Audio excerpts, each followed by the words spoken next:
yourself comfortably into your pillows. Adjust your blankets, just so, and let your breathing slow to a gentle, peaceful rhythm. Tonight, we embark on a journey through the hidden histories and forgotten tales of one of the arena's most fascinating warriors. Close your eyes if you wish, or let them drift, half open in that pleasant space between waking and dreaming. The story we're about to explore is one of precision, of mastery, of a small green creature who discovered that sometimes the quietest warriors leave the deepest marks.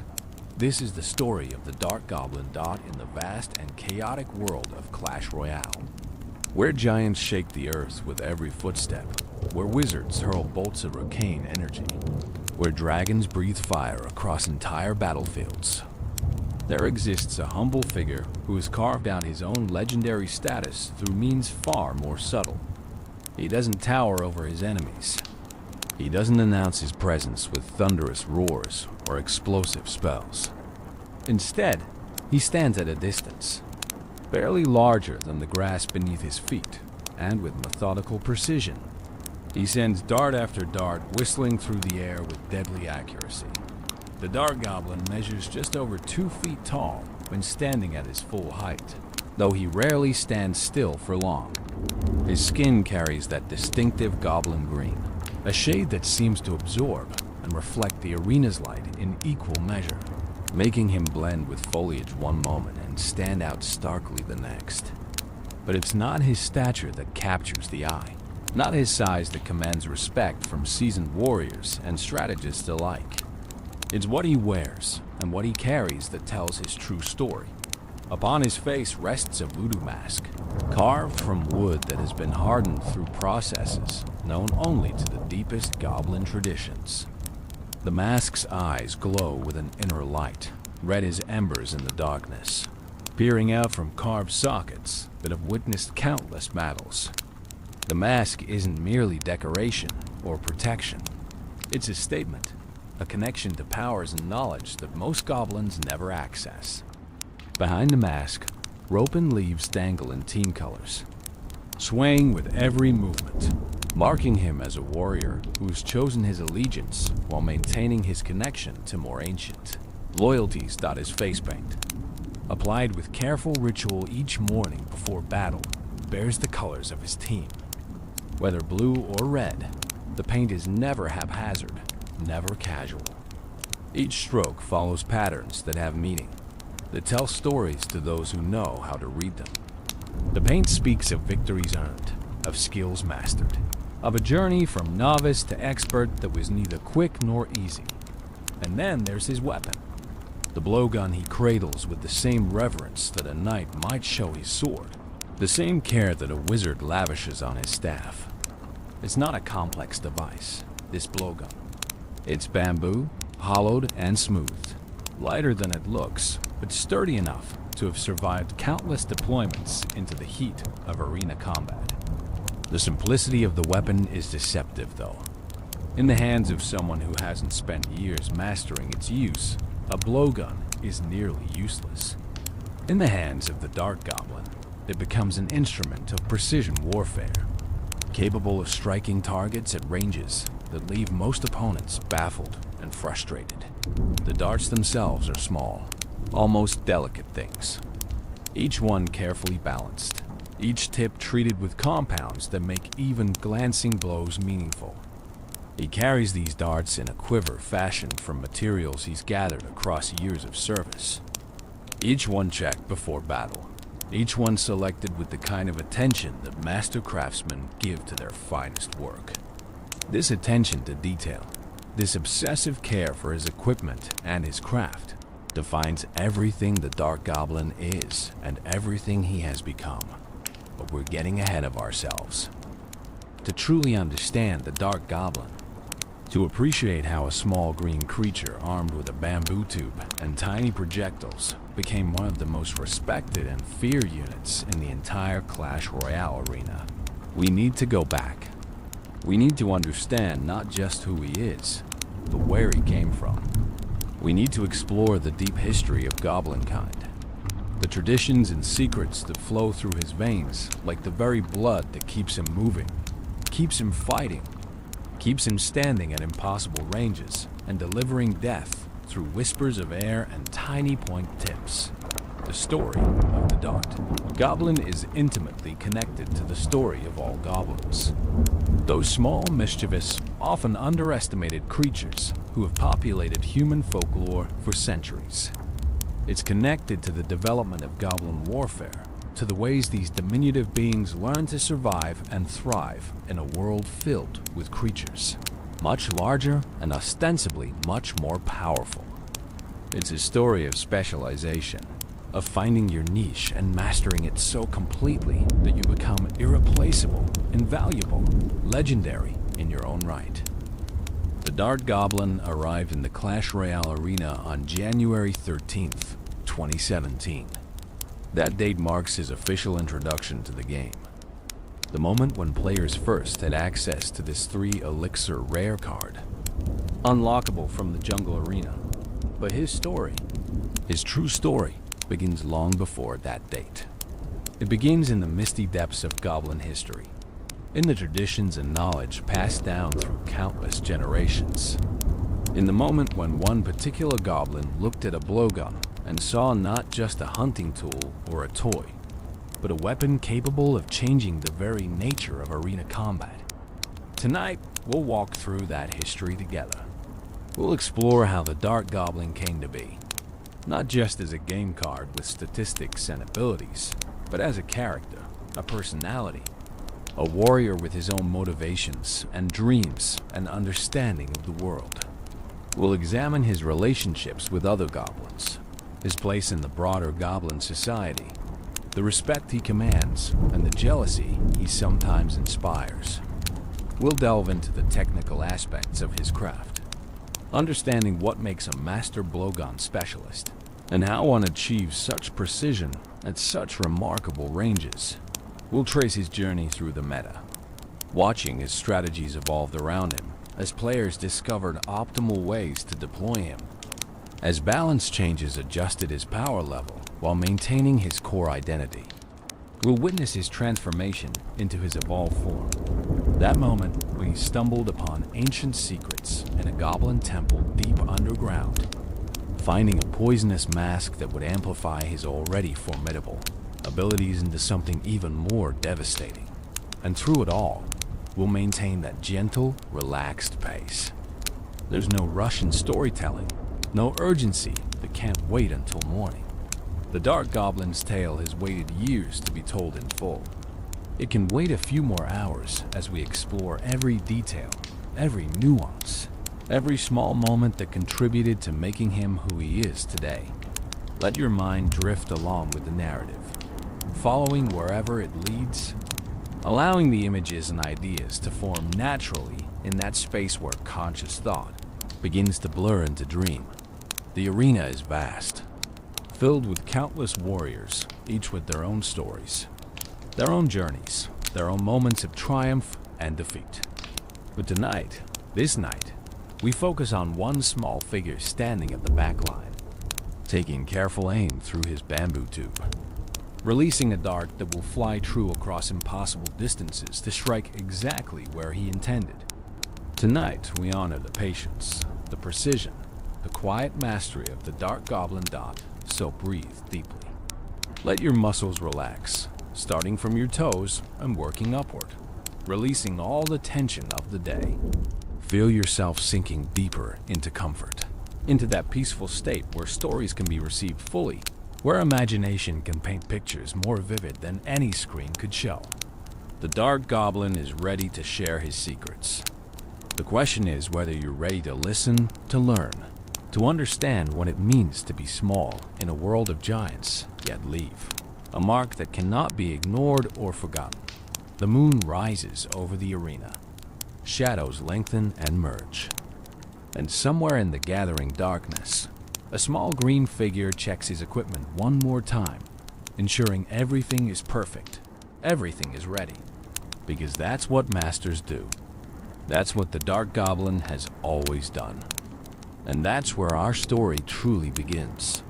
The ancient origins of goblin kind. To understand the Dart Goblin, we must first understand goblins.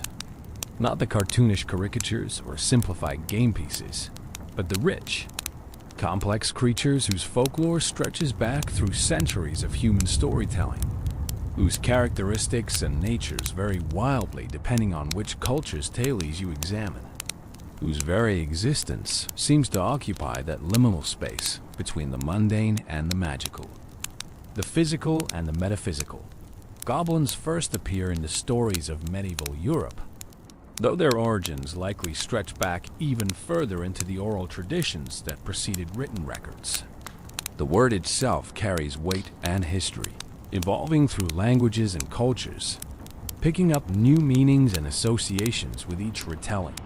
In some tales, goblins are household spirits, mischievous but not necessarily malevolent, playing tricks on humans but also sometimes helping with chores if properly appeased with offerings of food or drink.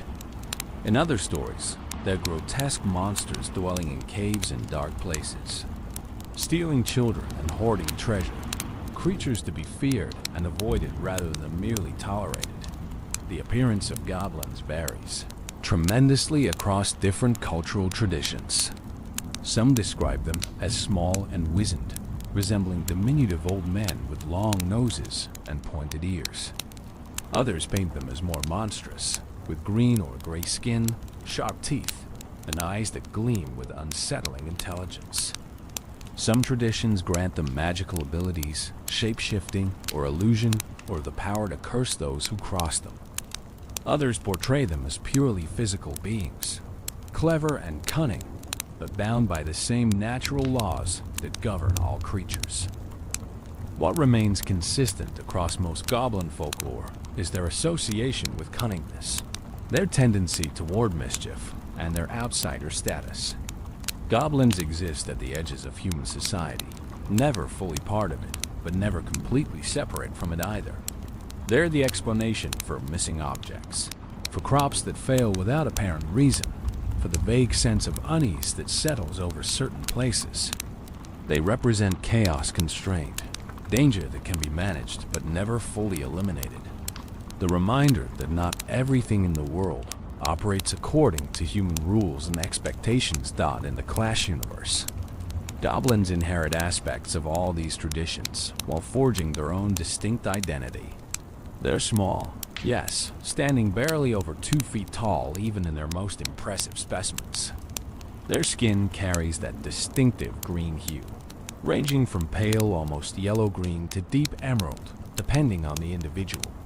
Their ears are pointed, their eyes large and expressive, capable of conveying surprising depth of emotion despite their non-human features.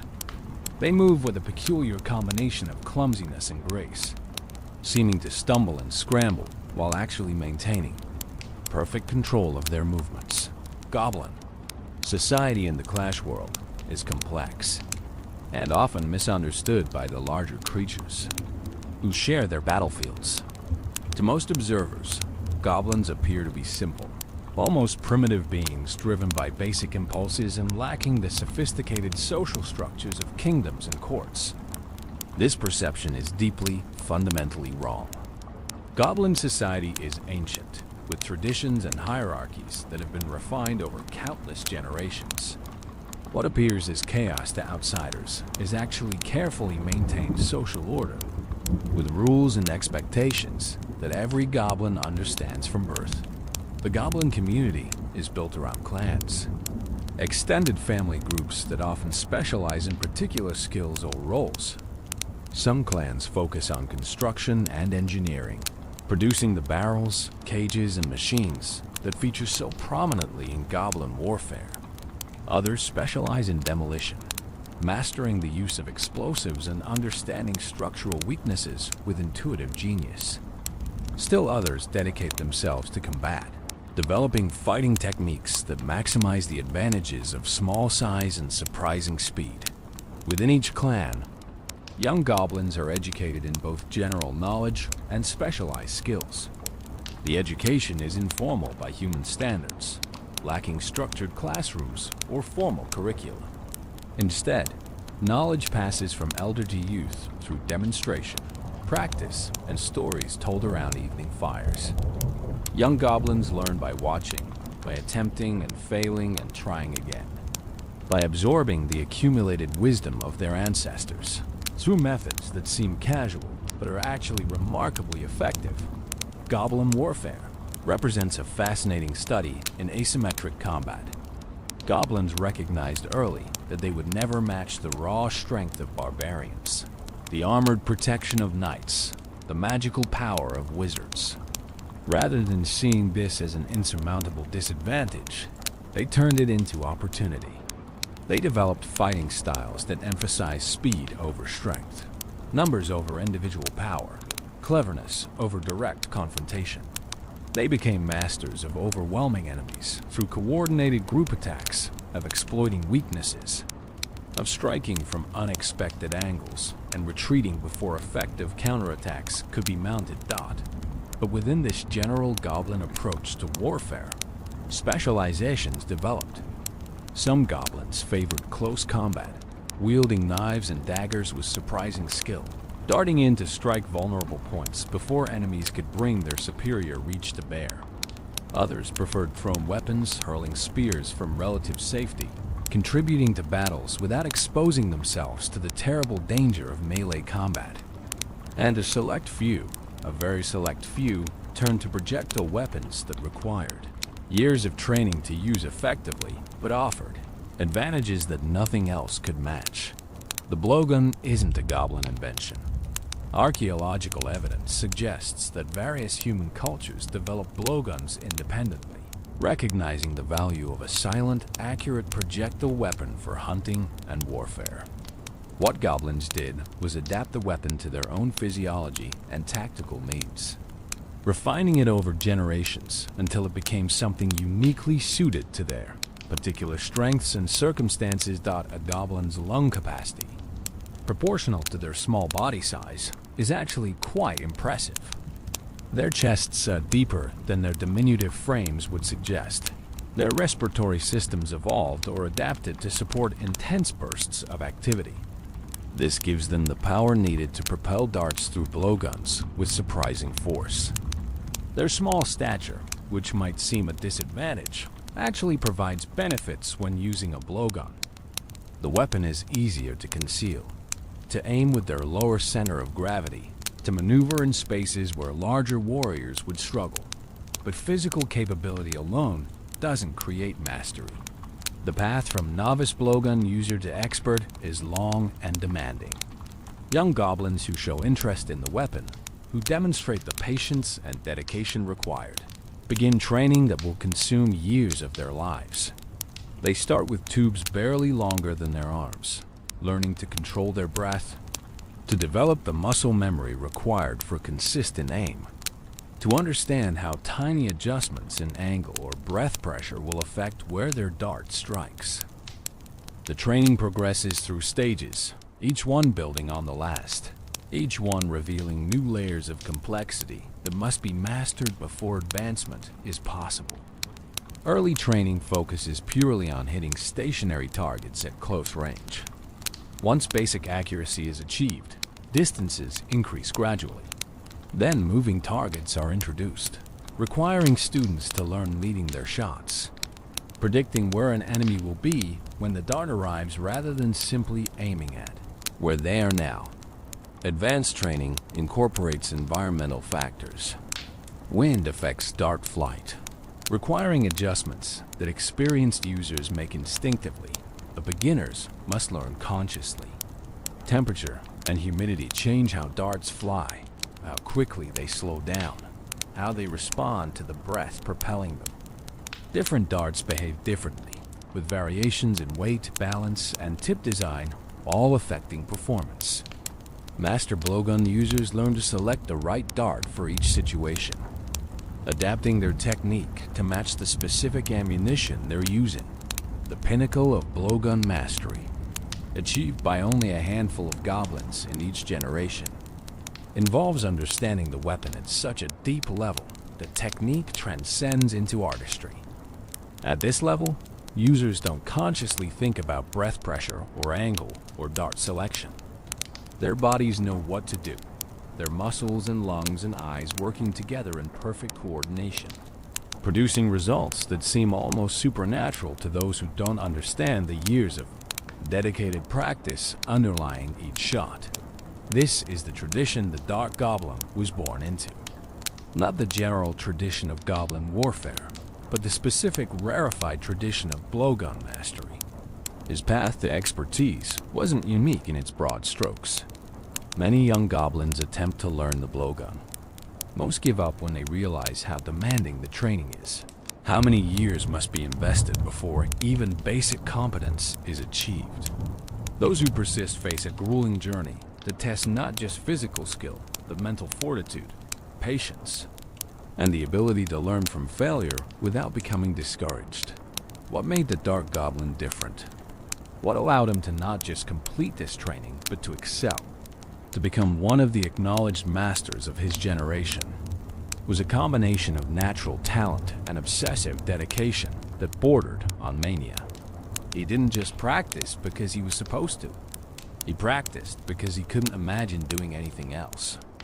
The blowgun called to something deep within him, spoke to a part of his nature that found perfect expression through the act of sending darts across impossible distances to strike targets with pinpoint accuracy. His instructors recognized this quality early. They saw in him the same fire that burned in all true masters, that refusal to accept good enough when perfection, while unattainable, could still be endlessly pursued. They pushed him harder than they pushed other students, demanded more, expected more, because they recognized that he could handle it, that he would thrive under pressure that would break others. And he did thrive, growing not just in skill but in understanding, developing the kind of deep, intuitive relationship with his weapon that separates competent practitioners from genuine artists. The Goblin clans have ancient records, stories and legends passed down through generations, telling of blowgun masters whose skills achieved legendary status. There was Keen-Eye Grick, who supposedly could hit a moving target at 200 paces while blindfolded, relying purely on sound to guide his aim. There was Silent Mort, who developed techniques for coating his darts in substances that would put enemies to sleep rather than killing them, turning his blowgun into a tool for capture rather than destruction. There was Whisper Deathfix, who mastered the art of shooting multiple darts in rapid succession, creating streams of projectiles that could overwhelm even armored opponents through sheer volume of accurate fire. The Dark Goblin studied these legends, learned everything known about these ancient masters, incorporated their techniques and innovations into his own developing style. But he didn't stop with mere imitation. He experimented, pushed boundaries, tried approaches that had never been documented, willing to fail repeatedly if it meant discovering something new, something that would give him an edge that even other masters lacked. His experiments weren't limited to pure technique. He studied materials, testing different types of bamboo to find those that produced the straightest, truest tubes. He investigated dart design, modifying shapes and weights and tip configurations, discovering combinations that flew straighter, hit harder, penetrated more effectively than traditional designs. He researched compounds that could be applied to dart tips, not to poison enemies, but to ensure that even glancing blows would slow them, weaken them, make them easier targets for follow-up shots. This research, this endless drive to improve and innovate, took him to places other goblins rarely visited. He traveled to remote goblin settlements, seeking out elders who remembered old techniques that younger generations had forgotten. He explored ancient goblin sites, locations where clans had lived centuries ago, searching through ruins for artifacts and records that might contain useful knowledge. He even risked ventures into non-goblin territories, observing how other species used projectile weapons, stealing ideas and adapting them to his own purposes. It was during one of these exploratory journeys that he first heard whispers of the goblin temples. These weren't common knowledge. weren't locations that appeared on any maps or featured in the stories told to children. They were secrets, carefully guarded by the oldest goblin families, spoken of only in hushed voices when elders thought younger members weren't listening. The temples were places of power, repositories of ancient goblin magic and knowledge, protected by wards and traps that made them nearly inaccessible to all but the most determined seekers. The story said that within these temples could be found artifacts of immense power, objects created by goblin ancestors who had mastered arts that modern goblins barely understood, masks that granted enhanced perception, allowing users to see things others couldn't, potions that amplified natural abilities, turning competent warriors into formidable ones, weapons imbued with properties that transcended mere craftsmanship, that bordered on or crossed into the realm of magic.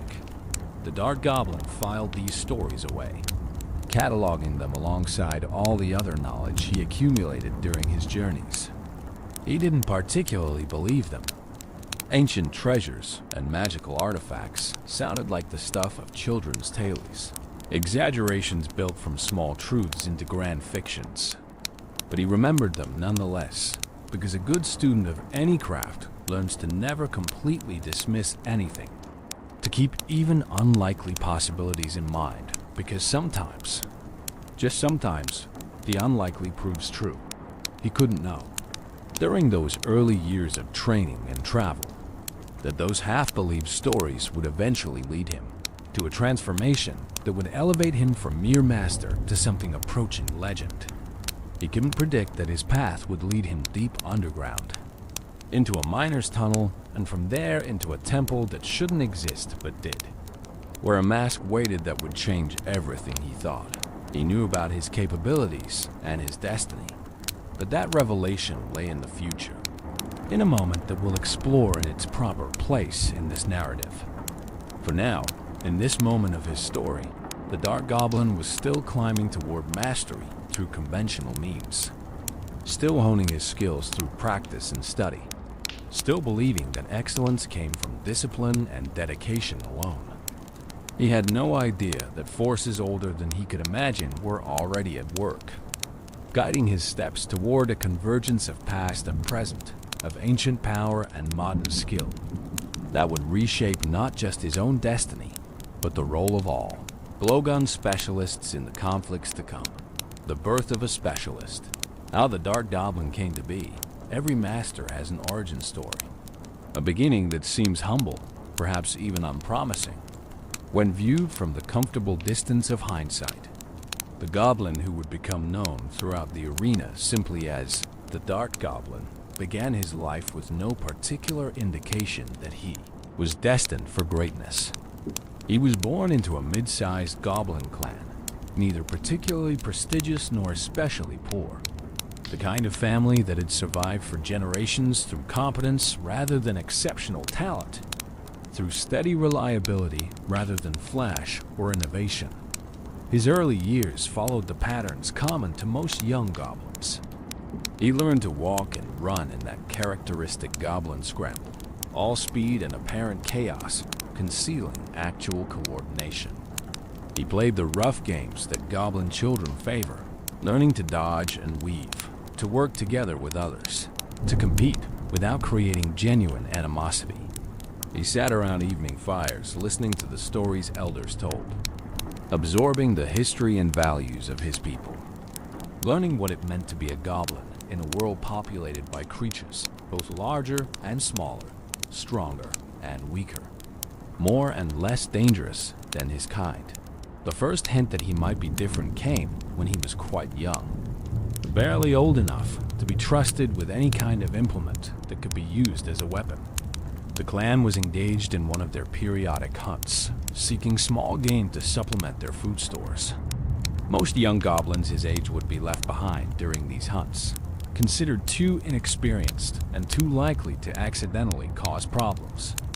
But he begged to be included, promised to stay quiet and follow instructions, wore down the adults' resistance through sheer persistent enthusiasm. During the hunt, he watched everything with intense focus, that surprised the adults supervising him. He noticed how the wind affected the flight of thrown spears, how experienced hunters led their moving targets rather than aiming directly at them, how patience and stillness could be as valuable as speed and aggression. When one of the hunters used a blowgun to bring down a bird perched high in a tree, the young goblin's attention became absolutely fixed on the weapon and the technique required to use it. After the hunt, he pestered the blowgun user with questions. How did it work? How far could it shoot? How did you aim it? How long did it take to learn? The hunter, amused by this young goblin's intensity, answered patiently, even allowed him to hold the blowgun and examine it. The weapon was simple, just a hollow tube, but the young goblin handled it with reverence that seemed disproportionate to the object's apparent simplicity. From that moment, he became quietly obsessed. He fashioned crude approximations of blowguns from hollow reeds, using them to shoot small projectiles at targets he set up around the clan's settlement. His early attempts were spectacularly unsuccessful. The reeds were too flexible, too irregular, too weak to propel projectiles with any accuracy or force. His breath control was non-existent, alternating between too weak to move the projectile at all, and so strong it caused the makeshift tube to split apart. His aim was worse than random chance, with projectiles flying in wildly unpredictable directions. Any reasonable young goblin would have given up, would have recognized that this particular path wasn't meant for them, would have moved on to exploring other potential talents. But something in him refused to accept failure. He studied his attempts, tried to understand why they weren't working, made adjustments based on his observations. He begged the experienced hunter for advice, accepting criticism and correction with humility rare in one so young. He practiced obsessively, turning what should have been playtime into training sessions, driving himself with an intensity that worried some adults who observed it. The clan elders discussed him during their private councils. Some worried that he was developing an unhealthy fixation, that his single-minded focus on mastering the blowgun would prevent him from developing other skills that might prove more useful. Others recognized in him the spark that characterized all true masters of any craft, that refusal to accept limitations, that drive to excel that transcends normal motivation. The debate about what to do with this unusual young goblin continued for months. The issue resolved itself when he was approximately 7 years old. Still quite young by goblin standards, but old enough to begin more formal training in whatever specialty he seemed suited for. He approached the clan's master blowgun user, the same hunter who had first shown him the weapon, and formally requested to become an apprentice. The request itself was bold, perhaps even presumptuous. Apprenticeships in specialized skills like blowgun mastery were rarely offered to children so young. Most began their training in their early teenage years, after they demonstrated basic competence in general goblin skills. The master hunter could have dismissed the request, told the young goblin to come back in a few years after he'd matured more. Instead, he decided to test this would-be apprentice, to see whether his enthusiasm was backed by any actual potential or whether it was merely childish fixation that would fade when confronted with real challenge. The test was simple but revealing. The young goblin was given a proper blowgun. The first time, he'd held a true weapon rather than his makeshift reed approximations. He was shown a target at moderate distance, told to take as much time as he needed, and asked to hit it. Not to hit a specific point on the target, just to hit the target somewhere.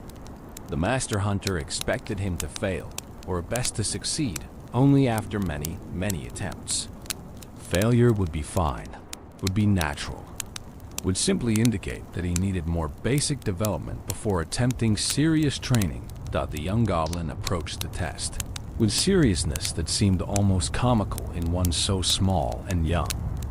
He examined the blowgun carefully, getting a feel for its weight and balance. He selected a dart from those offered, turning it over in his small hands, checking its straightness and the condition of its tip. He loaded it into the tube with careful deliberateness. He took his stance, adjusted his position slightly, then adjusted again. He brought the blowgun to his lips, closed his eyes for a moment, opened them with that distinctive goblin focus, and blew. The dart flew straight and true, embedding itself not in the outer edge of the target, but near the center. Not a perfect bullseye, but far better than anyone had expected from someone with essentially no formal training. The master hunter stared at the target, then at the young goblin, then back at the target. This wasn't beginner's luck. The stance had been good, the breath control adequate, the follow-through proper. This was someone with genuine natural talent for the weapon. The apprenticeship began the next day. The training was brutal, especially for one so young. Physical conditioning came first, building the lung capacity and core strength required for consistent blowgun use. Hours each day spent in breathing exercises, learning to control the diaphragm to generate steady pressure rather than explosive bursts, to maintain the control necessary for accuracy across multiple shots. His small body ached constantly during those early months, muscles developing that he'd never known he had. His ribcage expanding as his respiratory system adapted to demands far beyond normal goblin requirements. Simultaneously, he drilled basic technique. Stance, grip, aim, breath, follow-through. Repeated thousands of times until they became automatic, until his body knew what to do without his mind having to consciously direct each element. His master was patient but demanding, correcting tiny flaws that seemed inconsequential to the young apprentice, but which would compound into serious problems if allowed to become habitual. A slightly wrong grip would affect aim. An improper stance would limit the power he could generate. Small errors now would become insurmountable obstacles later. The dart selection and care became its own area of study. He learned to identify quality bamboo for tube construction, understanding how grain patterns and growth characteristics affected the finished weapon's performance. He studied dart manufacture, the precise balance required between tip weight and shaft length, how even microscopic imperfections could send a dart veering off course. He learned maintenance protocols, how to keep his weapon clean and dry, how to repair minor damage. When damage was severe enough, the replacement was the only option. Years passed in this pattern, his entire childhood and early adolescence consumed by training that most young goblins his age would have found impossibly tedious. While others played and socialized and explored various interests, he practiced. While they slept late and enjoyed leisure time, he rose before dawn to train before the day's heat made conditions difficult. While they complained about minor inconveniences, he pushed through pain and frustration without complaint, driven by something deeper than conscious thought, something almost primal in its intensity. He wasn't friendless exactly, but he was certainly apart. Other young goblins respected his dedication, even as they found it somewhat alien to their own natures. He joined group activities occasionally, reminded by concerned adults that pure isolation wasn't healthy even for someone pursuing mastery. But even during these social moments, part of his attention remained on his training. On techniques he wanted to try, on adjustments he wanted to test. The blowgun wasn't just what he did. It was becoming what he was, his identity crystallizing around this one particular expression of goblin warfare. His breakthrough to true competence came during his 13th year. Competence had been building gradually, each day slightly better than the last. Improvements so incremental as to be almost invisible from day to day. But breakthrough moments still occur. Points where accumulated small improvements suddenly coalesce into a qualitative change in capability. For him, it happened during a particularly challenging drill. His master had set up targets at progressively greater distances, starting at ranges where hits were easy and extending to distances that even experienced users found challenging. The instruction was simple: hit every target in sequence, as quickly as accuracy allowed, using only the darts provided with no resupply. Failure to hit any target meant starting the entire sequence over.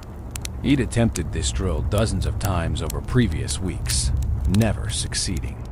He'd get through the early targets easily, manage the middle distances with difficulty, and inevitably fail somewhere in the long-distance shots, either missing entirely or running out of darts before completing the sequence. Each failure was documented, analyzed, turned into lessons for the next attempt.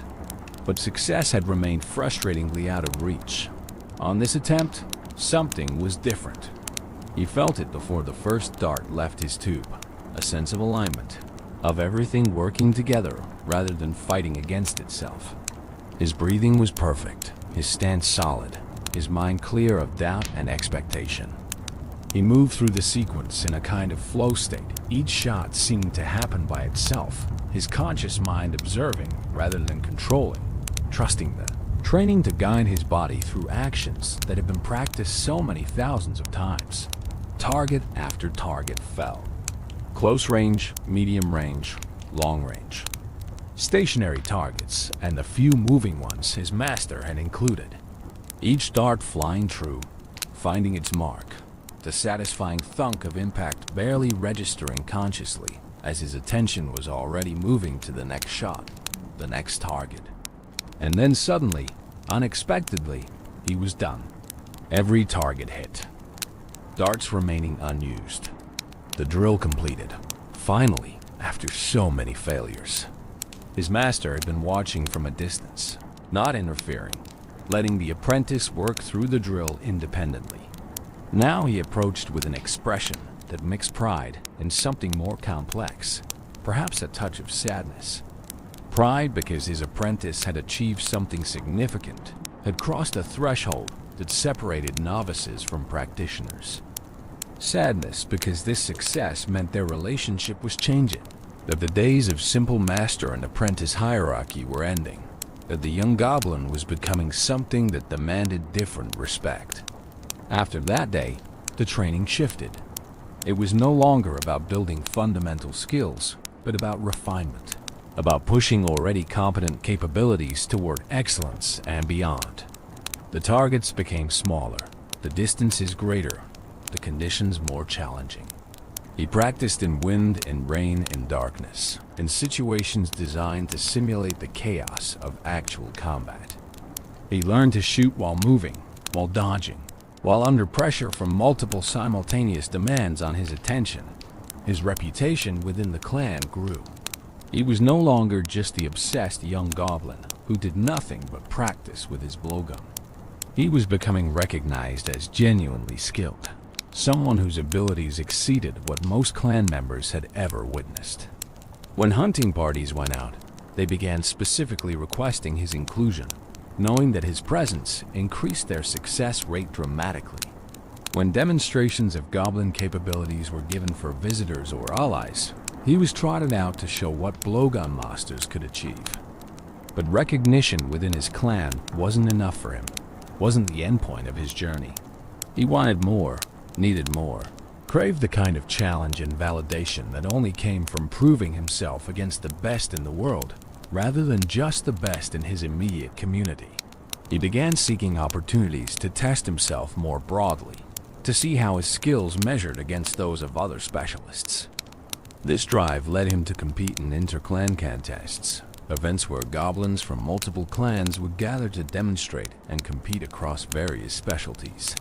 He entered blowgun competitions, facing opponents who had trained as long and as hard as he had, who brought their own innovations and techniques to bear.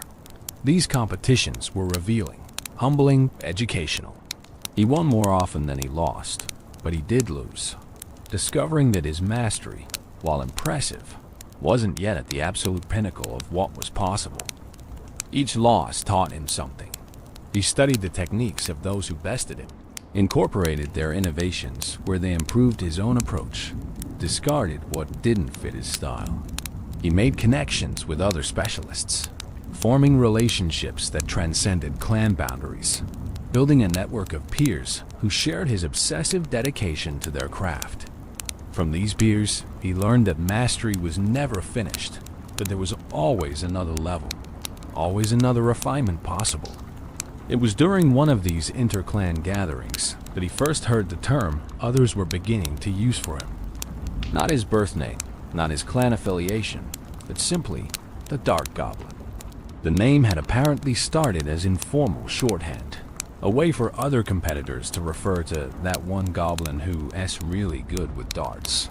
But it stuck, spreading beyond just the competition circuit, becoming his primary identifier. He didn't mind. In fact, he found he preferred it, the Dark Goblin. It was direct, descriptive, unpretentious. It declared what he was without false modesty, but also without arrogance. He was a goblin who used darts, who had made that simple fact into his entire identity, who had taken one very specific tool and mastered it so completely that he required no other description. The name became his brand, his calling card, the thing that preceded him into any new situation. By the time the summons came, the invitation to take his skills into the Clash Royale arena, he was approaching the height of his capabilities. Not quite at the absolute peak, still climbing, still improving, but undeniably among the elite practitioners of his craft. The arena represented a new challenge, a new context for demonstrating his mastery. It would test him in ways inter-clan competitions never had, forcing him to adapt his skills to situations more chaotic and dangerous than anything he'd previously experienced. He accepted the invitation without hesitation. This was what he'd been training for, even if he hadn't consciously known it. All those years of practice, all that obsessive dedication, all the sacrifices he'd made in pursuit of excellence, all of it had been building toward this moment. The Dark Goblin was ready to show the world, ready to prove that even small warriors with simple weapons could change the course of battles through perfect execution of their craft. The arena awaited. And he was ready. The art of the blowgun, mastering distance and precision. Let's slow down now and really examine what makes the blowgun such a remarkable weapon, what separates it from every other projectile system used in arena combat, and why mastering it requires the kind of dedication that consumed the Dark Goblin's entire youth. Close your eyes and imagine holding one. Feel the smooth bamboo against your palms, surprisingly light yet solid. The hollow interior creating a perfect channel for your breath to travel through, to propel tiny projectiles across distances that seem impossible for such a simple mechanism. The physics of a blowgun are deceptively straightforward. You place a dart inside a tube. You blow air through the tube. The pressure differential propels the dart forward. But this simplicity masks extraordinary complexity when you examine what's actually required to achieve accuracy and power. Every variable matters. The diameter of the tube affects how much air pressure escapes around the dart versus how much pushes it forward. Too wide and you lose power. Too narrow and friction slows the dart or prevents it from moving at all. The length of the tube determines the distance over which air pressure can accelerate the dart. Longer tubes generally mean more power, but they also become unwieldy, harder to aim, more affected by even slight movements during the shot. The Dark Goblin's tube measures approximately 4 feet, significantly longer than his own height, the maximum length he can effectively manage given his size and strength. This length gives him the range to strike targets from 6.5 tiles away, a distance that puts him safely beyond the reach of most melee troops while allowing him to provide sustained ranged pressure. The bamboo itself must be carefully selected. Not all bamboo is equal. Some varieties have walls that are too thick, adding unnecessary weight without providing structural benefits. Others are too thin, liable to crack or split under the repeated stress of use. The grain must run straight and true along the entire length, without the knots or irregularities that would disrupt the smooth flow of air. Finding perfect bamboo requires knowledge of where and how different varieties grow, understanding which conditions produce the best material. Once suitable bamboo is found, it must be prepared. The interior nodes that naturally divide bamboo into segments must be carefully removed, creating a smooth, continuous bore. This is delicate work, requiring tools that can reach inside the narrow tube without damaging the walls. The smoothing process can take days, with the craftsman working patiently to eliminate any roughness that might catch darts or disrupt airflow. The exterior is sanded and treated with oils that prevent moisture absorption while improving grip. The darts themselves represent another entire field of specialized knowledge. Each one is a precision instrument, as carefully crafted as any arrow or crossbow bolt, but on a much smaller scale. The shaft must be perfectly straight, perfectly cylindrical, perfectly smooth. Even microscopic imperfections will cause the dart to tumble in flight rather than flying true. The balance point must be precisely positioned, typically weighted toward the front to ensure the tip stays pointed forward throughout its flight. The tips vary depending on intended use. For hunting small game, simple sharp points suffice, designed to penetrate and cause rapid death through bleeding or organ damage. For use against armored opponents, hardened tips that can punch through lighter armor materials might be used. The Dart Goblin. Combat darts feature tips that are sharp enough to pierce exposed flesh, but sturdy enough not to bend or break when striking harder materials. Each tip is individually inspected before being accepted for use, with any showing even minor flaws being rejected. The fletching on the darts serves the same purpose as on arrows, stabilizing flight by creating drag at the rear that keeps the dart oriented properly. But at the scale of blowgun darts, traditional feather fletching doesn't work well. Instead, the Dart Goblin uses small wrappings of thread or thin fabric, precisely positioned and precisely weighted to provide stability without adding excessive drag that would slow the dart prematurely. Getting this balance right requires experimentation and experience, understanding through trial and error what works or what doesn't. Breath control might be the single most important skill for any blowgun user. It's not about blowing as hard as you possibly can. Raw power without control produces inconsistent results, with some shots too weak and others so powerful they cause the weapon to move during firing, throwing off aim. Instead, proper breath control means generating consistent, sustainable pressure, the kind of steady force that propels darts with reliable velocity shot after shot. The technique begins with proper breathing from the diaphragm rather than shallow chest breathing. Deep breaths that fill the lungs completely, that draw air down into the lowest portions of the respiratory system where the most pressure can be generated. The Dart Goblin spent years really training his breathing, learning to take a deep breath, quickly and quietly to hold it briefly while aiming, then to release it through the tube in a controlled exhale that maintains steady pressure from beginning to end. The timing of the breath release coordinates with the trigger pull of crossbows or the release of drawn bowstrings. Too early and your aim hasn't settled yet. Too late and you've been holding your breath so long that your body's demand for oxygen begins to affect your steadiness. The perfect moment is when your aim is settled, when your body is still, when you're balanced and ready, when everything aligns for a split second that you must seize immediately or lose. Aiming a blowgun differs from aiming most other projectile weapons. With bows or crossbows, you can use sights, can line up mechanical aids that help you judge the proper angle. With a blowgun, you're essentially point shooting, relying on your body's kinesthetic sense of where the tube is pointing rather than on visual confirmation. This requires developing an almost supernatural awareness of your weapon's orientation in space, knowing instinctively whether it's angled correctly without needing to consciously check. The Dart Goblin's training included thousands of hours of dry firing practice, going through the complete motion of aiming and shooting, but without actually releasing darts. This allowed him to build muscle memory without consuming ammunition, to refine his technique through pure repetition. He'd practice in front of reflective surfaces so he could observe his form, could see and correct any inconsistencies in his stance or grip or the angle of his tube. Distance judgment is crucial for any ranged weapon, but particularly for blowguns, where the relatively low velocity of projectiles means that gravity has significant time to affect flight paths.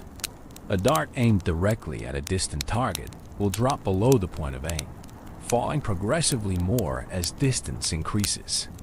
Compensating for this drop requires understanding exactly how much your darts fall over various distances, building mental reference points that let you automatically adjust your aim based on your estimate of how far away the target stands. The Dart Goblin can estimate distances with remarkable accuracy, a skill developed through constant practice and refined through combat experience. Show him a target, and he can tell you almost instantly that it's at 4 tiles, or 5.5 tiles, or 6 tiles, and adjust his aim accordingly. This instant distance assessment happens so quickly and automatically that he is not consciously aware of doing it anymore. His mind processing visual information and making calculations below the level of conscious thought. Leading moving targets represents another layer of complexity. When shooting at something that's moving, you can't aim directly at where it is. You must aim at where it will be when your dart arrives, accounting for both the target's movement and your projectile's flight time.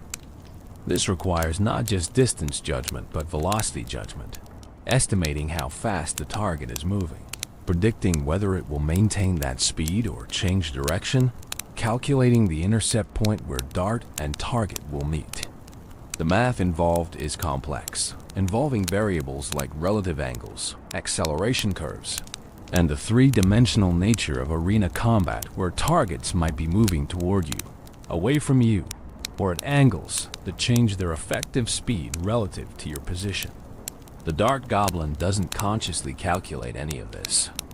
His brain, trained through thousands of shots at thousands of moving targets, simply knows. He sees a moving target. His hand adjusts the angle automatically, and his dart flies to the intercept point as if guided by precognition rather than practice skill. Environmental factors add yet more complexity. Wind affects small, light projectiles like darts dramatically. A breeze that might barely deflect an arrow can send a dart several tiles off course over long distances. The Dart Goblin has learned to read wind, to feel its direction and strength, to make instant adjustments that compensate for its effects. He watches how grass moves, how dust drifts, how leaves flutter, using these visual cues to judge wind conditions without needing to consciously think about what he's observing. Temperature affects both the dart's flight characteristics and the blowgun's performance. Cold air is denser, providing more resistance, but also more consistent behavior. Hot air is thinner, requiring slightly more breath pressure to achieve the same velocities. Humidity changes how bamboo responds to stress, how darts behave in flight, how breath condenses inside the tube, potentially affecting accuracy. The Dart Goblin accounts for all of this automatically, his technique subtly adapting to conditions without requiring conscious adjustment. The rate of fire is both a strength and limitation. The Dart Goblin can shoot approximately 1 dart every 1.4 seconds, a respectable rate that allows him to maintain steady pressure on targets. But this rate is fixed by the physical requirements of loading, aiming, and firing. Unlike some troops who can speed up their attacks through various means, his rhythm is essentially unchangeable. This consistency is actually an advantage in some ways. Creating a predictable pattern he can build strategies around, but it also means he can't suddenly increase his output when situations demand burst damage. Reload technique matters enormously for maintaining this rate of fire. The Dart Goblin has refined his reload to minimal wasted motion. His darts are positioned for optimal access, arranged so his hand falls naturally to them without needing to search. The grab, the transfer to the tube, the loading, all happen in one fluid motion that barely interrupts his focus on aiming. During intense combat, his hands work almost independently of his conscious attention, reloading and preparing the next shot while his eyes are already tracking the next target. Stance and stability form the foundation for everything else. The Dart Goblin's stance when firing is distinctive, instantly recognizable to anyone who studied his technique. His feet are spread for balance, his weight slightly forward on the balls of his feet, ready to move but stable while aiming. His core is tight, providing a solid platform that prevents unnecessary movement. His arms extend the tube toward the target, but not rigidly, maintaining slight flex that allows him to track moving targets smoothly. The follow-through after each shot is just as important as the shot itself. Poor follow-through, where the shooter moves or adjusts before the dart has left the tube, can ruin otherwise perfect aim. The Dart Goblin has trained himself to hold his position for a fractional second after firing, ensuring that his breath has completed its work, that the dart has exited the tube cleanly, that nothing he does disrupts the projectile's flight. Only after this brief hold does he transition to preparing his next shot. Psychological elements of blowgun mastery deserve consideration. The patience required to achieve excellence with this weapon tests even dedicated practitioners. Progress is slow, measured in tiny increments, with plateaus where improvement seems to stop entirely no matter how much you practice. The temptation to give up, to pursue faster paths to competence with other weapons, must be constantly resisted. The Dart Goblin's mental fortitude, his ability to persist through frustration and disappointment, proved as crucial to his development as any physical skill. Confidence built through competence creates a positive feedback loop. As the Dart Goblin became more skilled, his confidence grew, which allowed him to perform better under pressure, which further increased his confidence. But he also had to manage the ego that comes with mastery, had to remain humble enough to keep learning, to accept that no matter how good he became, there was always room for improvement. Arrogance would have stunted his growth, would have blinded him to his remaining weaknesses. The kinesthetic awareness developed through years of practice extends beyond just knowing where his weapon is pointing. The Dart Goblin has learned to be aware of his entire body, to sense tensions or asymmetries that might affect his shooting, to make micro-adjustments that optimize his stability and accuracy. He knows when his stance is slightly off, when his breathing isn't quite right, when some small element of his technique has degraded and needs correction. This body awareness, this constant internal monitoring, happens automatically now, his nervous system flagging issues before his conscious mind notices them. The zone, that mental state where peak performance becomes effortless, where time seems to slow and everything becomes clear, is something the Dart Goblin has learned to access reliably. Not every shot happens in the zone, but during his best performances, during those moments when everything aligns perfectly, he enters this state where thought disappears and pure action remains. His darts fly true without effort, without doubt, without the interference of conscious deliberation. This is the pinnacle of mastery, when the weapon becomes an extension of self rather than a tool you use. Teaching others has deepened the Dart Goblin's own understanding. When you explain techniques to beginners, when you break down what you do into steps that can be communicated and practiced, you often discover nuances in your own technique that you'd never consciously recognized. The Dart Goblin has trained several apprentices over the years, passing on his knowledge, and through teaching them he's refined his own grasp of why things work the way they do.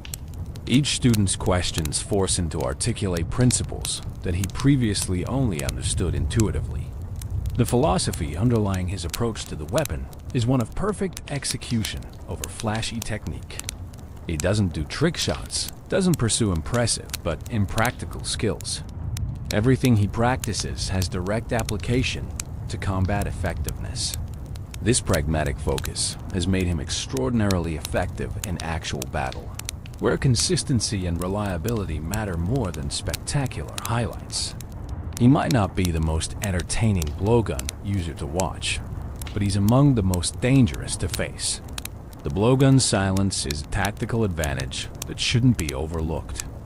Unlike bows that twang, crossbows that click, or firearms that boom, the blowgun makes almost no sound when fired. The soft puff of breath, the faint whistle of the dart in flight, these are subtle sounds easily masked by battle chaos. Enemies often don't realize they're under attack from a blowgun user until darts start hitting them. Can't easily track the source of fire. Can't prepare defenses based on audio cues. This stealth aspect makes the Dark Goblin particularly valuable in tactical situations where drawing attention would be disadvantageous. The psychological impact on enemies shouldn't be underestimated either. There's something uniquely frustrating about being hit by darts from a source you can barely see, standing so far away that you can't effectively retaliate. The Dark Goblin has watched opponents become increasingly agitated as his darts find their marks again and again, seeing them make mistakes born of frustration, charging blindly forward or overcommitting resources in desperate attempts to silence his steady assault. This psychological pressure is as valuable as the physical damage his darts inflict. Every master develops their own style, their own small innovations that distinguish them from others who've achieved similar technical proficiency. The Dark Goblin's style emphasizes efficiency and sustainability over burst damage. He maintains steady pressure, never overextending, never taking shots that are too risky or too difficult. He picks his targets carefully, focusing on threats that his darts are most effective against. He positions himself to maximize his sightlines while minimizing his exposure. Everything he does reflects deep understanding of both his capabilities and his limitations. The art of the blowgun, as practiced by the Dark Goblin, is ultimately about control. Controlling your breath, your body, your weapon, your emotions, your position on the battlefield. It's about taking something inherently chaotic, combat against opponents who are trying to kill you, and imposing order on it through perfect execution of techniques refined over decades. It's about transforming simple tools, a tube and some pointed sticks, into instruments of precise devastation through sheer mastery. And now, as your mind drifts comfortably through these detailed explanations, as you understand more fully what the Dark Goblin represents, let yourself appreciate the dedication required to achieve this level of skill. Let yourself marvel at what humans and goblins alike can accomplish when they commit fully to mastering a craft. The blowgun itself is simple, but the mastery, the true mastery, is anything but simple. It's the work of a lifetime, and the Dark Goblin has done that work. Double Trouble Gum and Didgeridoo lessons. Now we come to a peculiar but essential aspect of the Dark Goblin story, one that reveals the unexpected connections between different crafts, the surprising ways that mastering one skill can illuminate another, seemingly unrelated discipline. This chapter in his journey involves two things that might appear to have nothing to do with blowgun expertise: chewing gum and playing the didgeridoo. Yet both proved instrumental in developing the unique capabilities that define the Dark Goblin's approach to combat. The Double Trouble Gum story begins during a period when the Dark Goblin was plateauing in his development. He'd achieved competence, even excellence, but felt he'd hit a ceiling. His accuracy was good, but not perfect. His stamina was impressive, but not unlimited. He could maintain his rate of fire for extended periods, but eventually fatigue would set in, his breath control degrading, his accuracy suffering. He needed something that would push him past this plateau, some innovation or technique that would elevate him from very good to truly exceptional. The breakthrough came from an unexpected source. During a trading expedition to acquire new bamboo, he encountered a vendor selling various curiosities and novelties. Among these was something called Double Trouble Gum, a substance allegedly created by goblin alchemists experimenting with tree saps and various herbs. The vendor's pitch was typical salesman exaggeration, claiming the gum granted enhanced focus, improved stamina, sharpened reflexes. The Dark Goblin was skeptical, but the price was low and his curiosity was piqued. He tried the gum that evening, expecting nothing. The texture was unusual, more elastic and resistant than ordinary tree sap, requiring significant jaw strength to chew. The flavor was complex, starting sweet, then transitioning through herbal notes that were simultaneously refreshing and slightly medicinal. But the interesting part came after several minutes of chewing. His breathing seemed to deepen naturally, his awareness of his respiratory system becoming more acute. The mild stimulant properties helped maintain focus without creating jittery energy that would interfere with fine motor control. Intrigued, he began experimenting systematically. He'd chew the gum before practice sessions, carefully noting whether his performance changed. The results were subtle but consistent. His endurance improved, allowing him to maintain peak performance for longer before fatigue set in. His breath control became more precise, the enhanced respiratory awareness translating into better ability to generate exactly the pressure he wanted.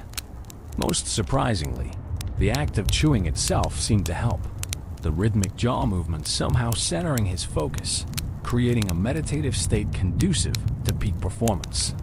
The mechanism wasn't entirely clear. Perhaps the gum's herbal components actually did have mild performance-enhancing properties. Perhaps the act of chewing increased blood flow, improving oxygen delivery to his brain and muscles. Perhaps it was entirely psychological, a placebo effect that worked because he believed it would. The Dark Goblin didn't particularly care about the mechanism.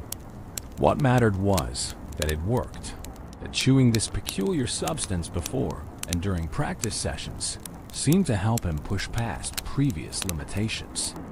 He incorporated Double Trouble gum into his routine, never becoming dependent on it but using it strategically during intensive training or particularly important competitions.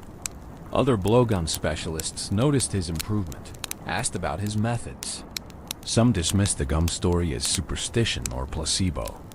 Others tried it themselves and reported varying results. The Dark Goblin didn't evangelize, didn't try to convince skeptics. He simply continued using something that worked for him, that gave him an edge however slight. The didgeridoo connection is even more unexpected, but perhaps more significant for understanding how the Dark Goblin developed his extraordinary breath control. The didgeridoo is an ancient wind instrument, originating from human indigenous cultures, producing deep droning tones through a technique called circular breathing. Circular breathing allows the player to maintain continuous sound by breathing in through the nose while simultaneously pushing air out through the mouth using air stored in the cheeks. It's a difficult technique, taking months or years to master, but once learned, it enables sustained performance that would be impossible with normal breathing. The Dark Goblin first encountered a didgeridoo during a cultural exchange between goblin clans and some human allies. The human demonstrating the instrument explained the circular breathing technique, and something clicked in the Dark Goblin's mind. If he could master circular breathing, if he could learn to maintain air pressure continuously rather than in discrete breaths, it might translate into improved blowgun performance. Even if he couldn't literally shoot darts while inhaling, the enhanced control over his breathing apparatus might provide benefits for rapid successive shots. He obtained a didgeridoo through trade, likely overpaying given his eagerness, and began practicing. The early attempts were humbling. He'd achieved mastery with his blowgun, had confidence in his respiratory control, and now here he was making sounds like a dying animal. Unable to maintain even a steady tone, let alone master the complex circular breathing technique. But frustration only intensified his determination. If this was difficult, if it challenged him, that meant it was worth pursuing. The circular breathing practice required completely retraining his breathing patterns. He had to learn to separate the actions of inhaling through his nose and exhaling through his mouth, to coordinate them such that one didn't interfere with the other. He had to develop his cheek muscles, learning to use them as a sort of secondary air reservoir that could maintain pressure while his diaphragm was engaged in pulling in fresh breath. The coordination required seemed impossible at first, like trying to pat your head and rub your belly while also hopping on one foot. Weeks passed with minimal progress. Then, gradually, breakthrough moments began occurring. He'd maintained the circular breathing pattern for a few seconds before losing coordination and having to stop. Then longer periods, 10 seconds, 20 seconds, a full minute. The didgerido's drone became steadier, more consistent as his control improved. His lung capacity increased from the constant practice. His awareness of his respiratory system, already good, became extraordinary, able to sense and control aspects of his breathing he'd never consciously noticed before. The translation to blowgun performance was everything he'd hoped for and more. While he couldn't literally circular breathe while shooting, the enhanced respiratory control allowed him to recover faster between shots, to maintain peak pressure more consistently, to extend his effective combat endurance significantly. His rate of fire didn't increase, still limited by the mechanical requirements of loading and aiming, but the quality of each shot improved. The consistency across long strings of successive shots, reaching levels he'd never achieved before. More subtly, the didgeridoo practice improved his mental discipline. Maintaining circular breathing requires constant focus, constant attention to the coordination of multiple simultaneous actions. This mental training translated into better ability to maintain combat focus under pressure, to keep track of multiple variables simultaneously, to avoid the tunnel vision that sometimes afflicts warriors during intense engagements. His battlefield awareness improved, his ability to track threats and opportunities, while maintaining his own performance reaching new heights. Other goblins found the Dark Goblin's dedication to these unusual training methods somewhat eccentric. Chewing gum before battles, spending hours producing strange droning sounds on an instrument nobody else played. These activities seemed tangential at best to improving combat effectiveness. But the results spoke for themselves. His performance metrics improved across every measure. His competitive record strengthened. His reputation grew as someone who would pursue any advantage, no matter how unconventional, no matter how much additional work it required. The combination of Double Trouble gum and didgeridoo practice created synergistic benefits that exceeded what either would provide alone. The gum helped him maintain focus during long didgeridoo sessions, while the breath control from didgeridoo practice let him maximize the performance benefits the gum provided. Together, they represented his philosophy of constant improvement, of leaving no potential advantage unexplored, of building excellence through accumulated marginal gains, rather than searching for single transformative breakthroughs. This period of his development also taught him valuable lessons about the importance of cross-training, of exploring skills and disciplines outside your primary focus. If he'd remained narrowly focused only on direct blowgun practice, he'd have missed these tremendous sources of improvement. By remaining curious, by investigating anything that might potentially help even if the connection wasn't obvious, he'd discovered training methods that none of his predecessors or competitors had thought to explore. The mental state induced by his pre-combat routine, chewing Double Trouble gum while reviewing his equipment and running through breathing exercises derived from his didgeridoo practice, became as important as any technical skill. This routine created consistency, put him in the right psychological space for optimal performance, signaled to his nervous system that it was time to elevate into combat mode. Other warriors might rush into battle, might deploy without proper preparation, but the Dark Goblin's disciplined approach meant he was always as ready as possible when combat began. The mask that covers the Dark Goblin's face is far more than protective equipment or decorative accessory.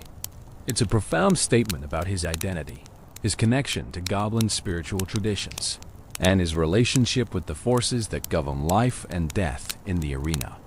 To truly understand the Dark Goblin, we must explore what the voodoo mask represents, where it came from, and why wearing it matters so deeply to who he has become. Goblin material culture includes various forms of masks, each type carrying specific meanings and associations. Work masks protect from dust or fumes during certain manufacturing processes. Celebration masks are worn during festivals and ceremonies, often depicting specific spirits or ancestral figures. Combat masks serve practical purposes like protecting the face from weapon strikes or making the wearer appear more intimidating. But voodoo masks occupy a different category entirely, one that blends practical function with spiritual significance in ways that transcend simple utility. The term voodoo itself carries complex meanings, drawn from real-world spiritual traditions, but adapted and transformed within the Clash universe into something distinct. In this context, voodoo refers to practices that seek to connect with and influence spiritual forces, to communicate with entities that exist beyond the purely physical realm, to tap into powers that transcend normal goblin capabilities. It's part magic, part religion, part practical craft, a synthesis that defies easy categorization. Voodoo masks in goblin tradition serve as interfaces between the physical and spiritual realms. The carved wood, treated and prepared through specific processes known only to specialized craftsmen, becomes more than mere material. It becomes a vessel capable of holding and channeling energies that wouldn't normally manifest in the physical world. The act of wearing such a mask creates a temporary bond, allows the wearer to access capabilities they wouldn't normally possess, transforms them into something greater than they'd be without it. The Dark Goblin's specific mask was not purchased or randomly found. It was earned through a process that tested not just his physical capabilities, but his spiritual readiness, his worthiness to bear the responsibility that came with wearing such a powerful artifact. The story of how he obtained his mask is one he rarely shares, considering it deeply personal, almost sacred. But the basic outline is known to those who've earned his trust sufficiently that he felt comfortable revealing this part of his history.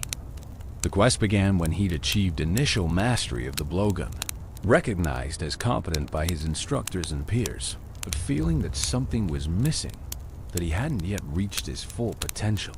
He sought counsel from goblin elders, those who remembered traditions that younger generations had begun to forget. They spoke cryptically about masks of power, about trials that would test whether a warrior was ready to take the next step in their development. They wouldn't provide specifics, couldn't give him a map or clear instructions.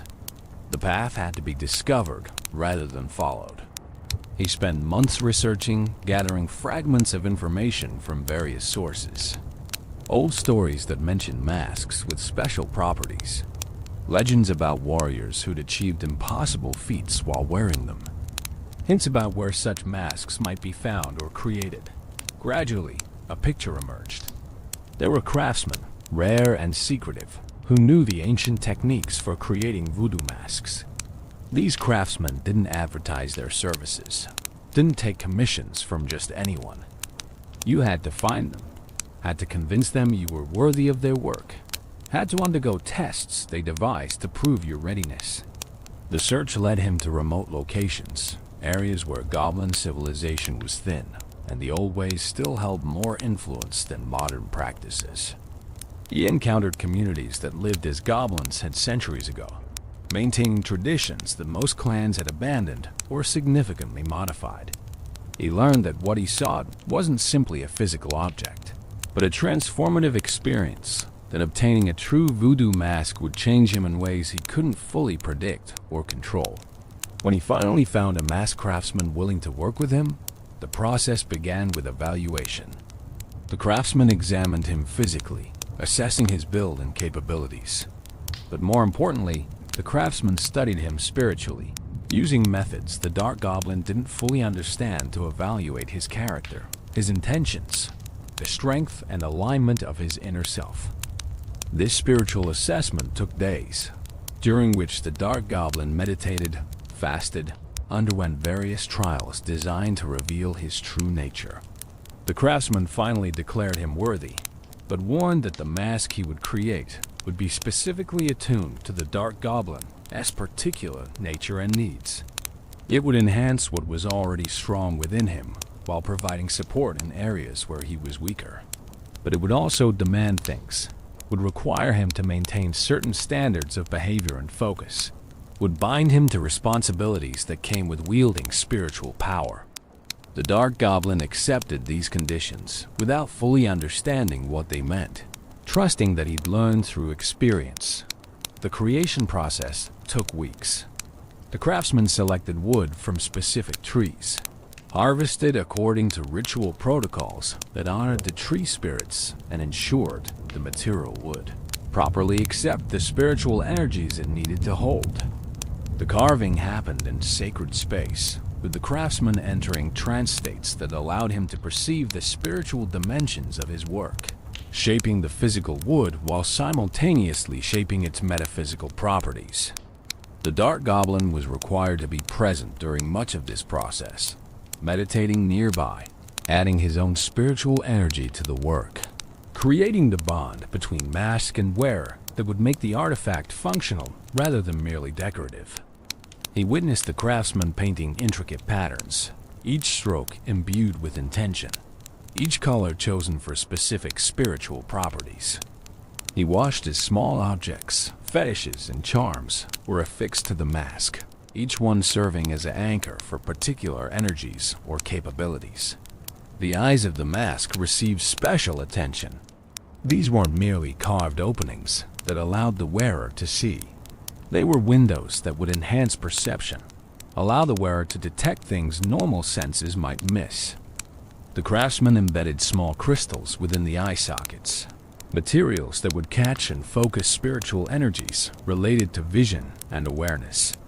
When completed, the eyes would glow with red light, marking the mask as active, as properly connected to the forces it was designed to channel.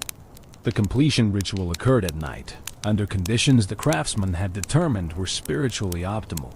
The Dark Goblin was instructed to wear the mask for the first time during this ritual, to allow the final bonding between mask and wearer to occur under controlled conditions where the craftsman could monitor the process and intervene if something went wrong.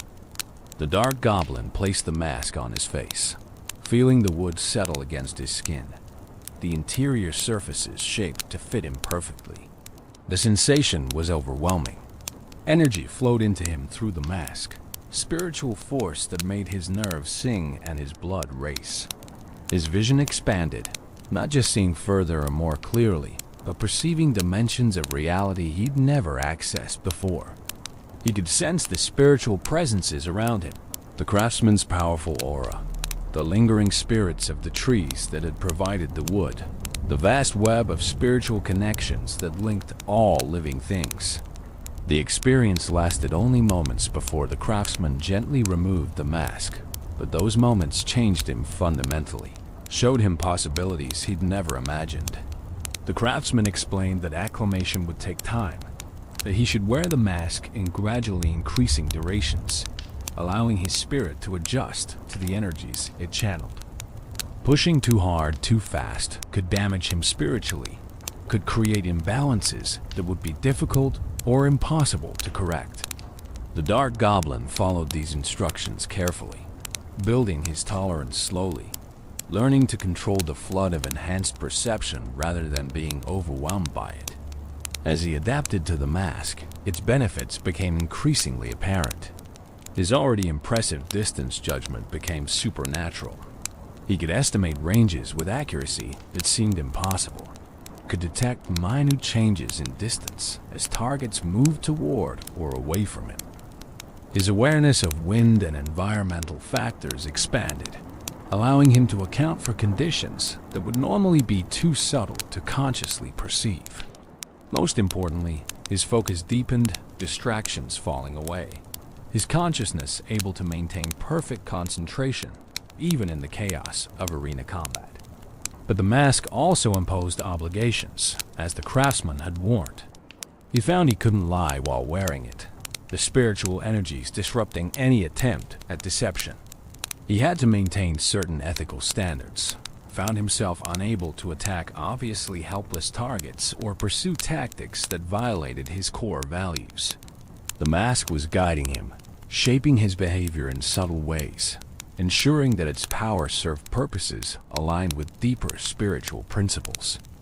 The visual aspect of the mask, the way it made him appear to others, carried its own significance. The carved features, simultaneously fierce and dignified, declared him as someone who'd committed to a path of spiritual warrior development. The glowing red eyes marked him as someone who saw beyond normal perception, whose awareness extended into realms most couldn't access.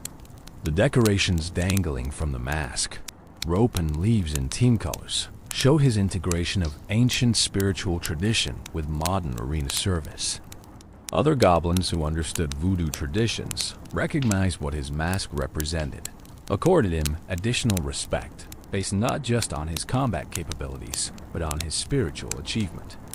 Those unfamiliar with the traditions sometimes found the mask disturbing, the glowing eyes and carved features creating an impression of something more than merely goblin, something that transcended normal categories. This slight unsettling effect actually served tactical purposes, making opponents marginally less comfortable facing him, creating small psychological advantages that could matter in close engagements. The mask required maintenance, not just physical cleaning but spiritual renewal. Periodically, he'd perform rituals learned from the craftsman, recharging the spiritual energies, ensuring the bond remained strong and clear. Neglecting this maintenance would cause the mask to lose potency, its enhanced capabilities fading until it became merely decorative. The Dark Goblin was scrupulous about maintenance, treating the mask with the same obsessive care he gave his blowgun, recognizing that both were essential tools that deserved proper respect. The mask also connected him to a broader community of spiritual practitioners, goblins and sometimes other species who worked with similar traditions.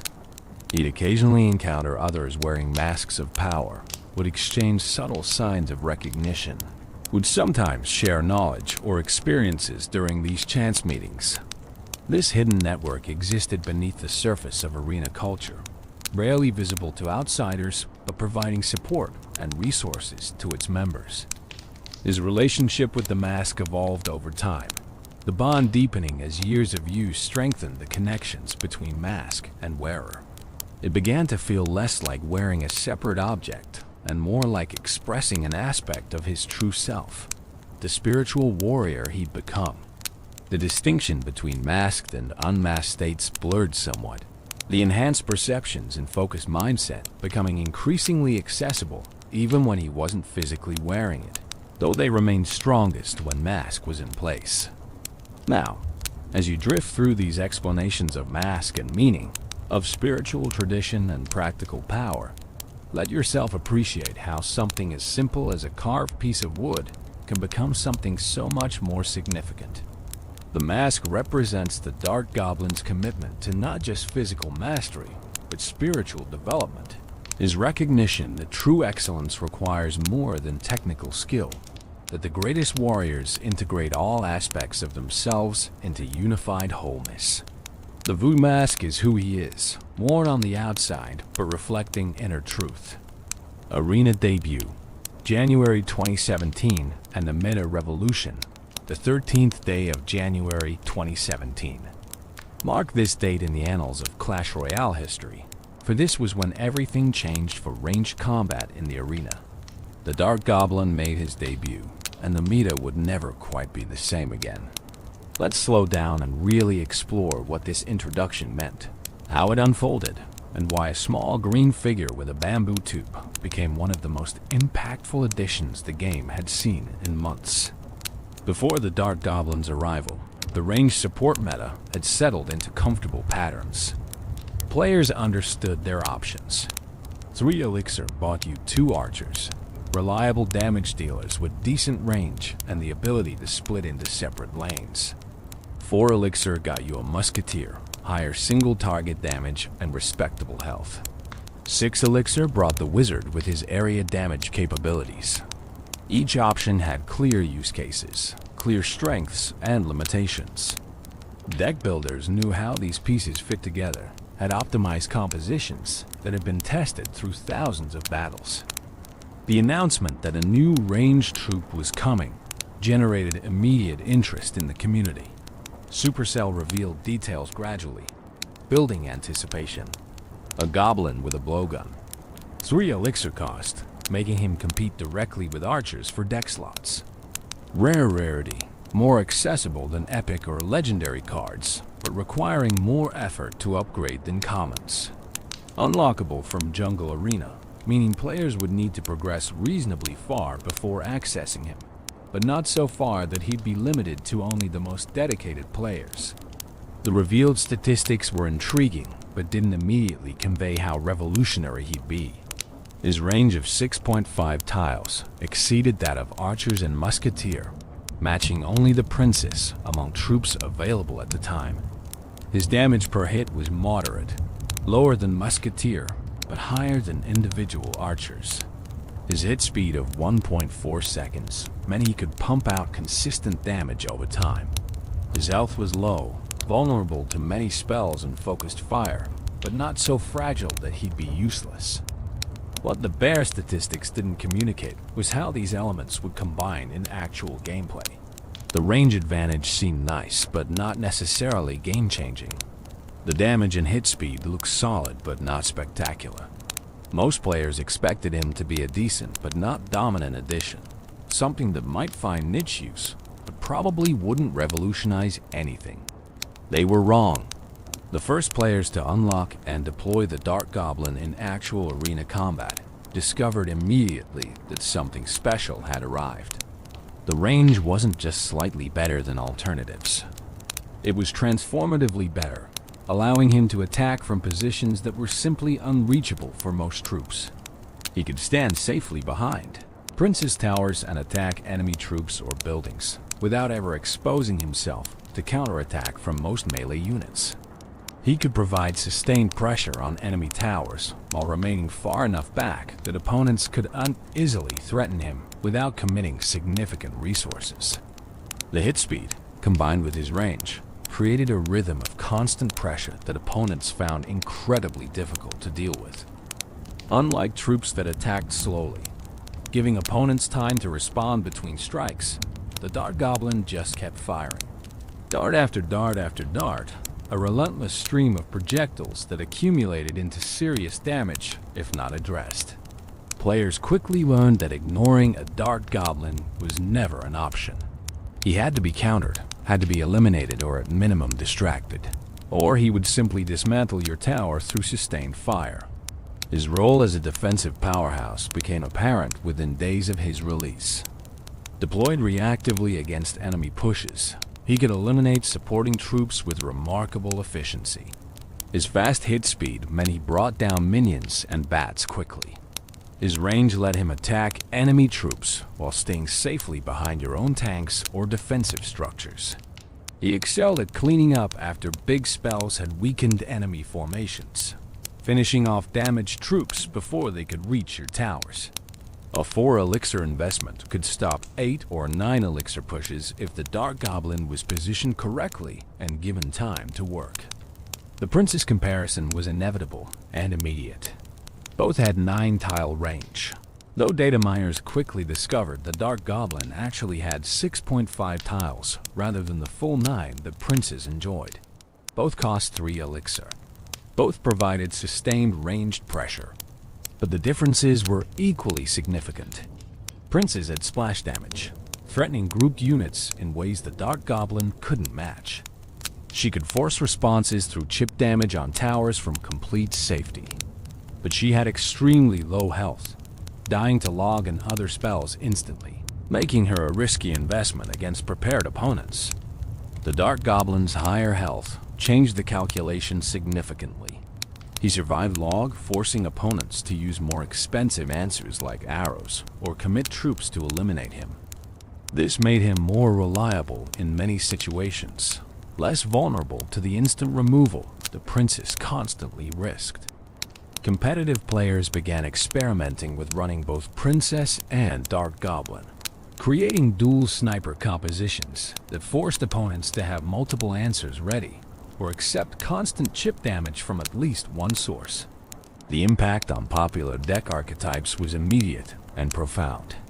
Log-bait strategies, which relied on forcing opponents to use their log spell on Goblin Barrel rather than other swarm threats, suddenly had another dimension. Opponents who logged your Goblin Gang or Skeleton Army left their towers vulnerable to Dark Goblin.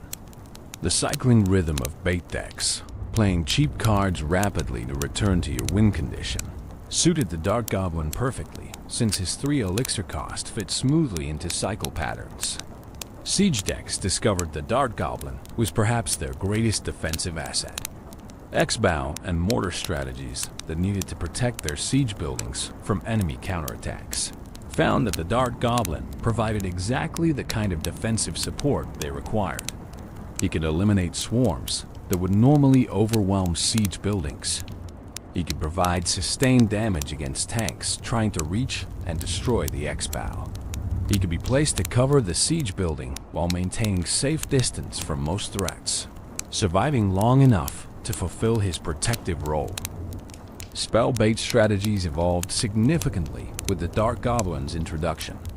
He became another spell-vulnerable target that had to be addressed, but using spells on him meant those spells weren't available for other threats. The decision trees became more complex. Do you arrow the Dark Goblin to stop his sustained damage, potentially leaving yourself vulnerable to minion horde? Do you save arrows for air threats and try to reach the Dark Goblin with melee troops, accepting the damage he'll deal while you close the distance? Every choice had trade-offs, and skilled players exploited opponents' decisions ruthlessly. The community's initial reactions to the Dark Goblin ranged from enthusiasm to concern to outright declarations that he was overpowered and needed immediate nerfs. Usage rates climbed rapidly as more players unlocked and upgraded him. Within 2 weeks of his release, he was appearing in over 30% of decks at competitive trophy ranges, a remarkable adoption rate for a newly released card. Professional players featured him in tournament decks almost immediately, recognizing that his unique combination of range, reliability, and cost efficiency made him extremely valuable.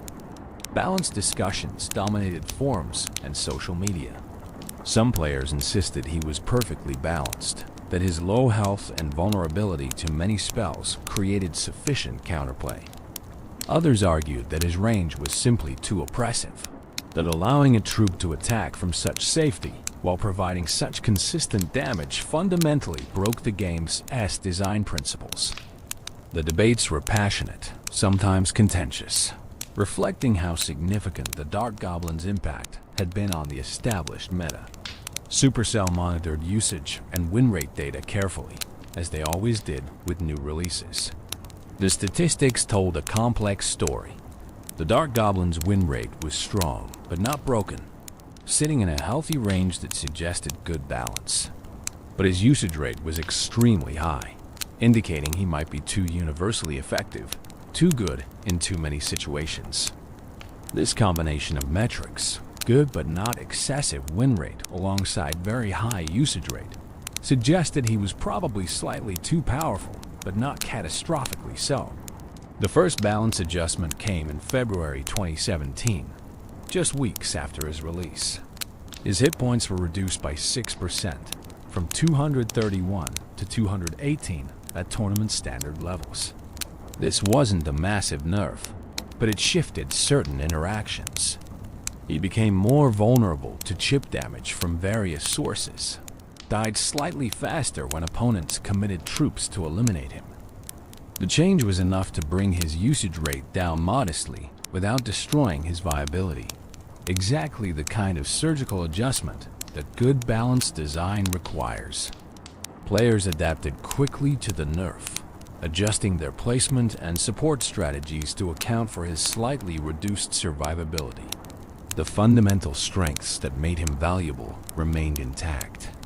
His range still exceeded most alternatives.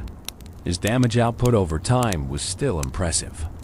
He was still an excellent defensive tool and a sustainable source of offensive pressure. The nerf acknowledged he'd been slightly too strong without removing him from competitive viability. The meta continued evolving around the Dark Goblin's presence. Counter strategies developed as players identified reliable ways to deal with him.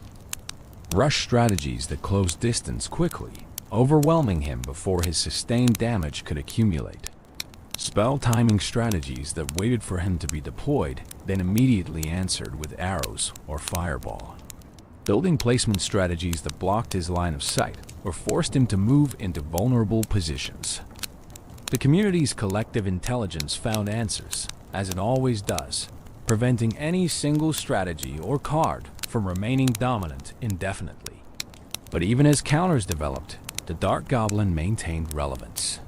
Good players learned to position him more carefully, to protect him with tanks or buildings, to deploy him at moments when opponents' spell counters had already been used on other threats. The skill ceiling for optimal Dark Goblin usage proved surprisingly high, with significant differences between mediocre deployment and expert positioning. This depth ensured he remained interesting and valuable, even after players learned how to counter basic strategies involving him. His impact extended beyond just the cards and strategies directly involving him. His presence in the meta forced changes to deck construction across the board. Decks needed reliable answers to long-range threats, or they'd be picked apart by Dark Goblins they could ineffectively reach. This pushed certain cards into higher usage, particularly those that could threaten him cost-efficiently. It pushed other cards out of favor, particularly those that struggled to deal with sustained ranged pressure. The entire ecosystem shifted, adjusting around this new element that had been introduced. Content creators embraced the Dark Goblin enthusiastically. YouTube videos analyzing his mechanics, showcasing effective usage, explaining optimal positioning strategies. Twitch streams featuring Dark Goblin-focused decks, demonstrating techniques live while engaging with audiences. Reddit discussions dissecting his impact on various deck archetypes, theory crafting new compositions that leveraged his unique capabilities. The community engagement around his release was remarkable, demonstrating how much impact a well-designed new card could have on player investment and interest. Tournament play proved the Dark Goblin's competitive viability definitively. Major events in the months following his release featured him prominently, with top players incorporating him into various successful strategies.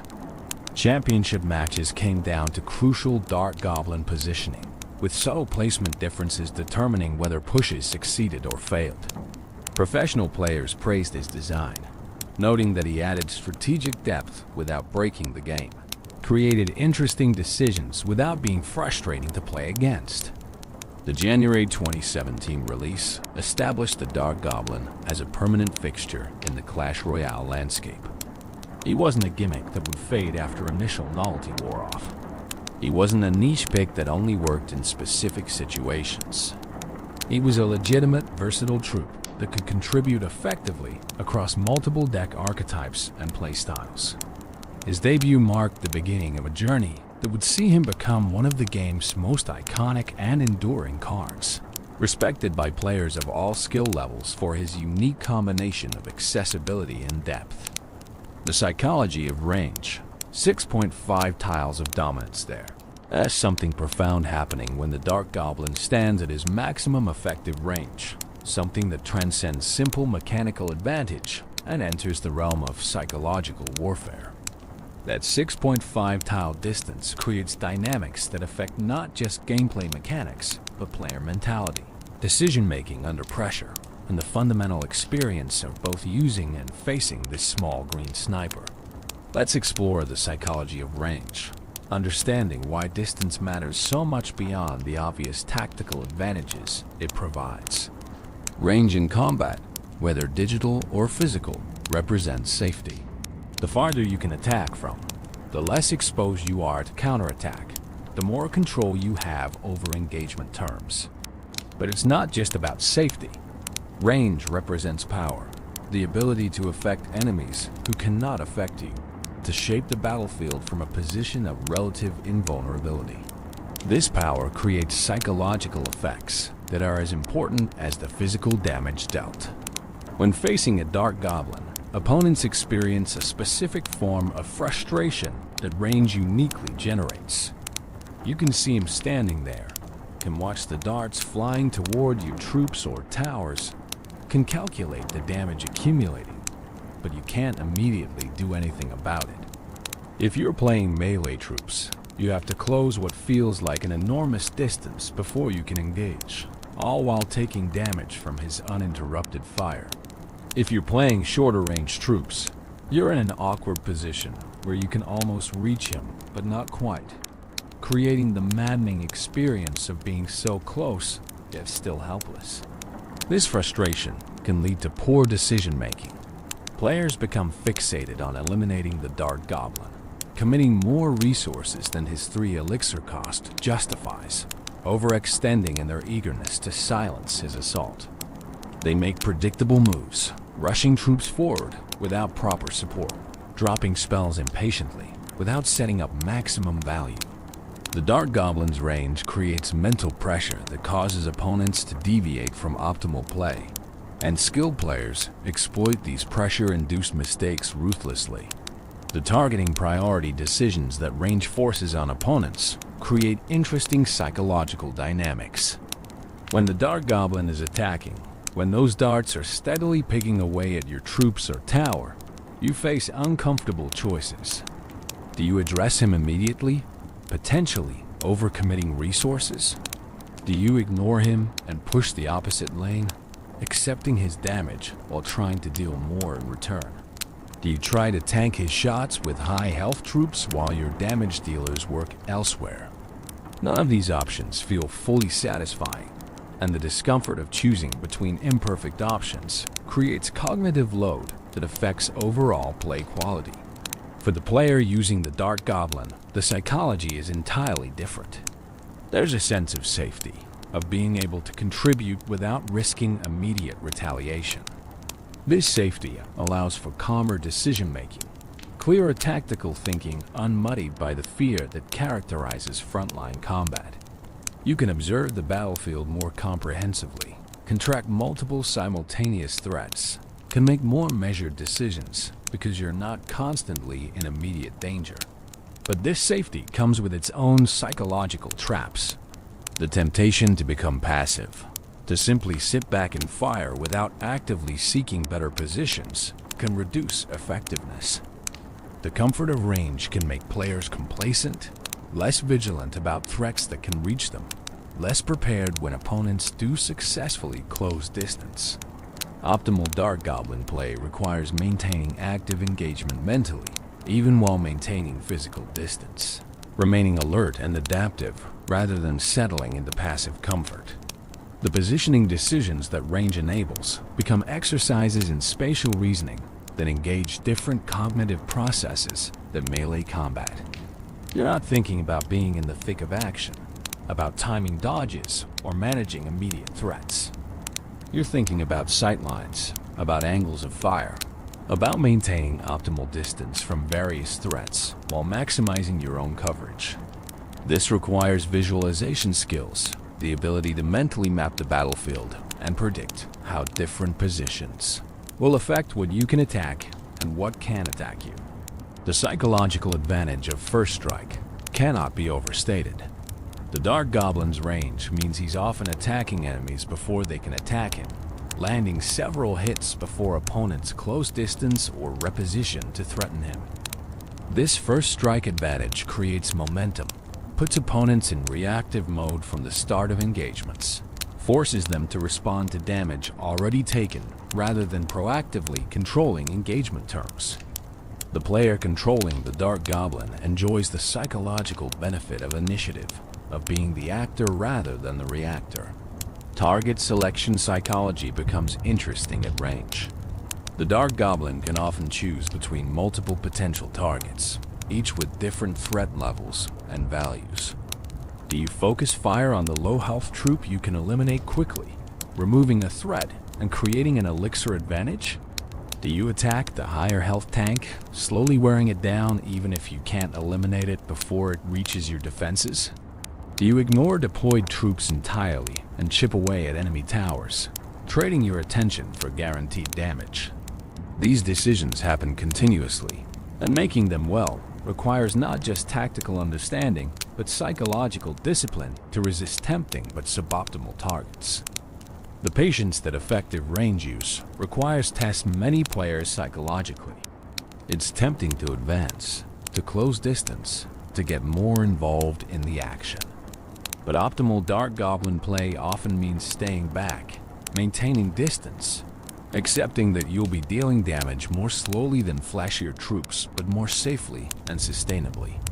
This patience must be cultivated, trained through experience, reinforced through observing the consequences of impatient overextension. Players who can't master this patience will never fully optimize the Dark Goblin's potential. The inverse psychological effect occurs in opponents who've been frustrated by Dark Goblins in previous matches. They enter new games with preloaded responses, predetermined to eliminate him immediately whenever he appears. This predictability is exploitable. Knowing opponents will likely spell or rush your Dark Goblin creates opportunities to bait these responses, to waste their resources on your Dark Goblin while setting up plays that capitalize on them having used their answers. The meta-psychology of expectation and manipulation adds layers to high-level play. Range creates information advantages that have psychological components.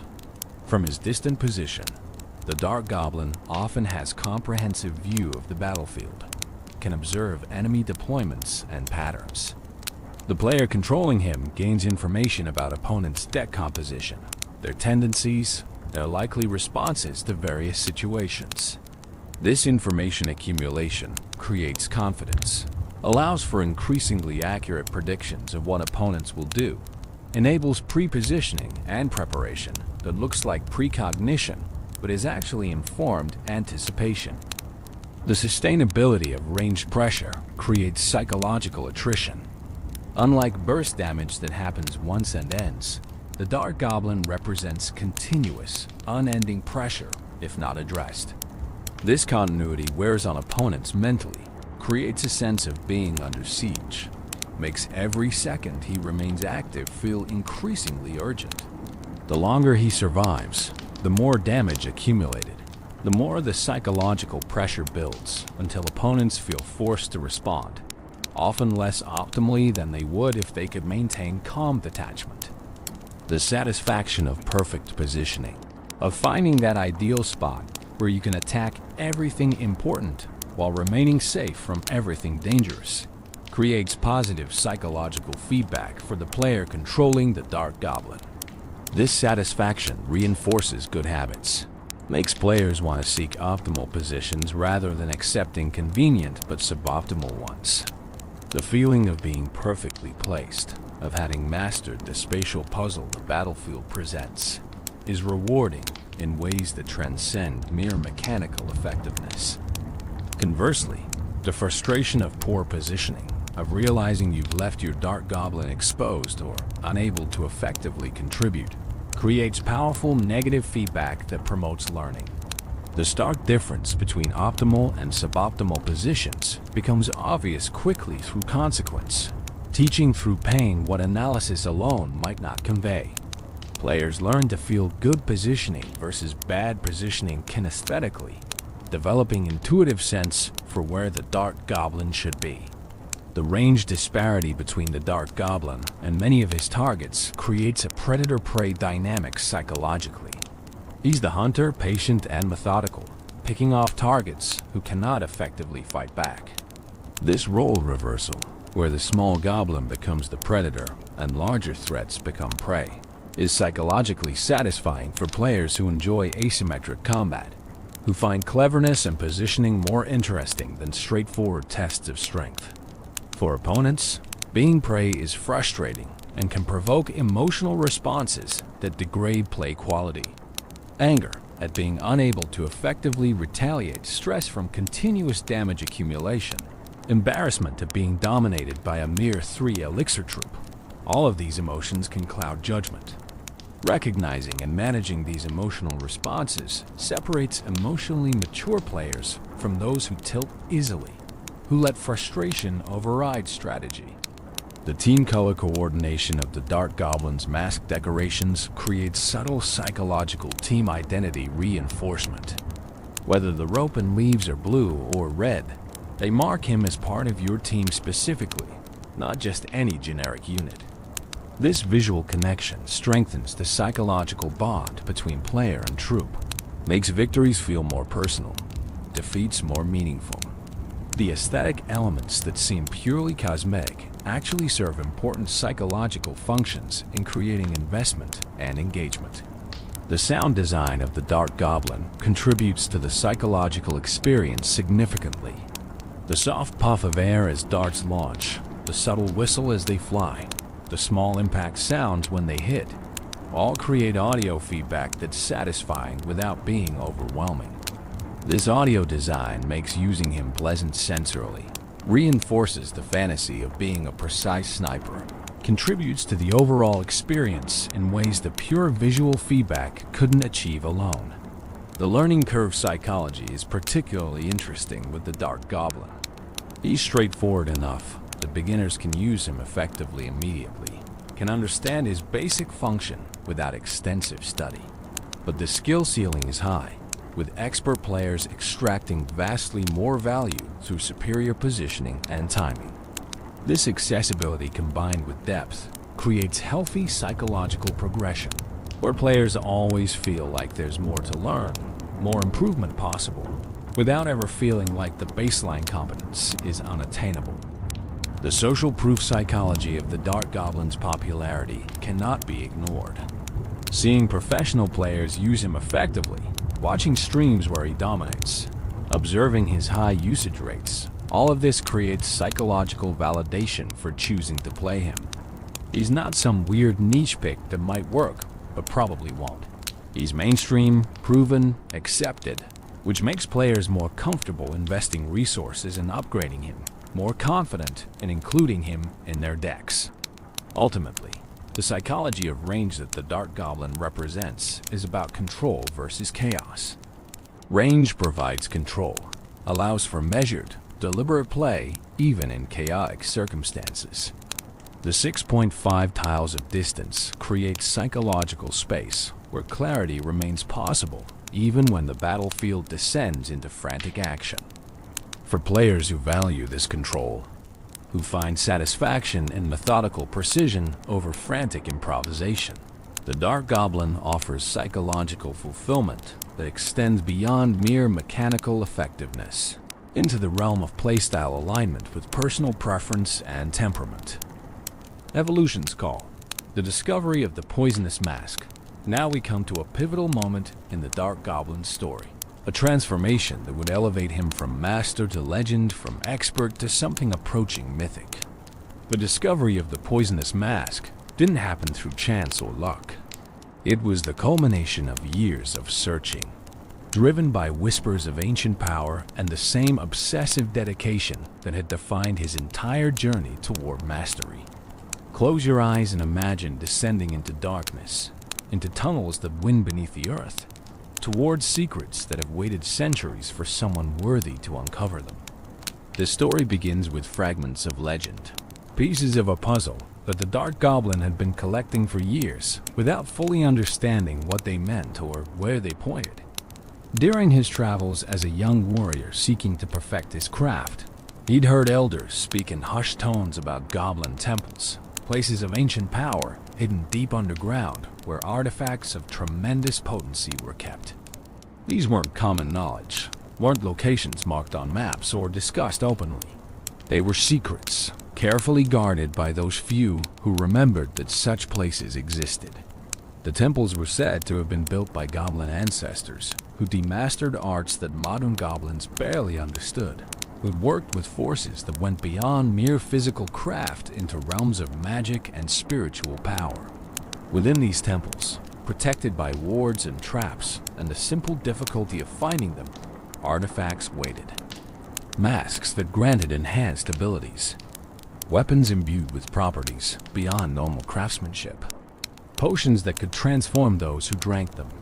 All legendary, all difficult to verify, all relegated by most rational goblins to the category of entertaining myths rather than actionable truth.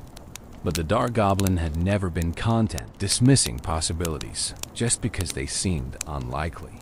His voodoo mask, the one he wore daily, had itself been created through processes that bordered on the mythological. He'd experienced firsthand that the boundaries between natural and supernatural, between mundane and magical, were more porous than skeptics believed. If one powerful mask existed, achieved through goblin craft and spiritual technique, why couldn't others exist, created by ancestors who'd had centuries to refine their methods? He began investigating more systematically, treating the temple legends as a problem to be solved through careful research rather than fantastical stories to be enjoyed and dismissed. He sought out the oldest goblins he could find, those whose memories reached back further than most, whose knowledge included traditions that younger generations had forgotten. He listened to their stories carefully, separating obvious embellishment from potential factual cores, building a map not of physical locations, but of thematic patterns and repeated elements. Certain details appeared across multiple independent accounts. The temples were always described as underground, as if being beneath the earth was somehow essential to their nature or purpose. They were always protected, never simply open and accessible, requiring either specific knowledge to find or great determination to breach. They were always associated with particular powers or abilities, with stories of goblins who'd entered as ordinary warriors and emerged as something more. And they were always dangerous, with warnings about traps and guardians and the spiritual trials that anyone seeking their secrets would need to survive. The connection to the miner, that mysterious digger who tunneled through the earth with supernatural speed and precision, appeared in some accounts. Miners were said to sometimes stumble upon temple entrances during their excavations, though most lacked the knowledge or courage to actually enter what they'd found. A few stories spoke of miners who deliberately sought temple entrances, who'd used their earth-moving abilities to find what was hidden beneath layers of rock and soil, who traded information about temple locations to warriors seeking power. The Dark Goblin cultivated relationships with several miners, establishing reputation as someone who could be trusted, who paid fairly for information, who respected the risks that miners took in sharing knowledge that some within Goblin society considered dangerous or taboo. These relationships took years to build, required demonstrations of character and reliability, involved helping miners with tasks and favors that established reciprocal obligations. But eventually, trust grew sufficient that miners began sharing more closely held information. One miner in particular, an elderly specialist who'd spent decades tunneling through every variety of earth and stone, spoke of an encounter he'd had years ago. While excavating a new tunnel network, he'd broken through into a chamber that clearly wasn't natural. The walls were too smooth, too regular, bearing marks of tools and deliberate construction. In the chamber's center stood a door, carved with symbols he didn't recognize, sealed by mechanisms he didn't understand.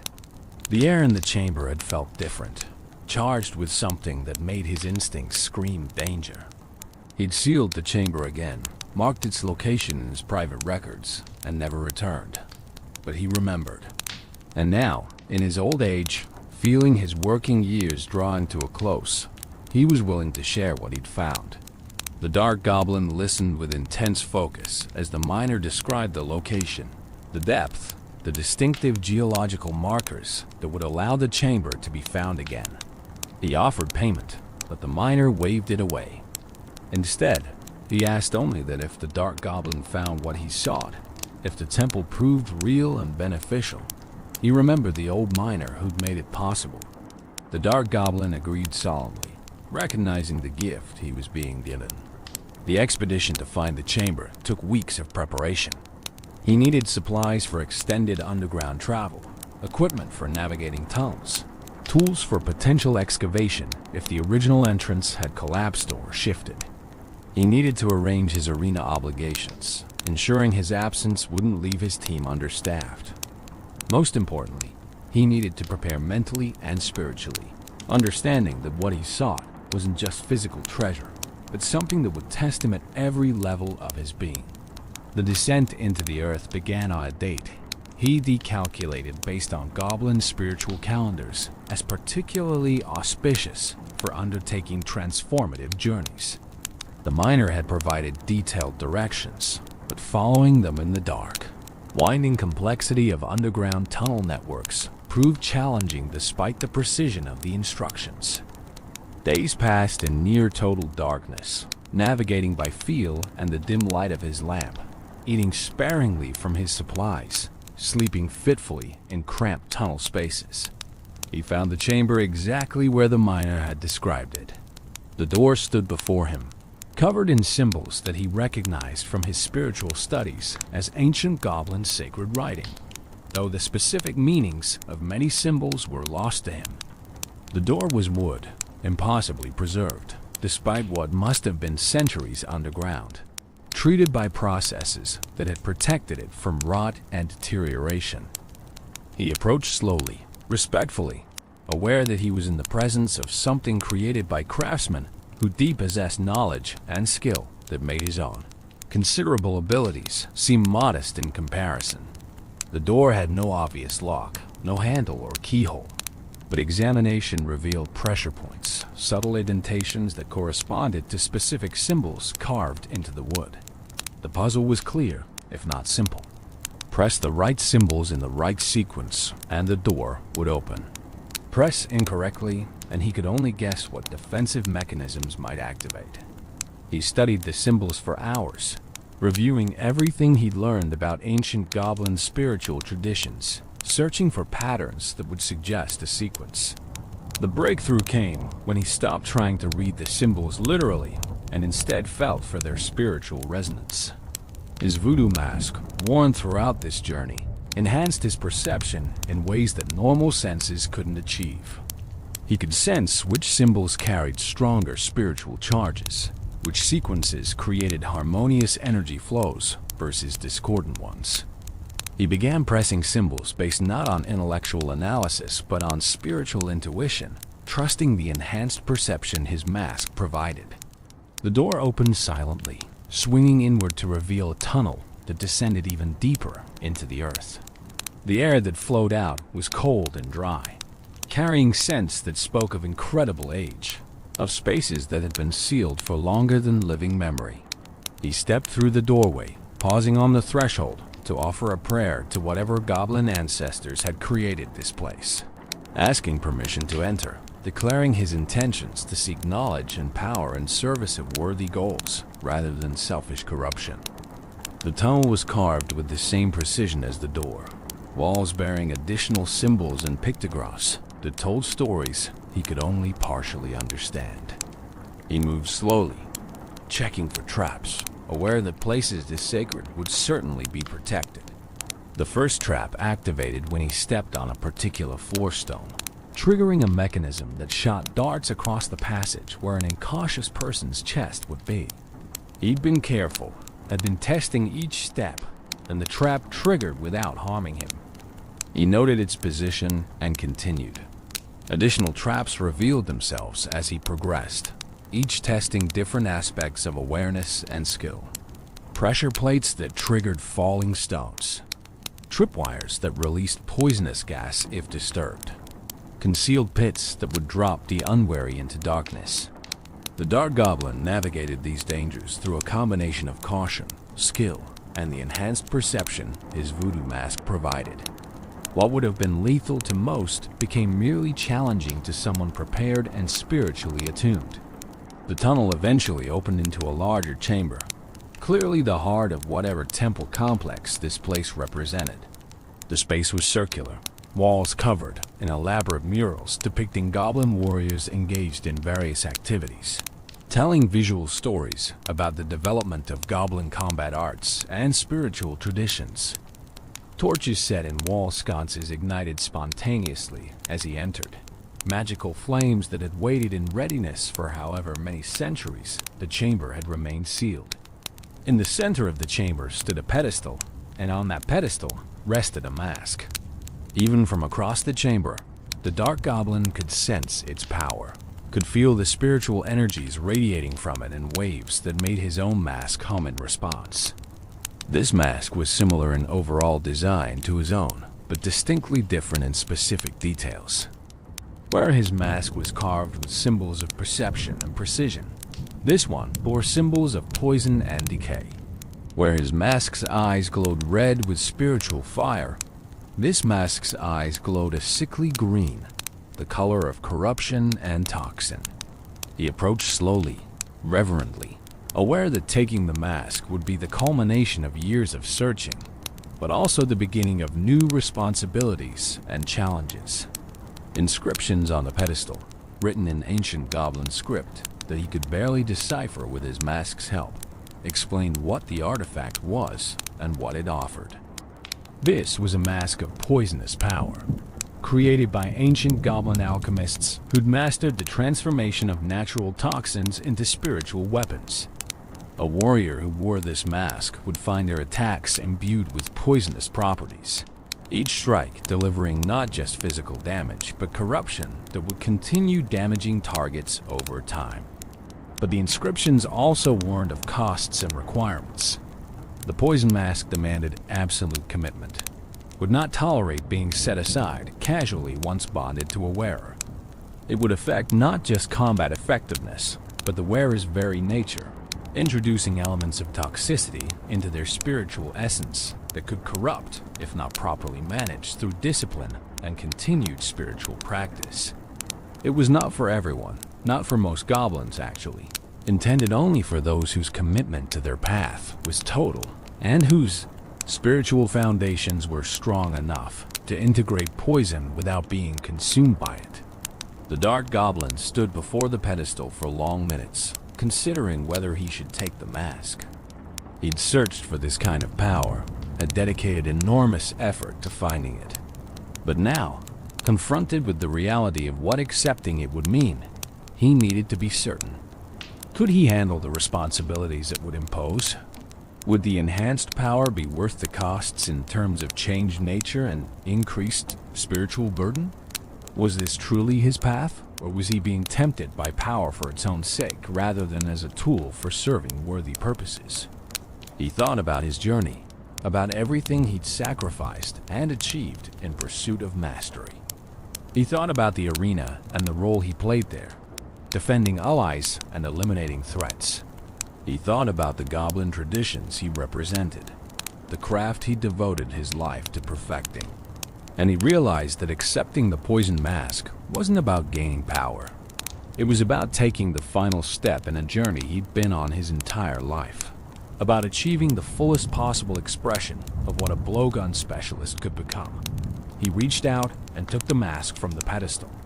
The moment his fingers touched it, spiritual energy surged through him, not hostile, but testing, evaluating, determining whether he was truly worthy or whether he'd made a terrible mistake. His own voodoo mask amplified in response, creating a feedback loop of spiritual power that threatened to overwhelm him. He held firm, refusing to release either mask, enduring the trial of integration as the two artifacts established their relationship to each other and to him. When the surge finally subsided, he found himself changed. The poison mask hadn't replaced his voodoo mask, but rather complemented it, creating a dual mask configuration that enhanced both artifacts beyond what either could achieve alone. He could feel new capabilities awakening within him, understanding of toxins and corruption, ability to imbue his darts with properties that would make each strike vastly more effective than simple physical damage alone. The journey back to the surface was both easier and harder than the descent. Easier because he now knew the path, had already navigated the traps, could move more quickly through the underground passages. Harder because he was changing, integrating the poison mask's power into his being, experiencing transformations that were sometimes uncomfortable or disorienting. By the time he emerged into sunlight after weeks underground, he was recognizably himself, but also undeniably different, marked by the power he'd claimed in ways that anyone with spiritual sensitivity could perceive. The evolution was complete. The Dark Goblin had become the evolved Dark Goblin, his capabilities enhanced not through mere training, but through spiritual transformation enabled by ancient goblin magic. When he returned to the arena, when he deployed in his first battle wearing both masks and channeling their combined power, opponents discovered immediately that facing him had become vastly more dangerous than before. The Goblin Temple Mystery. Ancient secrets underground, the Goblin Temple that the Dark Goblin discovered wasn't unique, wasn't the only such place hidden beneath the earth. To understand the full significance of his find, we need to explore the broader mystery of the Goblin Temples. These sacred spaces that held the accumulated knowledge and power of goblin ancestors who achieved mastery of arts that modern goblins barely remembered. Let your mind drift through these ancient halls, imagining spaces carved from living rock where secrets waited in patient silence for those worthy to receive them. The creation of the temples dated back to a period in goblin history that had been largely forgotten by modern clans. A time when goblin society was more unified, more spiritually focused, more dedicated to preserving and advancing the accumulated wisdom of their people. This wasn't a golden age, necessarily. It wasn't some ideal paradise. But it was a period when goblins took seriously the responsibility of passing knowledge to future generations, of ensuring that hard-won understanding wouldn't be lost to time and chaos. The temple builders were a specialized caste within ancient goblin society, warriors, and craftsmen and spiritual practitioners who dedicated themselves to creating spaces that could preserve artifacts and knowledge across centuries or millennia. They studied geology to find the most stable locations deep underground where tectonic activity would undestroy what they built. They mastered preservation techniques that could protect organic materials like wood and cloth from the decay that normally claims everything. They developed defensive systems, traps, and wards that would protect their temples from looters while allowing legitimate seekers to access what was stored within. The reasons for building the temples underground, rather than on the surface, were both practical and spiritual. Practically, surface structures were vulnerable to warfare, weather, and the simple passage of time. Underground chambers, properly constructed in stable rock, could last indefinitely, protecting their contents from almost anything except the most determined excavation. Spiritually, the earth itself was considered sacred in goblin traditions, a source of strength and stability. Placing sacred objects beneath the earth's surface was seen as giving them to the earth's protection, creating a bond between artifact and elemental power that enhanced both. The number of temples created was unknown, their locations deliberately obscured through methods that ensured knowledge wouldn't be easily transmitted. Some ancient texts suggested dozens of temples scattered across the regions where goblin clans lived. Others hinted at hundreds, an entire network of sacred spaces linked by symbolic and spiritual connections, even though they had no physical passages connecting them. The truth was lost to time, with most temples likely undiscovered, their contents still waiting for seekers who might never come. The contents of each temple varied based on when it was created and what specific knowledge or artifacts its builders wished to preserve. Some temples functioned as armories, storing weapons created by master craftsmen whose techniques had been lost or forgotten. Other temples served as libraries of sorts, containing records carved in stone or preserved through magical means, documenting goblin history and techniques in detail that oral traditions couldn't match. Still other temples held artifacts of spiritual power, objects like the poison mask that transcended mere craftsmanship to become genuine sources of supernatural enhancement. The symbols carved throughout the temple served multiple purposes. They were decorative, displaying the artistic sensibilities of their creators. They were educational, telling stories and documenting techniques visually for those who understood how to read them. They were protective, forming wards and barriers that discouraged or prevented unauthorized access. And they were spiritual, creating resonance patterns that enhanced the power of artifacts stored within, making the temples themselves amplifiers and preservers of spiritual energy. The traps that protected the temples represented sophisticated understanding of both mechanical and spiritual defense. The mechanical traps tested physical skills, awareness, and caution, ensuring that only competent and careful individuals would reach the inner chambers. The spiritual traps tested worthiness in less tangible ways, creating challenges that evaluated character and intention. Barriers that would turn back those whose goals were selfish or corrupt, regardless of their technical ability to navigate physical dangers. The criteria for worthiness that the temples evaluated weren't explicitly documented anywhere, but patterns emerged from stories of various goblins who'd sought temple access over the years. Pure combat skill wasn't sufficient. Many technically proficient warriors failed spiritual trials that less skilled but more personally developed seekers passed. Selfish motivation inevitably led to failure.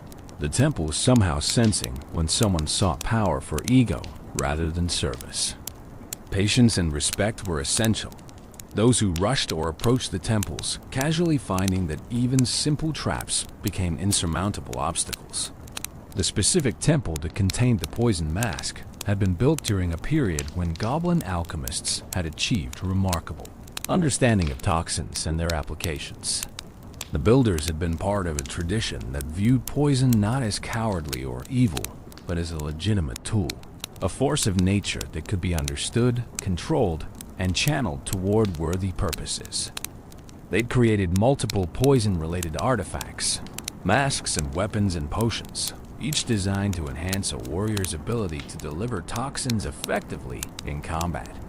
The mask the Dark Goblin found was apparently one of several similar items, each attuned to slightly different aspects of poisonous power. Some enhanced the potency of natural toxins the wearer might apply to weapons manually. Others granted the ability to generate spiritual poison, supernatural corruption that damaged not just bodies but souls. The mask the Dark Goblin claimed fell somewhere between these extremes, imbuing his attacks with poison that was partly physical and partly spiritual, affecting targets in both dimensions simultaneously. The murals in the temple chamber told stories about the mask's creation and previous wearers. The Dark Goblin had studied these murals carefully before leaving, understanding that they documented not just history, but also techniques and warnings that anyone bonding with the mask should know. The images showed ancient goblins in combat, their attacks leaving trails of toxic green energy, their enemies falling not just from wounds, but from the corruption spreading through their systems. Other murals depicted the spiritual practices required to maintain balance while using poisonous power. Meditation techniques that cleanse toxins from the user's own spiritual essence, preventing the poison they wielded from slowly corrupting them from within. Rituals that renewed the bond between mask and wearer while also establishing boundaries, ensuring the artifact enhanced rather than dominated. Exercises that developed the mental discipline needed to control poison precisely, delivering exactly as much toxicity as intended rather than losing control and causing indiscriminate harm. The warnings were equally clear and sobering. Images show goblins who'd failed to maintain proper spiritual discipline, becoming consumed by the very poison they'd sought to master. Their forms were twisted, corrupted, showing what happened when toxic power was wielded without proper understanding and respect. These cautionary depictions made clear that the poison mask wasn't simply a tool that anyone could use safely. It demanded ongoing work, continuous spiritual development, dedication to balance that had to be maintained for as long as the mask was worn. The temple itself held additional secrets beyond the mask. Side chambers contained other artifacts, some related to poison and others serving different purposes. The Dark Goblin explored these spaces carefully, documenting what he found, taking a few items that seemed potentially useful while leaving most in place, recognizing that he couldn't possibly use everything and that the temple should remain intact for future seekers who might need what it offered. One side chamber contained records, carved tablets that documented the history of the poison-wielding tradition within ancient goblin society. He spent hours studying these tablets, learning about practitioners who'd come before him, their achievements and their failures, the techniques they'd developed, and the limitations they'd encountered. This historical knowledge proved invaluable, giving him context for understanding the power he'd claimed. showing him the tradition he was now part of and the responsibility he carried to honor and build upon what his ancestors had created. Another chamber held supplies for maintaining poison-related artifacts, compounds and materials that couldn't be easily obtained through normal means. He took samples, understanding that he might need these materials for the ongoing maintenance the mask required. The supplies had been preserved through the same methods that protected the mask itself, remaining potent despite the centuries they'd waited in storage, testament to the preservation skills of the temple builders. The exit from the temple revealed another layer of its mystery. The Dark Goblin noticed as he left that the entrance sealed behind him, mechanisms activating to close the door and camouflage the opening, making it appear as though nothing had ever disturbed the stone. The temple was protecting itself, ensuring that casual discovery wouldn't expose its contents to looters or the spiritually unprepared. He marked the location as best he could, but suspected that even with detailed directions, finding the entrance again would be extraordinarily difficult, if not impossible. This self-protecting nature of the temples explained why they remained hidden despite the centuries since their creation. They didn't simply rely on physical concealment or the difficulty of underground navigation. They actively resisted discovery, using methods that blended mechanical, spiritual, and possibly even subtle magical properties to avoid detection. Only when conditions were right, when a worthy seeker with genuine need approached, would the temples allow themselves to be found. The network theory suggested that all goblin temples were somehow connected, that the spiritual energies they contained resonated with each other across whatever distances separated them physically. If this theory was true, and the Dark Goblin had found evidence suggesting it might be, then his discovery and claiming of the poison mask would have rippled through the network, announcing to any other temples that existed that a worthy seeker had successfully claimed power from one of their number. Perhaps this would make finding other temples easier for him in the future, recognition granted by the network itself that he'd proven his worthiness. The broader implications of the temple's existence raised profound questions about goblin history and the knowledge that had been lost over generations. What else might be preserved in undiscovered temples? What techniques and understanding had ancient goblins possessed that modern clans no longer even knew to seek? How many potential evolved forms might exist, waiting in underground chambers for warriors dedicated enough to find them and prove themselves worthy of transformation? These questions had no certain answers, but they inspired the Dark Goblin and other seekers to continue searching, to pursue rumors and investigate legends that might lead to additional discoveries. Each new temple found, each artifact claimed, added pieces to the puzzle of what goblin society had once been and might become again. If enough of the ancient knowledge could be recovered and integrated into modern understanding. Now, as sleep draws closer, as these images of ancient temples and hidden power drift through your consciousness, let yourself appreciate the dedication required to seek these secrets. The Dark Goblin could have been satisfied with conventional mastery, could have remained simply excellent at his chosen craft. Instead, he pursued transformation, risked dangers both physical and spiritual, descended into darkness in search of light. That courage, that commitment to becoming more than he was, defines the difference between competence and legend.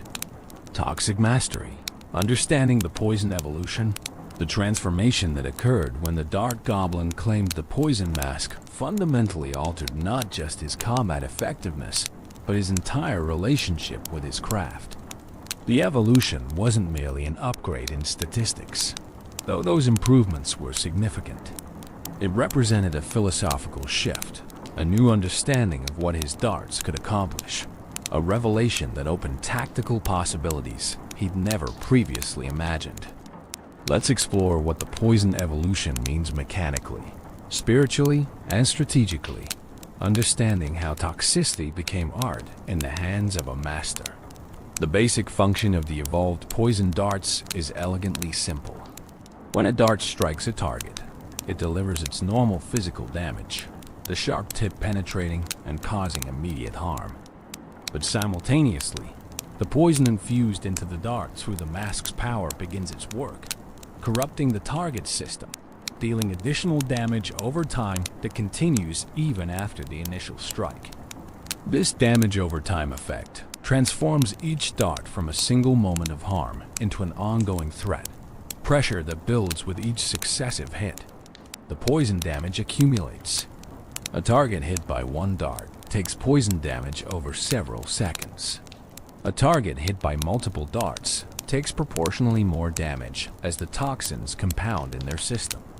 This accumulation means that the evolved Dart Goblin's effectiveness increases dramatically when he can maintain sustained fire on a single target, each dart adding to the damage of those before it, creating exponential growth in harm delivered per second of continued engagement.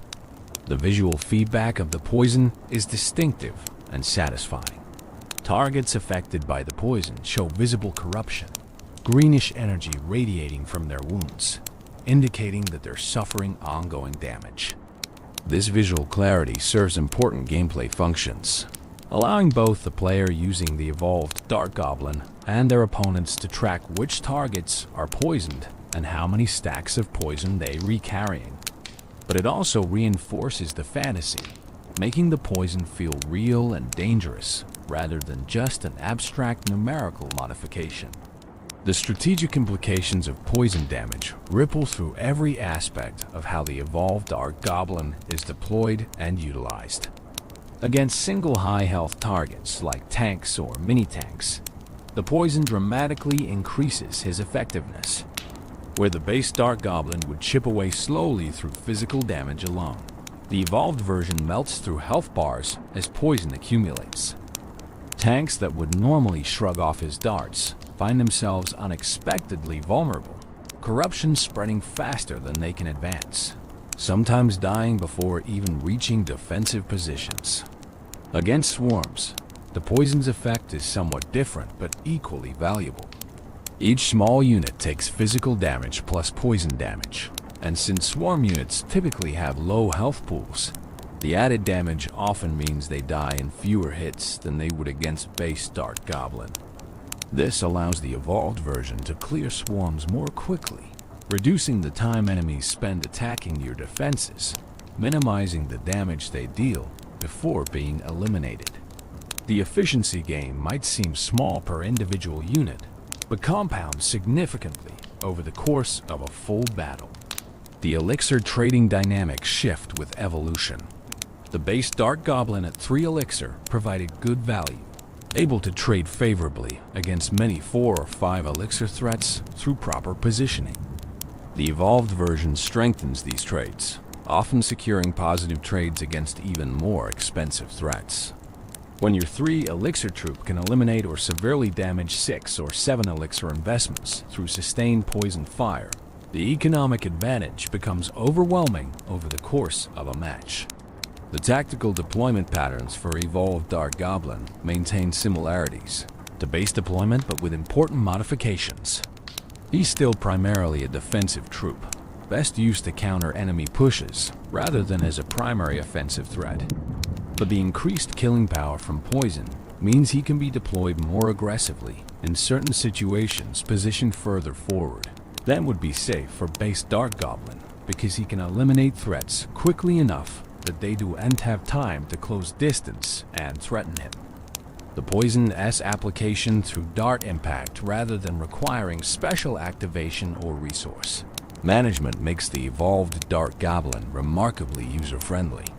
There's no complex mechanic to learn, no additional timing or positioning requirements beyond what effective base Dart Goblin usage already demands. You deploy him, he shoots darts. Those darts poison targets automatically. The complexity comes from leveraging this automatic poison optimally, rather than from mastering difficult mechanical execution.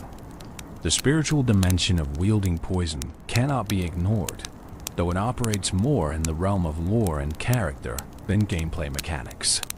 The Dart Goblin wearing the poison mask must maintain the spiritual discipline discussed in the temple murals, must practice the cleansing meditations that prevent the toxins he wields from corrupting his own essence, This ongoing spiritual work isn't represented mechanically in the game, but exists as part of his story, part of what makes the evolution more than just numerical improvements. The poison's nature sits somewhere between physical and supernatural. It damages the body through processes that resemble natural toxins, corrupting cellular function, disrupting vital systems. But it also carries spiritual components. Corruption that affects the target's life force in ways pure physical poison couldn't achieve. This hybrid nature makes the evolved Dark Goblin's poison effective against targets that might resist purely physical or purely magical attacks, threading a middle path that catches enemies without comprehensive defenses.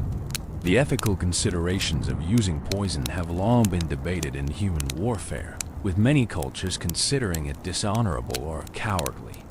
But goblin traditions, particularly the ancient ones preserved in the temples, viewed poison more practically.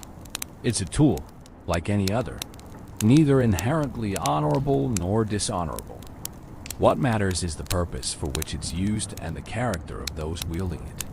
The Dark Goblin using poison to defend his allies and eliminate threats to his team carries no moral stain, regardless of what human ethical traditions might suggest. The balanced considerations for the evolved Dark Goblin required careful attention from the development team. Evolution cards needed to feel significantly more powerful than their base versions to justify the resource investment required to unlock and upgrade them. But they also couldn't be so powerful that they became mandatory, that players without access to evolutions couldn't compete effectively. The poison evolution threads this needle successfully, providing meaningful power increase without breaking the game's fundamental balance. The community reception to the evolved Dark Goblin was generally positive, with players appreciating that the evolution maintained the core identity while adding new dimensions. He still played like a Dark Goblin, still required similar positioning and decision-making, still filled the same basic role in deck composition. The poison wasn't a gimmick that changed everything. It was an enhancement that made what he already did more effective, which felt natural and satisfying rather than jarring or confusing. The usage statistics for Evolved Dark Goblin showed healthy but not excessive adoption. Not every player chose to evolve him, some preferring to invest evolution resources in other cards. But those who did evolve him reported satisfaction with the results, feeling that the evolution provided value commensurate with the investment required. This balance of adoption indicated good design, strong enough to be worth pursuing, but not so dominant that it became mandatory for competitive viability. The strategic synergies between Evolved Dark Goblin and certain other cards created interesting deck-building possibilities. Cards that slowed enemies, keeping them in range longer, became more valuable when paired with poison that needed time to accumulate.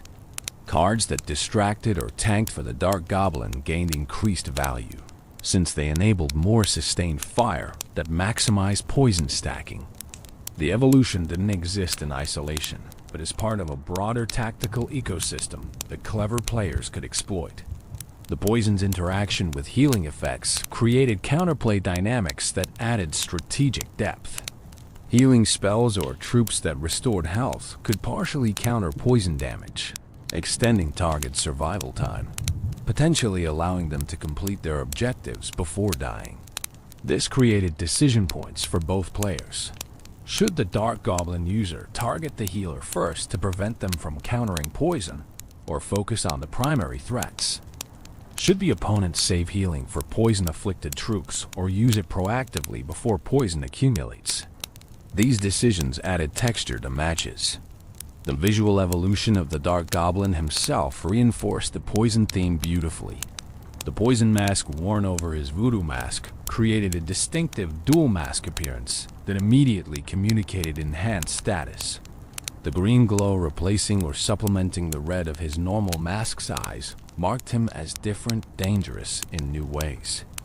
The team-colored decorations remained, maintaining his identity while clearly signaling that this was an evolved form rather than a completely different troop. The skill ceiling for optimal evolved Dark Goblin usage rose slightly compared to base version. Players needed to understand damage timing, predicting when accumulated poison would finish off targets, allowing them to redirect fire to new threats earlier than they might otherwise think safe. They needed to prioritize targets differently, sometimes focusing the highest value threat even if other options were closer or easier to hit, trusting poison to finish low health targets while maximizing accumulation on tougher ones. The satisfaction of perfect poison plays, where careful target selection and sustained fire resulted in multiple enemies dying almost simultaneously, as accumulated corruption overwhelmed them, created memorable moments that players shared and celebrated. These highlights reinforced the appeal of playing evolved Dark Goblin, providing the kind of spectacular payoff that justified the effort required to achieve evolution and the skill needed to utilize it effectively. The lore implications of the evolution extend beyond just the individual Dark Goblin. His discovery of the poison mask and successful integration of its power demonstrated that ancient goblin knowledge remained relevant and accessible to those willing to seek it. This opened possibilities for other goblins, suggested paths they might pursue toward their own transformations. The temples held more than just the poison mask, and the evolved Dark Goblin's success would inspire others to undertake similar quests. The training required to maintain evolution differed from base training. The Dark Goblin had to practice with poisoned darts, learning how the added toxicity affected flight characteristics, how targets reacted differently to poison versus pure physical damage, how to pace his fire to maximize poison accumulation. This ongoing refinement kept even a master engaged, ensured that evolution wasn't an endpoint but another stage in continuous development. The relationship between the Dark Goblin and his masks deepened through evolution. The Voodoo Mask and Poison Mask weren't just equipment anymore. They were partners, extensions of self, spiritual allies in his ongoing journey. He communicated with them through meditation and ritual, maintained the bonds that kept their powers flowing properly, honored the traditions from which they'd emerged. This relationship elevated his practice from mere craft into something approaching sacred devotion. Now let the poison imagery drift through your relaxing mind, not as something frightening, but as a force that has been understood, controlled, channeled toward worthy purposes. The green glow, the accumulating corruption, the targets falling not to single devastating blows, but to the patient accumulation of toxic power applied with precision and dedication.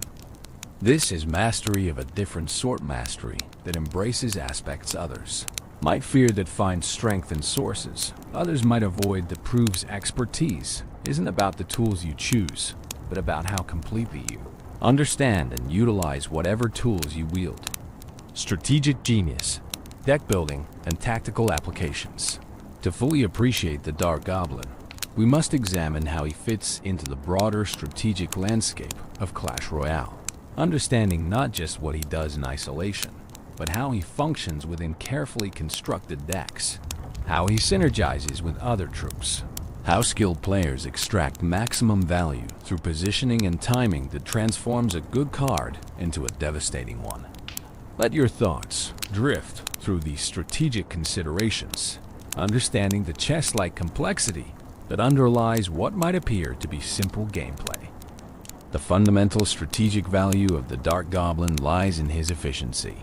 3 elixir for 6.5 tile range and fast hit speed represents excellent cost-to-capability ratio, especially on defense, where his range allows him to attack enemies while remaining safe behind your own defensive line. This efficiency makes him valuable across virtually all deck archetypes, from aggressive cycle decks to patient control strategies to siege compositions that need reliable defensive support. In cycle decks, those strategies built around quickly rotating through your card rotation to repeatedly deploy your win condition. The Dark Goblin serves multiple crucial functions. His 3 elixir cost is low enough to enable quick cycling without being so cheap that he provides insufficient value. He contributes meaningfully on defense, justifying his inclusion beyond pure cycle speed. And he can apply offensive pressure as well, threatening chip damage on towers when opponents leave him unaddressed.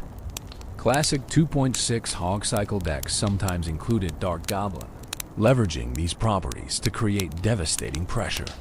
The specific synergies with Hog Rider demonstrate cycle deck integration beautifully. Dark Goblin defends efficiently, then transitions into a counterpush by supporting the Hog with ranged fire. He clears defending swarms that would normally stop Hog Rider cold. He forces responses that might otherwise be safe for the Hog, creating elixir advantage or spell disadvantage for opponents. The combination isn't flashy, but it's brutally effective when piloted with skill and timing precision. Log-based strategies found the Dark Goblin to be natural inclusion. These decks aim to force opponents to use their log spell on targets like Goblin Gang or Princess, then capitalize with Goblin Barrel or other log-vulnerable threats. More ways to manipulate opponents' spell usage. More opportunities to catch them without the right answer at the right time. The bait synergy with Princess is particularly notable.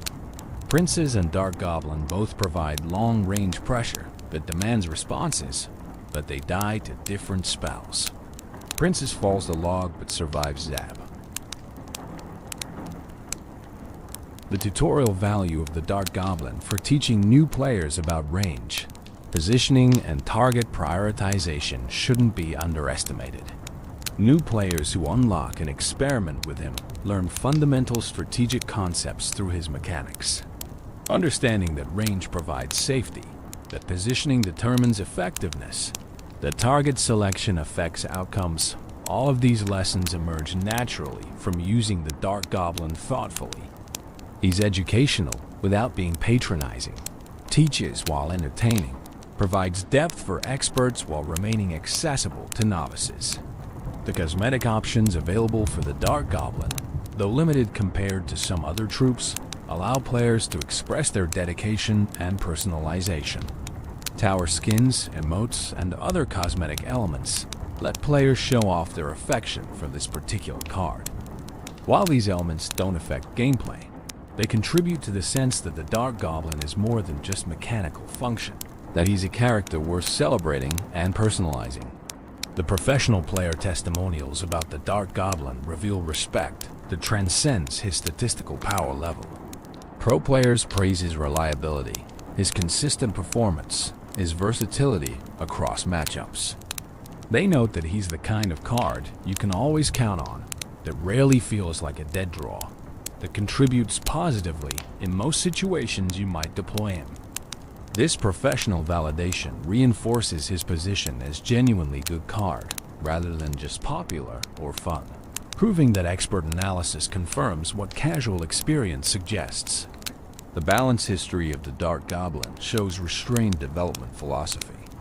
He's received adjustments over the years, small nerfs when slightly too strong, modest buffs when usage dropped too low, but he's never been dramatically overhauled, never fundamentally reimagined, never changed so much that players who mastered his usage had to completely relearn him. This consistency respects player investment, acknowledges that people have spent time mastering specific techniques, avoids invalidating that mastery through capricious redesigns. The cross-game presence of the Dark Goblin extends beyond Clash Royale. While primarily associated with the arena, elements of his design and concept appear in related Clash games, creating a sense that he's part of a broader universe rather than confined to one specific title.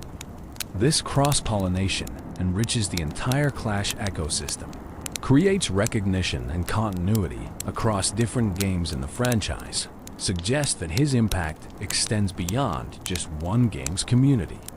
The social bonds formed around shared Dark Goblin appreciation create community cohesion. Players who main him, who build their primary strategies around his capabilities, form informal networks. They share replays, discuss strategies, theorize about optimal plays, celebrate achievements. These social connections, mediated through shared interest in one specific card, Demonstrate how game elements can facilitate genuine human connection. Create relationships that transcend the digital space where they originated.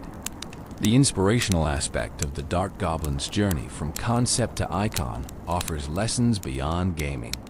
His story is about dedication, about mastering a craft through obsessive practice, about refusing to accept limitations, about finding your niche and becoming the absolute best at it. These themes resonate universally, applying to any field of endeavor, any pursuit of excellence.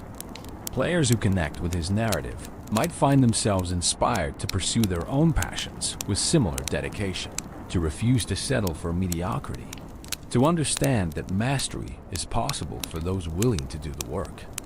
Looking toward the future, the Dark Goblin's continued relevance seems secure. Clash Royale will keep evolving. New cards will be introduced, balance will shift, but his fundamental utility ensures ongoing viability. Range will always matter. Sustained damage will always have value. Efficient defensive tools will always be needed. As long as these things remain true, the Dark Goblin will remain relevant, continuing to contribute to strategies, continuing to appear in competitive play, continuing to be valued by players at all skill levels. The potential for additional evolutions or variants creates exciting possibilities. What if future updates introduced alternate evolution paths, allowing players to choose between poison specialization and other options that enhance different aspects of his kit? What if special events granted temporary cosmetic or mechanical modifications that let players experiment with different Dark Goblin fantasies? The foundation is strong enough that creative expansions could add depth without compromising the core identity that makes him beloved. The legend of the Dark Goblin, in the end, is about the journey from novice to master, from ordinary goblin to arena icon. It's about patience, precision, dedication to craft. It is about proving that small warriors with simple tools can change the course of battles through perfect execution.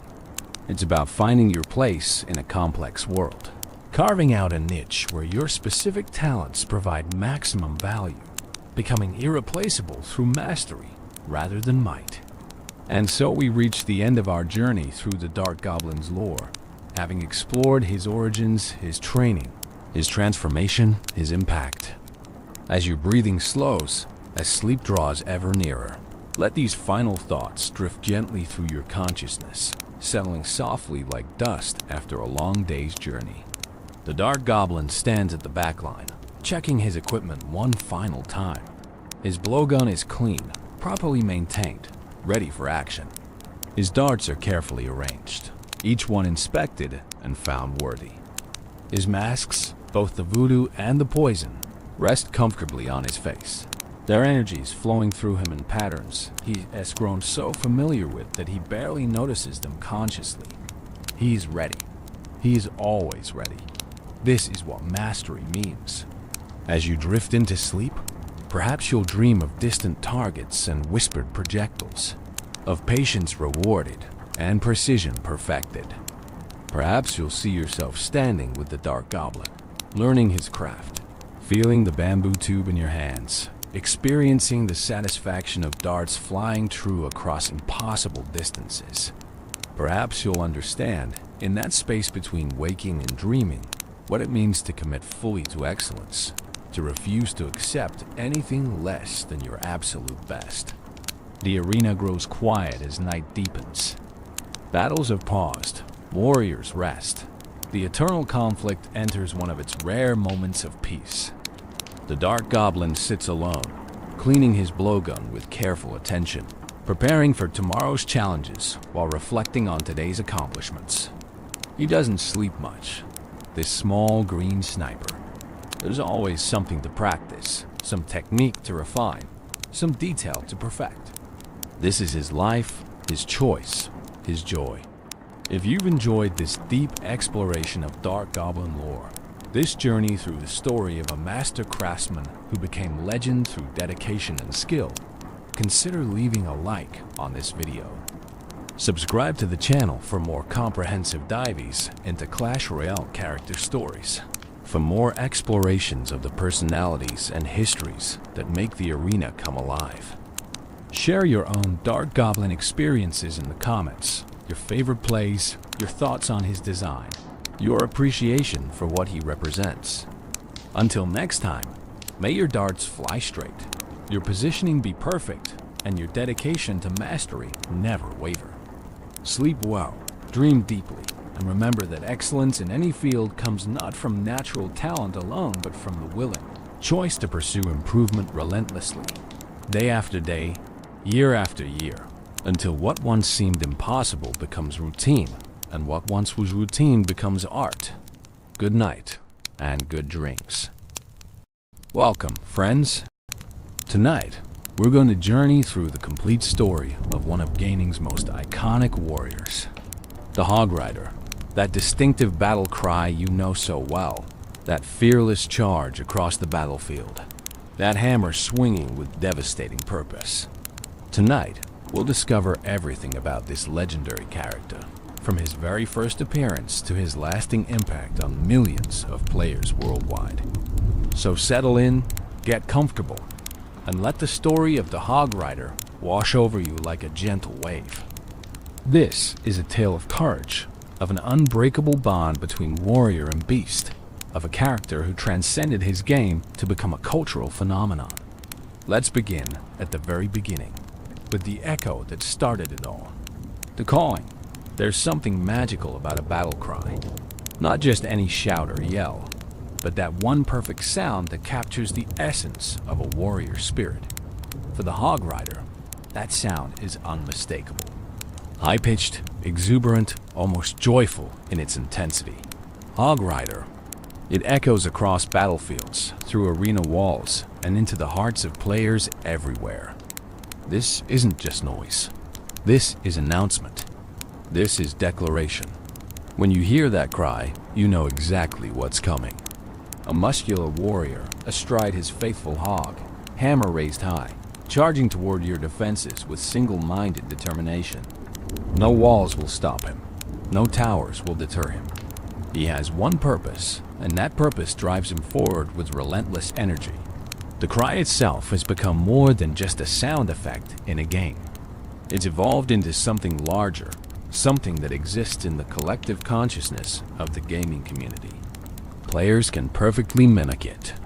They shout it in their own battles, use it as a greeting, turn it into countless memes and videos. The Hog Rider's battle cry transcends language barriers. Whether you play in English, Spanish, French, or any other language, that sound is universal. It means the same thing everywhere. Here comes the Hog Rider. But where did this distinctive voice come from?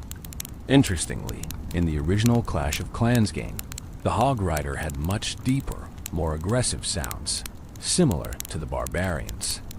It was only through commercials and in Clash Royale that he gained that high-pitched, memorable voice we all know today. Some fans theorize it might actually be the hog speaking rather than the rider, given that the hog has been shown to be remarkably intelligent in promotional materials. Imagine that. The battle cry that defines this character might be coming from his four-legged companion rather than the warrior himself. This ambiguity adds to the mystique. The relationship between rider and hog is so close, so symbiotic, that their voices blend together. You cannot separate one from the other. They are a unit, a team, a partnership that has endured through years of battles and countless updates to the game. The battle cry serves another purpose beyond simple identification. It's a rallying call. In the famous 2015 commercial that would cement the Hog Rider's place in gaming culture, we see this demonstrated perfectly. One Hog Rider calls out, and from across the landscape, other Hog Riders hear and respond. They drop what they're doing wherever they are, whatever they're engaged in, and they answer the call. It's a summons that cannot be ignored, a brotherhood's bond expressed through that signature sound. Think about the psychology of it. When an opponent hears that cry in their game, there's an instant reaction. A split second of recognition, then the mental calculation begins. Where is he? Can I stop him? Do I have the right cards? That sound triggers a cascade of strategic thinking, forcing players to respond immediately or suffer the consequences. It's a warning and a taunt all at once, delivered with that distinctive enthusiasm that makes the Hog Rider so memorable. The cry also represents something fundamental about the character's personality. This is not a grim, serious warrior marching stoically into battle. This is someone who genuinely enjoys what he does. There's joy in that sound, excitement, and almost childlike enthusiasm for the charge ahead. The Hog Rider loves riding into battle. He loves the rush of the charge, the thrill of leaping over walls, the satisfaction of his hammer connecting with enemy structures. That battle cry isn't forced or fearful. It's celebratory, and perhaps that's why it resonates so deeply with players. In a genre often dominated by serious, grim-faced warriors and dark fantasy themes, the Hog Rider brings something different. He brings energy. He brings fun. He reminds us that games are supposed to be enjoyable, that there's room for enthusiasm and joy, even in the heat of strategic combat. The technical aspects of the sound design deserve recognition too. Creating a battle cry that would be heard thousands of times by millions of players without becoming annoying is no small feat. It needed to be distinctive enough to be instantly recognizable, loud enough to command attention, but not so grating that it would become irritating with repetition. The sound designers at Supercell achieved something remarkable with that high-pitched Hog Rider. It's been part of players' lives since 2013, heard countless times, and yet it still brings a smile to faces when it rings out. In Clash Royale, the cry takes on additional significance because of the game's description of the card. He followed the echoing call of Hog Rider all the way through the arena doors. This single line of text creates an entire backstory. It suggests that the Hog Rider we deploy in our battles heard that call from somewhere, from someone, and he couldn't resist. He had to find its source. He had to join the battle. That cry literally drew him into the arena, pulled him through those doors into the world of Clash Royale. It's a beautiful piece of storytelling through sound. The battle cry isn't just what the Hog Rider does. It's what defines him. It's his essence distilled into a single perfect sound. And that sound has echoed through gaming culture for over a decade now, showing no signs of fading. If anything, it grows stronger with each passing year. Each new player who discovers these games and hears that distinctive call for the first time. Origins of a legend, every legend has a beginning, and for the Hog Rider, that beginning came on March 12th, 2013. This was the day Supercell introduced him to Clash of Clans as part of a major update that added Dark Elixir troops to the game. Players had been eagerly awaiting new units, new strategies, new ways to approach their battles. What they got exceeded their expectations in ways they couldn't have imagined. The Hog Rider arrived as the second Dark Elixir troop, unlocked when players upgraded their Dark Barracks to level 2. This positioning was significant. Dark Elixir troops were meant to be special, powerful, worth the extra effort required to obtain the rare resource needed to train them. The Hog Rider lived up to that promise immediately. Here was a troop that could do something no other ground unit could do at the time. Jump over walls as if they weren't even there. Think about what walls meant in Clash of Clans. They were fundamental to base defense. Players spent countless hours perfecting their wall placements, creating layered defenses that would funnel enemy troops into kill zones. Walls weren't just decorative, they were strategic cornerstones. And then the Hog Rider arrived and simply ignored them. He leapt over them with ease, his hog bounding across barriers that stopped every other ground troop cold. This wasn't just a new unit. This was a paradigm shift. Suddenly, base designs had to account for troops that could penetrate deep into the core of your village without breaking through walls. Defenses that had seemed impregnable were now vulnerable. The meta changed overnight, and the Hog Rider was at the center of that change. The initial version of the Hog Rider was somewhat different from what players know today. At release, he didn't have a preferred target. He would attack whatever was nearest, which made him less focused but more unpredictable. He also required 6 housing spaces in your army camps, making him a significant investment. Training time was 5 minutes per unit, meaning you couldn't quickly rebuild your army after a raid. These were substantial commitments, and yet players embraced the Hog Rider enthusiastically because what he brought to the table was worth every bit of that investment. The character's visual design was striking from the start. A muscular, dark-skinned warrior with a distinctive mohawk, bare-chested, and wearing minimal armor. Just a brown leather loincloth, a red belt, leather sandals, and golden wristbands and earring. He wielded a massive warhammer, a weapon that spoke of raw power and straightforward violence. And he rode a large hog, about half his height, controlled by a leather bridle looped around the beast's tusks. This design was immediately iconic. Players could spot a hog rider at a glance, even in the chaos of a large-scale battle with dozens of units on screen simultaneously. The mohawk alone made him stand out, but combined with the unique mount and the hammer, the hog rider's silhouette was unmistakable. Good character design isn't just about looking cool, though the hog rider certainly achieved that. It's about instant recognition, about creating a visual that players can identify in a fraction of a second. Supercell's art team nailed it. The comparisons to Mr. T were immediate and obvious. The mohawk, the gold jewelry, the muscular physique, the tough guy attitude. Whether intentional or not, the Hog Rider carried echoes of the famous actor and his iconic roles. This gave the character a built-in cultural resonance, especially for players old enough to remember the A-Team or Mr. T's various other appearances in popular culture. Even players unfamiliar with Mr. T could appreciate the Hog Rider's distinct aesthetic, which drew from various cultural sources to create something that felt both familiar and fresh. The gameplay mechanics were refined over the following months. On August 27, 2013, Supercell made significant changes. Training time dropped from 5 minutes to 2, making Hog Riders much more practical for regular use. More importantly, they gained a preferred target: defensive structures. This change transformed the Hog Rider from an unpredictable unit into a precision instrument.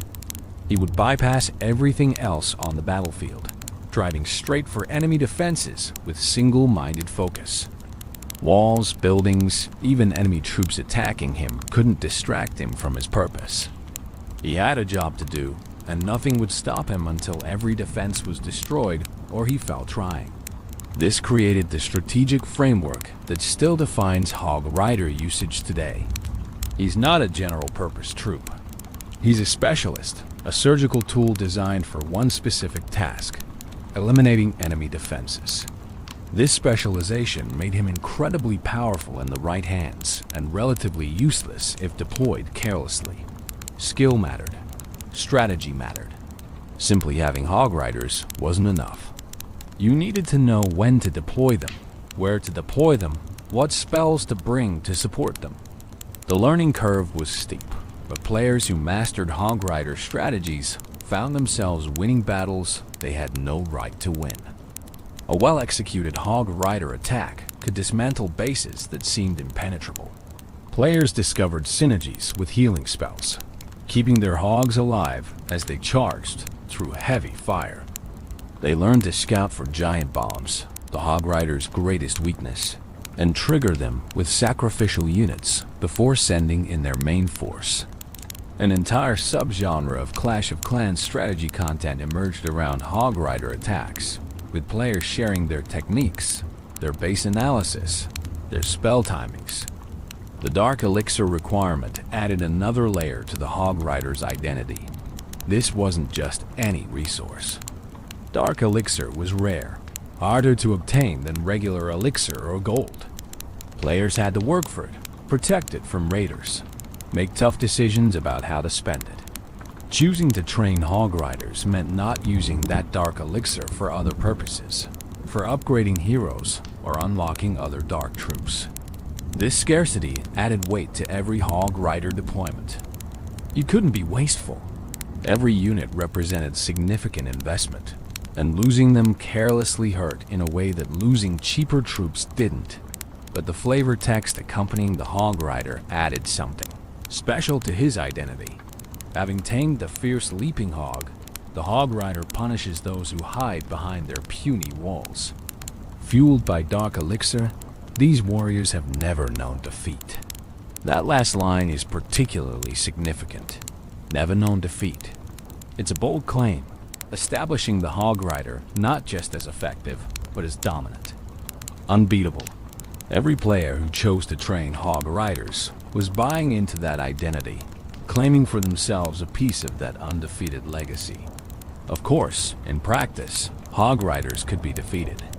They were stopped by well-placed defenses, countered by smart base designs, eliminated by players who knew how to defend against them. But that flavor text wasn't really about mechanical gameplay. It was about spirit, about the attitude that defined this warrior. Hog Riders charged into battle believing they couldn't be beaten, and that confidence was infectious. Players felt it when they deployed their Hog Riders. That surge of excitement as their army leapt over walls and drove toward enemy defenses. The introduction of the Hog Rider in March 2013 was more than just adding another unit to Clash of Clans. It was the birth of a legend, the creation of a character who would transcend his original game to become one of mobile gaming's most recognizable icons. From those first moments when players unlocked their first Hog Rider and heard that battle cry for the very first time, something special was unleashed into the world of mobile gaming. A warrior astride his trusty hog, hammer in hand, ready to leap over any obstacle and charge toward victory with unshakable confidence. The warrior's appearance. Let's take a moment to really look at the Hog Rider. To understand him, we need to see him clearly, to appreciate the thoughtful design that went into aspect of his appearance. This is a character who has remained visually consistent across multiple games and years of updates, a testament to how perfectly his original design captured his essence. The Hog Rider is a powerful figure, muscular and imposing even while riding a mount barely half his height. His physique speaks of strength earned through constant battle, of a warrior who swings a massive hammer with ease. But there's also an agility to him, a quickness that comes through in his animations, the way he moves with his hog in perfect synchronization. This isn't a lumbering brute. This is a trained warrior at peak physical condition. His skin is dark and sun-weathered, the complexion of someone who spends their life outdoors, charging across battlefields under open skies. This isn't pale dungeon-dwelling darkness or mysterious magical shadow. This is natural human skin tone, dark and beautiful, representing a warrior from warm climates where the sun beats down relentlessly. The choice to make the Hog Rider dark-skinned was significant, adding diversity to the Clash game's roster and creating a character who would resonate with players from various backgrounds. The Mohawk is perhaps his most distinctive feature. In his original appearance, it's jet black, standing straight up in that classic Mohawk style that has symbolized rebellion and warrior culture across various real-world societies.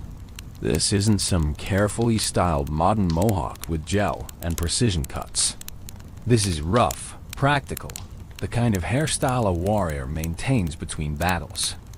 It says, "I'm different, I'm fierce, I'm not bound by conventional appearance expectations." The Mohawk became so iconic that as the Hog Rider evolved through different level upgrades, its color changes were major visual milestones. At level 5, it shifts to orange like a level 5 goblin's head. At level 7, it returns to black with added headband. Higher levels bring browns, lavenders, crimsons, each color marking progression and power. His facial hair consists of a full beard and mustache, dark brown and well-maintained despite his warrior lifestyle. Unlike the barbarian's wild, unkempt facial hair, the Hog Rider's is neater, suggesting someone who takes pride in his appearance even while living a life of constant battle. It frames his face, adds maturity and gravitas to his features. When he opens his mouth to let loose that signature battle cry, players have noted his teeth appear to be in perfect condition, surprisingly pristine for a warrior, with one notable exception. In the Clan Wars commercial, careful observers can spot a gold tooth glinting as he yells. The gold earring in his right ear is a statement piece, not small and subtle, but large and prominent, catching light as he moves. In some depictions, it's shown in his left ear instead, but the significance remains the same. This isn't decoration for decoration's sake. In many warrior cultures throughout history, earrings signified status, achievement, experience. They marked you as someone who had earned their place, who had proven themselves in battle. The Hog Rider's gold earring speaks to his status as an elite warrior, someone who has fought enough battles to have earned such adornment. His wristbands are equally impressive. 2 massive golden cuffs, one on each wrist, thick and substantial. These aren't delicate jewelry. They're almost armor in their own right. Heavy bands that add weight to his hammer swings while protecting his wrists from the shock of impact. Gold is soft metal in reality, impractical for such use. But in the fantasy world of Clash games, these golden wristbands are symbols of wealth earned through conquest trophies taken from defeated enemies, or perhaps sacred items, blessed by whatever gods watch over these warriors. The minimal armor situation is interesting from both practical and aesthetic standpoints. The Hog Rider wears no chest armor, no leg protection, no helmet. His torso is completely exposed, showing off his muscular build. In realistic terms, this would be suicide on a medieval battlefield.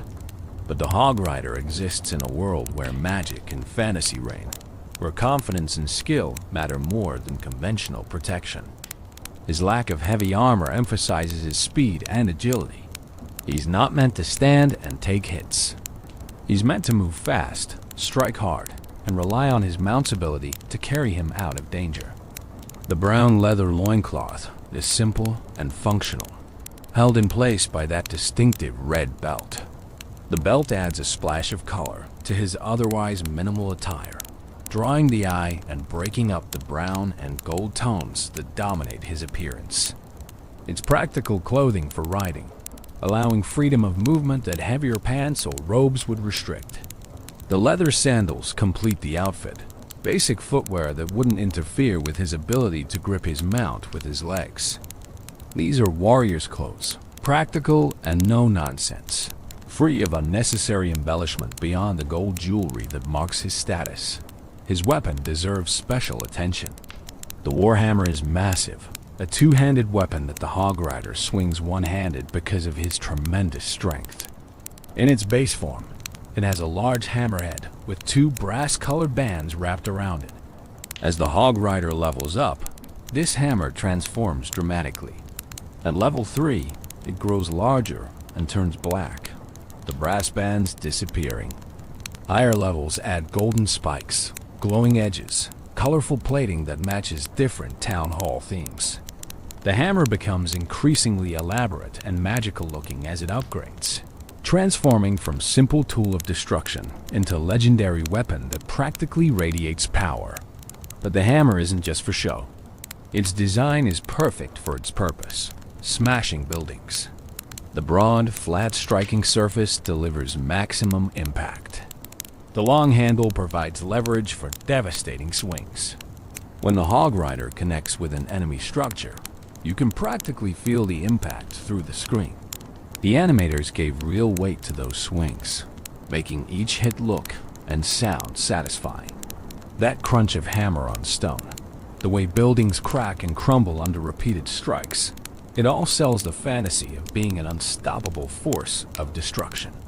In Clash Royale, the Hog Rider's appearance remains largely consistent with his Clash of Clans design, with a few refinements. His eyes are visible in Clash Royale, bright blue and full of determination. His features are slightly more defined, taking advantage of Clash Royale's more detailed art style. The wristbands and belt take on team colors, adding red or blue tints depending on which side of the battle he's fighting for.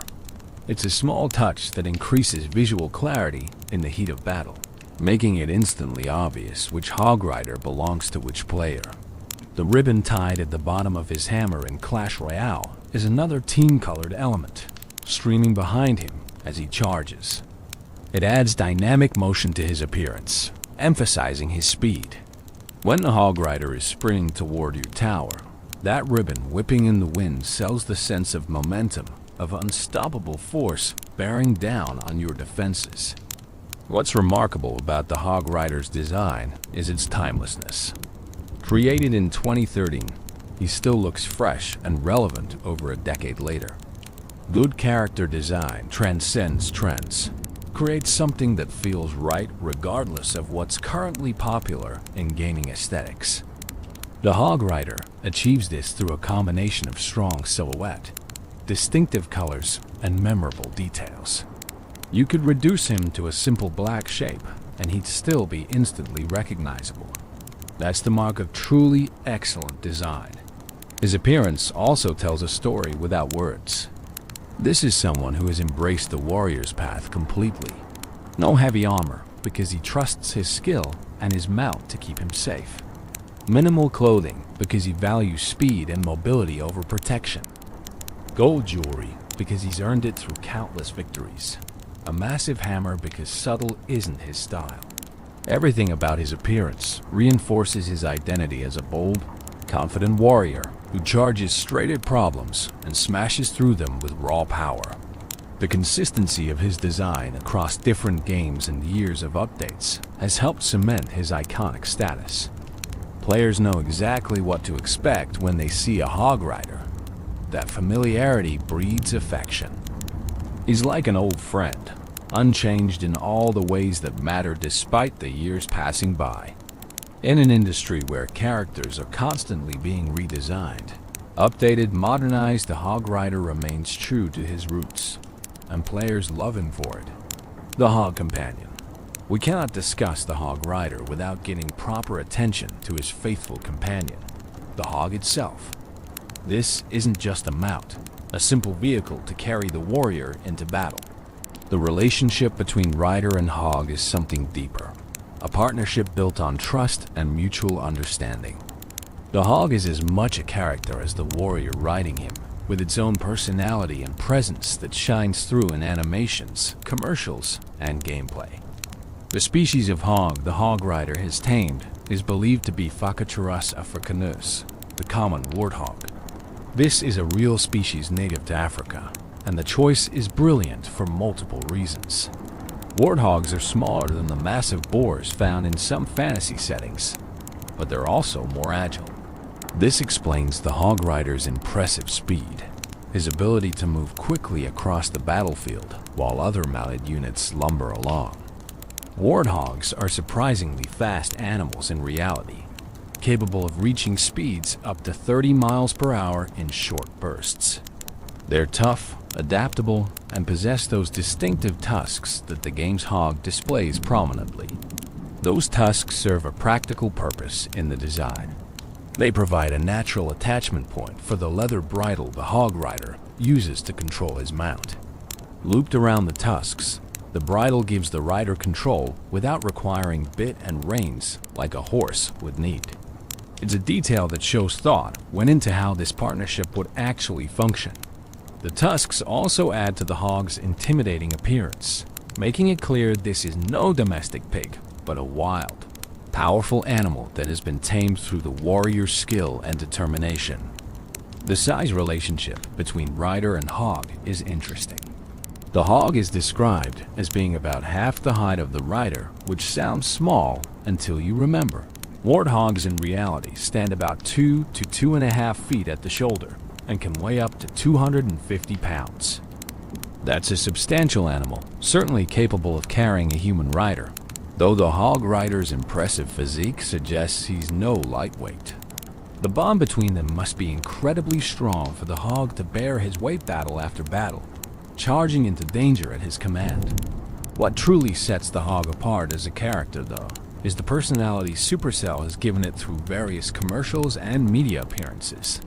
In the Clash Royale series and various advertisements, the hog is shown to be remarkably intelligent, perhaps even as intelligent as a human. We see hogs playing cards with their riders, carefully grooming themselves in bathtubs, training alongside their warriors, and even singing in English with that same high-pitched voice associated with the hog rider's battle cry. This raises fascinating questions about the nature of these creatures in the Clash universe. Are they actually intelligent enough to understand human language, to engage in complex strategic thinking? The commercials strongly suggest they are. When the hog rider calls out, the hogs respond not just with trained reflexes, but with what appears to be genuine understanding and enthusiasm. They're not being forced into battle. They're choosing to fight alongside their riders, partners in the truest sense of the word. This elevates their relationship beyond master and mount into something more like equals, comrades in arms who happen to have very different body types. The hogs show distinct personalities in these depictions. Some appear more serious and focused, others playful and mischievous. One famous image from promotional material shows a hog soaking in a bathtub, completely relaxed, enjoying a moment of peace between battles.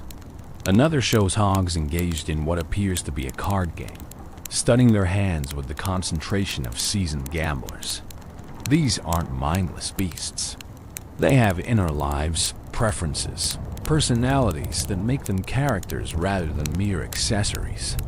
The taming of these fierce leaping hogs is mentioned in the Hog Rider's description. Having tamed the fierce leaping hog, the Hog Rider punishes those who hide behind their puny walls. This single line carries significant weight. These are fierce animals, wild and dangerous in their natural state. The fact that the Hog Rider has not just tamed one, but formed a partnership with it speaks to his skill, his patience, his ability to connect with these creatures on a deeper level than simple domination would allow. You don't train an intelligent being through force alone. You earn their trust, prove yourself worthy of their loyalty. The leaping ability is central to the hog's value as a mount. In game mechanics, this is represented by the ability to jump over walls. But think about what this means in practical terms. The hog must be incredibly powerful in its legs, able to launch both itself and its heavily armed rider clear over barriers that stop other ground troops. It must have the courage to charge toward enemy fortifications without hesitation, trusting its rider to protect it while it provides the mobility that makes their partnership so effective. This isn't a timid animal. This is a creature that shares its rider's fearlessness, that charges into danger with the same enthusiasm evident in that battle cry. As the Hog Rider gains levels in Clash of Clans, the hog also evolves visually. At higher levels, it gains its own armor, protective plating on its head and face.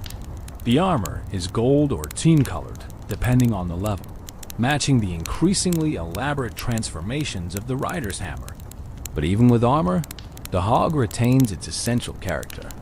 It's not being weighed down or transformed into something else.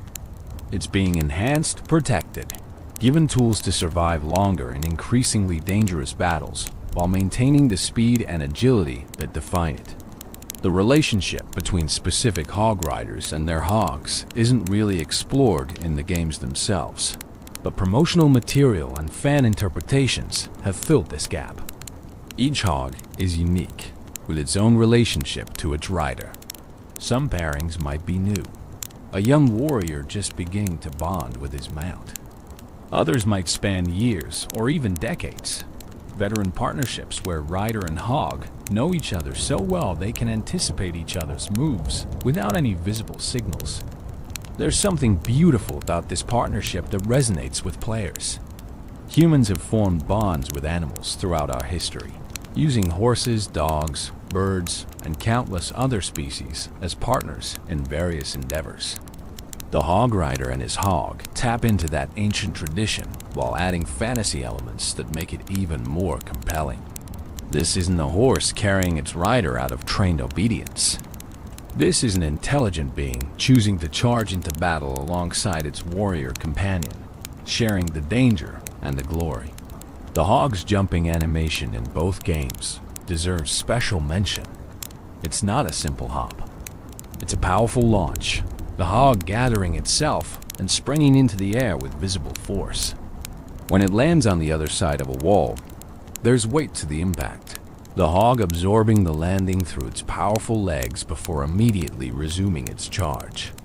The animation sells the fantasy perfectly, making you believe this creature really could carry an armored warrior over walls that stop other ground troops cold. In Clash Royale specifically, the river jumping ability is iconic. When the Hog Rider approaches the river in the middle of the arena, he doesn't slow down or hesitate. The Hog gathers itself and leaps, sailing over the water in a perfect arc. During this jump, the Hog Rider is invulnerable to ground attacks, but air troops can still target him. This creates interesting strategic considerations. The jump provides a brief window of safety, but you're committed once you start that leap. The Hog's courage and power make that jump possible, transforming a potentially dangerous river crossing into an advantage. The Hog and the Hog Rider's partnership represents qualities that complement the warrior's own traits.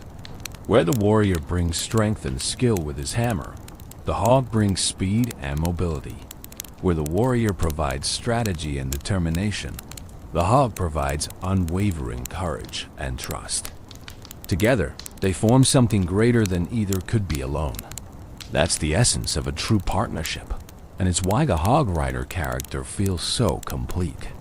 He's not just a man with a mount. He's part of a team that has chosen to face the world's dangers together. Dark elixir and power. The Hog Rider is described as being fueled by dark elixir, and this connection to the rare, powerful resource shapes his identity in fundamental ways. To understand the Hog Rider fully, we need to understand what dark elixir represents in the Clash universe, and why being powered by it makes the Hog Rider special. Dark elixir was introduced to Clash of Clans as a new resource tier, rarer and more valuable than the standard elixir that powered most troops. Its very appearance is different, a deep purple-black substance that seems to shimmer with inner darkness. Unlike regular elixir, which could be obtained relatively easily through elixir collectors and raids, dark elixir required dark elixir drills and was much harder to accumulate. Players couldn't stockpile it as quickly, couldn't waste it carelessly. Every drop of dark elixir represented significant time investment and careful resource management. This scarcity made dark elixir troops inherently more valuable. Training a Hog Rider wasn't a casual decision. You were committing precious resources to this specific strategy, resources you wouldn't have available for other purposes. This economic cost added weight to every Hog Rider deployment.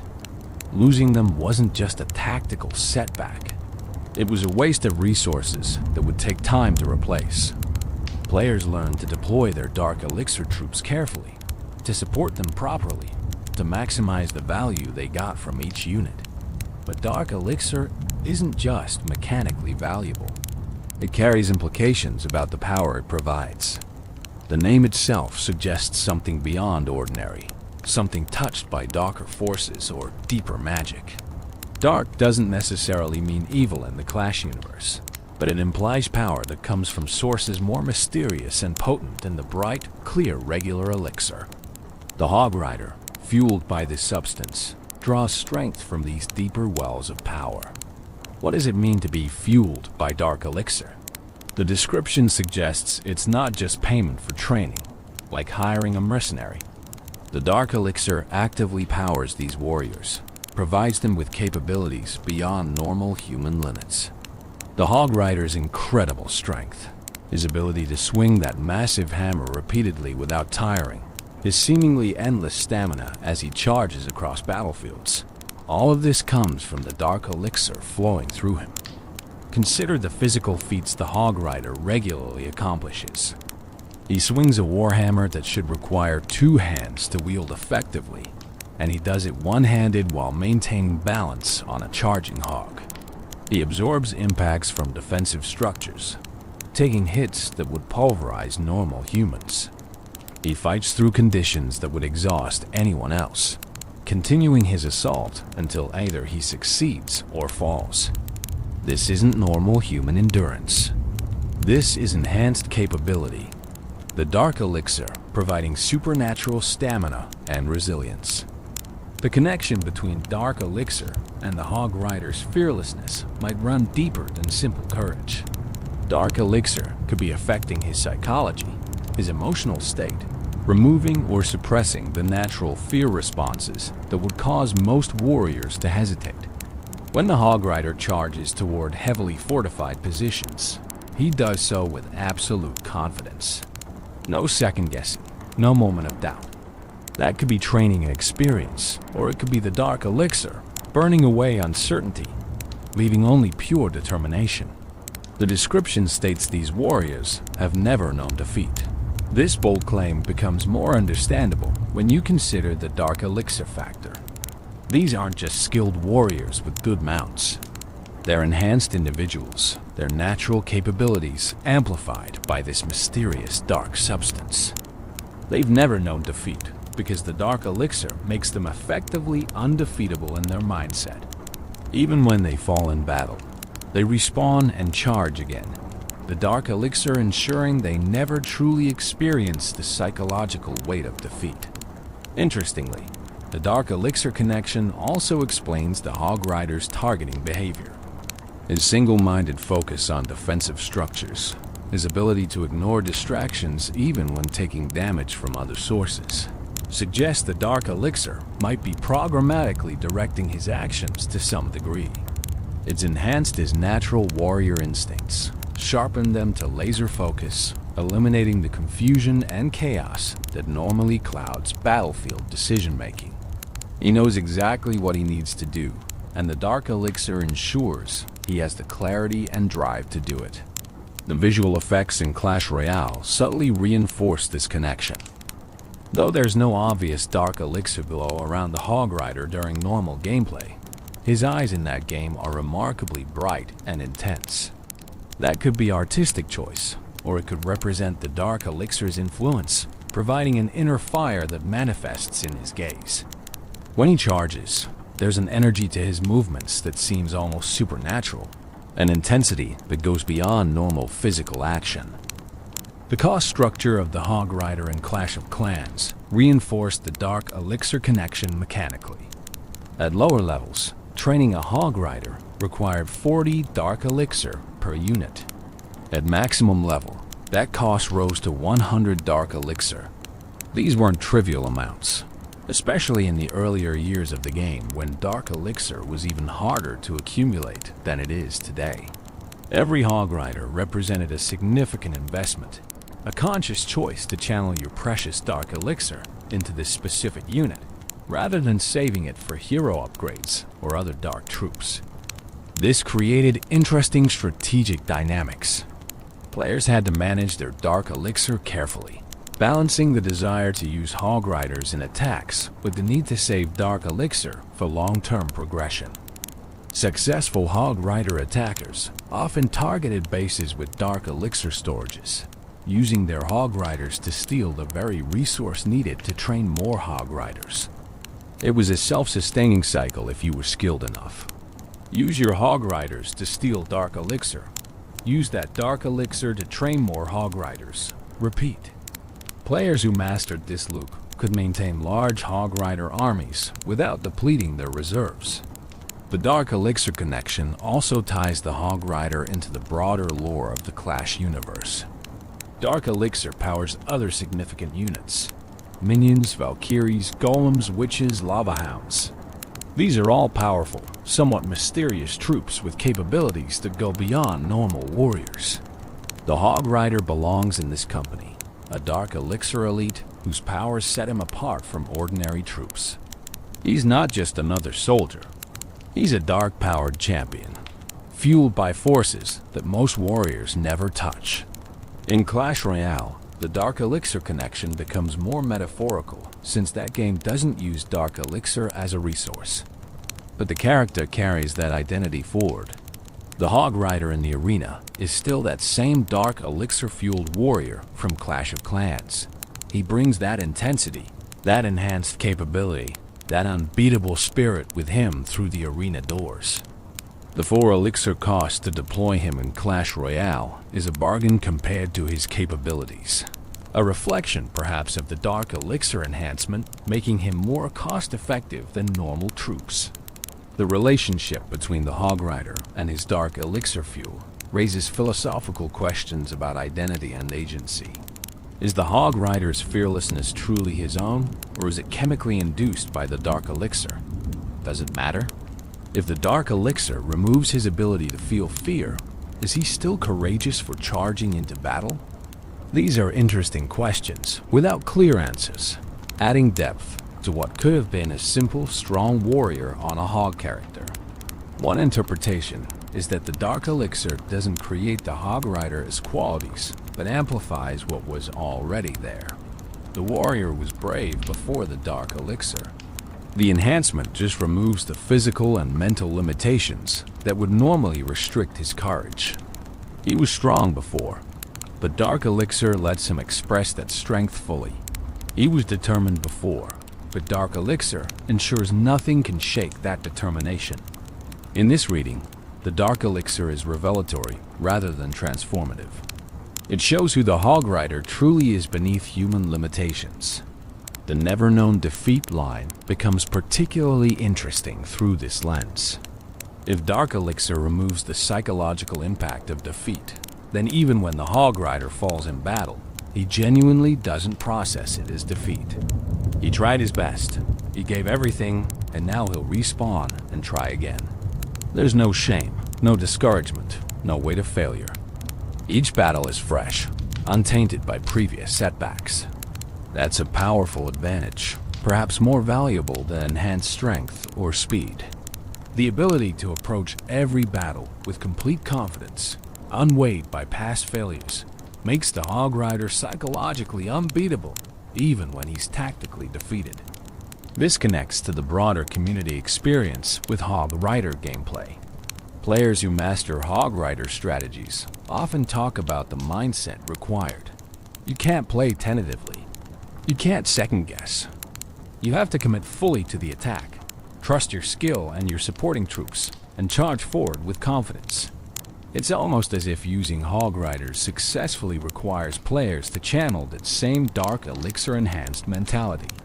You have to become fearless, at least within the context of the game, to truly succeed with this strategy.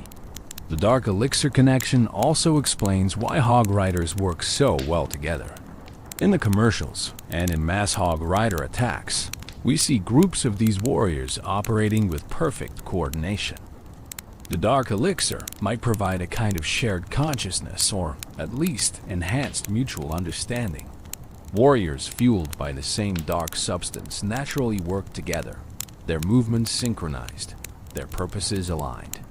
This makes large-scale Hog Rider attacks feel less like individual units and more like a unified force, a wave of Dark Elixir-enhanced warriors moving as one. The practical reality is that Dark Elixir, as a game mechanic, shaped the Hog Rider's identity in fundamental ways. It made him special, rare, powerful. It justified his incredible abilities and explained his fearless attitude. It created economic considerations that affected how players used him. And it connected him to the darker, more mysterious side of the Clash universe, making him more than just a strong troop but a champion touched by deeper powers. All of this combined to create a character who felt significant, who mattered in ways that ordinary troops didn't, who left an impact on players that went far beyond his mechanical effectiveness. The art of wall leaping, the ability to jump over walls, is the Hog Rider's defining mechanical characteristic, the feature that sets him apart from every other ground troop and shapes how he's used strategically.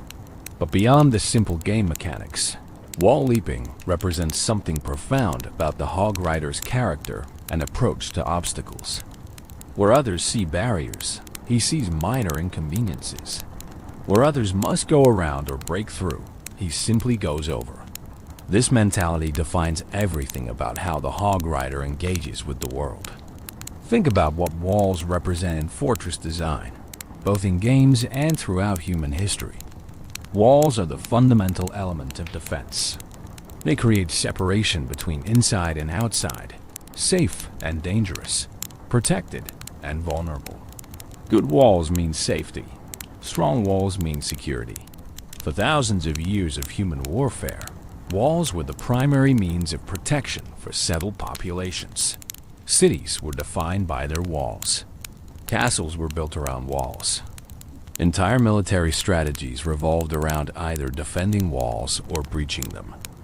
In Clash of Clans, walls serve this same essential purpose.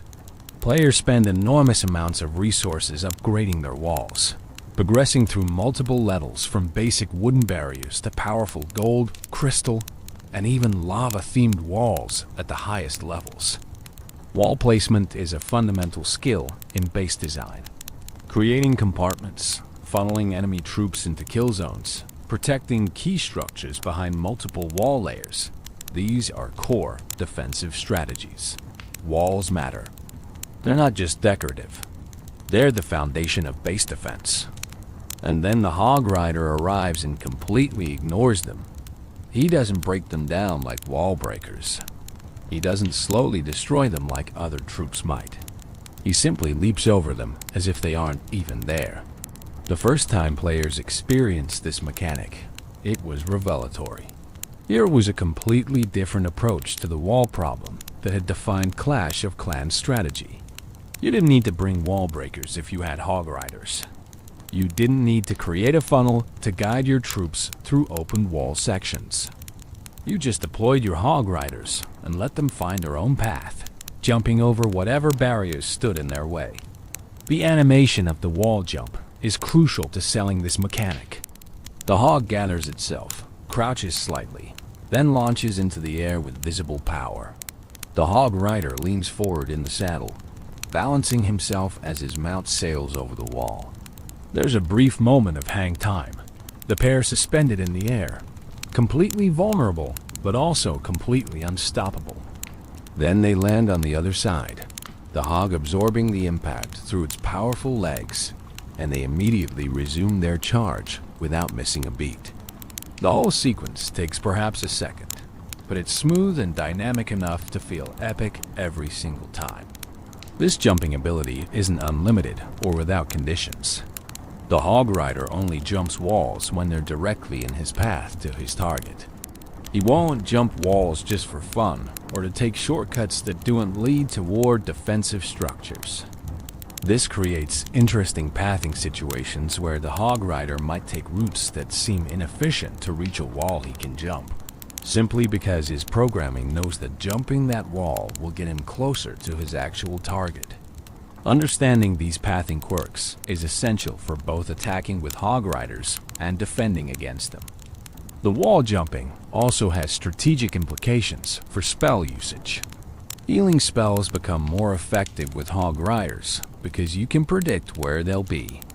Unlike troops that path around walls or wait for wall breakers, Hog Riders take direct routes, jumping obstacles that would slow other units. You can place a healing spell in the core of the base and know your Hog Riders will jump right into it, staying healthy as they take fire from multiple defenses. Free spells similarly benefit from predictable Hog Rider pathing. You know where he'll be, so you can time your spells perfectly. Defending against wall jumping requires different thinking than defending against normal ground troops. Compartmentalization, which works well against most armies by creating multiple walls they need to breach, is less effective against Hog Riders. Each wall they jump is a wall they don't need to break, meaning they maintain maximum speed throughout their attack.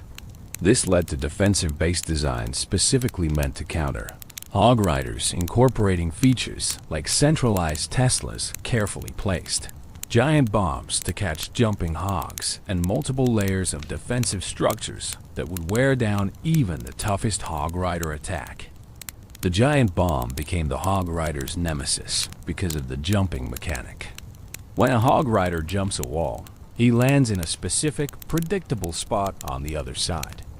Clever base designers place giant bombs in these landing zones, creating traps that would devastate unwary Hog Rider attackers. Two giant bombs placed close enough to both trigger on a landing Hog Rider could eliminate several at once, completely shutting down an attack. This created a minigame within the game. Attackers trying to scout for giant bombs before committing their Hog Riders. Defenders trying to hide their traps in spots attackers wouldn't expect. The wall jumping ability also affected the Hog Rider's identity in ways beyond pure mechanics. It made him feel special, different, operating under rules that didn't apply to other troops. There is a satisfaction to deploying Hog Riders and watching them completely bypass walls that your opponent spent thousands of resources upgrading. Those maxed out walls that would stop a giant or golem army cold? Meaningless against Hog Riders. It's a power fantasy, and the Hog Rider delivers it perfectly. In Clash Royale, wall jumping translated into the ability to cross the river that divides the arena. This river serves a similar purpose to walls in Clash of Clans, creating a boundary that most ground troops must respect. But the Hog Rider doesn't respect boundaries. When he reaches the river, he jumps it in a beautiful arc, his hog's powerful legs launching them over the water. During this jump, they are briefly airborne, invulnerable to ground targeting troops, but exposed to air targeting units. This creates interesting interactions where timing matters.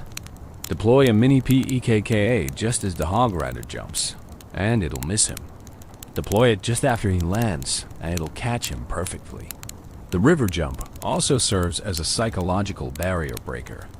When your opponent drops a Hog Rider at the bridge and you watch him leap that river, there's an immediate sense of threat.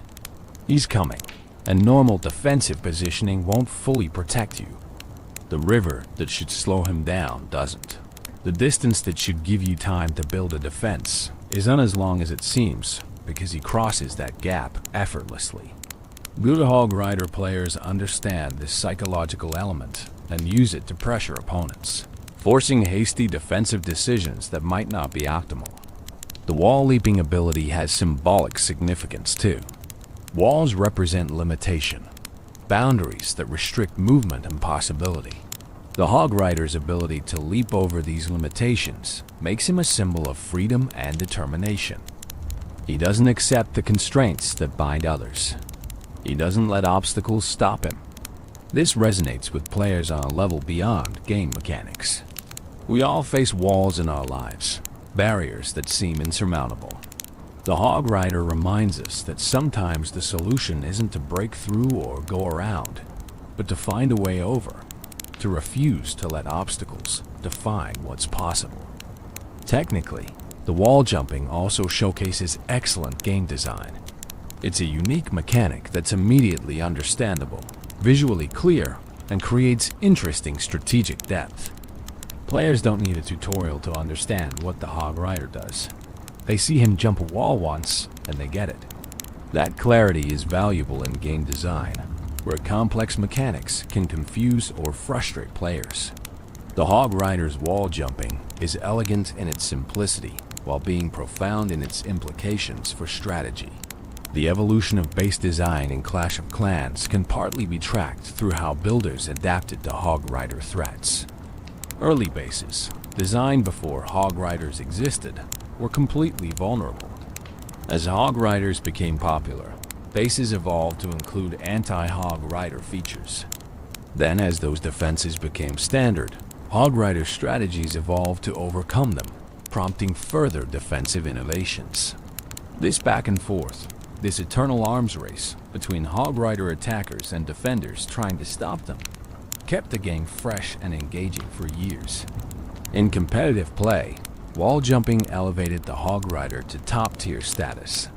The ability to bypass the main defensive layer meant Hog Riders could reach high-value targets faster than any other ground troop.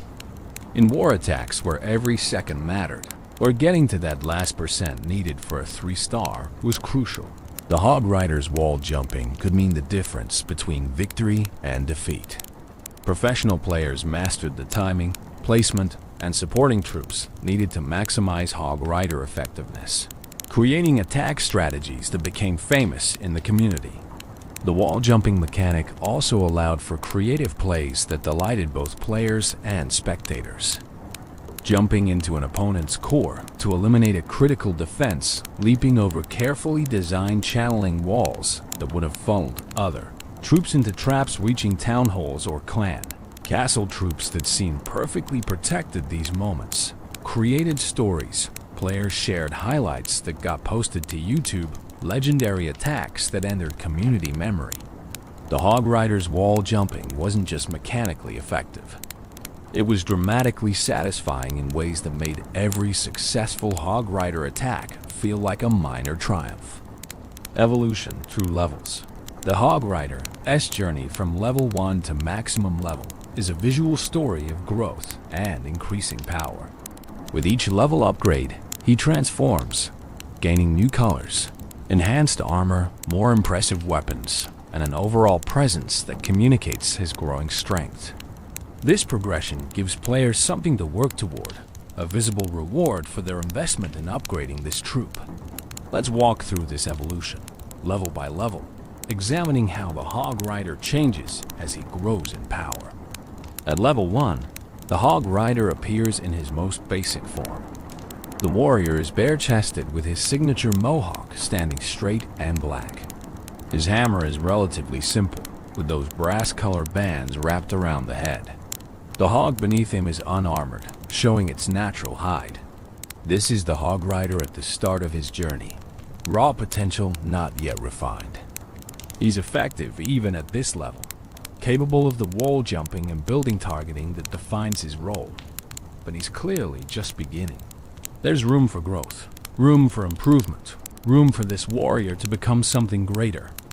Level 2 brings subtle refinements. The Hog Rider maintains his general appearance, but there's slightly more detail in his features, a bit more definition in his musculature. His equipment looks marginally better maintained. These changes are minor because level 2 represents early progression, the first step toward mastery, but still firmly in the beginner category. Players at this stage are still learning how to use Hog Riders effectively, still discovering optimal deployment strategies and support troop combinations. At level 4, the evolution continues. The Hog Rider's presence becomes more imposing. His equipment shows signs of serious use, the wear patterns of a warrior who has fought countless battles. But there's also careful maintenance visible, suggesting this isn't just a brawler, but a professional warrior who takes care of his gear. The hog might show the first hints of protective equipment, perhaps leather strapping or metal studs that presage the full armor coming at higher levels. Level 5 brings one of the most distinctive changes. The mohawk turns orange.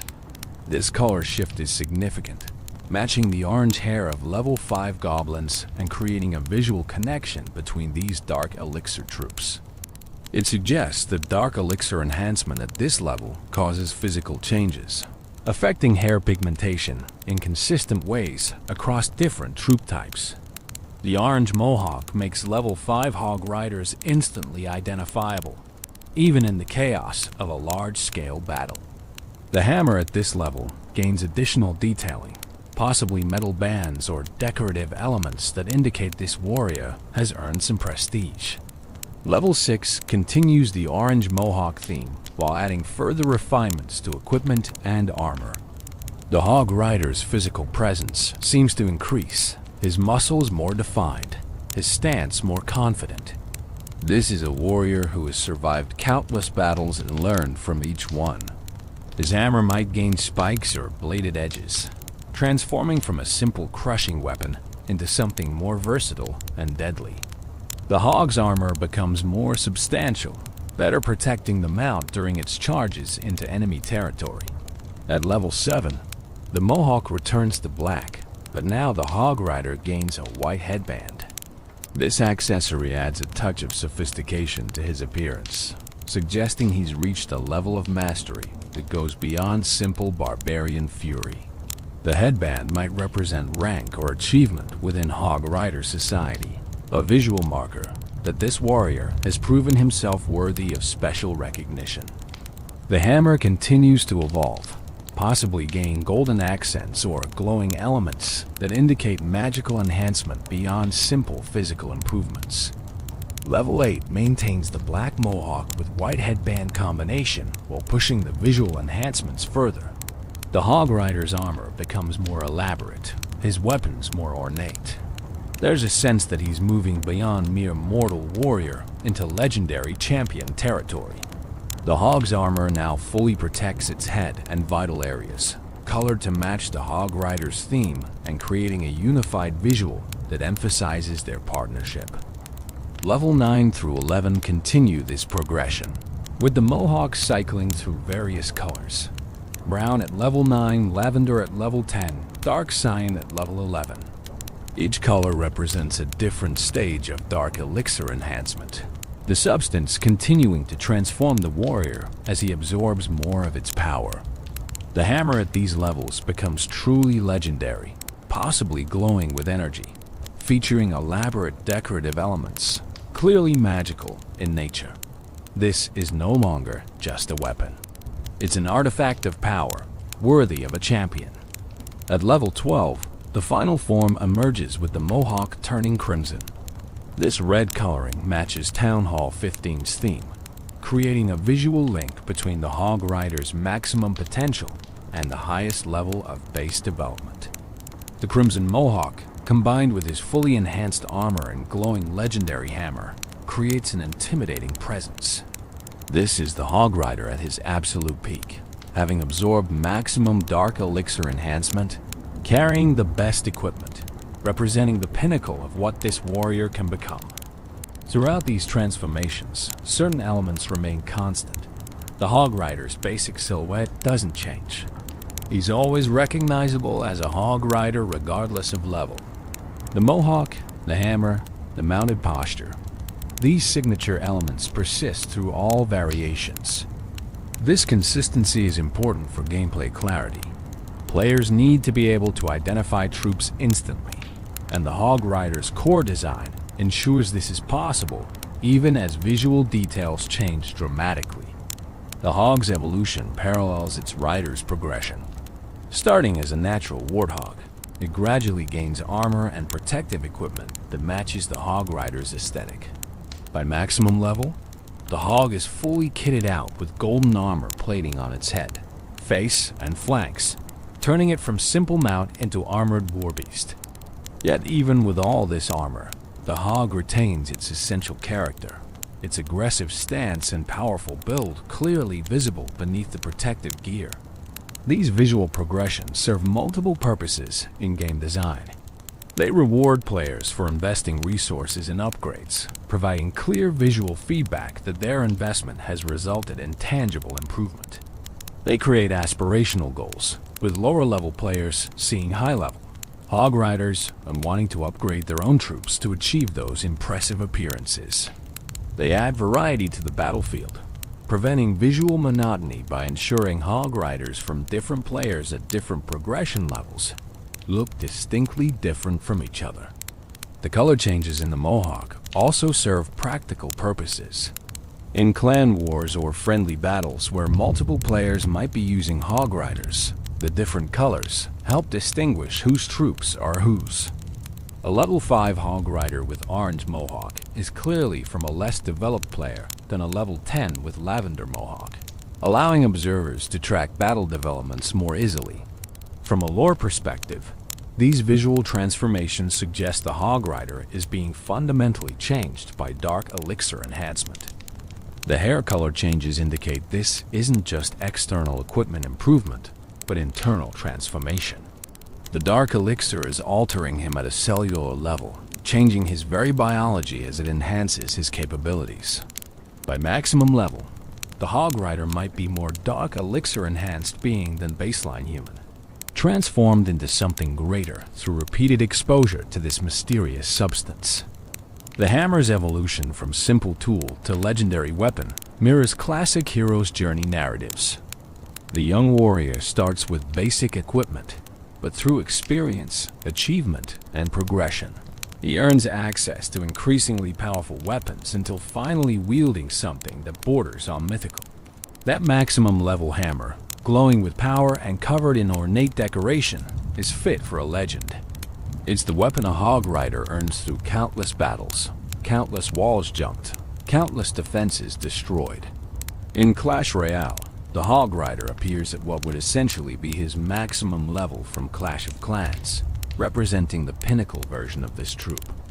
This makes sense given Clash Royale's setting as a legendary arena where only the best warriors compete. The hog rider who followed the echoing call through the arena doors would naturally be a fully realized version of this warrior, not a beginner still learning his craft. His appearance in Clash Royale, with all the bells and whistles of a max-level troop, reinforces his status as an elite warrior worthy of arena combat. The 2015 commercial phenomenon in February 2015, Supercell released a commercial that would fundamentally change the hog rider's place in gaming culture. What started as a simple advertisement for Clash of Clans became something much larger, transforming the hog rider from popular troop into cultural icon. That commercial, with its now legendary line, "Did somebody say hog rider?" would be viewed tens of millions of times, spawn countless memes, and cement the hog rider's place in gaming history. The commercial opens with a hog rider relaxing in a bathtub, fully submerged except for his head, completely at peace. It's a humorous juxtaposition. This fearsome warrior who charges into battle without hesitation, now utterly relaxed in domestic tranquility. He's soaking away the stress of countless battles, eyes closed, probably imagining his next charge. Then, in the distance, barely audible at first, comes the call, "Hog Rider." The effect is immediate. The hog rider's eyes snap open. He sits up straight in the tub. Water sloshes everywhere as he rises, dripping and alert, every muscle tensed. "Did somebody say hog rider?" he asks in that distinctive, high-pitched voice. It's a line delivery that somehow manages to be both questioning and absolutely certain. He knows what he heard. He knows what it means. And he knows exactly what he needs to do. What follows is pure magic. We see hog riders across the landscape responding to the call. One drops his cards mid-game, abandoning his hand without hesitation. Another stops grooming his mohawk, the styling session forgotten. A third interrupts his meal. Whatever they're doing, wherever they are, the call cannot be ignored. These warriors have heard the summons, and they will answer. The commercial shows them mounting up, hogs and riders coming together in practice synchronization.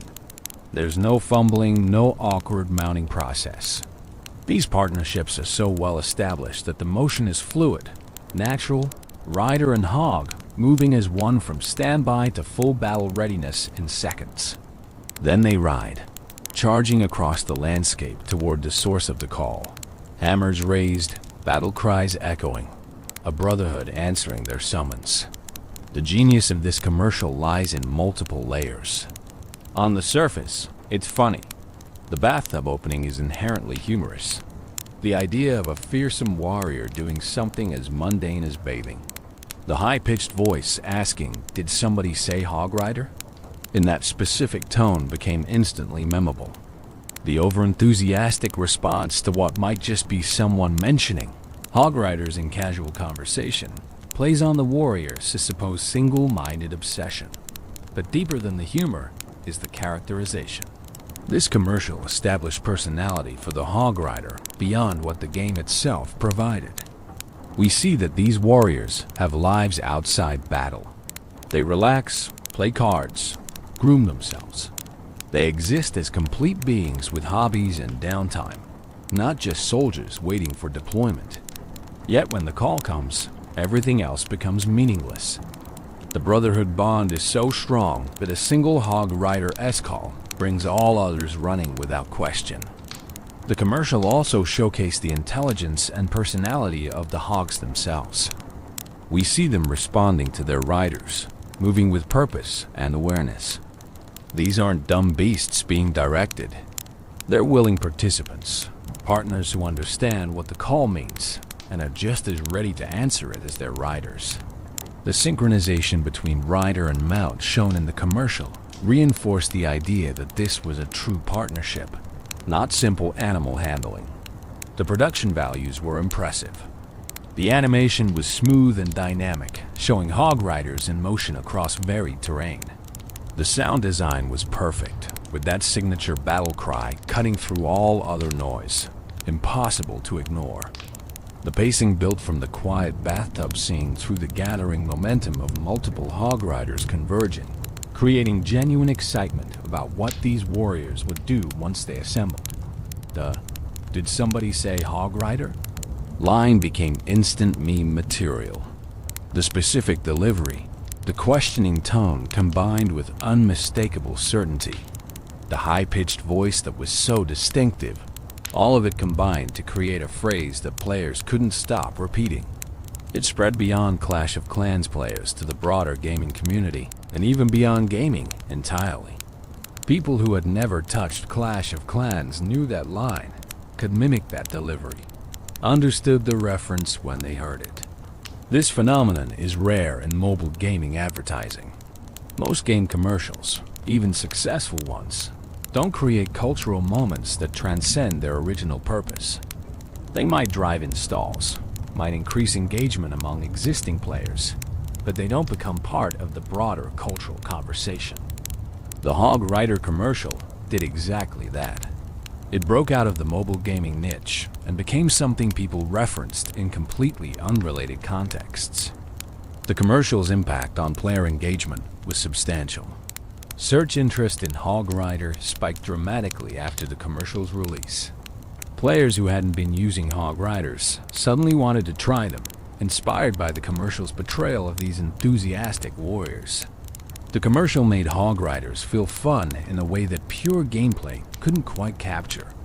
Yes, they were effective troops with unique mechanics, but the commercial made them cool, funny, memorable in ways that elevated them beyond simple game units.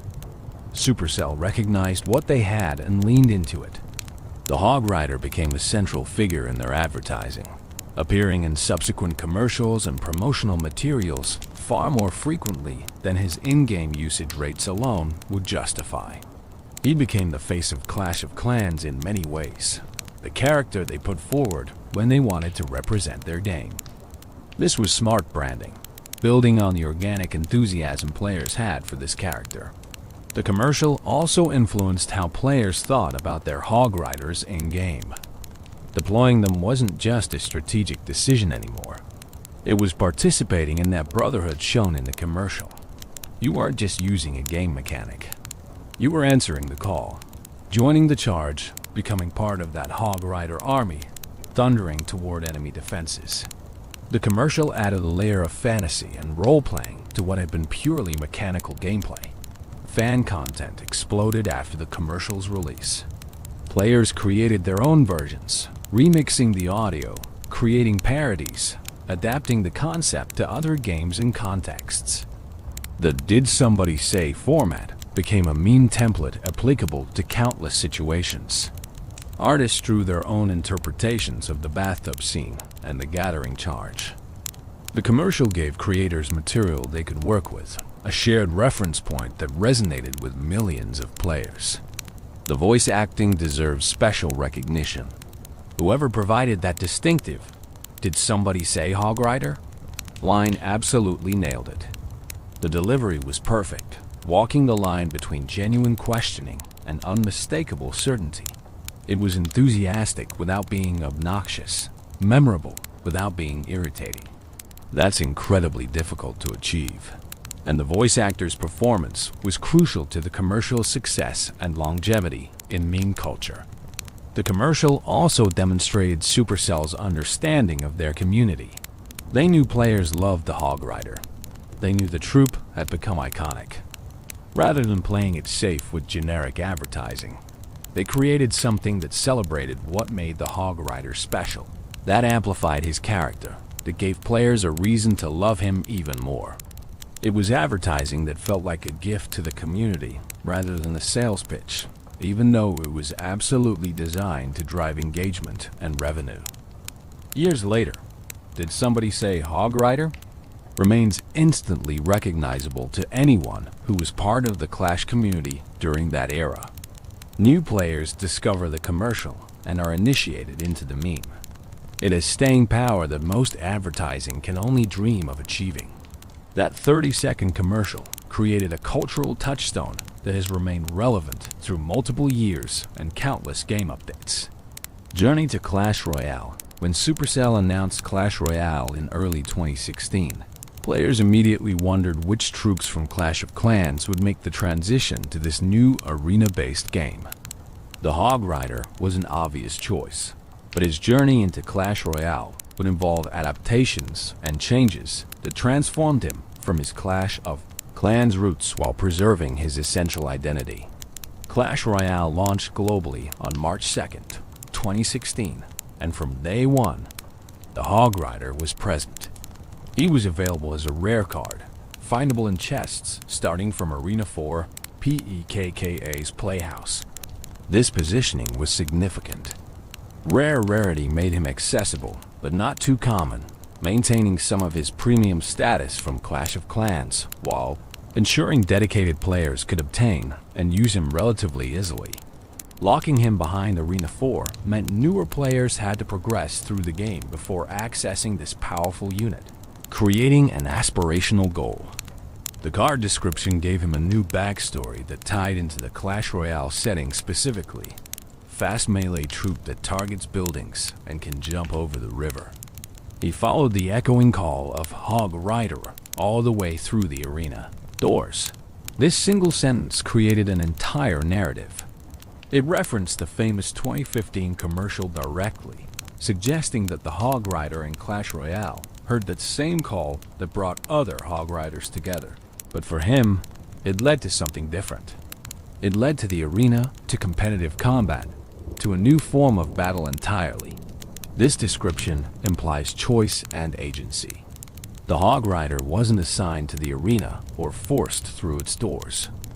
He heard the call and followed it, driven by curiosity or destiny, or that same unbreakable brotherhood instinct that made Hog Riders answer each other as summons. The arena called to him, and like all calls related to Hog Riders, he couldn't resist. He had to investigate, had to find the source, had to see what awaited him on the other side of those doors. The mechanical translation from Clash of Clans to Clash Royale required significant adaptation. In Clash of Clans, the Hog Rider was a troop you deployed in your army, potentially bringing many of them in a single attack. In Clash Royale, he became a single unit card, costing 4 elixir to deploy. This meant he needed to be individually powerful enough to justify that cost, while not being so overwhelming that he broke the game's balance. Supercell achieved this balance through careful stat design. The Hog Rider in Clash Royale has substantial hit points, allowing him to absorb damage while charging toward his target. His damage per second is significant enough to threaten towers if left unchecked, but not so high that he can destroy a tower alone before defenders can respond. His movement speed is very fast, maintaining the aggressive rushing playstyle that defined him in Clash of Clans. And crucially, he retained his signature ability to jump over the river, adapting his wall-jumping mechanic to Clash Royale's different battlefield layout. The river in Clash Royale serves a similar purpose to walls in Clash of Clans, creating a boundary between friendly and enemy territory. Most ground troops must cross the river by using the 2 bridges, creating predictable paths that defenders can prepare for. The Hog Rider's ability to jump the river anywhere means he can appear from unexpected angles, forcing defenders to maintain awareness of a wider area. This jump also provides a brief moment of invulnerability to ground attacks, though air-targeting troops can still hit him mid-leap. Visually, the Clash Royale Hog Rider receives some refinements compared to his Clash of Clans counterpart. The art style of Clash Royale is slightly more detailed and polished, and the Hog Rider benefited from this. His features are more defined, his armor and equipment more clearly rendered. The team coloring system in Clash Royale means his wristbands, belt, and the ribbon on his hammer change to red or blue depending on which side he is fighting for, adding visual clarity in the heat of battle. His animations in Clash Royale are fluid and dynamic. When deployed, he appears with purpose, immediately orienting toward the nearest building. His charging animation shows the hog galloping with powerful strides, while the rider maintains perfect balance, hammer ready. When he reaches his target, the attack animations are satisfying, the hammer connecting with visible impact, chunks of tower health disappearing with each hit. When the hog rider is destroyed, he doesn't simply disappear. He falls from his hog in a way that feels weighty and final, the defeat meaningful rather than abstract. The sound design also received attention. That signature battle cry remains, but Clash Royale added impact sounds, the thunder of hooves on stone, the crash of hammer against tower. These audio cues provide feedback without requiring players to watch the hog rider constantly. Experienced players can hear a hog rider deployment and know exactly what's happening without looking, allowing them to multitask and manage other threats simultaneously. The hog rider's role in Clash Royale meta evolved over the years, but certain fundamental truths remained constant. He's a win condition, a card capable of dealing significant tower damage if your opponent can't counter him effectively. He's best supported by spells and cheap units that can eliminate or distract defending troops, allowing the hog rider to connect with the tower. He's vulnerable to buildings that pull him away from his intended target, to swarm troops that surround and eliminate him, and to high damage units that can eliminate him quickly. This created a fascinating strategic depth. Playing Hog Rider successfully required understanding these counters and playing around them. You couldn't just drop a Hog Rider at the bridge every time you had 4 elixir and expect to win. You needed to bait out counters, keep track of what your opponent had played, calculate elixir advantages, and strike at optimal moments when your opponent couldn't properly defend. Mastering Hog Rider gameplay meant mastering Clash Royale's fundamental mechanics. Elixir management, card rotation, prediction plays, and reading your opponent's strategy. The transition to Clash Royale also changed the Hog Rider's relationship to other troops. In Clash of Clans, he was part of your army, fighting alongside your other troops in cooperative assaults. In Clash Royale, he's a card in your deck, part of a strategic composition but often deployed independently. This changed how players thought about him. He wasn't just a member of your army anymore. He was a tool, a specific answer to specific situations, a card you played when conditions were right, rather than a troop you always brought to every battle. The Clash Royale setting also gave the Hog Rider a different narrative context.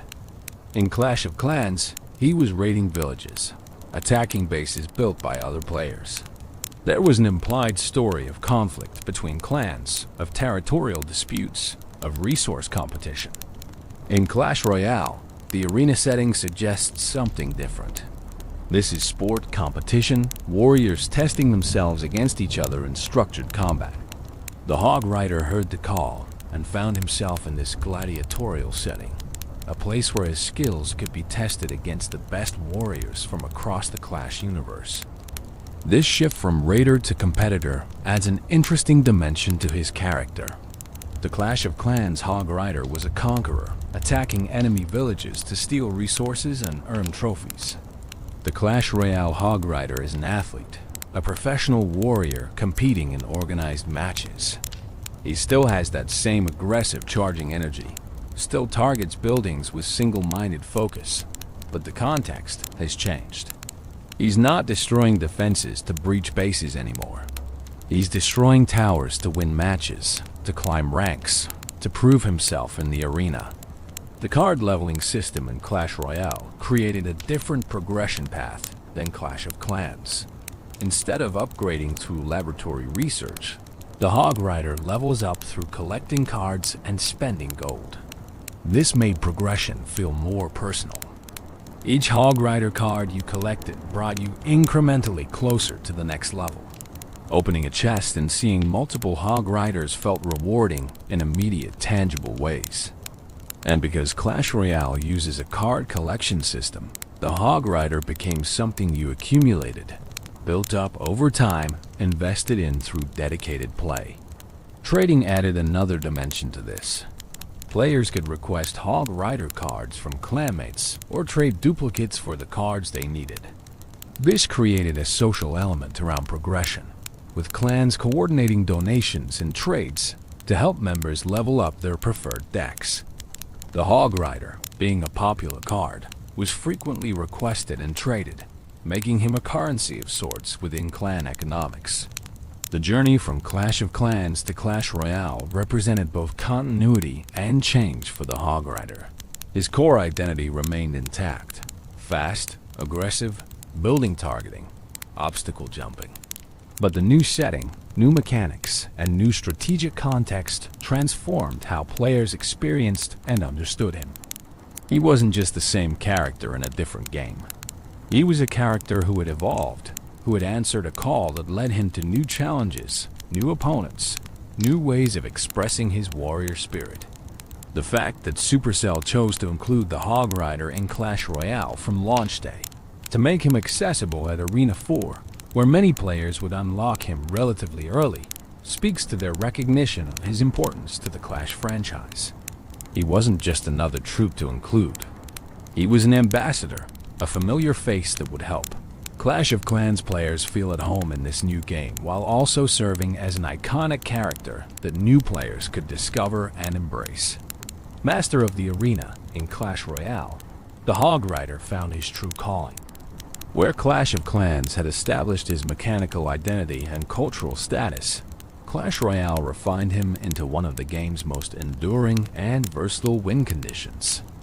Understanding the Hog Rider's role in Clash Royale requires examining his statistics, interactions, optimal usage, and the strategic depth that makes him effective in skilled hands, while being vulnerable to proper defensive play.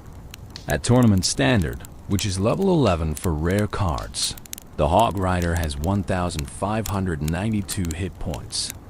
This HP pool is substantial for a 4 elixir unit, allowing him to absorb significant damage while charging toward his target. His damage per second is 264, which translates to 264 damage per hit with a 1-second hit speed. These numbers mean an uncontested Hog Rider can deal serious damage to a tower before being eliminated by Princess Tower Fire alone, making him a legitimate threat that demands defensive response. His movement speed is very fast, the same category as Lumberjack and Elite Barbarians, meaning he crosses the arena quickly. This speed is essential to his role. The Hog Rider doesn't want prolonged engagements with defending troops. He wants to reach the tower fast, land as many hammer swings as possible before defenders can eliminate him. That very fast movement speed makes him difficult to intercept unless defenders place their units precisely or use buildings to pull him off course. The range of one tile means the Hog Rider must be directly adjacent to his target to strike it. This short range makes him vulnerable to being kited, pulled away from the tower by troops placed to distract him. But it also means when he does reach the tower, he's close enough that defending troops can't attack him without coming into tower range themselves, forcing defenders to make difficult choices about troop placement. The river jump mechanic is central to understanding Hog Rider's strategy in Clash Royale. When he reaches the river, he leaps over it in a 1-second animation. During this jump, he's airborne and thus immune to ground attacking troops. Units like Knight or Valkyrie can't hit him mid-leap. However, air targeting and ground and air targeting troops like archers or musketeer can still damage him. This creates interesting mind games around the river. Defenders need to time their placements carefully, ensuring their counters are positioned to catch the Hog Rider after he lands rather than whiffing their attacks while he is jumping. The building targeting mechanic means the Hog Rider ignores all troops and goes straight for structures. This focus is both his greatest strength and most significant weakness. The strength is obvious. He can't be distracted by troops positioned away from his path.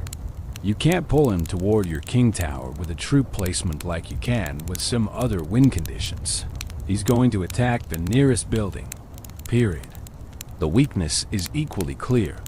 Any building played in the center of the arena will pull him, dragging him away from the tower and into the kill zone where both princess towers can fire on him. This building vulnerability created an entire subset of defensive strategies. Cannon, Tesla, and Inferno Tower all became popular, partly because they could completely shut down Hog Rider pushes if played correctly. The Hog Rider would cross the river, get pulled to the defensive building, take fire from both towers while attempting to destroy the building, and typically die before reaching the Princess Tower. For 1 to 4 elixir, defenders could stop a 4 elixir Hog Rider, generating positive elixir trades that gave them advantage in subsequent exchanges. Smart Hog Rider players developed techniques to play around buildings. Prediction plays became essential, where you deployed the Hog Rider and immediately follow with a spell in the spot where you expected the defensive building to appear. A well-timed earthquake or lightning could eliminate the building as it was placed, allowing the Hog Rider to retarget onto the tower. This prediction gameplay added a layer of skill expression, separating good Hog Rider players from great ones. Spell synergy is crucial for Hog Rider effectiveness. Zap and Log are common pairings, providing cheap removal for small troops like skeletons or goblins that could otherwise distract or damage the Hog Rider. Fireball offers higher damage, capable of eliminating troops like Musketeer or Wizard while dealing chip damage to the tower. Lightning can remove defensive buildings and supporting troops simultaneously. Earthquake, while slower, provides great value against building-heavy defenses. Freeze creates moments where the Hog Rider can attack unopposed. Though at 8 elixir total for Hog plus Freeze, this combo demands significant elixir advantage to use effectively. Supporting troops enhance Hog Rider pushes by providing utility he lacks. Ice Golem can tank damage and slow defending troops with its Death Nova. Ice Spirit provides a 1 elixir freeze effect that gives the Hog Rider extra seconds to attack. Electro Wizard or Musketeer, placed behind the Hog Rider, can eliminate defending troops while threatening to become their own win condition if ignored. These combinations transform simple Hog Rider deployments into complex pushes that require multiple defensive cards to stop completely. Timing is perhaps the most critical skill in Hog Rider gameplay. Deploying him when your opponent is low on elixir can result in devastating damage as they scramble to defend with suboptimal cards. Waiting until they've invested elixir on offense, then punishing them with a Hog Rider in the opposite lane, forces difficult choices about whether to defend or push for race scenarios. Recognizing when your opponent has cycled key counters out of their hand and striking before they can rotate back to them requires card counting and game sense that develops through extensive play. Defensive Hog Riders are an underappreciated aspect of his utility. While he targets buildings and thus doesn't directly defend, his very fast movement speed makes him effective for immediately counter-pushing after defending. Your opponent attacks, you defend successfully with an elixir advantage. You immediately drop the Hog Rider at the bridge before they can cycle back to defensive cards. This aggressive counter-push style keeps constant pressure on opponents, forcing them to maintain defensive posture rather than building up larger offensive plays. The Hog Rider-S interaction with various defensive options creates a complex rock-paper-scissors within the game's larger balance. Mini PEKKA completely shuts him down with proper timing, but costs 1 more elixir. Tornado can activate the King Tower against Hog Rider, creating a huge defensive advantage for the rest of the match. Fisherman can hook the Hog Rider away from the tower, similarly activating the King. Swarm troops like Skeleton Army or Goblin Gang can surround and eliminate him, but are vulnerable to prediction spells. Understanding these interactions and playing accordingly separates winning from losing in competitive play. One of the Hog Rider's greatest strengths is his consistency. He's not dependent on complex synergies or specific game states to function. 4 elixir, deploy at bridge, he charges toward tower. This simplicity makes him reliable. You always know what you're getting with a Hog Rider deployment. There are no random elements, no variance, just straightforward aggressive building targeting. This reliability made him a staple in competitive play for years, particularly in cycle decks where fast card rotation ensured you could apply constant pressure. The Hog Rider also benefits from what's called spell bait synergy. If your deck includes multiple cards that die to the same spell, your opponent must choose what to spend their spell on. A deck with both Hog Rider and Goblin Barrel, for instance, forces opponents to decide whether to use their log on goblins from the barrel or save it for supporting troops around the Hog Rider. These mind games add depth to Hog Rider gameplay beyond simply deploying him when you have 4 elixir. In double elixir, which begins at 60 seconds remaining in regular matches, the Hog Rider's fast cycle potential becomes even more valuable. The increased elixir generation allows for more frequent Hog Rider deployments, potentially sending 2 or even 3 in quick succession if you can cycle your deck fast enough. This relentless pressure forces opponents into reactive mode, defending repeatedly while struggling to mount a fence of their own. Double elixir is where patient Hog Rider players cash in on the chip damage accumulated during regular elixir time. The psychological element of Hog Rider play shouldn't be underestimated. Constant Hog Rider pressure creates stress for defenders. They know each mistake could result in significant tower damage. This pressure can force errors, suboptimal placements, panic decisions that good Hog Rider players exploit ruthlessly. The threat of the Hog Rider is almost as valuable as his actual damage, keeping opponents honest and preventing them from investing too heavily on offense lest they leave themselves vulnerable to the counterattack. Over the years, Supercell has tweaked the Hog Rider's stats multiple times to maintain balance. His hit speed was adjusted, his initial attack speed modified, his hit points and damage numbers scaled. Each change affected his viability in the meta, sometimes elevating him to top-tier status, sometimes dropping him to middle of the pack. But through all these adjustments, the Hog Rider remained playable, maintained a dedicated player base, continued appearing in competitive tournaments. This longevity speaks to the fundamental soundness of his design. The Hog Rider's accessibility also contributed to his mastery in the arena. Being a rare card available from Arena, 4-med players could obtain and level him without requiring legendary luck or epic patience. Free-to-play players could build competitive Hog Rider decks through dedication and time, making him a democratic win condition that didn't lock success behind rarity gates or paywalls.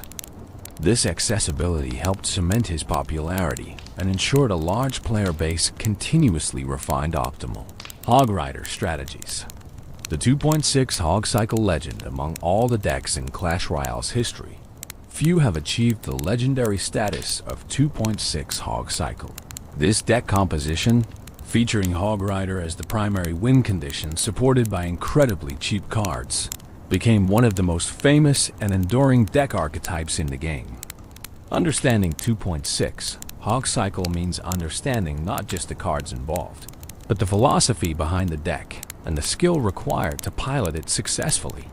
The name 2.6 Hog Cycle refers to the deck's average elixir cost, 2.6 elixir per card.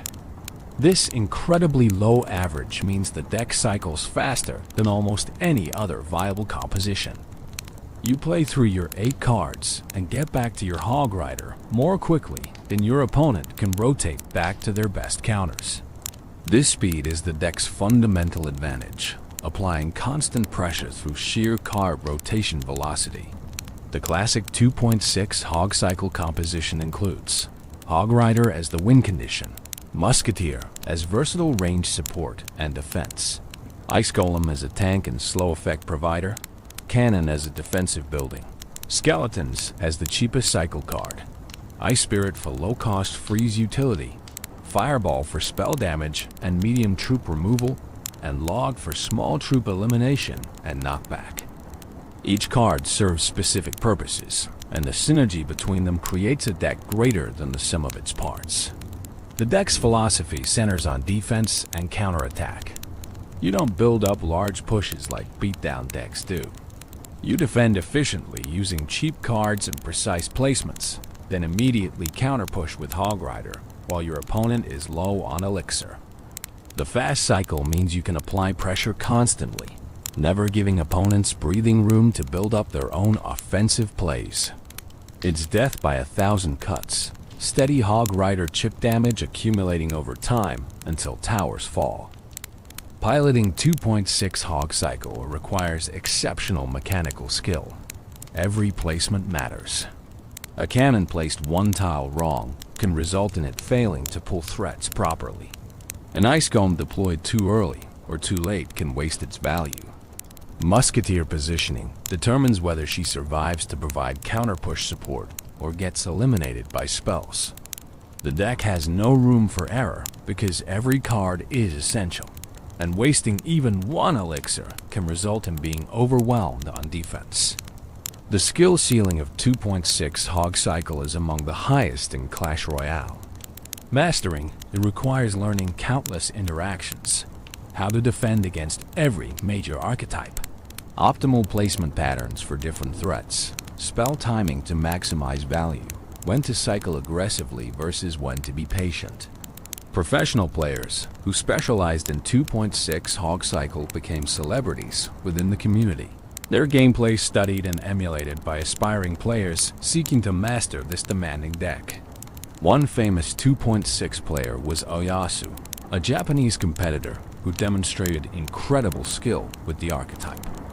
His defensive abilities seemed almost superhuman, using skeletons and Ice Spirit to defend against threats that should have overwhelmed such cheap cards. His precise placements, split-second timing, and deep understanding of card interactions made him a joy to watch and a nightmare to face.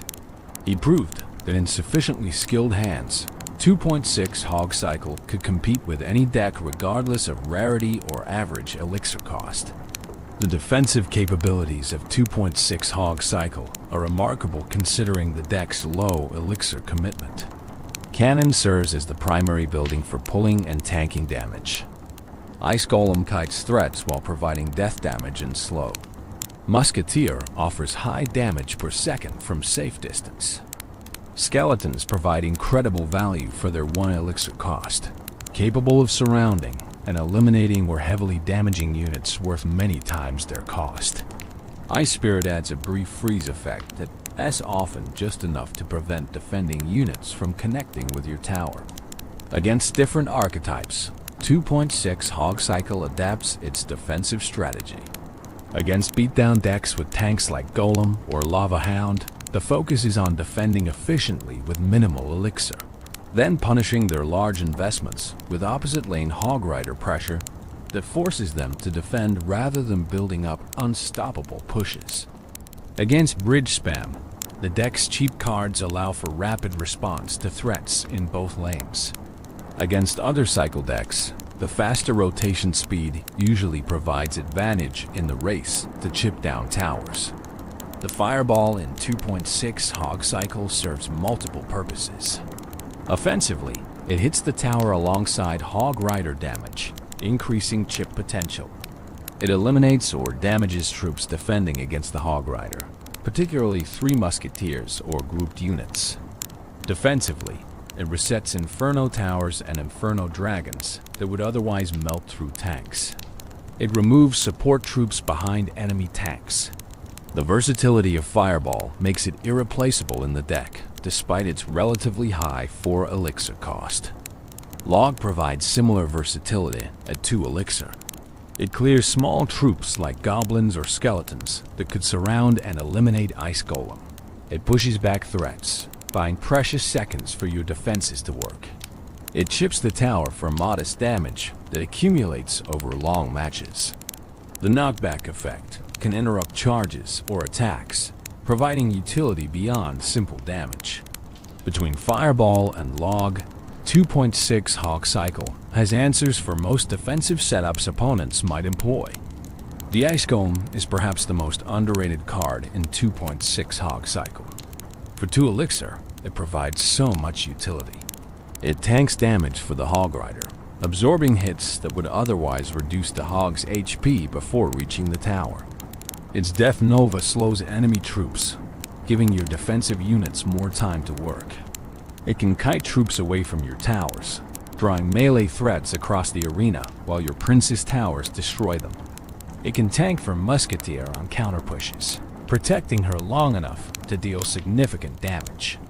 Cannon's role as the sole defensive building creates vulnerability against building targeting wind conditions, but 2.6 Hog Cycle compensates through outright cycling and superior elixir efficiency. Against Hog Riders, Cannon pulls them into both tower ranges. Against Giants or Golems, it tanks damage while Ice Golem kites and Musketeer damages from range. Against Royal Giants, Cannon's placement can minimize damage while other cards eliminate the threat. The 3 elixir cost allows for frequent cannon placements, maintaining defensive pressure without breaking the bank. Skeletons represent the ultimate value play at 1 elixir for 3 units. They can surround Prince or Mini PEKKA, often eliminating these threats without taking tower damage. They can distract air units, pulling them into tower range. They can cycle the deck when you need to get back to specific cards quickly. They can provide bodies for Hog Rider pushes, absorbing tower shots. Their fragility means they die easily to spells or splash damage, but at 1 elixir, even getting modest value makes them worthwhile. Ice Spirit's 1 elixir freeze effect is another high-value card that skilled players extract maximum worth from. Timed correctly, it can freeze defending troops just long enough for Hog Rider to land extra hits. It can stun charging units, interrupting their attacks. Combined with skeletons, it can defend against surprisingly expensive threats. Its cycle potential matches skeletons, allowing for rapid deck rotation when needed. The freeze duration may be brief, but in a game where fractions of seconds matter, Ice Spirit's effect is often game-changing.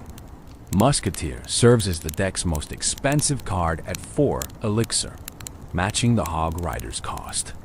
She provides essential range damage, capable of eliminating or damaging air units that the rest of the deck struggles against.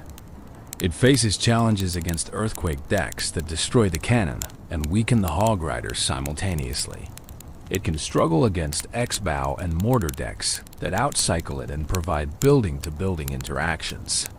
But it performs well against Beatdown, has even matchups against most bridge spam variants, and generally favors the skilled player in mirror matches. The learning curve for 2.6 Hog Cycle is steep. New players picking up the deck often get overwhelmed on defense.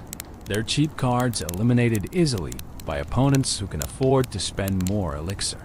They misplace buildings, waste spells, miss counter-push timings, but with practice, patterns emerge. Placements become muscle memory. Interactions are learned and internalized. The deck's skill ceiling means there's always room for improvement. Always some interaction to optimize. Always some matchup knowledge to deepen. Tournament success for 2.6 Hog Cycle varied over the years depending on the meta, but it maintained consistent representation even when not top tier.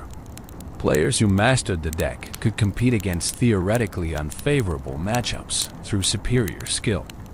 Watching professional 2.6 players defend against what should be overwhelming pushes using nothing but precise placements and perfect timing was inspirational, demonstrating that skill could overcome resource disadvantages.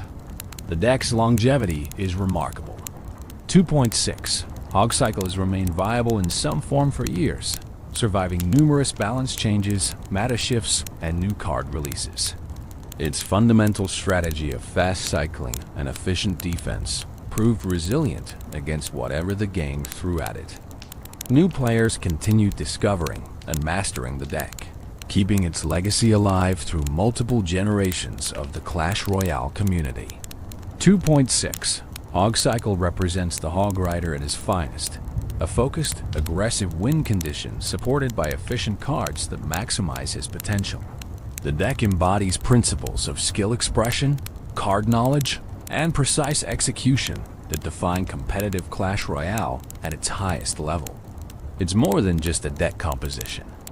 It's a philosophy, a way of understanding the game, and a testament to what the Hog Rider can achieve when piloted by dedicated players willing to invest the time to master him. Strategic mastery, beyond simply knowing how to use the Hog Rider. True mastery requires understanding advanced strategies, subtle techniques, and deep game knowledge that separates casual players from competitive ones.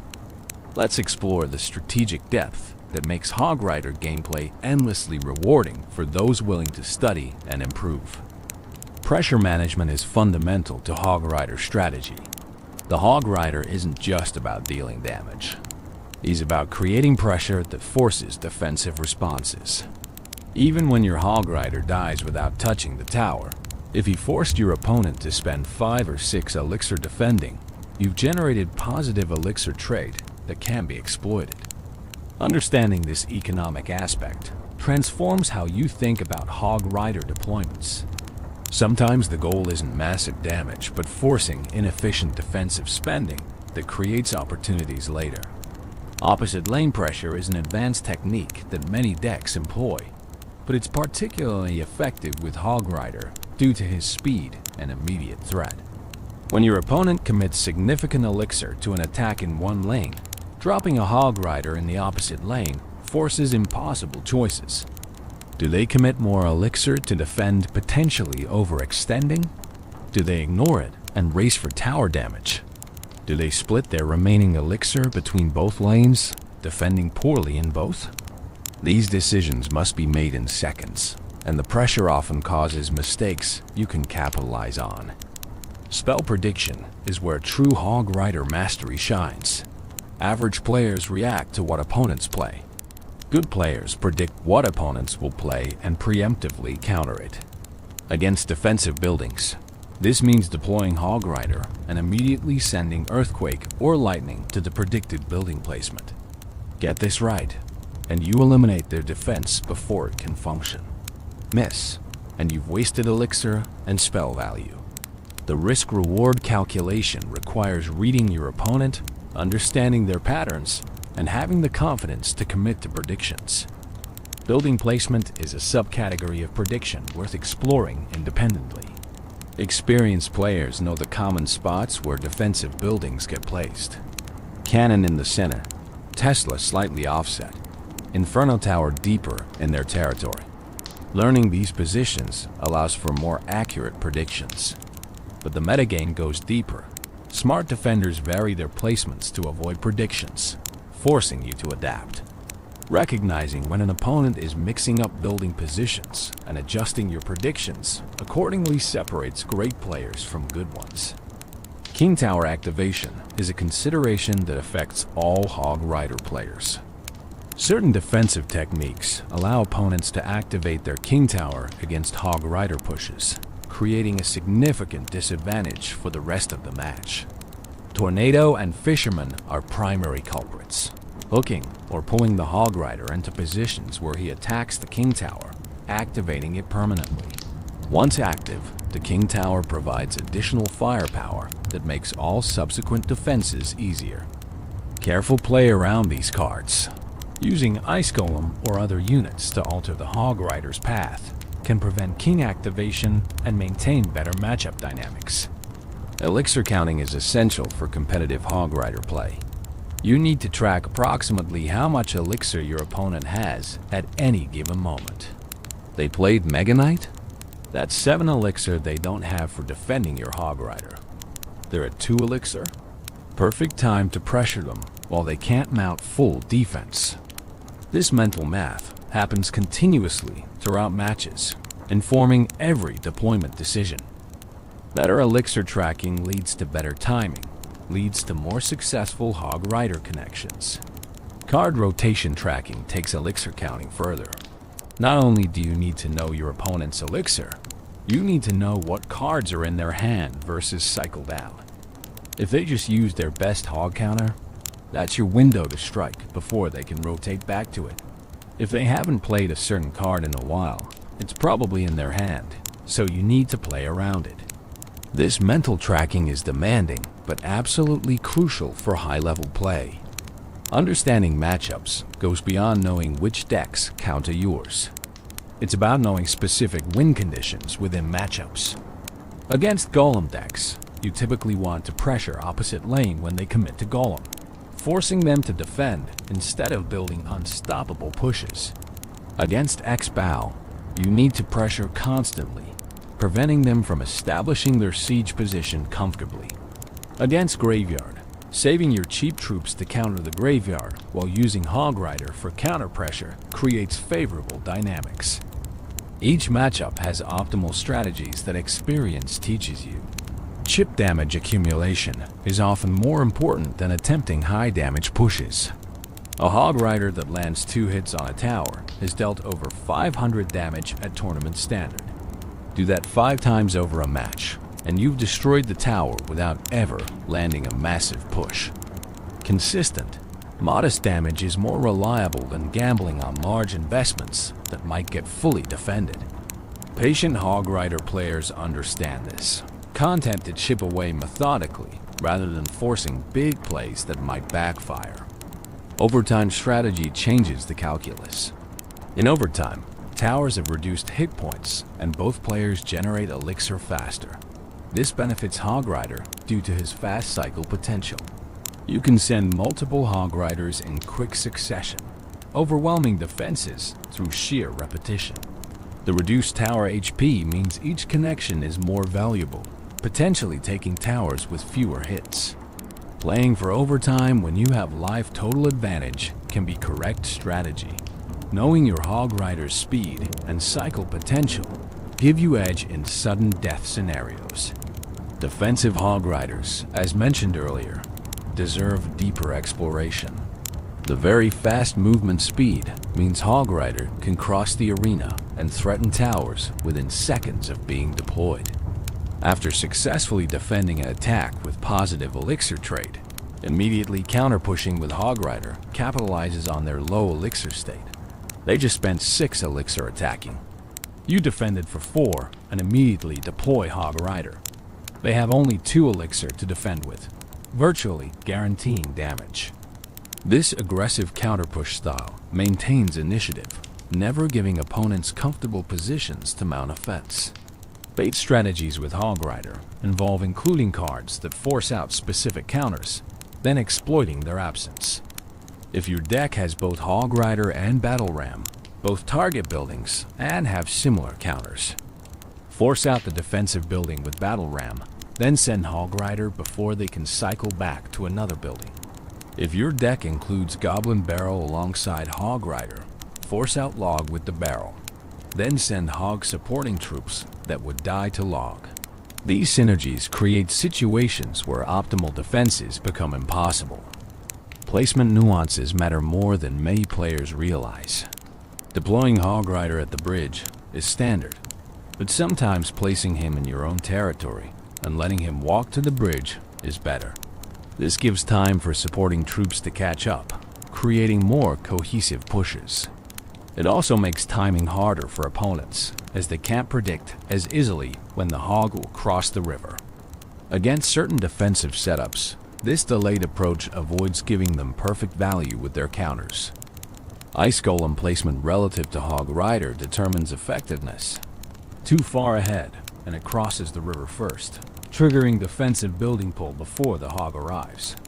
Too far behind, and it doesn't tank enough damage. The optimal position is slightly ahead, but not at the river when the Hog reaches it, allowing both units to cross together with Ice Golem in front. This precise spacing maximizes the tank value while ensuring the Hog isn't pulled before Ice Golem can influence positioning. Musketeer positioning behind Hog Rider creates dilemmas for defenders.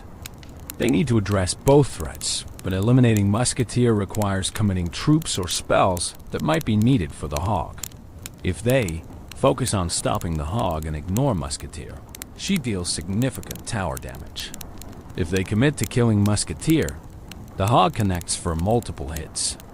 This splitting of defensive attention is powerful, forcing opponents to choose between bad options rather than executing optimal defenses. Spell timing within pushes requires judgment and experience. Using Fireball too early means it might not catch the troops opponent plays to defend. Using it too late means those troops have already damaged or eliminated your Hog. The optimal timing depends on predicting what they'll play and when. Against experienced opponents, varying your spell timing prevents them from playing around it consistently.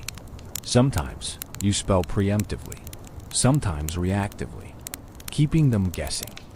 Understanding tower damage priorities helps manage endgame situations. If both you and your opponent have damaged towers, sometimes the correct play is defending efficiently rather than racing. If you're ahead on tower damage and time is running out, you can play defensively and win on life total. If you're behind, you need to take risks, sending Hog Riders even when it's not optimal because you need tower damage regardless of traits. These strategic considerations change how you approach every play in the final minute. Learning from losses is crucial for improvement. When your Hog Rider gets countered efficiently, don't just move to the next match. Analyze what went wrong. Did you deploy into their counter? Did you fail to predict their defensive building? Did you waste spells earlier that would have helped? Each loss contains lessons if you're willing to examine them critically. The best players treat losses as educational opportunities, building mental databases of what works and what doesn't against specific decks and strategies. Adapting mid-match separates good players from great ones. If your opponent shows they have perfect counters for standard Hog Rider pressure, you need to adjust. Maybe you focus more on spell cycling their tower down. Maybe you play more defensively, waiting for opportunities when they overcommit. Maybe you start using Hog Rider as a defensive card, soaking damage from their threats, then counter-pushing with survivors. Rigid strategies fail against adaptive opponents. Flexibility, creativity, and willingness to change approaches mid-match are essential skills. Mind games become relevant at higher competitive levels. If you always play Hog Rider in the same lane, opponents know where to commit defensive resources. Mixing up your lanes keeps them honest, forces them to maintain awareness of both sides. If you always support Hog with the same cards, they can defend more efficiently. Varying your support troops creates uncertainty. If you always play at the same elixir counts, they can anticipate your moves. Randomizing when you pressure makes their defensive timing more difficult. Practice and repetition build the muscle memory and pattern recognition that define mastery. You need to play hundreds of matches to internalize all the interactions, placement positions, timing windows, and strategic considerations that go into optimal Hog Rider play. There are no shortcuts. The players who dominate with Hog Rider have invested countless hours refining their skills, learning from mistakes, and pushing the boundaries of what's possible with this 4 elixir card. The meta constantly evolves, and successful Hog Rider players evolve with it. New cards get released that counter him differently. Balance changes alter interactions. Popular decks shift, creating different matchup spreads. Staying current with the meta, understanding what's popular and why, allows you to adapt your Hog Rider strategy to remain effective. What worked 6 months ago might not work today. Continuous learning and adaptation are essential for maintaining success over time. Strategic mastery of the Hog Rider ultimately comes down to decision-making. Every match presents countless decision points. When to play him, which lane to choose, how to support him, when to spell, when to cycle, when to defend. Making the correct decision consistently, under pressure, while tracking multiple variables simultaneously, is what defines mastery. It's not about mechanical skill or reaction time, though those help. It's about game knowledge, experience, and judgment refined through dedicated practice and thoughtful analysis. Cultural impact. The Hog Rider's influence extends far beyond Clash of Clans and Clash Royale. He became a cultural phenomenon, a character recognized by people who've never played Supercell's games, a meme that transcended his original context to become part of broader internet culture. Understanding this impact helps explain why the Hog Rider matters beyond his mechanical effectiveness in games.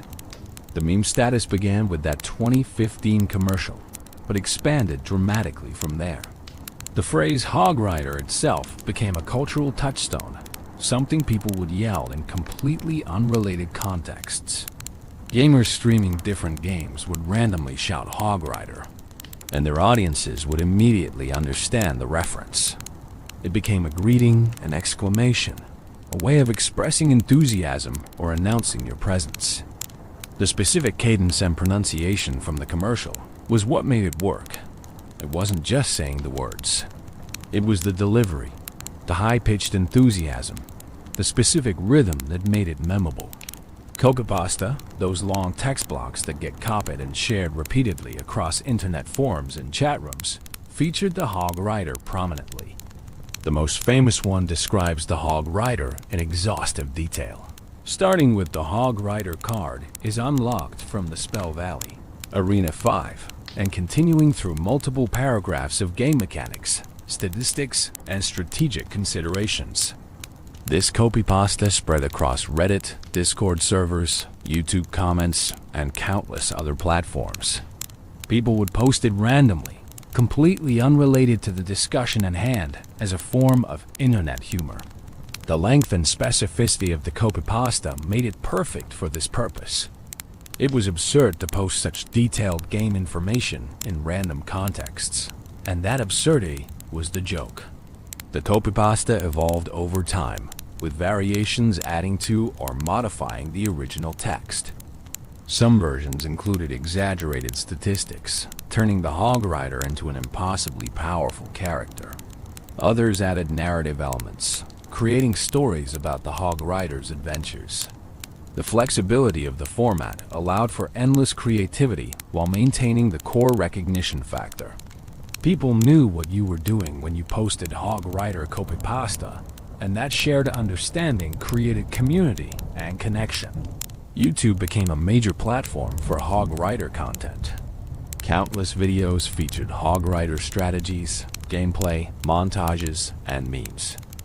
Some creators specialized in Hog Rider content, building entire channels around this single card. Others included Hog Rider segments as part of broader Clash Royale coverage. The view counts on popular Hog Rider videos reached millions, demonstrating the character's drawing power. People wanted to watch Hog Rider content, whether it was educational, entertaining, or pure meme material. Twitch streamers embraced the Hog Rider as well. The character's aggressive playstyle created exciting moments that translated well to streaming. A successful Hog Rider connection on the opponent's tower, especially in close matches, generated the kind of emotional high that made for great streaming content. Chat reactions, streamer celebrations, the tension of watching whether the hog would connect or get countered. All of this created engagement that benefited streamers and promoted the Hog Rider's cultural presence.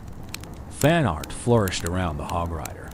Artists drew him in countless styles: realistic, cartoonish, anime-inspired, pixel art, 3D renders. Some art stayed faithful to his in-game appearance. Others reimagined him in different settings, different time periods, different artistic traditions. The creative community embraced the Hog Rider as a subject worthy of their attention, producing artwork that ranged from humorous to beautiful to thought-provoking. This artistic engagement demonstrated the character's inspirational power beyond his functional role in gameplay. Cosplay, while less common for mobile game characters than for console or PC games, did include some impressive Hog Rider interpretations. Creating a convincing Hog Rider cosplay presents significant challenges.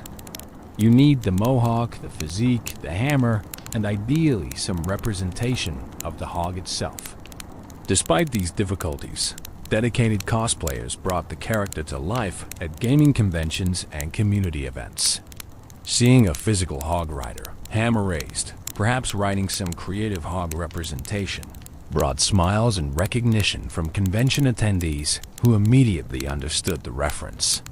The character's cultural impact extended into mainstream awareness in ways few mobile game characters achieve. Articles in gaming media and even general interest publications referenced the Hog Rider when discussing mobile gaming's cultural influence. He became a representative character, embodying mobile gaming's reach and impact on popular culture. When journalists wanted to discuss mobile gaming's success or cultural penetration, the Hog Rider was a character they could reference with confidence that readers would understand. Music and audio content incorporated Hog Rider elements. DJs and producers sampled his battle cry into songs. YouTubers created extended remixes of Hog Rider sounds. The audio became separated from its visual context, living independently as sound that people recognized and enjoyed for its own sake. This audio virality demonstrated how completely the character had penetrated internet culture. Even without seeing him, just hearing that distinctive cry was enough to trigger recognition and response. Reaction images and GIFs featuring the Hog Rider proliferated across social media. Particular frames from commercials or gameplay became templates for expressing emotions or reactions.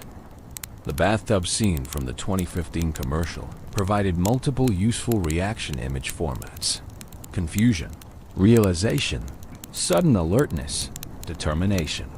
These images transcended Clash of Clans, being used in conversations about everything from sports to politics to everyday life situations. When a character's imagery can express universal human experiences, that's true cultural penetration. The crossover into other games and media was limited but present. Some indie developers included Hog Rider references in their games as Easter eggs or homages. Some content creators in completely different gaming communities would make Hog Rider references, confident their audiences would get the joke. This cross-pollination demonstrated how the character had become part of a shared cultural vocabulary that transcended specific game communities. Educational content, surprisingly, featured the Hog Rider as well. Videos about game design, character creation, monetization strategies in mobile games, and viral marketing all used the Hog Rider as case studies. He became an example of doing it right, of creating a character that resonated with audiences beyond his functional role. Game development students studying how to create memorable characters looked at the Hog Rider as a model of effective design combined with smart marketing. The longevity of the Hog Rider's cultural relevance is remarkable. Many memes burn bright and fade quickly. The Hog Rider has remained relevant for years, continuing to generate new content, new jokes, new interpretations. This staying power suggests the character tapped into something deeper than just momentary humor. He represents concepts and attitudes that continue to resonate: enthusiasm, determination, the joy of charging forward goals, the brotherhood of answering the call when it comes. Merchandise featuring the Hog Rider appeared through both official and unofficial channels. Supercell produced official Hog Rider merchandise, from t-shirts to figurines to plushies. The unofficial merchandise, while existing in legal gray areas, demonstrated fan enthusiasm and willingness to spend money on Hog Rider-related products. People wanted to own physical representations of this character, to display their connection to him and to Clash culture more broadly. The Hog Rider became a symbol of Clash Royale itself in many contexts. When people thought of Clash Royale, they often thought of the Hog Rider first, even though the game featured hundreds of other cards. His iconic status made him a natural representative. The character Supercell could put front and center in marketing with confidence that he would be recognized and well received. This symbolic importance elevated him beyond just another card in the game to something more significant. Community events and tournaments often featured Hog Rider imagery prominently. Tournament organizers knew putting a hog rider on promotional materials would attract attention and communicate what the event was about. Community challenges sometimes required using hog rider decks or achieving specific objectives with him. These design choices leveraged his popularity to drive engagement and participation. The cultural impact of the hog rider represents something special in gaming history. Characters become popular all the time, but few achieve the kind of multimedia, multi-platform, cross-community presence that the hog rider did. He became bigger than his game, more significant than his mechanics, more memorable than his statistics. He became an icon, a character that will be remembered and referenced for years to come, long after individual balance changes and meta shifts have been forgotten. That is the ultimate measure of cultural impact. Enduring relevance that transcends the original context and becomes part of the larger cultural conversation. The Hog Rider family.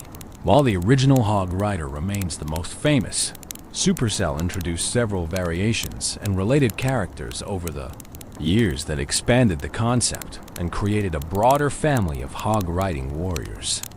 Each variation brought something unique while maintaining the core identity that made the original so popular. The Royal Hogs appeared in Clash Royale as a card released in June 2018. Rather than a single hog rider, this card deploys 4 Royal Hogs simultaneously for 5 elixir. These are smaller hogs, each ridden by a different warrior, spreading across the arena when deployed. The concept took the single target pressure of the original Hog Rider and transformed it into multi-lane pressure that forced defenders to address multiple threats simultaneously. The Royal Hogs have distinct visual differences from the standard Hog Rider. They wear blue and red team-colored clothing and armor rather than the brown and gold of the original. Their riders appear younger, perhaps squires or apprentices rather than the veteran warrior status of the classic Hog Rider. The Hogs themselves have similar builds, but slightly different proportions, emphasizing their role as a unit group rather than an individual hero. Mechanically, Royal Hogs function differently from their single counterpart. They split when deployed, with 2 heading to each lane. This forces defenders to defend both lanes or accept damage somewhere. Unlike the single Hog Rider, who provides focused pressure on one tower, Royal Hogs create distributed pressure that's harder to fully shut down. However, their split nature means they remain more vulnerable to splash damage troops that can eliminate multiple Royal Hogs simultaneously. The strategic applications of Royal Hogs differ from traditional Hog Rider play. They work well in bridge spam strategies, where overwhelming opponents with multiple threats across both lanes is the goal. They benefit from support troops that can protect multiple lanes simultaneously, like Princes or Magic Archer. They're more effective in some matchups than single Hog Rider, particularly against decks that defend one lane excellently, but struggle with dual lane pressure. Royal Hogs never achieved quite the same cultural status as the original Hog Rider. They were seen as the newer, different version rather than replacements or equals. The community generally viewed them as their own thing rather than true members of the Hog Rider legacy, though they maintained consistent usage in certain deck archetypes and meta environments. The Hog Rider skin variations within Clash Royale added cosmetic diversity without changing gameplay. Different seasons and events introduced alternate Hog Rider appearances, holiday themes, special color schemes, unique visual effects. These skins allowed players to customize their Hog Rider's appearance while maintaining his familiar mechanics. The existence of skins demonstrated Supercell's recognition that players wanted ways to personalize this popular character. The Super Hog Rider, while not officially in Clash Royale, appeared in fan concepts and discussions frequently. Players imagined what a super version would look like. Perhaps a massive hog with extra armor, a hammer that struck multiple times per swing, or enhanced stats that made him a true champion tier card. While these remain theoretical, the enthusiasm for the concept showed players' desire for evolved or enhanced versions of their favorite character. In Clash of Clans, The Super Troop system introduced Super Barbarian, Super Archer, and other enhanced versions of standard troops, but notably never included a Super Hog Rider. This absence was interesting, possibly because the standard Hog Rider was already considered sufficiently unique and powerful, or perhaps because Supercell wanted to preserve his specific identity without muddying it with variations. The lack of Super Hog Rider became something players noted and occasionally requested. The builder base in Clash of Clans, a separate game mode within the game, included its own version of the Hog Rider called the Hog Glider. This variation replaced the ground-based Hog with a flying contraption, creating a completely different unit that happened to be operated by a similar warrior. The Hog Glider represented an interesting alternate evolution. What if the Hog Rider tradition adapted to different combat needs? While not technically part of the Hog Rider family, the design similarities created connections in players' minds. The Hog Rider also appeared in promotional crossovers and limited events. Special game modes would sometimes feature enhanced or modified Hog Riders with unusual stats or abilities. Draft modes and special challenges sometimes showcased Hog Riders with modified mechanics as part of the event's unique rule set. These temporary variations gave players chances to experience the character in new ways without permanently changing his core identity. Fan-created variations proliferated across the community. Players designed their own Hog Rider concepts. Ice Hog Rider with freezing attacks, Fire Hog Rider with damage over time effects, Flying Hog Rider who could ignore ground troops entirely, Tank Hog Rider with massive health but slower speed. While these never became official, they demonstrated the creative possibilities players saw in the core concept and their desire for expanded Hog Rider options. The family aspect extended beyond just game units to include the brotherhood concept established in commercials and community perception. All Hog Riders are brothers, answering each other's calls, supporting each other, existing as a unified warrior culture rather than isolated individuals. This brotherhood transcends individual variations or mechanical differences. Whether you're the classic Hog Rider, a Royal Hog, or any other variation, you're part of the larger Hog Rider family united by shared values and fighting style. This family concept added depth to the character that purely mechanical cards lack. The Hog Rider isn't just a unit you deploy. He's part of a tradition, a culture, a brotherhood with its own history and values. When you play a Hog Rider, you're invoking that entire legacy, becoming part of something larger than a single match or deployment. This narrative richness elevated the character beyond his stats and abilities into something more meaningful. The visual consistency across variations helped maintain family identity while allowing individual character.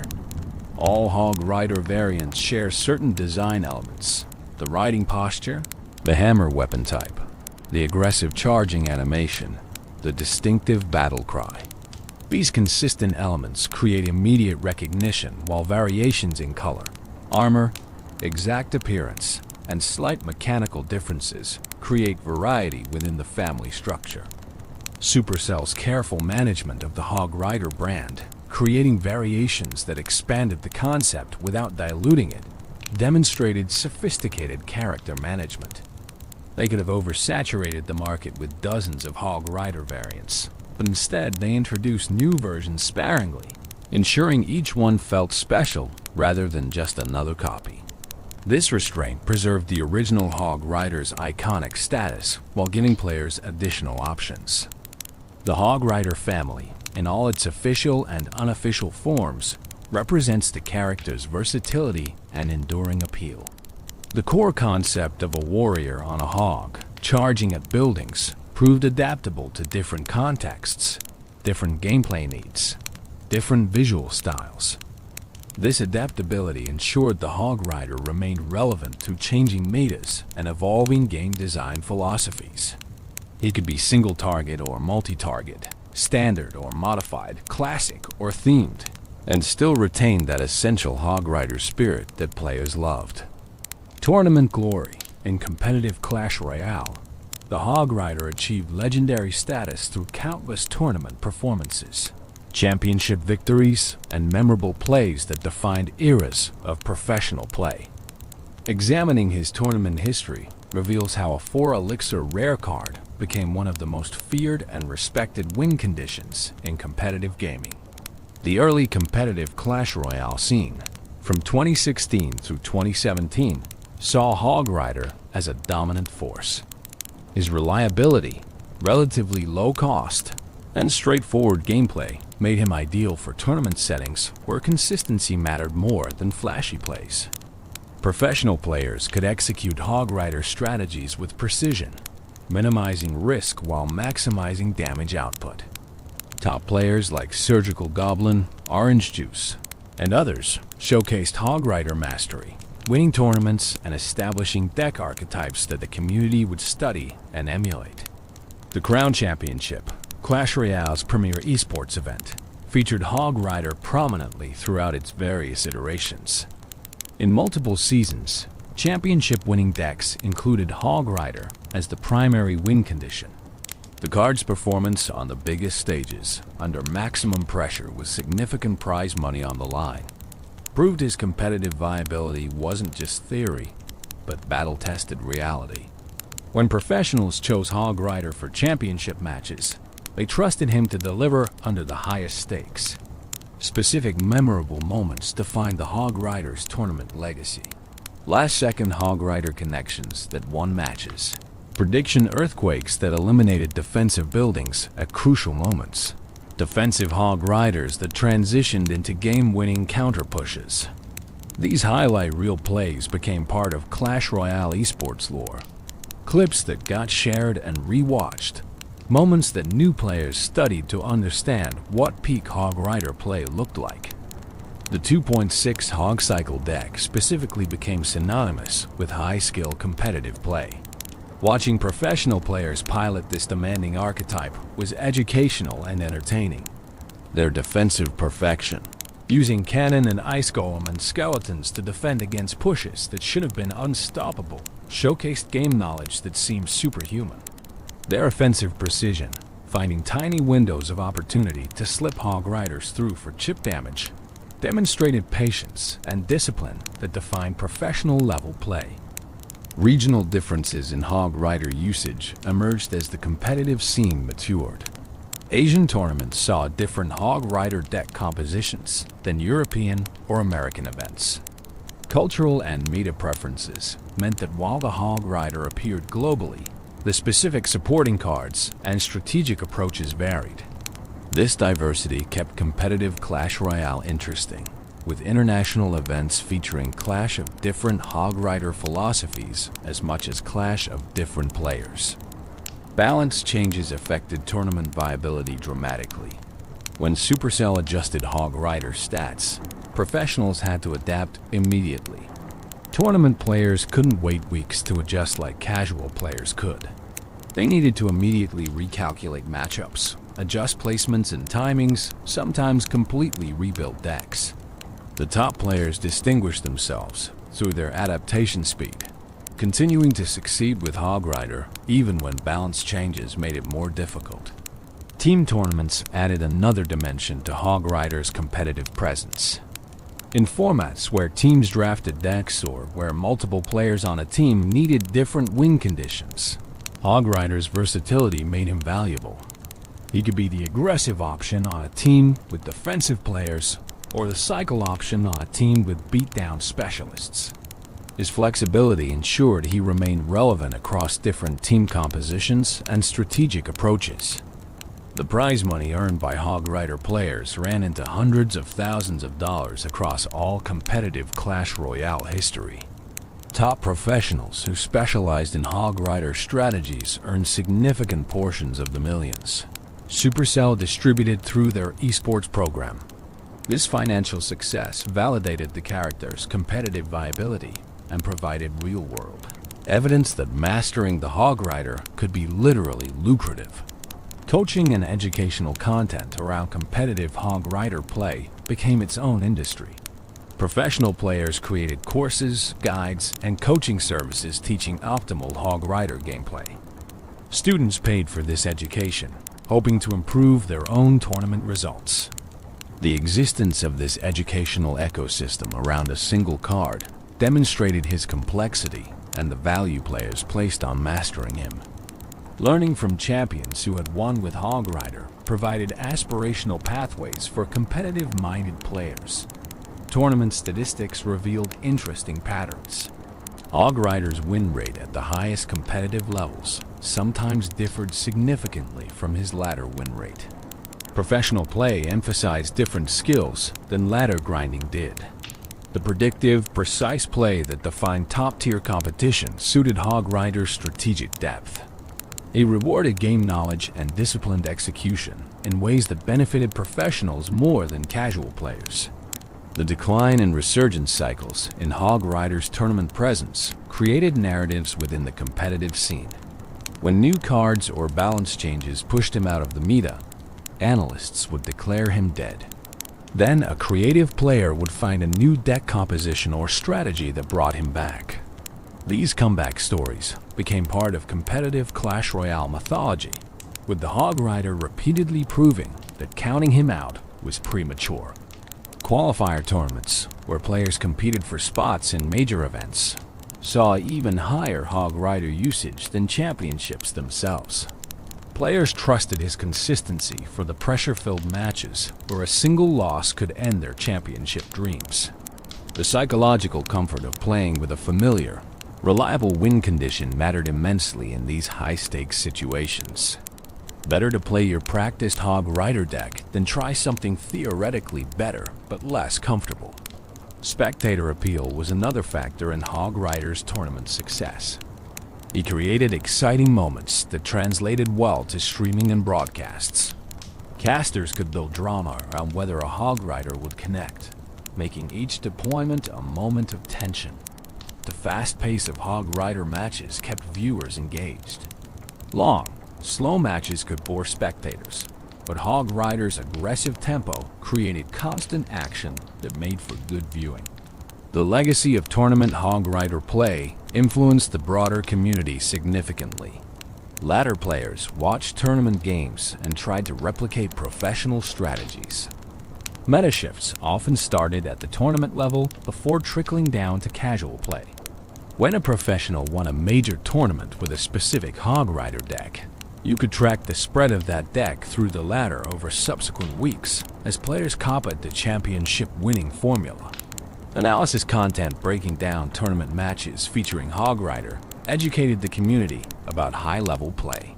YouTubers and analysts would review championship games play-by-play, explaining the decision-making behind each Hog Rider deployment, each spell usage, each defensive sequence. This content made professional play accessible to average players, teaching strategic concepts through practical examples from the highest level of competition. The Hog Rider's tournament glory ultimately stemmed from the perfect intersection of accessibility, skill ceiling, and reliability. It was easy enough to learn that professionals could master him completely, complex enough that mastery separated good from great, and consistent enough that tournament players could trust him when everything was on the line. This combination is rare in competitive gaming, and the Hog Rider embodied it perfectly, earning his place in Clash Royale esports history through performance when it mattered most. The Brotherhood, the concept of Hog Rider Brotherhood, established primarily through the 2015 commercial and reinforced through community culture, adds a fascinating social dimension to what could have been just another game unit. This brotherhood represents something deeper than mechanical synergies or strategic coordination. It speaks to themes of loyalty, shared purpose, and unbreakable bonds that resonate emotionally with players. The commercial established the foundational brotherhood narrative. When one Hog Rider calls, others answer without question or hesitation. Whatever they're doing becomes immediately irrelevant compared to the summons. This absolute response creates a powerful image of commitment and unity. In a world where individualism often dominates, The Hog Rider Brotherhood represents something different. Identity defined through collective membership, rather than personal achievement alone. What drives this brotherhood? The commercials never explicitly explain it, leaving room for interpretation and imagination. Perhaps it's a warrior culture passed down through generations, where becoming a hog rider means joining an ancient tradition. Perhaps it's forged through shared training, the intense bonding that happens when warriors prepare for battle together. Perhaps it's magical, the dark elixir creating connections between those it enhances. The ambiguity allows players to project their own understanding onto the Brotherhood, making it personally meaningful. The training aspect, shown in various promotional materials, suggests the Brotherhood begins early. Young warriors learning to ride, practicing hammer techniques together, competing, but also supporting each other.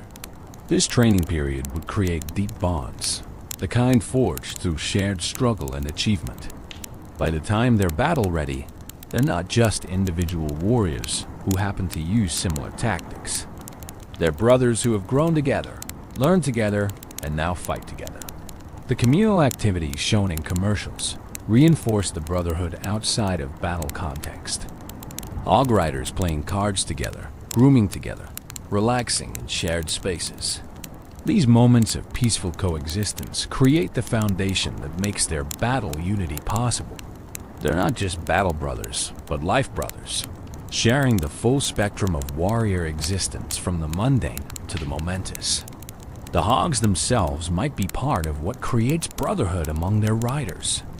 If your hog is intelligent, as promotional material suggests, then part of bonding with your animal is bonding with the larger culture of hog and rider partnerships.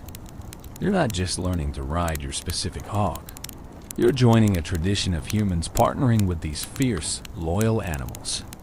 The shared experience of building that unique relationship creates common ground with others on the same journey. The battle cry serves as both summons and identification. When you hear it, you know it's one of your brothers calling. The specific sound, that distinctive high-pitched hog rider, works like a password or signal that carries meaning beyond simple words. It says, "I need you. Join me. We fight together." The immediate recognition and response shows how deeply the Brotherhood identity runs.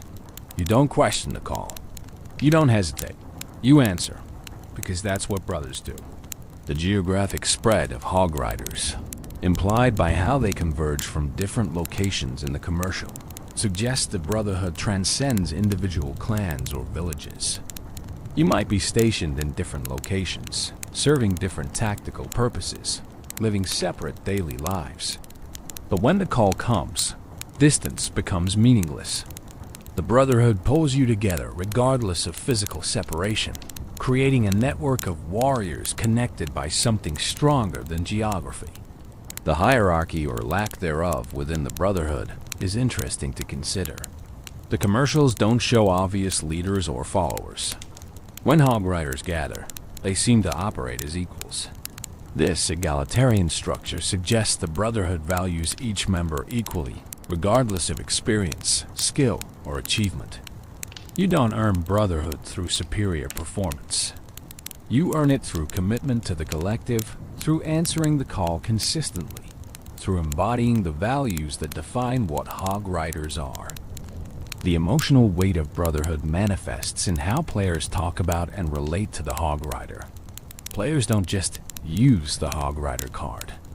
They call their brother, they send their warrior into battle. They feel genuine connection to this character in ways that other cards don't inspire. This emotional investment transforms gameplay from pure strategy into something more personal. You're not just deploying a unit.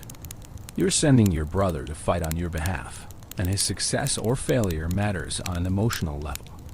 The community adopted brotherhood language and culture around hog rider usage. Clans with multiple hog rider players would call themselves the Brotherhood or similar names. Players would coordinate hog rider strategies in war attacks, supporting each other's approaches. The in-game mechanics didn't explicitly support this, The players created brotherhood experiences through their own choices and social organization around the character. The brotherhood ideal extends beyond just other Hog Riders to include the players themselves. When you play Hog Rider, you're joining a brotherhood of players who've chosen this warrior. You share strategies, discuss matchups, celebrate victories, and commiserate over defeats with other Hog Rider mains. This player brotherhood mirrors the in-universe warrior brotherhood, creating meta-level community cohesion that enhances the gaming experience.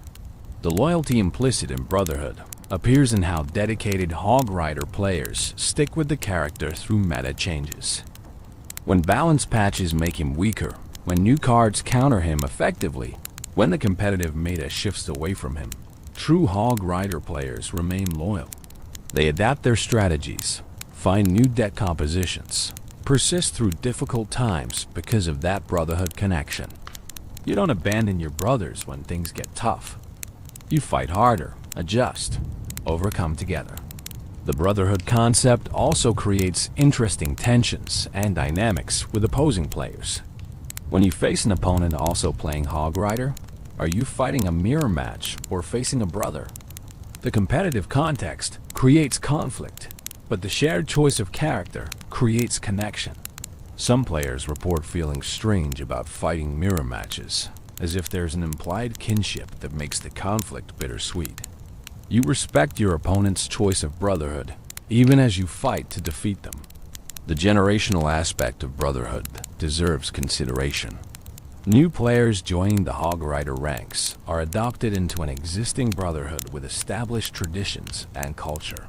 Veteran players welcome newcomers, teach them optimal strategies, pass down the accumulated wisdom.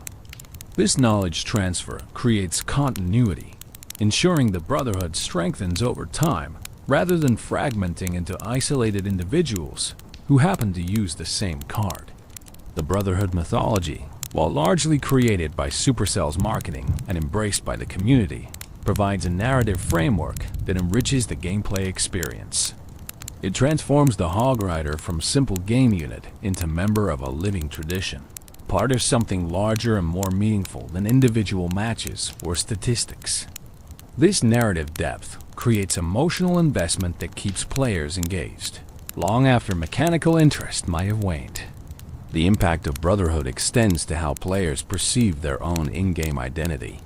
Choosing to main Hog Rider isn't just a strategic decision. It's joining a brotherhood, adopting an identity, declaring yourself part of something. When you introduce yourself in the community as a Hog Rider player, you're not just describing your deck choice. You're affiliating yourself with a tradition, claiming membership in a group with shared values and culture. This identity formation through game choice demonstrates how digital experiences can create genuine social meaning and personal identity. Beyond the battlefield, the Hog Rider's appearances and influence extend beyond Clash of Clans and Clash Royale into other media, games, and context that demonstrate his cultural reach. These appearances, both official and unofficial, show how a character can transcend their original purpose and become part of broader entertainment culture. Supercell's other games occasionally reference the Hog Rider, creating a connected universe feel. Brawl Stars, while having its own distinct cast of characters, included references and Easter eggs that nodded to Clash characters, including the Hog Rider. These weren't direct appearances, but subtle acknowledgments that players familiar with the Clash universe would recognize and appreciate.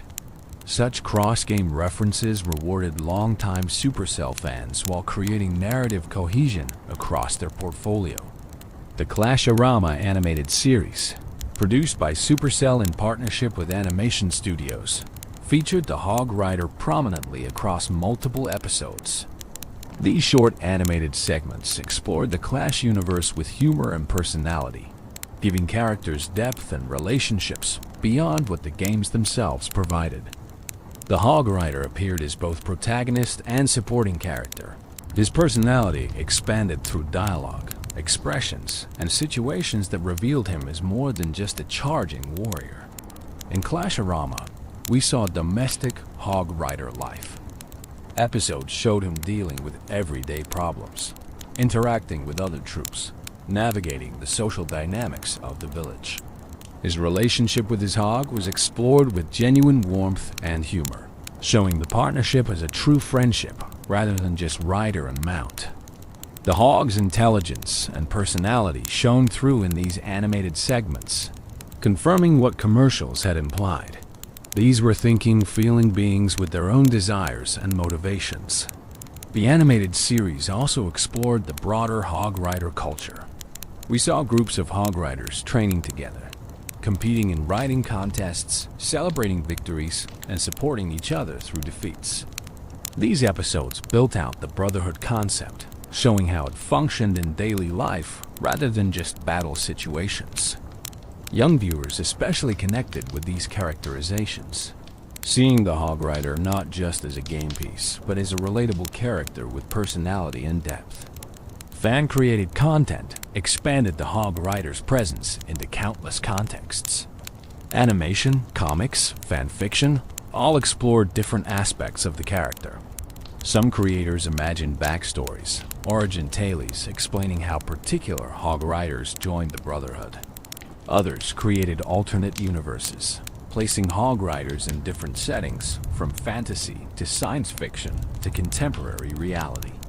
The creative community's embrace of the character demonstrated his inspirational potential beyond his official appearances. Crossover potential was explored in fan content even when official crossovers never materialized. Artists drew hog riders alongside characters from other games and franchises. Writers crafted stories where hog riders encountered heroes from different universes. While these remained unofficial, they showed how the character could theoretically integrate into other fictional worlds, his basic concept adaptable enough to work in varied contexts. Educational contexts occasionally featured the hog rider as well. Teachers using games to engage students sometimes incorporated Clash Royale, and the hog rider's straightforward mechanics made him useful for teaching concepts about strategy, resource management, and decision-making. While unconventional, these educational applications demonstrated the character's versatility and the engaging power of his design. Marketing and advertising beyond gaming sometimes referenced the hog rider in contexts where his recognition value could be leveraged. Companies targeting gaming demographics might use hog rider imagery, knowing their audience would immediately understand the reference. While Supercell controlled official usage, the character's cultural penetration meant even subtle references could effectively communicate with the right audiences. The hog rider appeared in gaming conventions and esports events as physical representations beyond just gameplay. Giant hog rider statues, promotional displays, photo opportunities where attendees could pose with hog rider imagery, all reinforced his physical presence in gaming culture. These three-dimensional representations transformed him from pixels on a screen into tangible objects that people could interact with and photograph, creating memories and social media content that further spread his cultural presence. Merchandise sales data, while not publicly detailed, reportedly showed the hog rider among the top-performing characters for Clash products. Players wanted to own hog rider t-shirts, figurines, posters, and other items. This commercial success validated his status as a beloved character while demonstrating that affection translated into actual purchasing behavior. People weren't just playing him in games. They were willing to spend money to display their connection to the character. The hog rider's voice and likeness licensing appeared in various contexts over the years. Mobile notifications could use his battle cry. Alarm apps included hog rider sounds. These utility applications of the character as audio assets meant he could literally wake you up in the morning, his distinctive cry starting your day. This intrusion into daily life routines represented a kind of cultural penetration that purely entertainment characters rarely achieve. Streaming and content creation built entire careers partly on hog rider content. Creators who specialized in Clash Royale often featured hog rider prominently, knowing his popularity would attract viewers. Some creators became known as the Hog Rider Guy, their personal brand intertwined with the character. This symbiotic relationship benefited both creators and the character, each amplifying the other's reach and influence. Academic analysis occasionally examined the Hog Rider as a case study in character design, viral marketing, or cultural phenomenon within gaming. Papers and presentations at conferences used him as an example of successful character creation that transcended its original commercial purpose to become genuinely culturally significant. While academic attention might seem disconnected from gaming fun, it demonstrated the character had achieved sufficient cultural importance to warrant serious scholarly consideration. The international dimension of the Hog Rider's beyond battlefield presence deserves recognition. He wasn't just popular in English-speaking markets, but achieved recognition globally. Cultural differences affected how communities related to him, with different regions emphasizing different aspects of his character. But the core recognition remained universal. A player from anywhere in the world could see a Hog Rider and immediately know what they were looking at. Language barriers proved minimal for the Hog Rider's cultural spread. His distinctive visual design meant no translation was needed for recognition. His battle cry, while technically English words, transcended language through its distinctive delivery, becoming more sound than language. This universal accessibility contributed to his global success, making him as recognizable in Asia as in America or Europe. The Hog Rider's presence in gaming discourse extended to discussions about representation and diversity in games. As a character with dark skin as his primary design rather than an alternate skin or variant, he represented positive diversity in mobile gaming character design.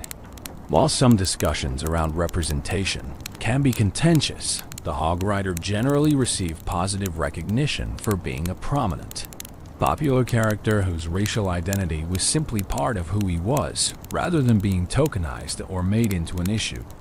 Fan communities dedicated specifically to the Hog Rider emerged across platforms.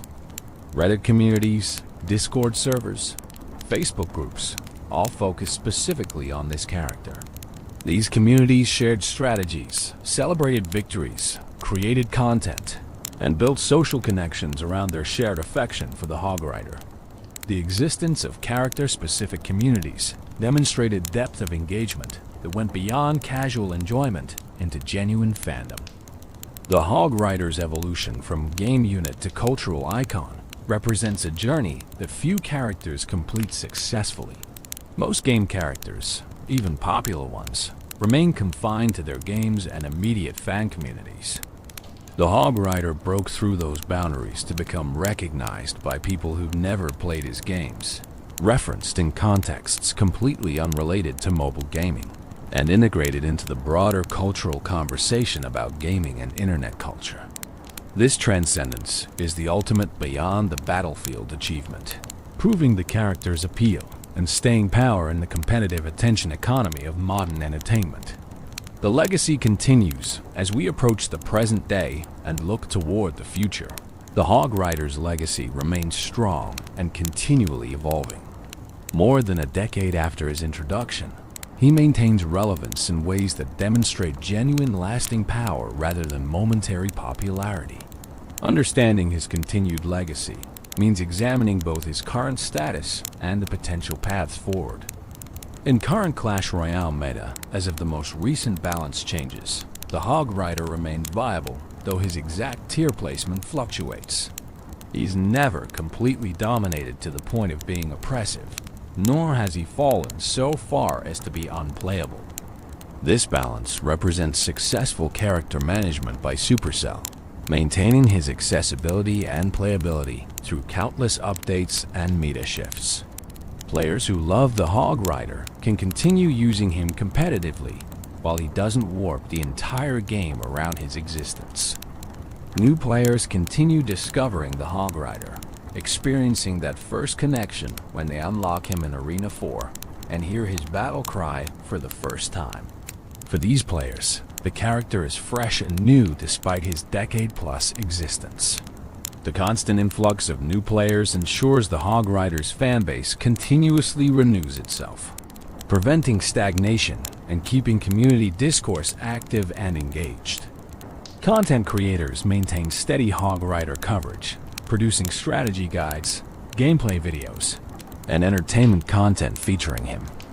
The view counts on this content demonstrate ongoing interest. Players still want to learn Hog Rider strategies, still enjoy watching high-level Hog Rider play, still engage with content about this character. This sustained content creation and consumption cycle ensures the Hog Rider remains visible and relevant in gaming spaces. The competitive scene continues featuring Hog Rider in tournaments and championships. While he's not always the most popular choice, his consistent presence across multiple competitive seasons demonstrates enduring viability. Professional players continue discovering new strategies, deck compositions, and techniques with the Hog Rider, proving the character's strategic depth hasn't been fully exhausted even after years of high-level play. Community celebrations around Hog Rider milestones keep his legacy fresh. Anniversaries of his release, major updates affecting him, or community challenges featuring him create moments of collective remembrance and engagement. These milestone events acknowledge his history while creating new memories and content that add to his ongoing story. The meme culture surrounding the Hog Rider continues evolving with new generations of internet humor. While the original "Did Somebody Say Hog Rider?" remains iconic, new memes and jokes emerge regularly, keeping the character relevant to current humor trends. This ability to adapt to changing internet culture while maintaining core recognition demonstrates flexible legacy rather than rigid nostalgia. Supercell's continued investment in the character through updates, balance changes, and promotional material signals their recognition of his ongoing value. They haven't abandoned him for newer characters, but continue treating him as a cornerstone of their games. This official support ensures the Hog Rider receives the attention needed to remain competitive and relevant, rather than slowly fading into obsolescence. The potential for new Hog Rider variations or related content remains strong. Supercell could introduce new cards that interact specifically with the Hog Rider, create new game modes that emphasize his playstyle, or develop new variations that expand the Hog Rider family. The character's proven popularity makes him a safe bet for development resources, meaning future Hog Rider content is likely and potentially substantial. Cross-media expansion possibilities exist for the Hog Rider beyond what's currently been explored. A dedicated animated series, a comic book line, perhaps even larger-scale media adaptations could feature him prominently. While such projects require significant investment and carry risk, the character has established popularity and recognition make them more viable than they would be for lesser-known game characters. The educational and inspirational value of the Hog Rider's legacy shouldn't be underestimated. His story demonstrates how character design, smart marketing, and community engagement can create something greater than the sum of its parts. Game developers studying successful character creation look at the Hog Rider as a model, learning lessons they apply to their own work. His influence thus extends beyond his own games into the broader industry. New technology could enable new Hog Rider experiences. Augmented reality applications could let players see Hog Riders in real-world environments.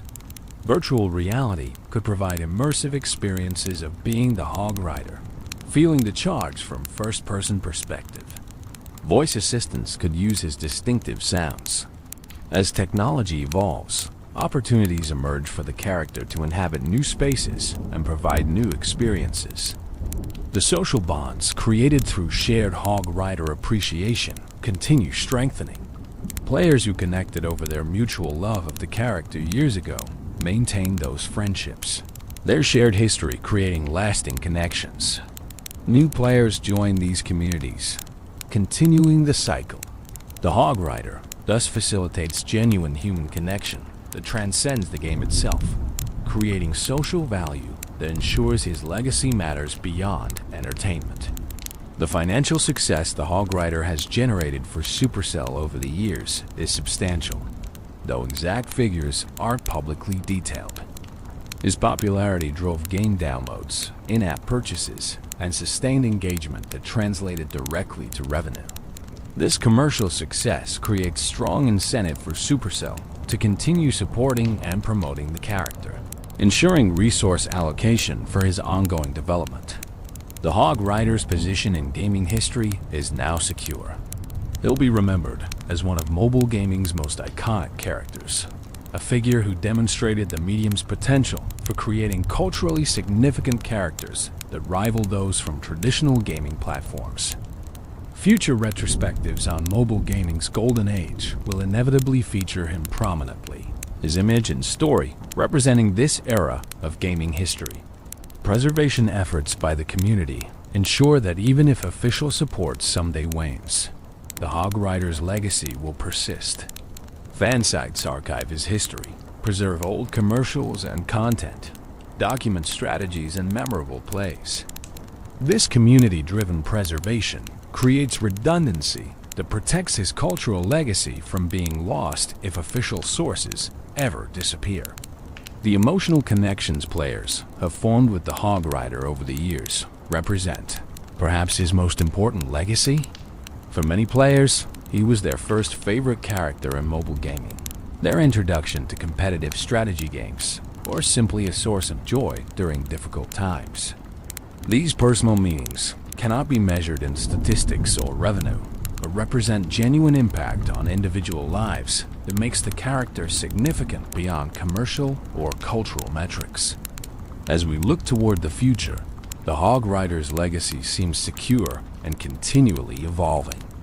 He's not a relic of the past, but a living character whose story continues being written through every match played, every tournament won, every new player who hears his battle cry and feels that surge of excitement. His legacy isn't something that happened.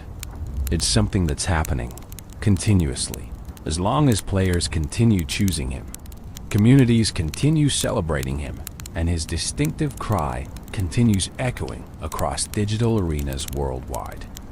The Hog Rider represents something special in gaming, a character who achieved iconic status through a combination of excellent design, smart marketing, mechanical effectiveness, and genuine connection with players. His legacy teaches us that success in character creation isn't just about graphics or mechanics or marketing budget, though those help. It's about creating something that resonates emotionally, that players can connect with, that transcends its original purpose to become meaningful in broader contexts. As this script draws toward its conclusion, we can say with confidence that the Hog Rider's legacy will continue far into the future. New players will discover him, existing players will continue mastering him, and the community will continue celebrating him. His battle cry will continue echoing, his hammer will continue swinging, and his legend will continue growing.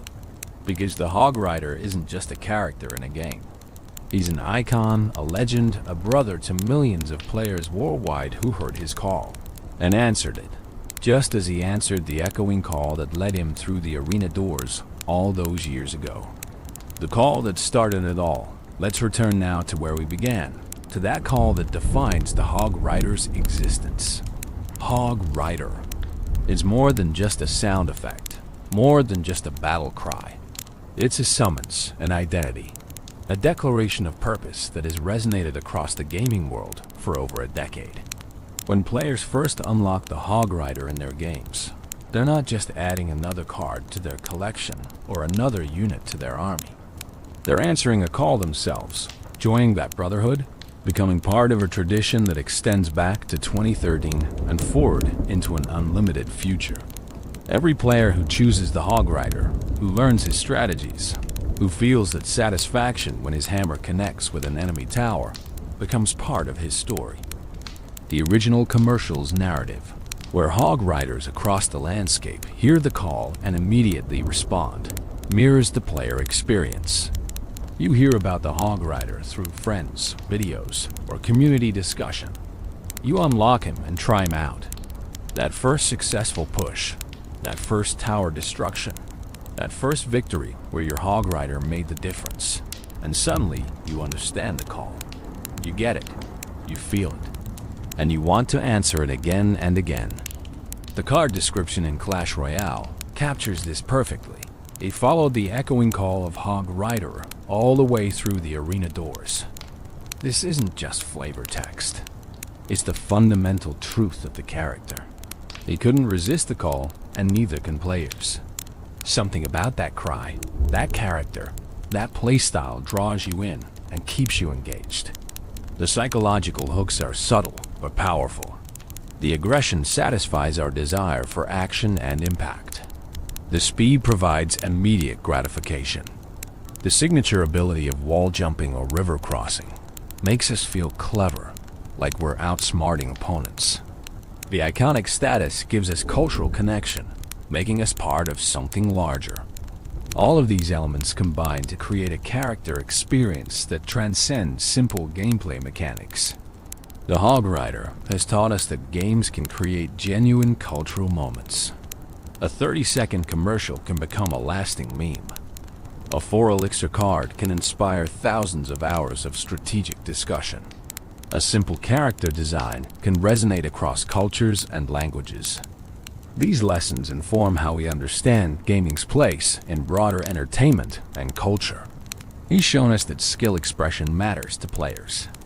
The difference between average and excellent Hog Rider play is enormous, and players appreciate that depth. They want characters that reward mastery, that allow them to continually improve, to distinguish skilled players from casual ones. The Hog Rider delivers this in ways that remain engaging even after years of play. He's demonstrated that community and character can be intertwined. The Brotherhood concept created social dimensions that enhanced the gameplay experience. Players weren't just using a unit. They were joining a tribe, adopting an identity, connecting with others through shared appreciation. This community building around a character is rare and valuable, creating loyalty and engagement that pure mechanics never could.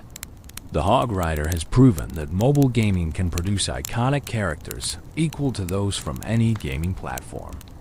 Console and PC gaming dominated character creation for decades, but the Hog Rider showed that mobile games could create equally memorable, culturally significant characters.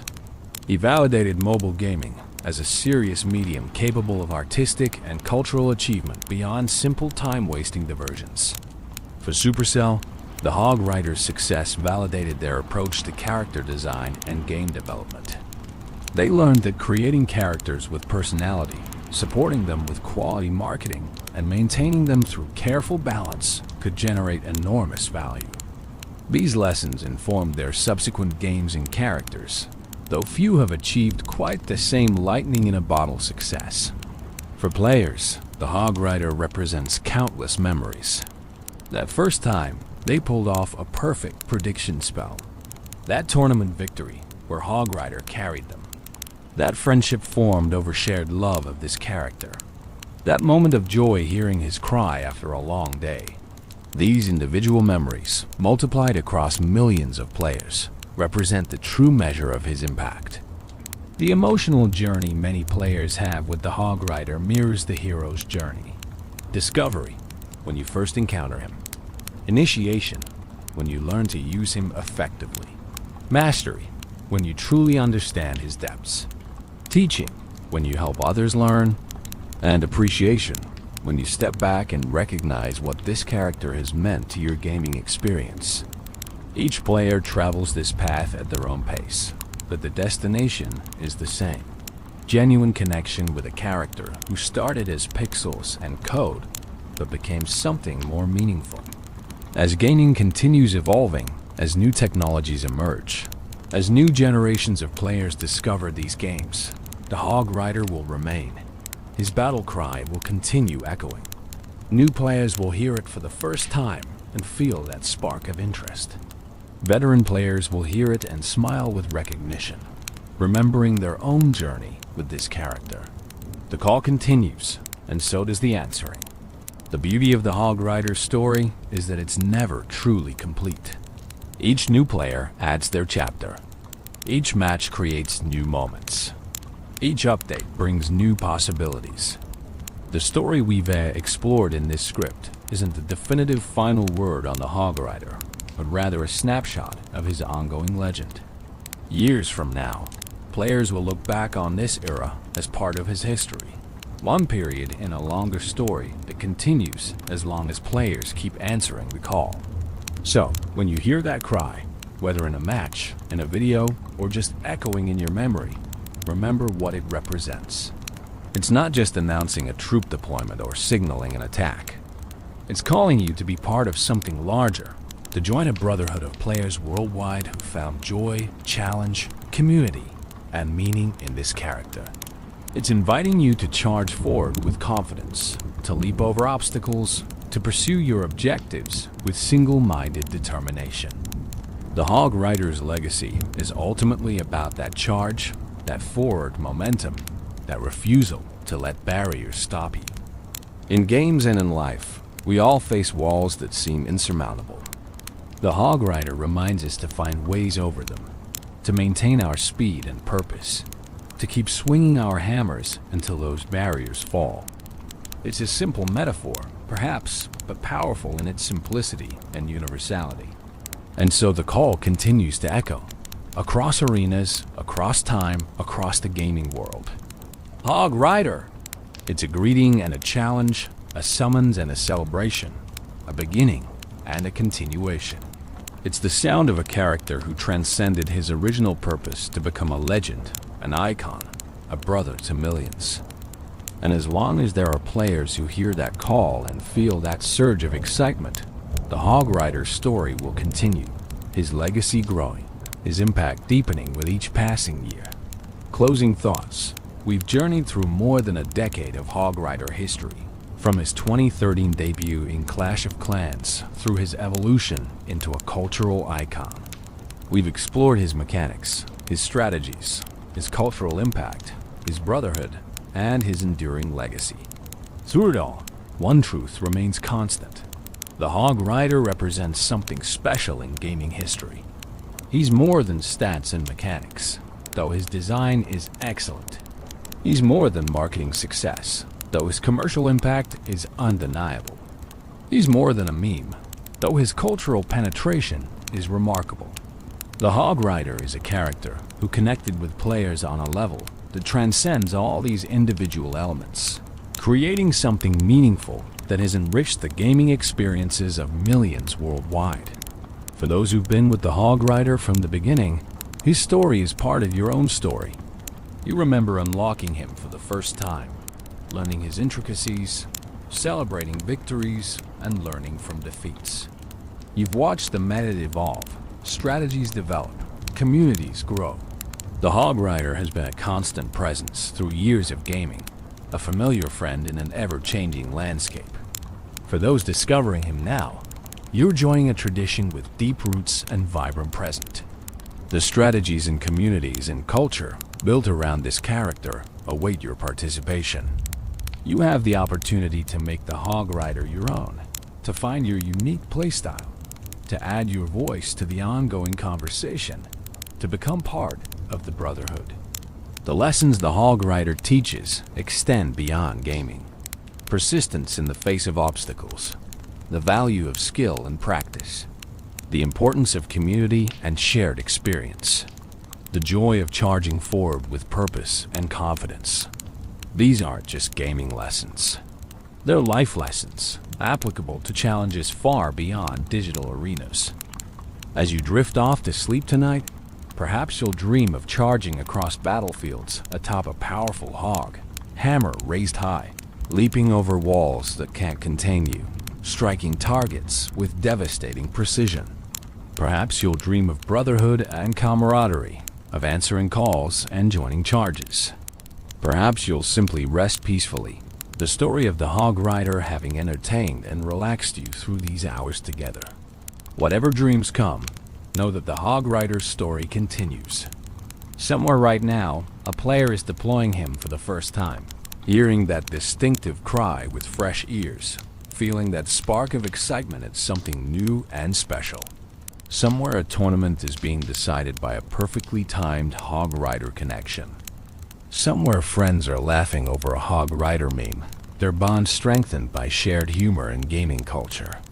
The call echoes eternally across the gaming world. Hog Rider. It's a sound that has defined an era, created communities, inspired strategies, and brought joy to countless players. It's a sound that will continue echoing long into the future, as new generations discover this character and make him their own, adding their chapters to his never-ending story. Thank you for joining me on this journey through Hog Rider lore. Whether you came here as a longtime fan seeking to reminisce, a curious player wanting to learn more, or simply someone looking for interesting gaming stories to help you relax and sleep, I hope you found value in these hours together. The Hog Rider's story is worth telling, worth remembering, worth celebrating. Sleep well, friends. And when you wake, perhaps you'll hear that call with new appreciation, understanding the depth and richness behind those simple words. Perhaps you'll deploy your Hog Rider with renewed purpose, feeling connected to the millions of players worldwide who've made the same choice. Perhaps you'll simply smile, remembering the hours spent exploring the legend of one of gaming's most iconic characters. The Hog Rider charges on, unstoppable and eternal, his legacy secure, his story ongoing, his call forever echoing across the arenas of the world. And we, his players, his fans, his brothers, charge alongside him, hammers raised, ready to leap whatever walls stand in our way, answering the call that will never fade. Hog Rider. If you enjoyed this deep dive into Hog Rider lore, please consider liking this video and subscribing to the channel for more Clash Royale character stories and gaming lore content. Your support helps create more content like this, exploring the rich histories and cultural impact of the characters we love. Until next time, keep charging forward, keep leaping those walls, and keep answering the call. Good night, and happy gaming. This is the story of Mega Knight. The name alone sends shockwaves through the arena. His armor weighs as much as an army, and his landing marks the beginning of chaos. You've come to the right place, traveler. This is his full story. Before we begin, take a moment. Put your phone aside, find a comfortable spot, and let the sound of steel and legend carry you. If you're new here, please subscribe to help us grow our channel. And right now, tell me in the comments, where are you listening from tonight? Your messages from all around the world bring this arena to life. Now, close your eyes if you wish. The arena grows silent. The air thickens. And from the shadows, a giant descends, shaking the earth beneath his feet. This is the legend of the Mega Knight, forged in darkness, bound by honor, and unleashed with the strength of 1,000 mustaches. Let the story begin. The year was 2017, and the arenas of Clash Royale had seen many warriors rise and fall. Players had grown accustomed to the rhythm of battle, to the familiar faces of knights and giants, of princes charging with lances held high, and wizards hurling spells across the battlefield. But something was coming, something that would change everything. Whispers began to circulate in the summer months, rumors of a new legendary card unlike anything the arenas had ever witnessed. The announcement came in the sweltering heat of August, when Supercell, the masterful architects of this digital realm, revealed their latest creation. The community held its collective breath as the first images emerged. Here was a warrior clad in armor so dark it seemed to drink in the light around it, wielding massive spiked maces that looked capable of shattering mountains. His helmet bore a plume in team colors, a small touch of elegance on an otherwise overwhelming figure of raw, destructive power. But it wasn't just his appearance that caught the imagination of millions of players worldwide. It was his entrance. Unlike any troop that had come before, the Mega Knight didn't simply walk onto the battlefield. He descended from above with catastrophic force. his landing creating shockwaves that could obliterate entire squadrons of lesser troops in an instant. The description that accompanied his reveal spoke of landing with the force of 1,000 mustaches, a phrase so uniquely whimsical, yet somehow perfectly capturing the absurd magnificence of this warrior that it would become legendary in its own right. The Mega Knight represented something new in the Clash Royale universe. He was a tank, yes, with hit points that rivaled even the mighty Golem. He dealt area damage like the Valkyrie or the Wizard. But he also possessed mobility, with a jump mechanic that allowed him to leap from enemy to enemy, dealing double his normal damage on impact. This combination of durability, splash damage, and mobility created a warrior unlike anything players had encountered. He could defend against massive pushes single-handedly, then transition into a devastating counterattack with health to spare. In the lore of Clash Royale, the Mega Knight's origins remain somewhat shrouded in mystery, adding to his mystique. Official Supercell materials hint at a backstory involving Knight School, a place where aspiring warriors learned the arts of combat and chivalry. According to these glimpses into his past, the Mega Knight wasn't always the imposing figure we know today. Once, he was simply another knight, but one who faced ridicule from his peers. The reason? His hands were described as small and delicate, unsuitable for a warrior destined for glory on the battlefield. This detail adds a surprisingly human dimension to what might otherwise be just another powerful card. The Mega Knight, despite his intimidating exterior and overwhelming strength, carries with him the memory of being underestimated, of being judged as inadequate by those who should have been his brothers in arms. This backstory resonates with something universal in the human experience. The journey from being looked down upon to rising above those limitations and becoming something truly extraordinary. But the path from mock student to legendary warrior isn't fully documented in official lore, and this gap has led to fascinating speculation within the Clash Royale community. Some fans theorize that the Mega Knight was actually the builder from Clash of Clans, Supercell's other flagship title. According to this theory, the builder had somehow discovered Dark Elixir and been transformed into the armored behemoth we know as the Mega Knight. While Supercell has since disproven this particular theory, it speaks to the hunger players have for understanding where this incredible warrior came from and what journey led him to don that distinctive black armor. The truth, as revealed through official channels, is that the Mega Knight chose his path deliberately. He didn't just stumble into greatness or have it thrust upon him through some magical transformation. Instead, he forged himself into something more through dedication, training, and perhaps a touch of that determination that comes from being told you're not good enough. He acquired armor that wasn't just protective, but symbolized his transformation from ordinary to extraordinary. He took up weapons that compensated for whatever perceived weaknesses he might have had. And he developed techniques like his devastating jump attack that played to his strengths while overwhelming his opponents. The Mega Knight's arrival in Clash Royale wasn't just the addition of another card to the game. It represented the culmination of Supercell's understanding of what made Clash Royale engaging. Players wanted cards that felt powerful, that gave them that rush of excitement when deployed at the right moment. They wanted mechanics that were interesting and skill-based, that rewarded good timing and smart positioning. And they wanted characters with personality, with that indefinable quality that made them memorable beyond just their stats and abilities. In the Mega Knight, Supercell delivered on all these fronts. His 7 elixir cost meant that deploying him was a significant commitment, a moment of strategic importance in any match. His spawn damage created instant impact, punishing opponents who clumped their troops together. His jump attack added an element of timing and positioning that skilled players could master while also providing spectacular visual moments that made every match feel cinematic. And his character, from that team-colored plume to the description mentioning mustaches, gave him a personality that transcended his function as a game piece. As the release date approached, anticipation built to a fever pitch. Players theorized about strategies, dreamed up deck compositions, and debated whether the Mega Knight would be overpowered or balanced.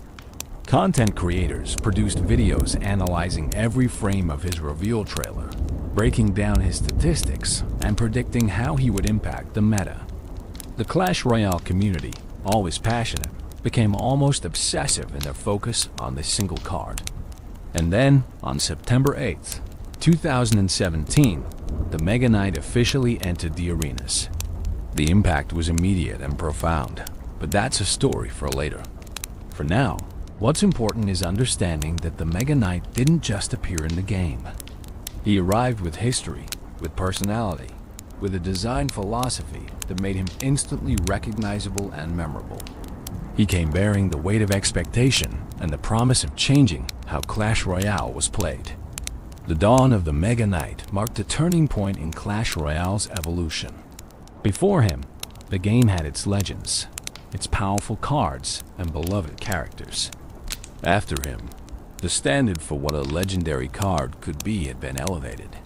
He set a new bar for impact, for design, for that intangible quality that makes a card not just good, but iconic. His shadow would loom large over every subsequent legendary release, with players inevitably comparing new cards to the standard he had set.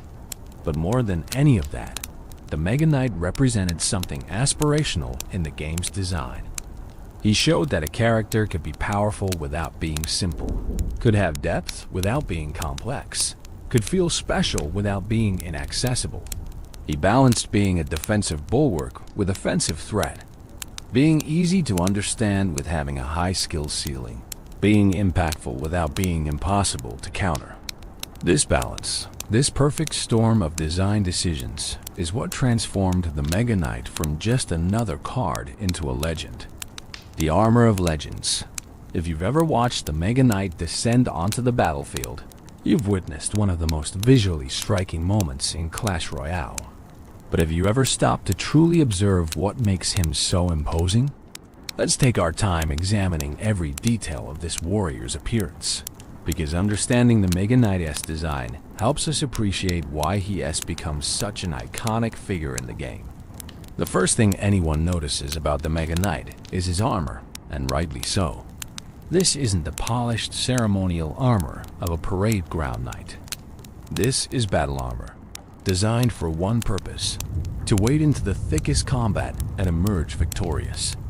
The color is what immediately catches the eye, that deep, rich black that seems to absorb light rather than reflect it. It's a color that speaks of night raids and shadow warfare, of a warrior who doesn't need bright colors to announce his presence because his deeds speak loud enough. But look closer, and you'll see that the black isn't uniform. The armor has texture, with plates overlapping in a way that suggests both flexibility and protection. Chainmail peeks through at the joints, that silvery gray mesh that has protected warriors for centuries in our own world. This attention to detail matters because it grounds the Mega Knight in a tradition of actual medieval warfare, while simultaneously marking him as something beyond ordinary. The chainmail suggests that underneath all that heavy plate, there's still a need for mobility, a reminder that even the mightiest warriors must be able to move. The chest plate is particularly impressive, a massive piece of curved metal that could probably deflect a cannonball. It's adorned with detailing that catches what little light reflects off the dark surface, creating subtle patterns that hint at craftsmanship beyond mere functionality. This is armor that was made by a master, someone who understood that protection and artistry need not be mutually exclusive. The belt that cinches around his waist bears his team's colors, a splash of vibrant identity on an otherwise dark canvas.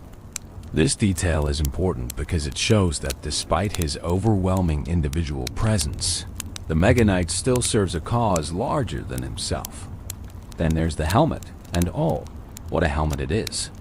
It covers most of his face, leaving only his eyes visible, and what eyes they are. Blue and piercing, they're the only human element visible on this walking fortress. Those eyes have become iconic, featured in countless memes and fan art, because they're the window to whatever person exists inside all that armor. They convey determination, focus, perhaps even a hint of that old pain from his days of being mocked. But they also show confidence, the absolute certainty of a warrior who knows his worth and his power. Atop the helmet sits a plume in team colors, matching the belt. This detail is fascinating because it's purely ceremonial, serving no protective or practical function. In a design focused on brutal efficiency, the plume is a concession to pageantry, to the idea that warriors aren't just weapons but symbols. It waves as he moves, a bright flag announcing his presence, ensuring that even if somehow his massive frame and dark armor weren't enough, the plume would catch the eye. It's saying, yes, I'm here, and yes, you should be worried. But perhaps the most distinctive elements of the Mega Knight's appearance are his weapons, those massive spiked maces that serve as his fists. These aren't held weapons that can be dropped or disarmed. They're part of him, integrated into his gauntlets, making his very hands weapons of devastating power. The spikes gleam wickedly, designed not just to crush but to pierce, to maximize damage with every impact. The frames holding them are golden, a rare touch of warmth in his color palette, and they suggest that these weapons are special, perhaps even custom forged for this particular warrior. The design of these mace fists is brilliant from a practical standpoint. They're large enough to deal splash damage, each swing capable of striking multiple enemies. They're heavily weighted, adding momentum to his attacks and making each hit feel impactful. But they're also attached to his armor system, meaning his incredible strength isn't just in his arms, but distributed through his entire frame.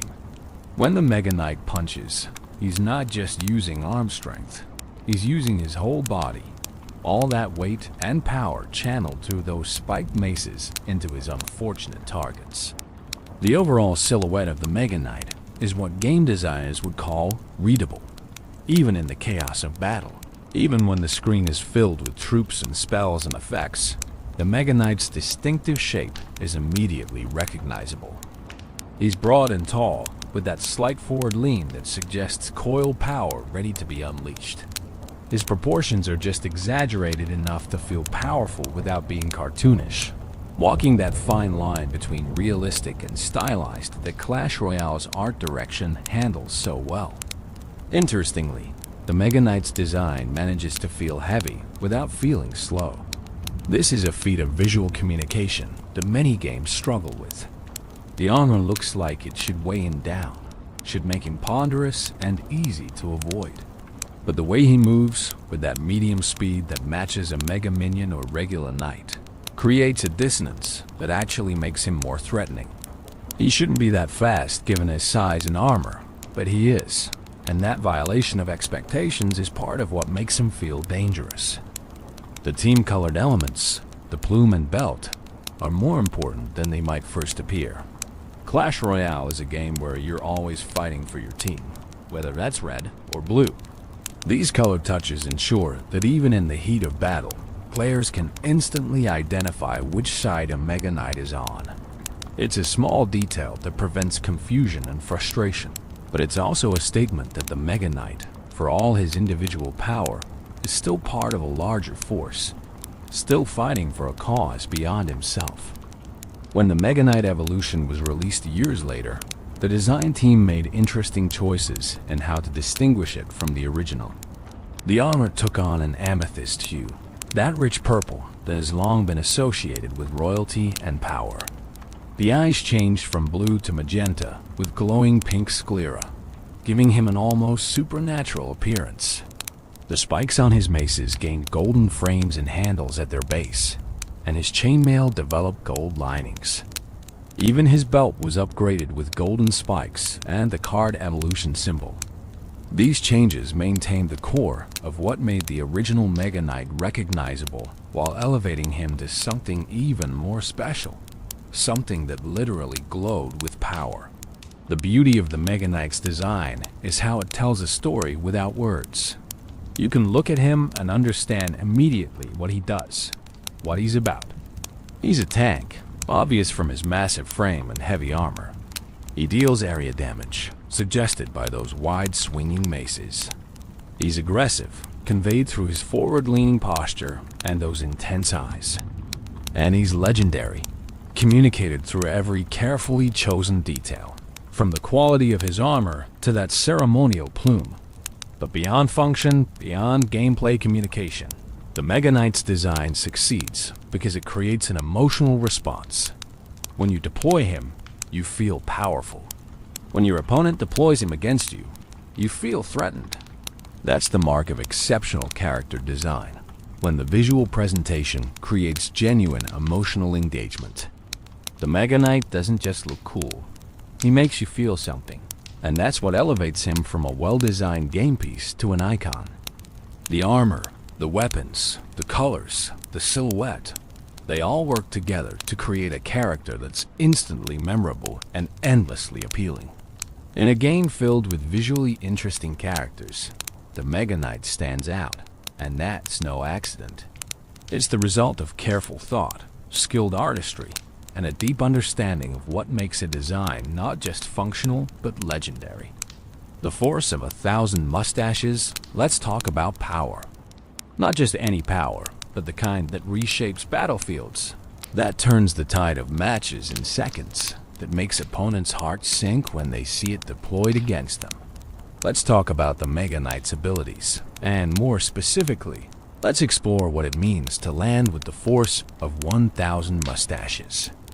That phrase, the force of 1,000 mustaches, is pure Clash Royale magic. It's whimsical and precise at once, giving us this absurd mental image while also communicating something important. This warrior hits hard from the moment he appears. But what does that actually mean in gameplay terms? Let's break it down, piece by piece, mechanic by mechanic, until we understand exactly what makes the Mega Knight such a devastating force. The Mega Knight costs 7 elixir to deploy, which immediately tells us something crucial. In Clash Royale's economy of battle, 7 elixir is expensive. It's the same cost as a golem, a P.E.K.K.A., a royal giant. When you play the Mega Knight, you're committing a significant portion of your resources to this single unit. That means he needs to deliver value. And oh, does he ever? This is the story of Mega Knight. The name alone sends shockwaves through the arena. His armor weighs as much as an army, and his landing marks the beginning of chaos. You've come to the right place, traveler. This ... is his full story. Before we begin, take a moment. Put your phone aside, find a comfortable spot, and let the sound of steel and legend carry you.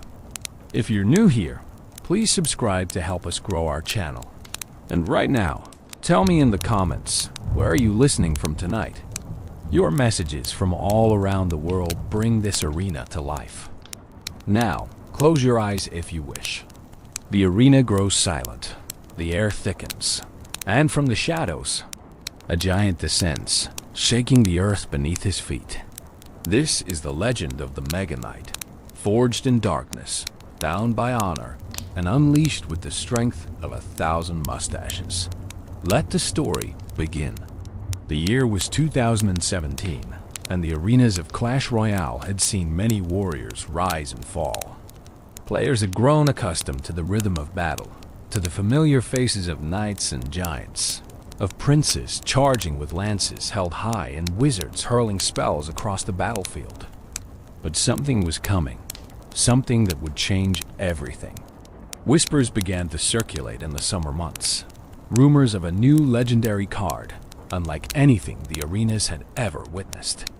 The announcement came in the sweltering heat of August, when Supercell, the masterful architects of this digital realm, revealed their latest creation. The community held its collective breath as the first images emerged. Here was a warrior clad in armor so dark it seemed to drink in the light around it, wielding massive spiked maces that looked capable of shattering mountains. His helmet bore a plume and team colors, a small touch of elegance on an otherwise overwhelming figure of raw, destructive power. But it wasn't just his appearance that caught the imagination of millions of players worldwide. It was his entrance. Unlike any troop that had come before, the Mega Knight didn't simply walk onto the battlefield. He descended from above with catastrophic force, his landing creating shockwaves that could obliterate entire squadrons of lesser troops in an instant. The description that accompanied his reveal spoke of landing with the force of 1,000 mustaches, a phrase so uniquely whimsical, yet somehow perfectly capturing the absurd magnificence of this warrior, that it would become legendary in its own right. The Mega Knight represented something new in the Clash Royale universe. He was a tank, yes, with hit points that rivaled even the mighty Golem. He dealt area damage like the Valkyrie or the Wizard. But he also possessed mobility, with a jump mechanic that allowed him to leap from enemy to enemy, dealing double his normal damage on impact. This combination of durability, splash damage, and mobility created a warrior unlike anything players had encountered. He could defend against massive pushes single-handedly, then transition into a devastating counterattack with health to spare. In the lore of Clash Royale, the Mega Knight's origins remain somewhat shrouded in mystery, adding to his mystique. Official Supercell materials hint at a backstory involving Night School, a place where aspiring warriors learned the arts of combat and chivalry. According to these glimpses into his past, the Mega Knight wasn't always the imposing figure we know today. Once, he was simply another knight, but one who faced ridicule from his peers. The reason? His hands were described as small and delicate, unsuitable for a warrior destined for glory on the battlefield. This detail adds a surprisingly human dimension to what might otherwise be just another powerful card. The Mega Knight, despite his intimidating exterior and overwhelming strength, carries with him the memory of being underestimated, of being judged as inadequate by those who should have been his brothers in arms. This backstory resonates with something universal in the human experience. The journey from being looked down upon to rising above those limitations and becoming something truly extraordinary. But the path from mock student to legendary warrior isn't fully documented in official lore, and this gap has led to fascinating speculation within the Clash Royale community. Some fans theorize that the Mega Knight was actually the builder from Clash of Clans, Supercell's other flagship title. According to this theory, the builder had somehow discovered Dark Elixir and been transformed into the armored behemoth we know as the Mega Knight. While Supercell has since disproven this particular theory, it speaks to the hunger players have for understanding where this incredible warrior came from and what journey led him to don that distinctive black armor. The truth, as revealed through official channels, is that the Mega Knight chose his path deliberately. He didn't just stumble into greatness or have it thrust upon him through some magical transformation. Instead, he forged himself into something more through dedication, training, and perhaps a touch of that determination that comes from being told you're not good enough. He acquired armor that wasn't just protective, but symbolized his transformation from ordinary to extraordinary. He took up weapons that compensated for whatever perceived weaknesses he might have had. And he developed techniques like his devastating jump attack that played to his strengths while overwhelming his opponents. The Mega Knight's arrival in Clash Royale wasn't just the addition of another card to the game. It represented the culmination of Supercell's understanding of what made Clash Royale engaging.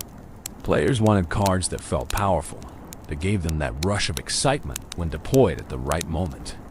They wanted mechanics that were interesting and skill-based, that rewarded good timing and smart positioning. And they wanted characters with personality, with that indefinable quality that made them memorable beyond just their stats and abilities. In the Mega Knight, Supercell delivered on all these fronts. His 7 elixir cost meant that deploying him was a significant commitment, a moment of strategic importance in any match. His spawn damage created instant impact, punishing opponents who clumped their troops together. His jump attack added an element of timing and positioning that skilled players could master while also providing spectacular visual moments. that made every match feel cinematic. And his character, from that team-colored plume to the description mentioning mustaches, gave him a personality that transcended his function as a game piece. As the release date approached, anticipation built to a fever pitch. Players theorized about strategies, dreamed up deck compositions, and debated whether the Mega Knight would be overpowered or balanced. Content creators produced videos analyzing every frame of his reveal trailer, breaking down his statistics and predicting how he would impact the meta. The Clash Royale community, always passionate, became almost obsessive in their focus on this single card. And then, on September 8th, 2017, the Mega Knight officially entered the arenas. The impact was immediate and profound, but that's a story for later. For now, what's important is understanding that the Mega Knight didn't just appear in the game. He arrived with history, with personality, with a design philosophy that made him instantly recognizable and memorable. He came bearing the weight of expectation and the promise of changing how Clash Royale was played. The dawn of the Mega Knight marked a turning point in Clash Royale's evolution. Before him, the game had its legends, its powerful cards, and beloved characters. After him, the standard for what a legendary card could be had been elevated. He set a new bar for impact, for design, for that intangible quality that makes a card not just good, but iconic. His shadow would loom large over every subsequent legendary release, with players inevitably comparing new cards to the standard he had set. But more than any of that, the Mega Knight represented something aspirational in the game's design. He showed that a character could be powerful without being simple, could have depth without being complex, could feel special without being inaccessible. He balanced being a defensive bulwark with offensive threat, being easy to understand with having a high skill ceiling, being impactful without being impossible to counter. This balance, this perfect storm of design decisions, is what transformed the Mega Knight from just another card into a legend. The armor of legends. If you've ever watched the Mega Knight descend onto the battlefield, you've witnessed one of the most visually striking moments in Clash Royale. But have you ever stopped to truly observe what makes him so imposing? Let's take our time examining every detail of this warrior's appearance, because understanding the Mega Knight's design helps us appreciate why he has become such an iconic figure in the game. The first thing anyone notices about the Mega Knight is his armor, and rightly so. This isn't the polished ceremonial armor of a parade ground knight. This is battle armor, designed for one purpose: to wade into the thickest combat and emerge victorious. The color is what immediately catches the eye, that deep, rich black that seems to absorb light rather than reflect it. It's a color that speaks of night raids and shadow warfare, of a warrior who doesn't need bright colors to announce his presence because his deeds speak loud enough. But look closer, and you'll see that the black isn't uniform. The armor has texture, with plates overlapping in a way that suggests both flexibility and protection. Chainmail peeks through at the joints, that silvery gray mesh that has protected warriors for centuries in our own world. This attention to detail matters because it grounds the Mega Knight in a tradition of actual medieval warfare, while simultaneously marking him as something beyond ordinary. The chainmail suggests that underneath all that heavy plate, there's still a need for mobility, a reminder that even the mightiest warriors must be able to move. The chest plate is particularly impressive, a massive piece of curved metal that could probably deflect a cannonball. It's adorned with detailing that catches what little light reflects off the dark surface, creating subtle patterns that hint at craftsmanship beyond mere functionality. This is armor that was made by a master, someone who understood that protection and artistry need not be mutually exclusive. The belt that cinches around his waist bears his team's colors, a splash of vibrant identity on an otherwise dark canvas. This detail is important because it shows that despite his overwhelming individual presence, the Mega Knight still serves a cause larger than himself. Then there's the helmet, and oh, what a helmet it is. It covers most of his face, leaving only his eyes visible, and what eyes they are. Blue and piercing, they're the only human element visible on this walking fortress. Those eyes have become iconic, featured in countless memes and fan art, because they're the window to whatever person exists inside all that armor. They convey determination, focus, perhaps even a hint of that old pain from his days of being mocked. But they also show confidence, the absolute certainty of a warrior who knows his worth and his power. Atop the helmet sits a plume in team colors, matching the belt. This detail is fascinating because it's purely ceremonial, serving no protective or practical function. In a design focused on brutal efficiency, the plume is a concession to pageantry, to the idea that warriors aren't just weapons but symbols. It waves as he moves, a bright flag announcing his presence, ensuring that even if somehow his massive frame and dark armor weren't enough, the plume would catch the eye. It's saying, yes, I'm here, and yes, you should be worried. But perhaps the most distinctive elements of the Mega Knight's appearance are his weapons, those massive spiked maces that serve as his fists. These aren't held weapons that can be dropped or disarmed. They're part of him, integrated into his gauntlets, making his very hands weapons of devastating power. The spikes gleam wickedly, designed not just to crush but to pierce, to maximize damage with every impact. The frames holding them are golden, a rare touch of warmth in his color palette, and they suggest that these weapons are special, perhaps even custom forged for this particular warrior. The design of these mace fists is brilliant from a practical standpoint. They're large enough to deal splash damage, each swing capable of striking multiple enemies. They're heavily weighted, adding momentum to his attacks and making each hit feel impactful. But they're also attached to his armor system, meaning his incredible strength isn't just in his arms, but distributed through his entire frame. When the Mega Knight punches, he's not just using arm strength, he's using his whole body, all that weight and power channeled through those spiked maces into his unfortunate targets. The overall silhouette of the Mega Knight is what game designers would call readable, even in the chaos of battle. Even when the screen is filled with troops and spells and effects, the Mega Knight's distinctive shape is immediately recognizable. He's broad and tall, with that slight forward lean that suggests coiled power ready to be unleashed. His proportions are just exaggerated enough to feel powerful without being cartoonish, walking that fine line between realistic and stylized that Clash Royale's art direction handles so well. Interestingly, the Mega Knight's design manages to feel heavy without feeling slow. This is a feat of visual communication that many games struggle with. The armor looks like it should weigh him down, should make him ponderous and easy to avoid.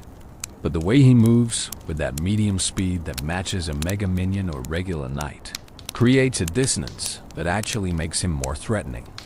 He shouldn't be that fast given his size and armor, but he is, and that violation of expectations is part of what makes him feel dangerous. The team-colored elements, the plume and belt, are more important than they might first appear. Clash Royale is a game where you're always fighting for your team, whether that's red or blue. These color touches ensure that even in the heat of battle, players can instantly identify which side a Mega Knight is on. It's a small detail that prevents confusion and frustration, but it's also a statement that the Mega Knight, for all his individual power, is still part of a larger force, still fighting for a cause beyond himself. When the Mega Knight Evolution was released years later, the design team made interesting choices in how to distinguish it from the original. The armor took on an amethyst hue, that rich purple that has long been associated with royalty and power. The eyes changed from blue to magenta with glowing pink sclera, giving him an almost supernatural appearance. The spikes on his maces gained golden frames and handles at their base, and his chainmail developed gold linings. Even his belt was upgraded with golden spikes and the card evolution symbol. These changes maintained the core of what made the original Mega Knight recognizable while elevating him to something even more special. something that literally glowed with power. The beauty of the Mega Knight's design is how it tells a story without words. You can look at him and understand immediately what he does, what he's about. He's a tank, obvious from his massive frame and heavy armor. He deals area damage, suggested by those wide swinging maces. He's aggressive, conveyed through his forward-leaning posture and those intense eyes. And he's legendary, communicated through every carefully chosen detail, from the quality of his armor to that ceremonial plume. But beyond function, beyond gameplay communication, the Mega Knight's design succeeds because it creates an emotional response. When you deploy him, you feel powerful. When your opponent deploys him against you, you feel threatened. That's the mark of exceptional character design, when the visual presentation creates genuine emotional engagement. The Mega Knight doesn't just look cool, he makes you feel something, and that's what elevates him from a well-designed game piece to an icon. The armor, the weapons, the colors, the silhouette, they all work together to create a character that's instantly memorable and endlessly appealing. In a game filled with visually interesting characters, the Mega Knight stands out, and that's no accident. It's the result of careful thought, skilled artistry, and a deep understanding of what makes a design not just functional, but legendary. The force of 1,000 mustaches, let's talk about power. Not just any power, but the kind that reshapes battlefields, that turns the tide of matches in seconds, that makes opponents' hearts sink when they see it deployed against them. Let's talk about the Mega Knight's abilities, and more specifically, let's explore what it means to land with the force of 1,000 mustaches. That phrase, the force of 1,000 mustaches, is pure Clash Royale magic. It's whimsical and precise at once, giving us this absurd mental image while also communicating something important. This warrior hits hard from the moment he appears. But what does that actually mean in gameplay terms? Let's break it down, piece by piece, mechanic by mechanic, until we understand exactly what makes the Mega Knight such a devastating force. The Mega Knight costs 7 elixir to deploy, which immediately tells us something crucial. In Clash Royale's economy of battle, 7 elixir is expensive. It's the same cost as a golem, a P.E.K.K.A., a royal giant. When you play the Mega Knight, you're committing a significant portion of your resources to this single unit. That means he needs to deliver value. I know. Does he ever? The first ability that defines the Mega Knight is his spawn damage. Unlike most troops that simply appear on the battlefield and then begin attacking, the Mega Knight announces his arrival with explosive force. The moment he lands, he deals significant area damage in a 360-degree radius around himself. This isn't a small amount of damage either. It's enough to completely eliminate several types of support troops, to severely wound others, and to scatter any tight formation of enemies with the knockback effect it creates. The spawn damage is slightly less than a raw delivery, but it's still devastating when used correctly. A well-placed Mega Knight can land on top of a push and instantly destroy musketeers, electro wizards, ice wizards, wizards, witches, and numerous other support troops. Even tougher units like evolved barbarians can be eliminated in that initial impact. This creates immediate value, potentially trading 7 elixir for 10 or 12, or even more elixir worth of enemy troops in a single moment. But the spawn damage does more than just eliminate troops. It disrupts formation. When the Mega Knight lands, enemies are knocked back, scattered, their carefully arranged positions destroyed in an instant. A well-organized push suddenly becomes a chaotic mess, with troops no longer supporting each other, no longer attacking in unison. This disruption is often as valuable as the damage itself, because it buys time for your towers to attack, for other troops to arrive, for the situation to turn in your favor. The knockback specifically deserves attention because it's one of the most underrated aspects of the spawn damage. It's not just pushing troops back a tile or two. It's a substantial displacement that can completely change engagement distances, can move troops out of range of their targets, can separate tanks from their support. Skilled players learn to use this knockback as a tool, positioning their Mega Knight spawns not just for maximum damage, but for maximum disruption. Then there's the jump attack, and this is where the Mega Knight truly becomes unique. If there are ground units between 3.5 and 5 tiles away from him, the Mega Knight doesn't just walk toward them. He stops, charges up for about 9/10 of a second, and then launches himself through the air in a spectacular leap that covers that distance in an instant.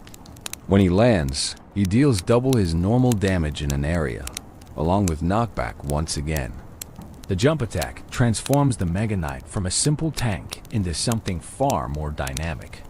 He's not slowly plodding toward enemy troops. He's actively hunting them, leaping from target to target like some kind of armored predator. This gives him incredible threat projection. An enemy behind your Mega Knight isn't safe. A troop trying to maintain distance isn't safe. He's constantly pressuring, constantly threatening to close the gap and deliver that devastating double damage impact. The double damage of the jump attack matters enormously. The Mega Knight's base damage is moderate, not particularly impressive for his cost. But when he jumps, that damage doubles, and suddenly he's hitting hard enough to seriously threaten medium health troops, to chunk tanks, to clear swarms with ease. The jump resets his attack timer too, meaning he can land, deal the jump damage, and immediately follow up with a regular attack, creating a burst of damage that can overwhelm enemies before they have a chance to respond. The timing of the jump is interesting from a gameplay perspective. That 9/10 of a second charge-up time is long enough for skilled opponents to react, to place a troop closer to the Mega Knight and steal his attention, to use knockback or stuns to interrupt the jump. But it's short enough that it's not easy to respond to, especially in the chaos of battle. It creates this tension where both players are thinking about that jump. The Mega Knight player looking for opportunities to let it fly, the opponent trying to prevent or mitigate it. The range parameters for the jump, 3.5 to 5 tiles, are carefully chosen. Too short, and it would trigger constantly, becoming unpredictable and hard to control. Too long, and he'd be jumping across the entire arena, which would be absurd even by Clash Royale standards. The actual range means that the Mega Knight tends to jump over one-tile gaps, to clear small obstacles, to reach troops that are trying to maintain a safe distance but not quite managing it. It feels natural, like something a heavily armored warrior genuinely might do in combat. When the Mega Knight isn't spawning or jumping, he's attacking with regular swings of those massive maces. These attacks are area damage, meaning he can hit multiple troops at once if they're grouped together. The attack happens every 1.7 seconds, which is relatively slow, but acceptable given the splash damage and his other abilities. His range is 1.2 tiles, classified as melee medium, which means he has just slightly more reach than basic melee troops. This matters because it means he can sometimes hit troops that think they safely out of his range. The Mega Knight's health pool is one of his most important attributes. At tournament standard, he has nearly 4,000 hit points. That's massive, making him one of the tankiest troops in the game. This health isn't just about surviving. It's about having the staying power to reach enemy towers, to absorb huge amounts of damage while his teammates deal with threats, to transition from defense to offense without dying in the process. A Mega Knight that survives defending against a push and still has half his health can become a nightmare for opponents to deal with. His movement speed is medium, the same as a knight, mega minion, or barbarian. This is faster than tanks like the giant or golem, but slower than cards like the prince or bandit. It is a balanced speed that lets him keep up with most pushes while not being so fast that he is impossible to intercept. The medium speed combined with his jump creates this interesting rhythm where he is alternating between steady advancement and sudden leaps, making his movement pattern distinctive and somewhat unpredictable. One crucial limitation of the Mega Knight is that he can only target ground troops. He cannot attack air units at all. This is a significant weakness that prevents him from being overwhelming. A Mega Knight alone cannot deal with a minion horde, cannot touch a baby dragon or mega minion, cannot prevent a balloon from reaching his tower. This weakness is intentional and important, creating counterplay opportunities and ensuring that the Mega Knight needs support despite his individual power. The Mega Knight's abilities create interesting interactions with other game mechanics. He can be stunned mid-jump by Electro Wizard or Zap, causing the jump to fail. He can be pulled by Tornado, repositioned mid-leap to land somewhere unexpected. He can be frozen, rooted, slowed, affected by all the various control effects in the game. But none of these completely shut him down. They merely delay him, buy time, create opportunities.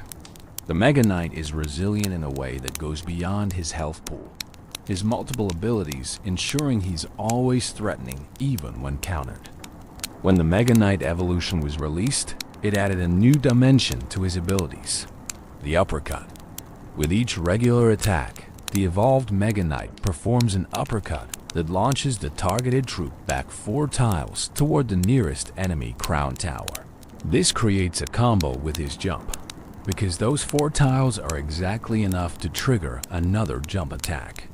Suddenly, the evolved Mega Knight can lock single targets in a devastating loop of uppercuts and jumps, repeatedly hitting them and pushing them back until they reach the tower. The force of 1,000 mustaches isn't just a clever phrase. It's a perfect encapsulation of what makes the Mega Knight special. He has impact from the moment he appears. He has mobility that belies his size. He has staying power that lets him do his job, and then some. He has multiple ways to apply pressure and create value. All of these combine to create a card that feels powerful to play, threatening to face, and endlessly interesting to master. Understanding these abilities, really internalizing how they work and interact, is essential to using the Mega Knight effectively or countering him successfully. Every mechanic has its purpose, its strengths, its limitations. The spawn damage punishes clumping and creates immediate impact. The jump attack provides mobility and burst damage. The regular attacks clear swarms and chip at tanks. The massive health pool provides staying power. And all of it together creates a warrior that truly does land with the force of 1,000 mustaches, whatever that force might actually be. September 8, 2017. A legend arrives. There are dates in gaming that become etched in collective memory. Moments when something changed, when the before and after were distinctly different. For Clash Royale players, September 8, 2017 is one of those dates. It's the day the Mega Knight officially entered the game, and the arenas would never be quite the same. But the story of the Mega Knight's release actually begins earlier, in the final days of August, when Supercell offered players their first chance to obtain this new legendary. On August 25th, the Mega Knight Challenge was launched. This was a special event where players could build a deck that included the Mega Knight and battle others doing the same. The grand prize? Achieving 12 wins would grant you the Mega Knight early, before his official release, letting you be among the first to wield this new warrior in regular battles. The challenge itself was an experience, a glimpse into how this new card would change the game. Players experimented with different deck compositions, trying to find synergies with the Mega Knight's unique abilities. Some treated him as a defensive anchor, using his spawn damage to shut down pushes. Others built aggressive decks, pairing him with fast troops to create overwhelming pressure. Every match taught players something new about positioning, timing, the subtle art of when to spawn and when to jump. For those who managed to win that 12th game, the reward was more than just early access. It was bragging rights, the ability to surprise opponents who hadn't yet faced the Mega Knight in ladder matches, who didn't know his patterns and weaknesses. Those early adopters became unwitting teachers, their matches spreading knowledge about this new threat throughout the community. But Supercell didn't stop with just the challenge. From August 31st through September 4th, they offered a special shop deal for players at Arena 10 and above. You could purchase super magical chests, and these chests had a 50% chance to contain the Mega Knight with your first purchase, guaranteed with the second. This was an interesting approach, letting players who were willing to spend gems obtain the card without the skill requirement of winning 12 challenge matches. It democratized access somewhat, ensuring that the Mega Knight wouldn't be exclusively in the hands of the game's most skilled players. As these pre-release days passed, the community buzzed with discussion. YouTube was flooded with videos analyzing the Mega Knight, theorizing about his impact, showcasing spectacular plays from the challenge. Reddit threads dissected his statistics, compared him to other tanks and splash damage dealers, debated whether he was overpowered or balanced or maybe even underwhelming. Twitter erupted with memes, with clips, with that peculiar mixture of excitement and anxiety that comes when something new and powerful is about to change a beloved game. The anticipation built to an almost unbearable crescendo. Players who had gotten the Mega Knight early were either keeping quiet about their experiences or loudly proclaiming that the meta was about to change forever. Those who hadn't obtained him yet were both eager to try him and dreading facing him. Content creators were preparing day one videos, planning their deck guides and strategy breakdowns, ready to capitalize on the moment. Then September 8th arrived, a Friday, perfectly timed for weekend gameplay when player counts were highest. The update went live, and suddenly the Mega Knight was available in chests, in the shop, through trading, through all the normal means of card acquisition. For players in Arena 11 and above, or for anyone lucky enough to get him from a legendary chest, the Mega Knight was now accessible. The first few hours after release were chaotic in the best possible way. The arenas were flooded with players trying out their new Mega Knight, or facing him for the first time, or both. Matches had a different rhythm, an edge of unpredictability, as players learned through experience what the Mega Knight could and couldn't do. Some early attempts were disastrous, players wasting their 7 elixir on poorly positioned spawns or walking the Mega Knight into hard counters they didn't yet recognize. Other attempts were triumphant, perfectly timed defensive spawns that shut down massive pushes and created devastating counterattacks. The community response was immediate and loud. Videos analyzing the release day started appearing within hours. Content creators racing to be first with their takes on whether the Mega Knight lived up to the hype. The consensus was nuanced, which is always interesting with new releases. Yes, the Mega Knight was powerful. Yes, he could do spectacular things. But he also had clear weaknesses, clear counters, clear situations where he wasn't the right play. What became apparent quickly was that the Mega Knight had a high skill floor, but an even higher skill ceiling. Placing him randomly might occasionally work, but true mastery required understanding spawn timing, predicting opponent place, managing elixir to support him properly. The jump attack in particular needed practice to use effectively, understanding when to let it trigger and when to prevent it by placing troops closer. The meta didn't shift overnight, but it definitely shifted. Decks that relied heavily on clumping troops together suddenly found themselves vulnerable to a 7 elixir response that could shut them down completely. Cards that could counter the Mega Knight, particularly Inferno Tower and Peke, saw increased usage.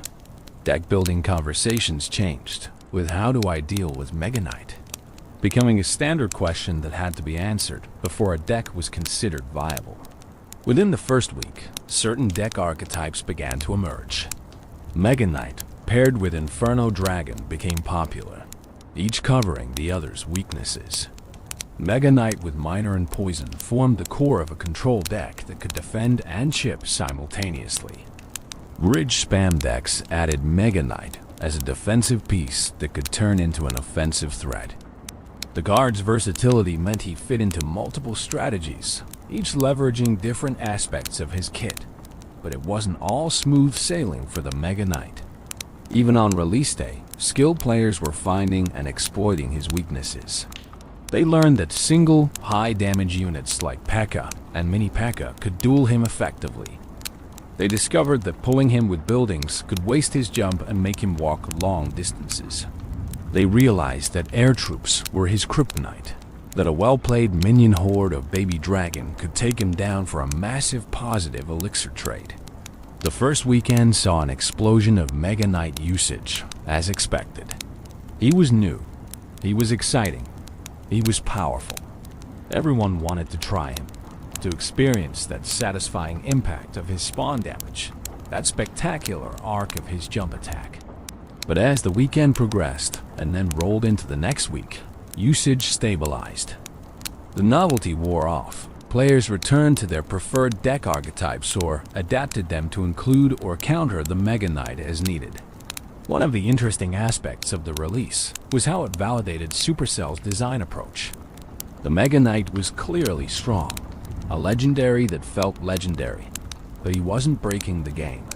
Win rates with him were good, but not overwhelming. He had clear counterplay. He added strategic depth rather than removing it. This balance on release, while not perfect, showed sophisticated game design, suggesting that Supercell had learned from previous legendary releases and applied those lessons here. The community's creative response to the Mega Knight was immediate and entertaining. Memes proliferated, many focusing on that Force of 1,000 Mustaches line. Fan art appeared, depicting the Mega Knight in various styles and scenarios. Players created montages of spectacular plays, moments where the Mega Knight single-handedly defended against seemingly unstoppable pushes. The cultural impact extended beyond just the game mechanics into genuine affection for the character. As September gave way to October, the Mega Knight settled into the game's ecosystem. He wasn't in every deck, which would have been a sign of being overpowered. But he was common enough that every player had to account for him, had to have a plan for how their deck would handle him. This is the sweet spot for any powerful card, influential without being dominant, worth playing but not mandatory. The release also marked a shift in player expectations for what legendary cards could be.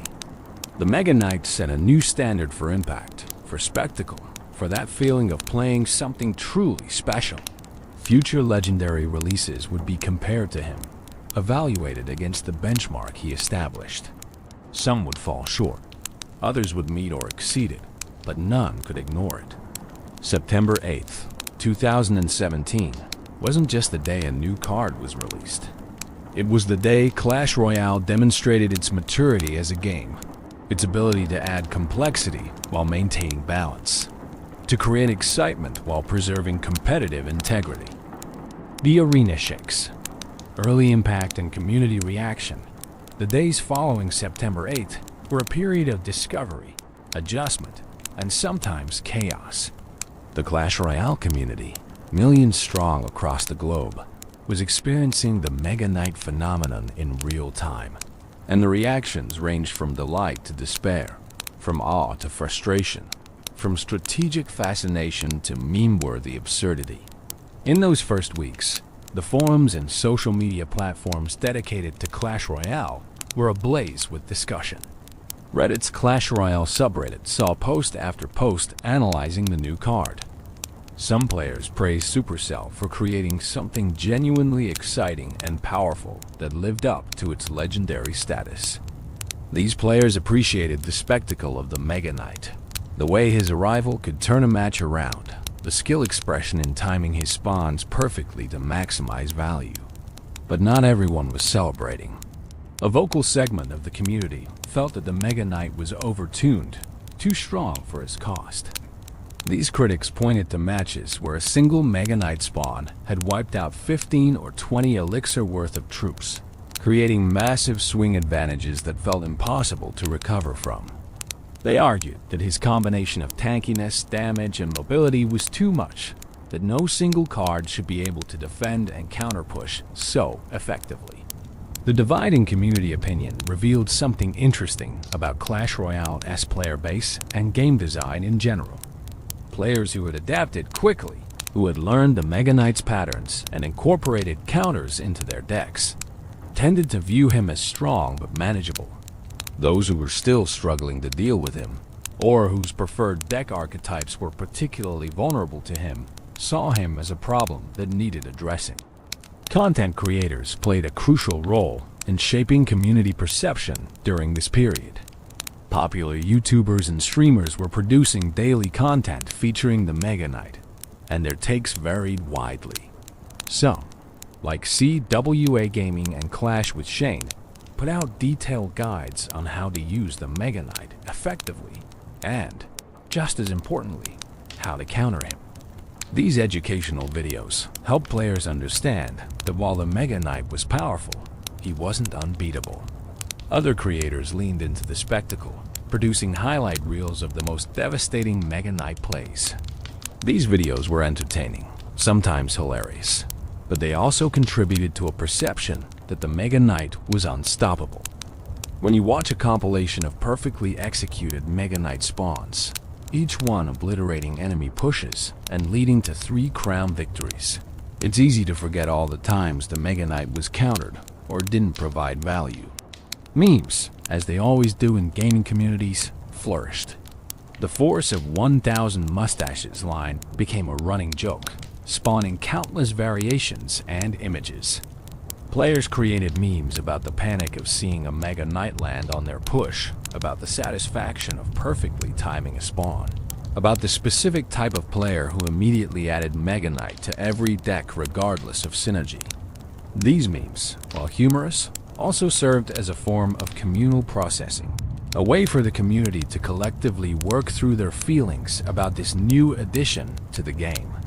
One particular aspect of the early Mega Knight meta that generated discussion was what players called panic spawning. This referred to players who, upon seeing any kind of enemy push, would immediately drop their Mega Knight, regardless of whether it was actually the right play. Sometimes this worked, the Mega Knight's raw stats and abilities bailing out poor decision-making. But often it didn't, and these panic spawns became opportunities for skilled opponents to punish over-reliance on the card. The evolution of Mega Knight strategies in those early weeks was fascinating to watch. Initially, most players used him purely defensively as a response to enemy pushes. His spawn damage and high health made this the obvious application.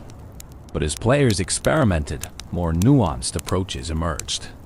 Some discovered that spawning the Mega Knight at the bridge, especially when the opponent was low on elixir, could create enormous pressure. Others found that placing him in the back during double elixir, letting him walk slowly toward the bridge while building supporting troops behind him, could create nearly unstoppable pushes. The synergy discoveries were particularly exciting.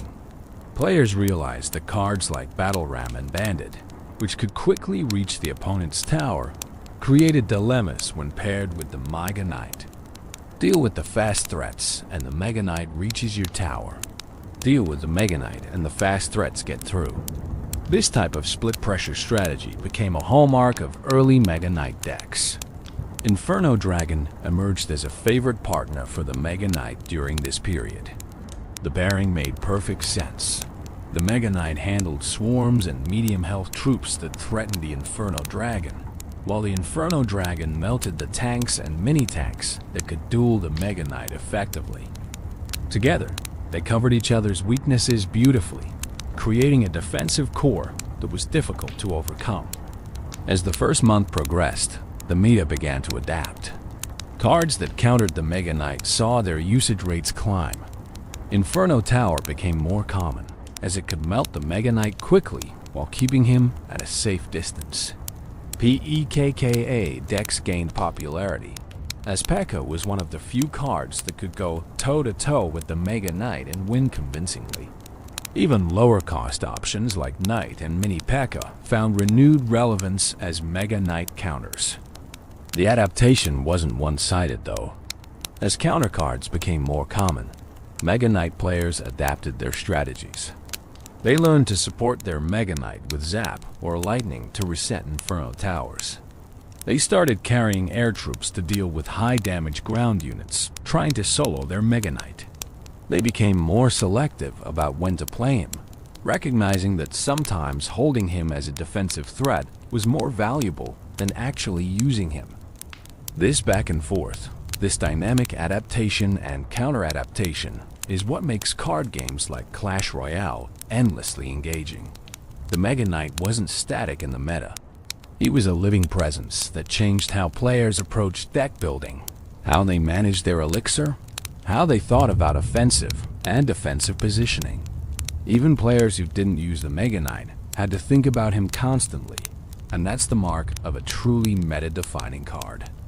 The tournament scene during this period provided interesting data on the Mega Knight's actual power level.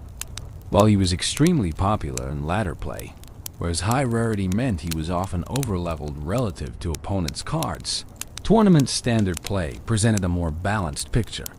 Win rates in grand challenges and special events showed the Mega Knight was strong, but not dominant. Skilled players were countering him effectively, and decks without him were still winning consistently. This disparity between ladder and tournament performance revealed something important. Much of the frustration with the Mega Knight came from level-dependent interactions. An over-leveled Mega Knight could survive interactions he shouldn't, could destroy troops that should have survived his spawn damage. At equal levels, the card was well balanced. But on ladder, where equal levels were rare, the Mega Knight could feel oppressive. The community's emotional journey with the Mega Knight in those early weeks mirrored the typical arc of any powerful new addition to a game. Initial excitement gave way to frustration as people faced him repeatedly without solid counter strategies. This frustration then gradually transformed into understanding as players, learned his weaknesses, and adapted their decks. Finally, acceptance settled in, a recognition that the Mega Knight was part of the game now, powerful but manageable, requiring respect but not fear. One of the more positive aspects of the community reaction was how it brought players together. Mega Knight discussions crossed clan boundaries, skill levels, regional differences. A new player struggling in Arena 11 could get advice from a professional player on how to counter the Mega Knight, creating connections that might not have formed otherwise. The shared experience of adapting to this new card created a sense of collective journey, of the community moving forward together.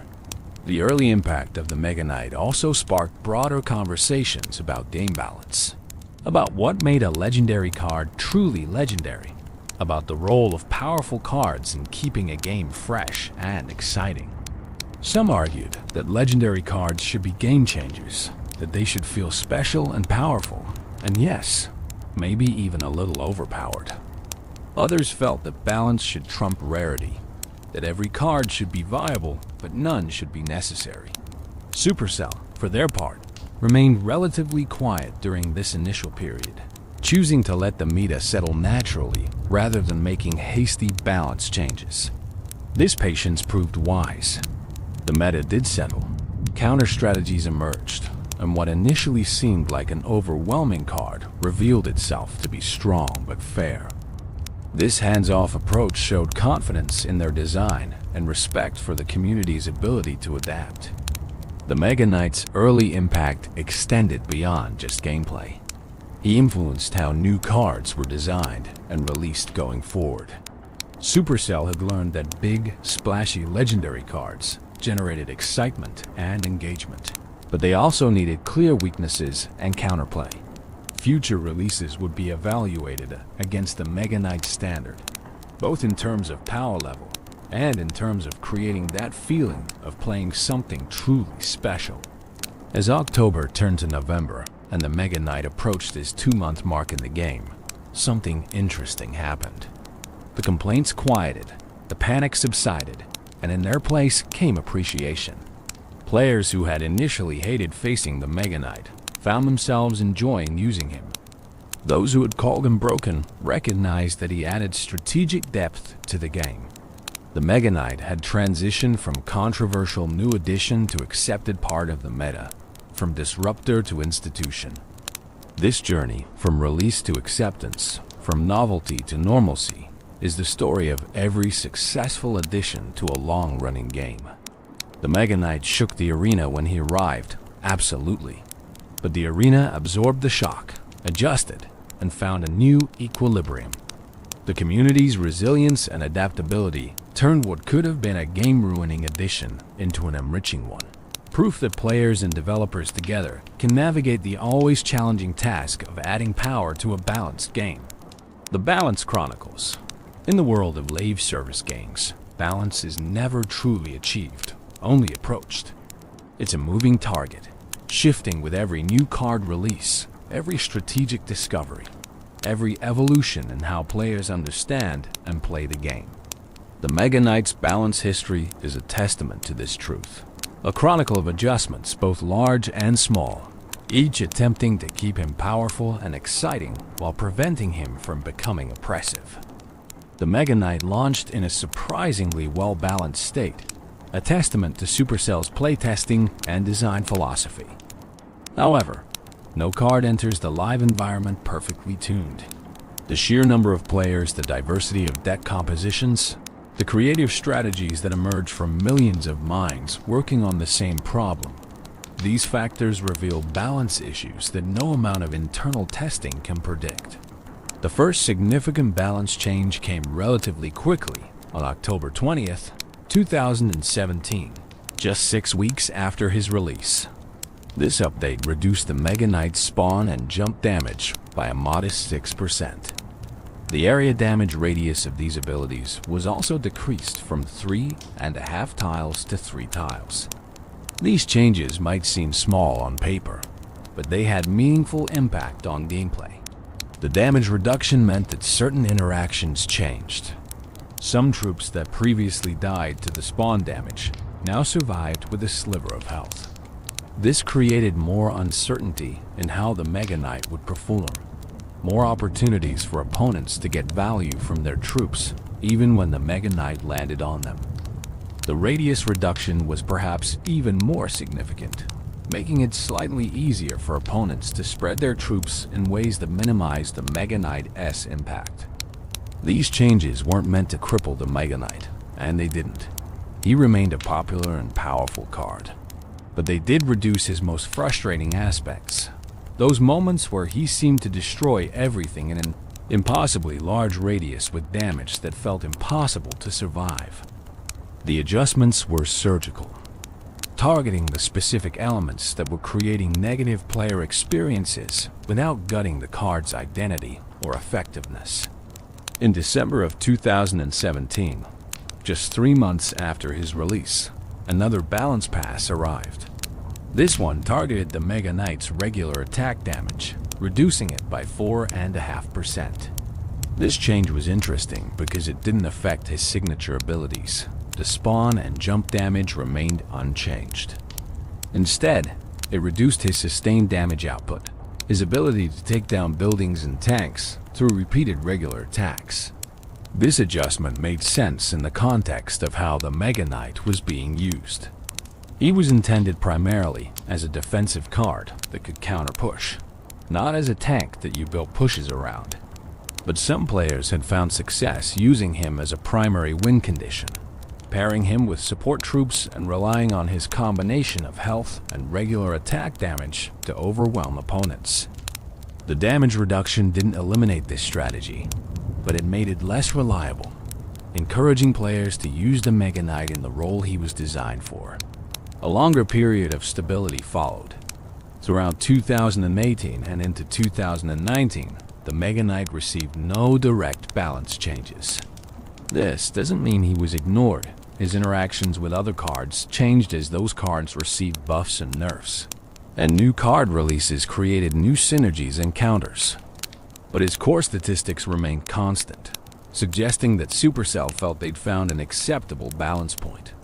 This period of stability was important for the Mega Knight's place in the meta. Players could invest in upgrading him without fear that he'd be nerfed into irrelevance. Deck strategies could be refined without constantly having to account for changing Mega Knight's statistics. The card had time to settle, for the community to truly understand him, for innovative uses to be discovered and countered and rediscovered in endless cycles. In June of 2019, a quality of life change arrived that didn't affect balance but improved gameplay feel. The Mega Knight's walking animation was adjusted to more accurately sync with his actual movement speed. This might seem trivial, but in a game where precise timing and positioning matter enormously, having animations that accurately reflect what's happening mechanically is crucial.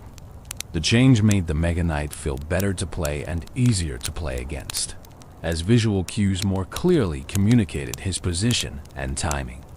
Then, in October of 2019, the Mega Knight received his first buff. His hit speed was increased by 11%, from 1.8 seconds to 1.7 seconds. This seemingly small change had ripple effects throughout his kit. He attacked more frequently, increasing his sustained damage output and making him more threatening over time. More importantly, it made his attack rhythm feel slightly more responsive, reducing those frustrating moments where he'd be just about to attack when a troop moved out of range. This buff suggests that Supercell had gathered enough data to determine the earlier nerfs had been slightly too aggressive, or that the meta had shifted in ways that made the Mega Knight less dominant than intended. Buffs to previously nerfed cards are always interesting because they show a willingness to revisit past decisions, to recognize when the pendulum has swung too far in one direction. The next significant change came in November of 2020, in the context of a major update that saw numerous cards adjusted. The Mega Knight's regular attack damage was increased by 4.5%. This exactly reversed the damage nerf from December 2017, bringing him full circle back to his release damage values for regular attacks. It was as if Supercell was saying, "We tried reducing this, the meta adapted, and now we're comfortable restoring it." These restoration buffs are fascinating from a game design perspective. They demonstrate that balance isn't about finding one perfect state and maintaining it forever. The same statistics that were too powerful in 2017 might be perfectly appropriate in 2020 after the game has evolved. New cards have been released, and players have become more skilled at execution and counterplay. In September of 2021, the Mega Knight received another buff, this time to his hit points. A 4% increase in health might not sound like much, but at the Mega Knight's already substantial health pool, it translated to meaningful increases in survivability. Interactions with various damage sources changed, allowing the Mega Knight to survive longer in situations where he previously would have fallen just short. This health buff addressed one of the persistent issues with the Mega Knight's role as a defensive card. He was meant to stop pushes and then counterpush with remaining health, but too often he'd successfully defend but die in the process, leaving no counterpush potential. The extra health made it more likely he'd have enough remaining to threaten the opponent's tower, fulfilling his intended function more reliably. The balance changes to the Mega Knight weren't just about numbers adjustments. Throughout his history, various bug fixes and interaction adjustments affected how he functioned. Issues with his jump targeting were addressed, ensuring he'd jump at appropriate targets rather than sometimes walking when he should jump. Interactions with knockback and stun effects were refined, creating more consistent and predictable gameplay. One particularly important set of changes involved level scaling interactions. Supercell worked to ensure that the Mega Knight's effectiveness didn't swing too wildly based on level differences. An over-leveled Mega Knight had been particularly oppressive on ladder, destroying troops he shouldn't while surviving against troops that should have killed him. Adjustments to various damage and health breakpoints helped smooth out these level-dependent interactions, making the card more balanced across the entire range of levels. In March of 2023, the landscape shifted dramatically with the introduction of card evolutions. While the base Mega Knight received no changes in this update, the announcement that he would eventually receive an evolution meant that future balance considerations would need to account for two versions of the card. This added complexity to the balance equation, as changes to the base Mega Knight would affect the evolution and vice versa. When the Mega Knight evolution was finally released, it brought its own balance considerations. The uppercut mechanic, launching troops backward toward the opponent's tower with each regular attack, created new interactions and strategies. The evolution was intentionally tuned to be powerful. It was meant to feel like a significant upgrade, but not so powerful that it dominated every match.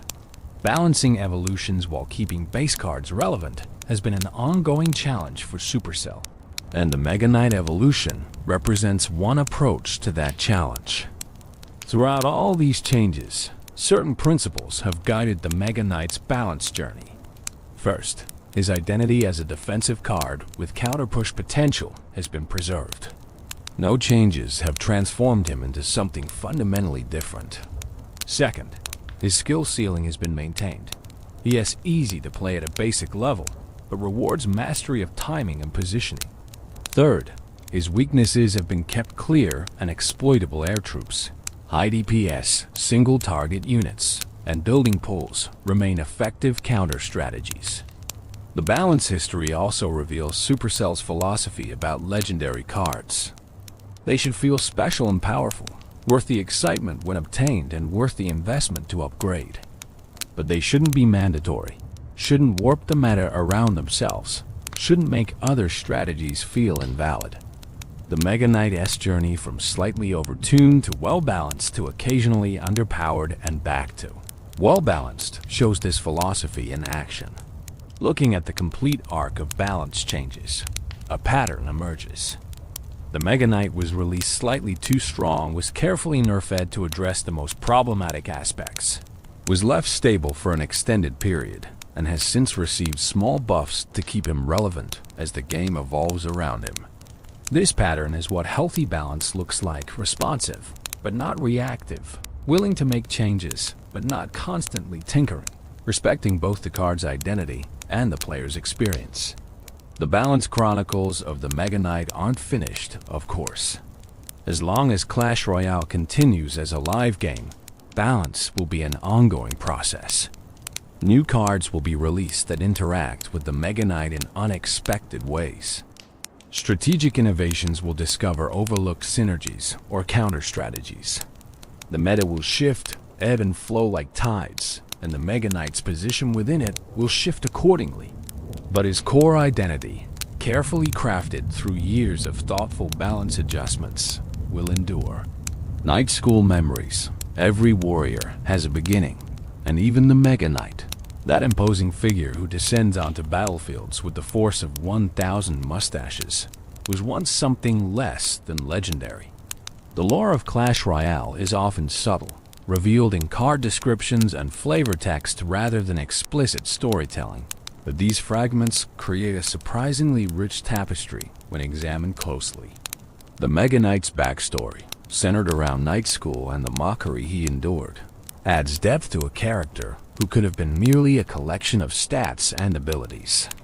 The official description mentions that the Mega Knight crash lands with enough force to make grown wizards cry, and notes that in Knight School, this dude got smack-talked for his small and delicate hands. This single sentence carries surprising emotional weight.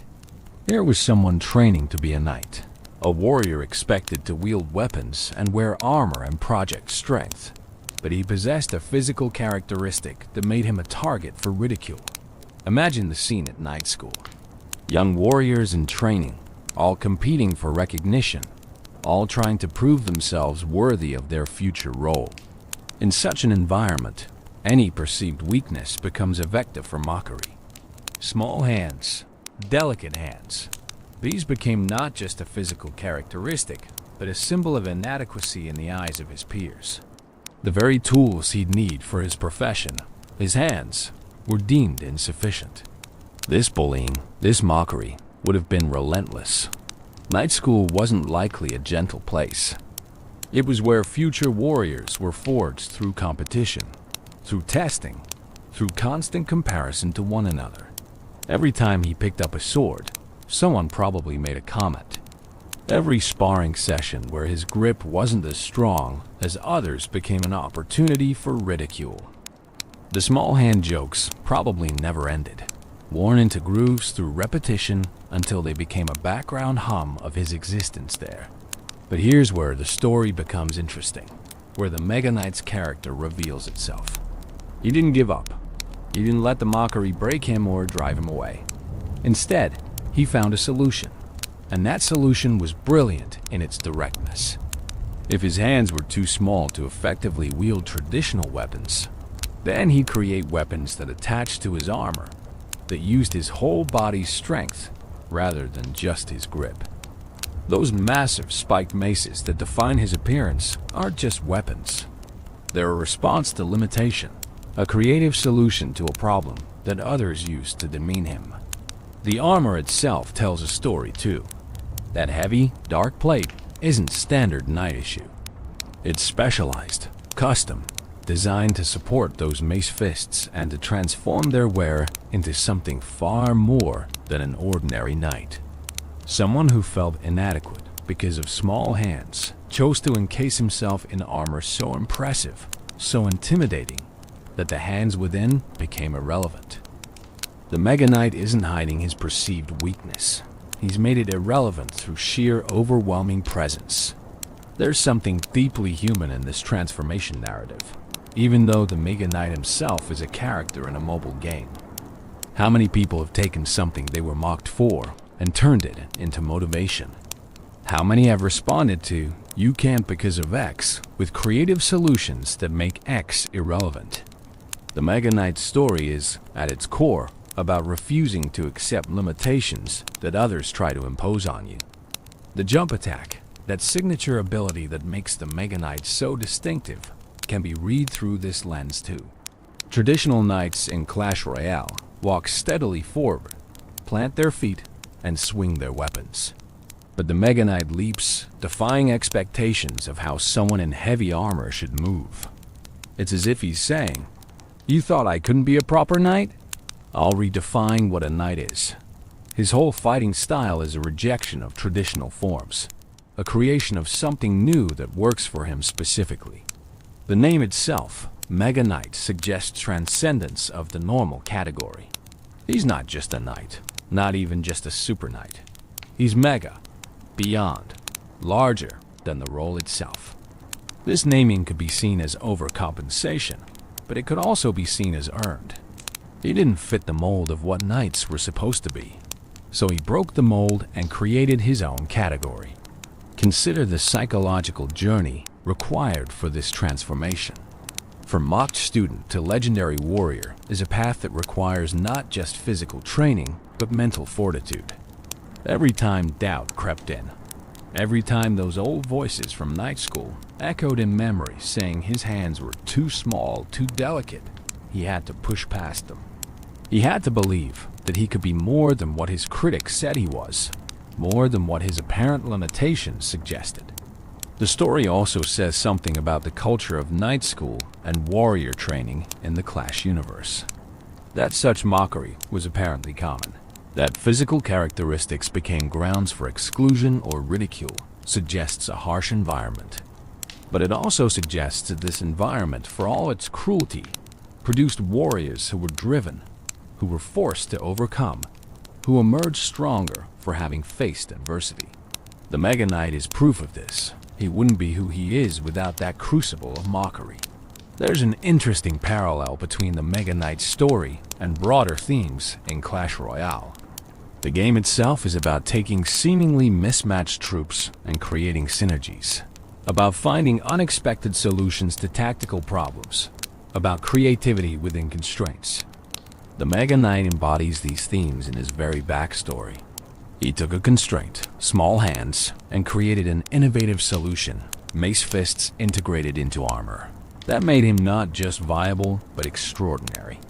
The other students at night school, the ones who mocked him, where are they now? Presumably, they graduated and became regular knights, competent perhaps, but unremarkable. Meanwhile, the one they belittled became a legend, a legendary card that players across the world desire and fear. There's a poetic justice in that, a validation that being different, being subject to mockery, doesn't determine your ultimate value or potential. This backstory also makes the Mega Knight more relatable to players. Many people, perhaps most, have experienced some form of being told they're not good enough for something they want to do. Maybe it was a physical characteristic, maybe a skill deficit, maybe just being in the wrong place or knowing the wrong people. The Mega Knight's journey from inadequate to extraordinary resonates because it reflects struggles that transcend the game, that touch on universal human experiences of overcoming adversity. The fact that this rich backstory is conveyed in just a few words of flavor text shows Supercell's skill at world building. They didn't need to create an elaborate cutscene or write a novel. A single sentence about night school mockery is enough to spark imagination, to create depth, to transform a game piece into a character with history and motivation. It's efficient storytelling that respects players' intelligence and imagination. The Mega Knight's memories of night school, of being mocked, of feeling inadequate, these aren't shown directly in the game, but they inform everything about how we understand the character. They explain the armor's imposing nature, the oversized weapons, the aggressive abilities. They give context to the confidence he projects, that swagger of someone who has proven everyone wrong and knows it. Every time he lands on the battlefield with that characteristic force, he's making a statement. You were wrong about me. You've always been wrong about me. And here's the proof. Those memories also suggest that the Mega Knight fights not just for tactical victory, but for something more personal. Every battle is a continuation of that original struggle at night school. Every successful defense, every devastating spawn damage that obliterates enemy troops, every jump attack that crushes opponents. These are all echoes of "I told you I could do it." The battlefield becomes a place of continual validation. The psychology of power. There's something uniquely psychological about the Mega Knight that goes beyond his statistics and mechanics. When players see that dark armor descending onto their side of the arena, there's a visceral response that no spreadsheet can capture. Fear, respect, sometimes panic. Understanding why the Mega Knight generates these emotional reactions helps us appreciate not just his power, but his place in the mental game that every Clash Royale match truly is. The psychology begins before the Mega Knight even lands. The moment he appears above the battlefield, dropping toward his target position, there's anticipation. Both players know what's coming. The defender knows their carefully assembled push is about to be tested. The attacker knows they're about to see if they spent their 7 elixir wisely. That split second between appearance and impact is loaded with tension, pregnant with possibility. Then comes the impact itself, and this is where the psychological warfare really begins. The spawn damage and knockback don't just destroy troops and scatter formations. They shatter plans. A player might have spent 15 elixir building a push, carefully placing each troop to support the others, timing their advancement to overwhelm the opponent. Then 7 elixir worth of Mega Knight lands in the middle of it all, and suddenly half those troops are gone, the rest are scattered, and the entire strategy has collapsed. This feeling of having your plans demolished in an instant creates a specific type of frustration. It's not just about losing troops or taking damage. It's about the invalidation of effort and thought. Players invest mental energy into building pushes, thinking about placement and timing and synergies. The Mega Knight can make all that mental investment feel wasted with a single deployment. And that's psychologically painful in a way that losing to superior strategy or execution isn't. But there's also the flip side of this psychological dynamic. For the player using the Mega Knight, successfully shutting down a big push with perfect timing creates a rush of satisfaction that's hard to match. It's not just about making a good play. It's about timing, about reading your opponent's intentions, about that perfect moment where everything clicks and your prediction pays off. That dopamine hit from a well-timed Mega Knight spawn is real and powerful, reinforcing the behavior and making players want to recreate that moment again and again. The jump attack adds another layer to the psychological game. Opponents know it's coming, but the exact timing creates uncertainty. Will he jump now? Do I place something closer to distract him, or will that just waste elixir? Should I let him jump and counter afterward, or try to prevent it? These questions run through defenders' minds every time a Mega Knight is advancing, creating decision paralysis that can lead to mistakes or missed opportunities. There's also an element of inevitability to the Mega Knight that affects player psychology. Once he's spawned and healthy, he feels unstoppable. He's walking toward your tower, and you know you have to deal with him. But he has so much health that partial solutions don't feel sufficient. It's not enough to chip at him or slow him down. You need to fully commit resources to stopping him, and that commitment can leave you vulnerable to other threats. This creates a damned if you do, damned dash if dash you dashed on single quotes T feeling that generates stress and forces uncomfortable decisions. The overleveling phenomenon amplifies all these psychological effects. On layer, where card levels vary, facing an overleveled Mega Knight can feel completely hopeless. Your usual counters don't work, quite right, because the level difference means he survives when he should die, or kills your troops when they should survive. This creates learned helplessness, a psychological state where players stop trying optimal strategies because their experience has taught them nothing works. They panic spawn counters, make desperate plays, and often lose not because the Mega Knight is actually unbeatable, but because they've convinced themselves he is. The meta-perception of the Mega Knight also plays into his psychological impact. Cards that are perceived as overpowered or no skill carry a stigma that affects how encounters with them feel. Players who believe the Mega Knight is a crutch for bad players will feel extra frustrated when losing to him, not just because they lost, but because they feel they lost to something unfair. Conversely, this stigma can make some Mega Knight users defensive about their deck choices, creating a psychological burden where they feel they have to justify or prove their skill despite using a cheap card. There is an interesting phenomenon where the Mega Knight's presence in the meta affects deck building, even for players who do not own or use him. Knowing that Mega Knight is common means including answers for him, which shapes deck composition. But those answers might be suboptimal against other strategies, creating attacks on deck building diversity. Players feel this constraint psychologically, even if they can't articulate it. The Mega Knight influences their choices before the match even begins, exercising psychological control over the meta through his mere existence. The sound design contributes significantly to the psychological impact. That deep thud when he lands, the metallic crunch of his attacks, the distinctive audio cues that announce his presence even if you're not looking directly at him. These sounds trigger immediate recognition and response in experienced players. Over time, they can even develop a Pavlovian response where hearing the Mega Knight S sounds creates a stress reaction before they've consciously processed what is happening. From a game design perspective, the psychological impact of the Mega Knight is both a feature and a challenge. He's meant to feel powerful, to create memorable moments, to be exciting to play and challenging to face.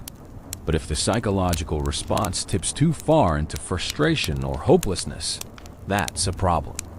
Supercell has had to walk this tightrope with balance changes, trying to maintain the Mega Knight S identity and impact while ensuring he doesn't create so much negative emotion that players stop enjoying the game.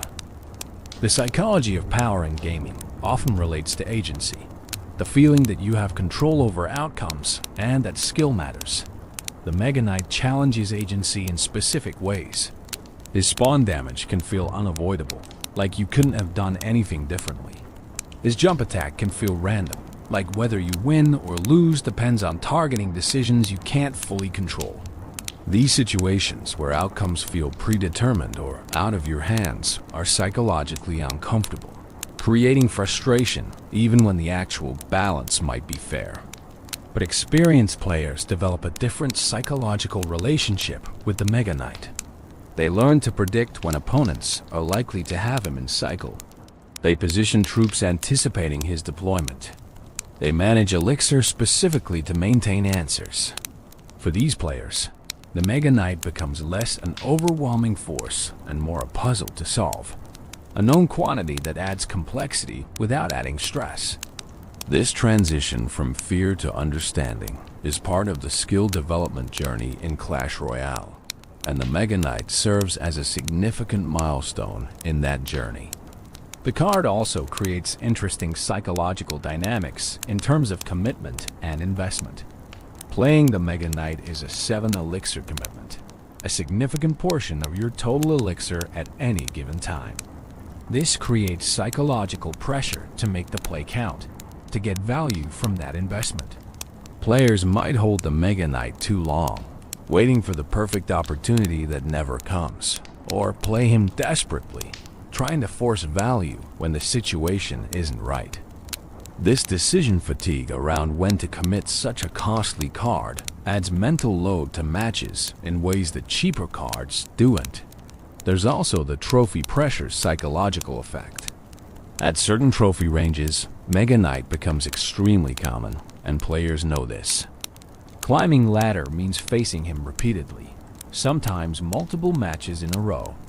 This repetition can create a grinding, exhausting feeling where even when you win, you're dreading facing him again next match. The psychological fatigue from repetitive challenging situations is real and can contribute to burnout or frustration with the game. The meme culture around the Mega Knight also influences psychology in interesting ways. Players who identify with the jokes about Mega Knight users being brain dead or relying on a crutch card might avoid using him even when it would be strategically optimal because they've internalized the social stigma. Others might use him specifically because of the memes, leaning into the persona of the annoying Mega Knight player. These social psychological factors shape behavior in ways that pure gameplay considerations don't. Understanding the psychology of power that the Mega Knight represents helps us see why he's such a controversial and discussed card. He's not just strong in a mathematical sense. He's psychologically impactful in ways that affect how players experience matches, make decisions, and feel about the game. This psychological dimension is what makes the Mega Knight more than just another card. He's a test of mental fortitude, a trigger for emotional responses, and a force that shapes player behavior through fear, respect, and the complex interplay of commitment, agency, and learned patterns that define high-level Clash Royale play. Tactical mastery. Offensive strategies. Using the Mega Knight offensively is an art form that extends far beyond simply dropping him at the bridge and hoping for the best. While he's primarily known as a defensive card, understanding his offensive potential and the nuances of aggressive Mega Knight play separates competent players from true masters of the card. Let's explore the depth of offensive strategy that the Mega Knight enables. The most straightforward offensive use is the bridge spam. When your opponent is low on elixir, dropping the Mega Knight directly at the bridge creates immediate pressure that's difficult to answer efficiently. The opponent needs to spend at least as much elixir as you did to stop him, and often more, especially if they're caught with the wrong cards in hand. This play is most effective after you've successfully defended and forced your opponent to spend elixir, creating a window where they can't afford an optimal response. But the timing of bridge spam matters immensely. Drop him too early, and your opponent has time to generate elixir and cycle to their counters. Drop him too late, and you've missed the window where they're truly vulnerable. Reading your opponent's elixir count, tracking what cards they've played, understanding their cycle, all of this informs when the bridge spam becomes a powerful play versus when it is a desperate gamble. The back placement strategy represents a more methodical approach to offensive play. Placing the Mega Knight in the back corner of your side gives maximum time to build support troops behind him before he reaches the river. This creates what's called a beatdown push, where the Mega Knight serves as both tank and damage dealer, with support troops providing additional damage, splash protection, or utility. What makes this strategy effective is how it forces your opponent into difficult decisions.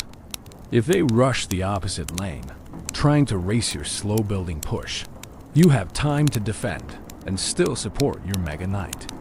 If they wait and try to defend your push at the river, you have maximum elixir to support him. If they try to pressure both lanes, they're splitting their resources and likely can't fully handle either threat. The Mega Knight's health pool and area damage make him effective at both attacking and, if needed, abandoning the push to defend emergency situations. Support troop selection for offensive Mega Knight pushes reveal strategic depth. Fast troops like Bandit or Battle Ram create a two-speed push where opponents must choose which threat to prioritize. If they focus on the fast troops, the Mega Knight gets a free approach. If they focus on the Mega Knight, the fast troops might get through.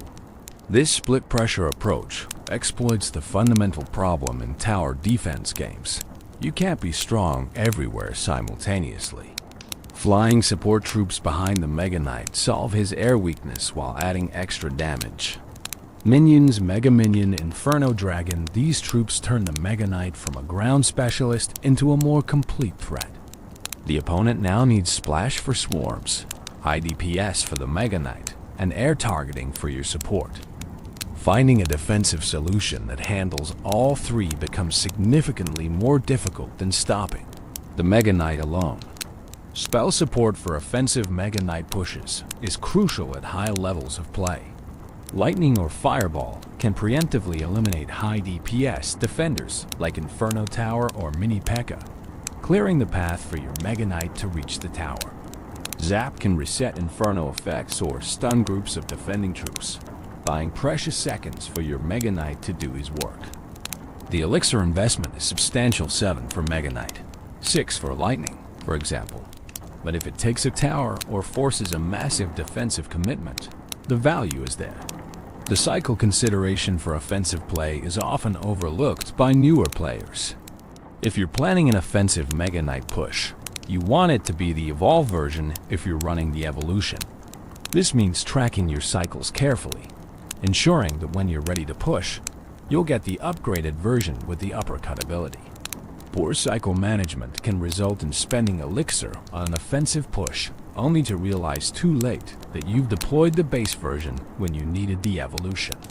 Punishing overcommitment is another offensive application of the Mega Knight that requires reading your opponent.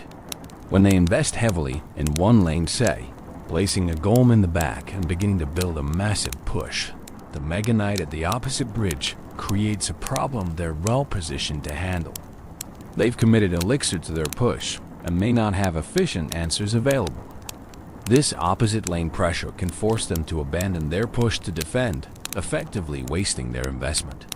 The surprise factor can't be underestimated in offensive Mega Knight play. Players often expect and prepare for defensive Mega Knight usage.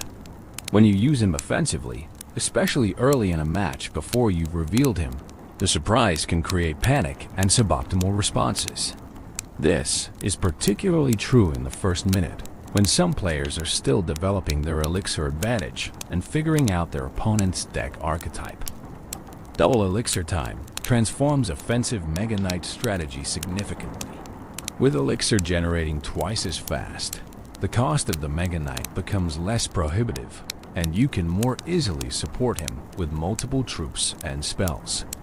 The standard late-game strategy often involves spawning the Mega Knight in one lane while having enough elixir to defend the other, or even spawning multiple Mega Knights in succession, overwhelming opponents with the sheer sustained pressure of multiple 7 elixir threats that each require substantial resources to stop. The counter-push after a successful defense is perhaps the most common and most effective offensive application. Your Mega Knight successfully defends against a push and survives with significant health remaining. Now he's already across the river, already threatening the opponent's tower, and they're likely low on elixir, having just invested in their failed push. Adding even cheap support troops behind him turns the successful defense into a threatening offense with minimal additional investment. Baiting out counters is an advanced offensive technique. If you know your opponent has Inferno Tower or P.E.K.K.A., hard counters to your Mega Knight, forcing them to use these cards on other threats, creates windows where your Mega Knight can be deployed offensively without facing his natural predators. This requires deck composition that includes other tanks or threats that force out the same counters, creating mind games about which threat your opponent needs to use their counter on. The split lane pressure using Mega Knight requires precise timing and elixir management. Place him in one lane while simultaneously deploying threats in the other Goblin Barrel. Minor, fast troops forcing your opponent to defend both sides. The Mega Knight's presence means they can't just ignore one side while fully committing to the other. Even if neither push fully succeeds, the tower damage accumulated from both lanes can add up to taking towers or creating crown tower health disadvantages that matter in close matches.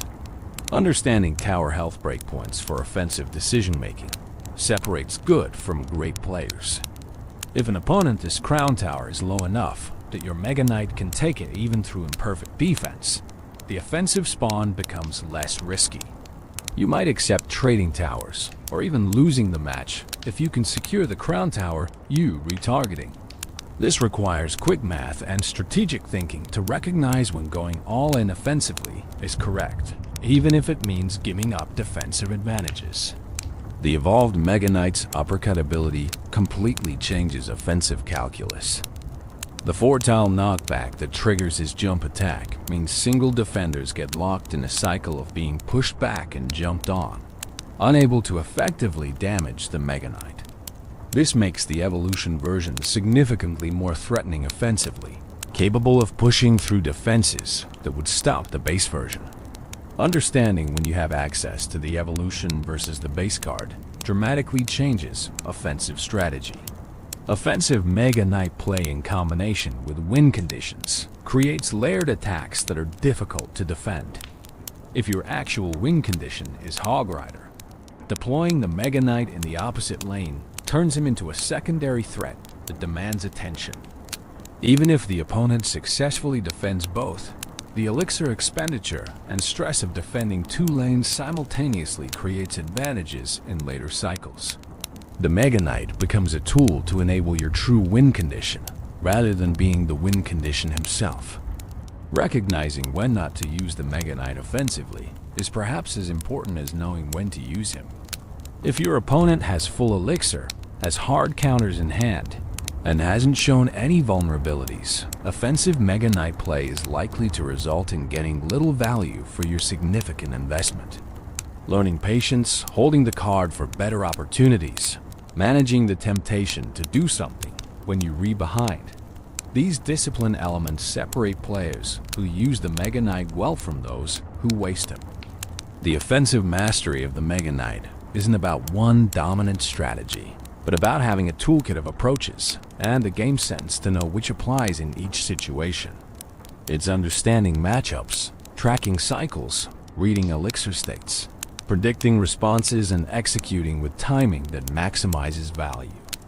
The Mega Knight's versatility means he can be deployed offensively in myriad ways, and truly skilled players move fluidly between these approaches, keeping opponents guessing and exploiting whatever weakness presents itself.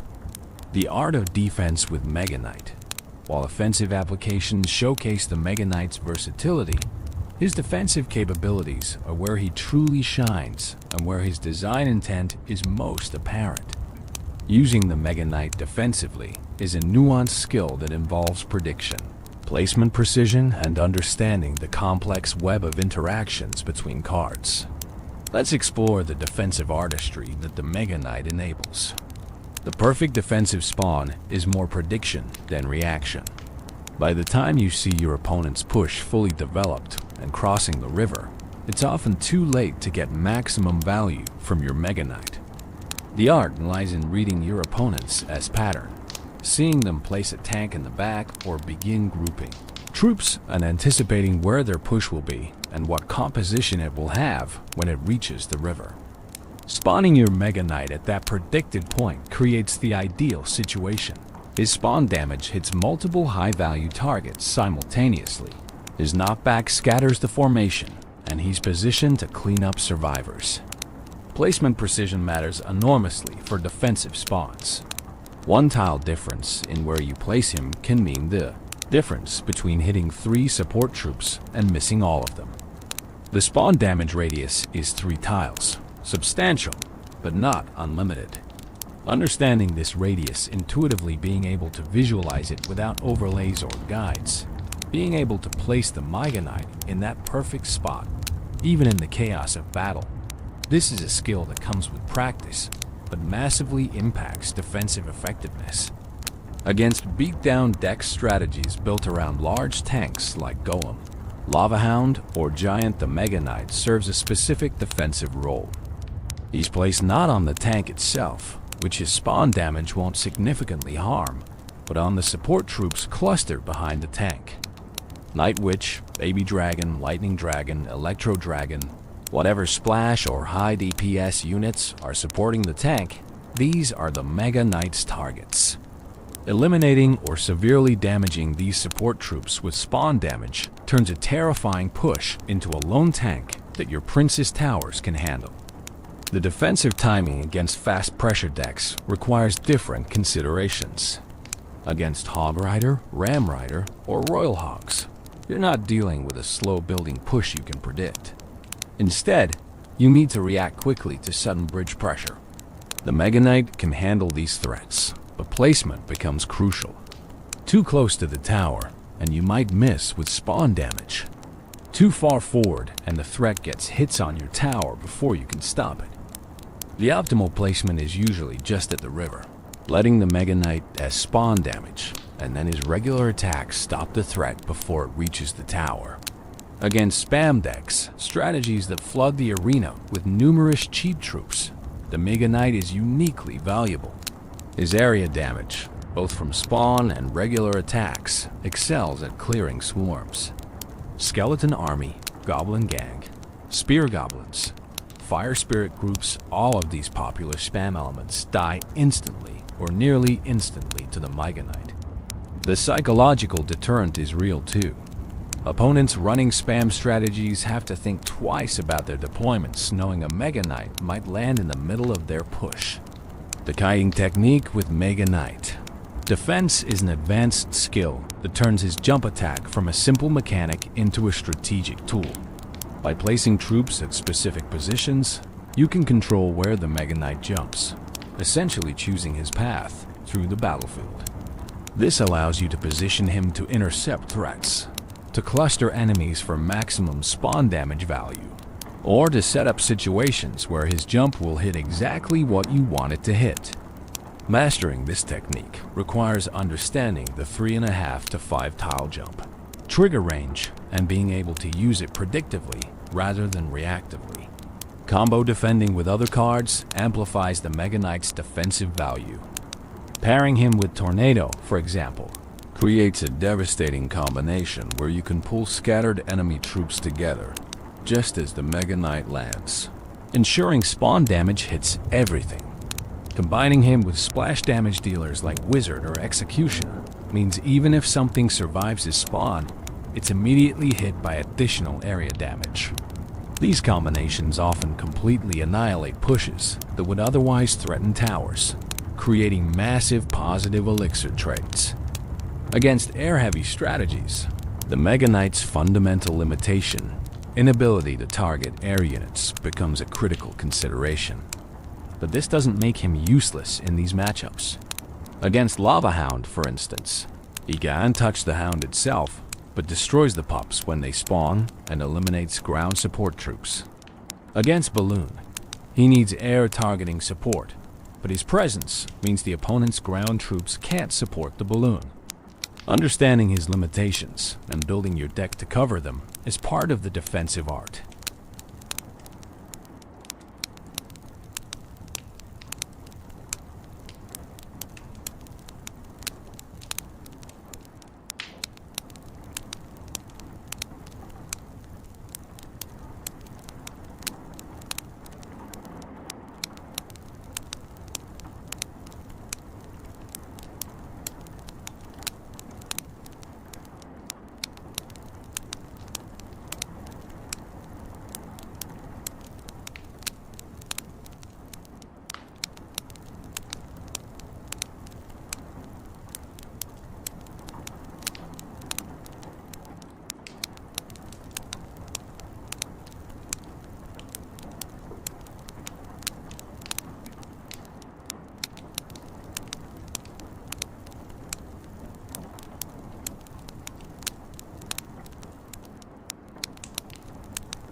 The counter-push potential after successful defense is what elevates the Mega Knight from a good defensive card to excellent one. Because he has substantial health, successful defenses often leave him alive with enough HP to threaten the opponent's tower. This creates what's called defense into offense, where a single card serves both roles sequentially. The 7 elixir investment feels less costly when you realize you're regaining both defensive stop and offensive pressure from the same deployment. This is a key reason why the Mega Knight, despite his high cost, sees play in so many deck archetypes. Defending split lane pushes with the Mega Knight requires quick decision making. When opponents push both lanes simultaneously, you need to identify which lane the Mega Knight can best impact and which needs your other defensive tools. Generally, the Mega Knight goes to whichever lane has the most concentrated troop grouping, whereas spawn damage will provide maximum value. The other lane needs to be handled with cheaper cards or troops that are more efficient in different scenarios. This split-second decision-making under pressure is where defensive mastery truly shows. The defensive cycle management means tracking not just when you have the Mega Knight available, but when your opponent is likely to push. If you just use your Mega Knight offensively and your opponent has been patiently building elixir, they might push knowing you don't have your best defensive tool ready. Conversely, holding the Mega Knight defensively when your opponent is low on elixir and not threatening might be wasting opportunities. Balancing defensive preparedness with offensive opportunities is a constant tension in Mega Knight gameplay. Against swarm cards plus tanks combinations like Golem plus Skeleton Army or Giant plus Goblin Gand, the Mega Knight shined uniquely. He can be placed to hit the swarm with spawn damage while using his area damage attacks to handle any survivors and the tank simultaneously. This turns what might require multiple cards and careful sequencing from other decks into a single 7 elixir answer. The efficiency of this interaction is a primary reason why Mega Knight is popular against certain archetypes.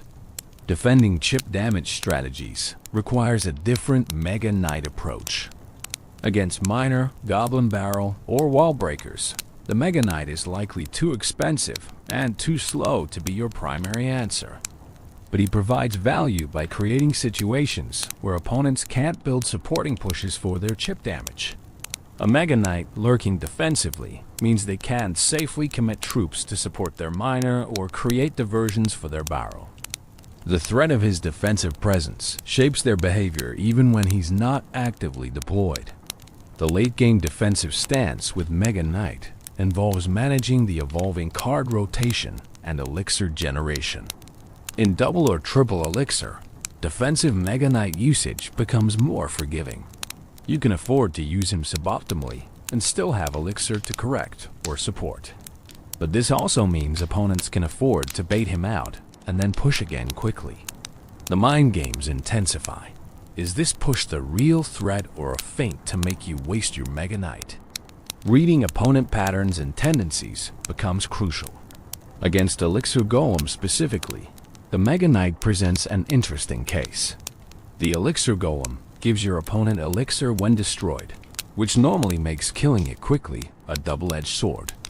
But the Mega Knight has ability to simultaneously destroy the Elixir Golem and all support troops with spawn damage, then counter-push before the opponent can fully utilize the gifted elixir, turns this interaction favorable.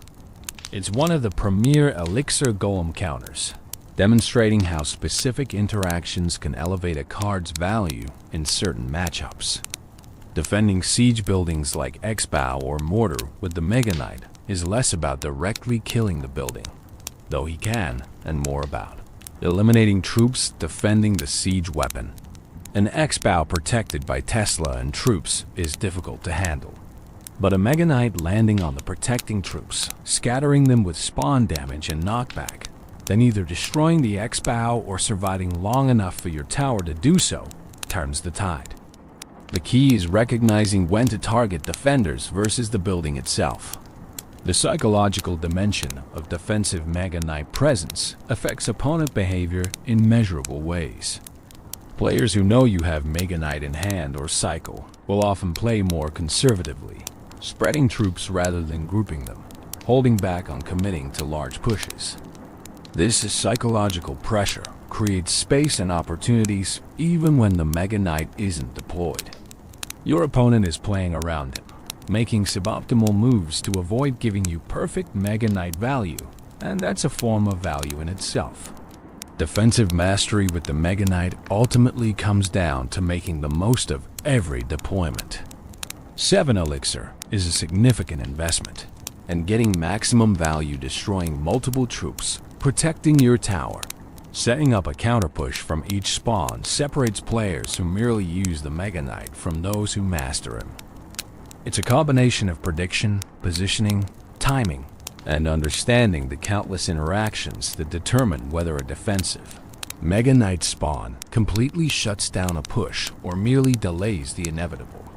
The art lies in consistently achieving the former while avoiding the latter, and that requires practice, gain knowledge, and the kind of intuitive understanding that only comes from hundreds of matches of experience. Countering the unstoppable. Every powerful card has weaknesses, and the Mega Knight, for all his imposing presence and devastating abilities, is no exception. Understanding how to counter him effectively is crucial for any Clash Royale player, whether you're facing him on ladder or in tournaments. Let's explore the full spectrum of counter strategies, from simple card interactions to complex positional plays and psychological approaches. The most direct counters are high DPS, single-target troops that can duel the Mega Knight effectively. P.E.K.K.A. is the premier example, possessing enough health to survive his spawn damage and attacks while dealing massive damage in return. When P.E.K.K.A. is placed to intercept the Mega Knight, the interaction is decisively in P.E.K.K.A.'s favor.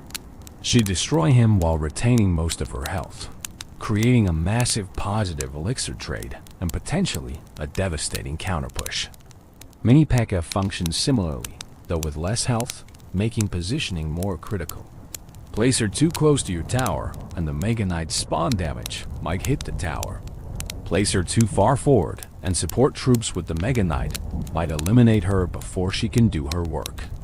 Inferno Tower and Inferno Dragon represent the percentage damage counters that excel against high health troops. The Inferno Tower's advantage is its safe distance. The Mega Knight can't easily reach it, and it melts him with its ramping damage.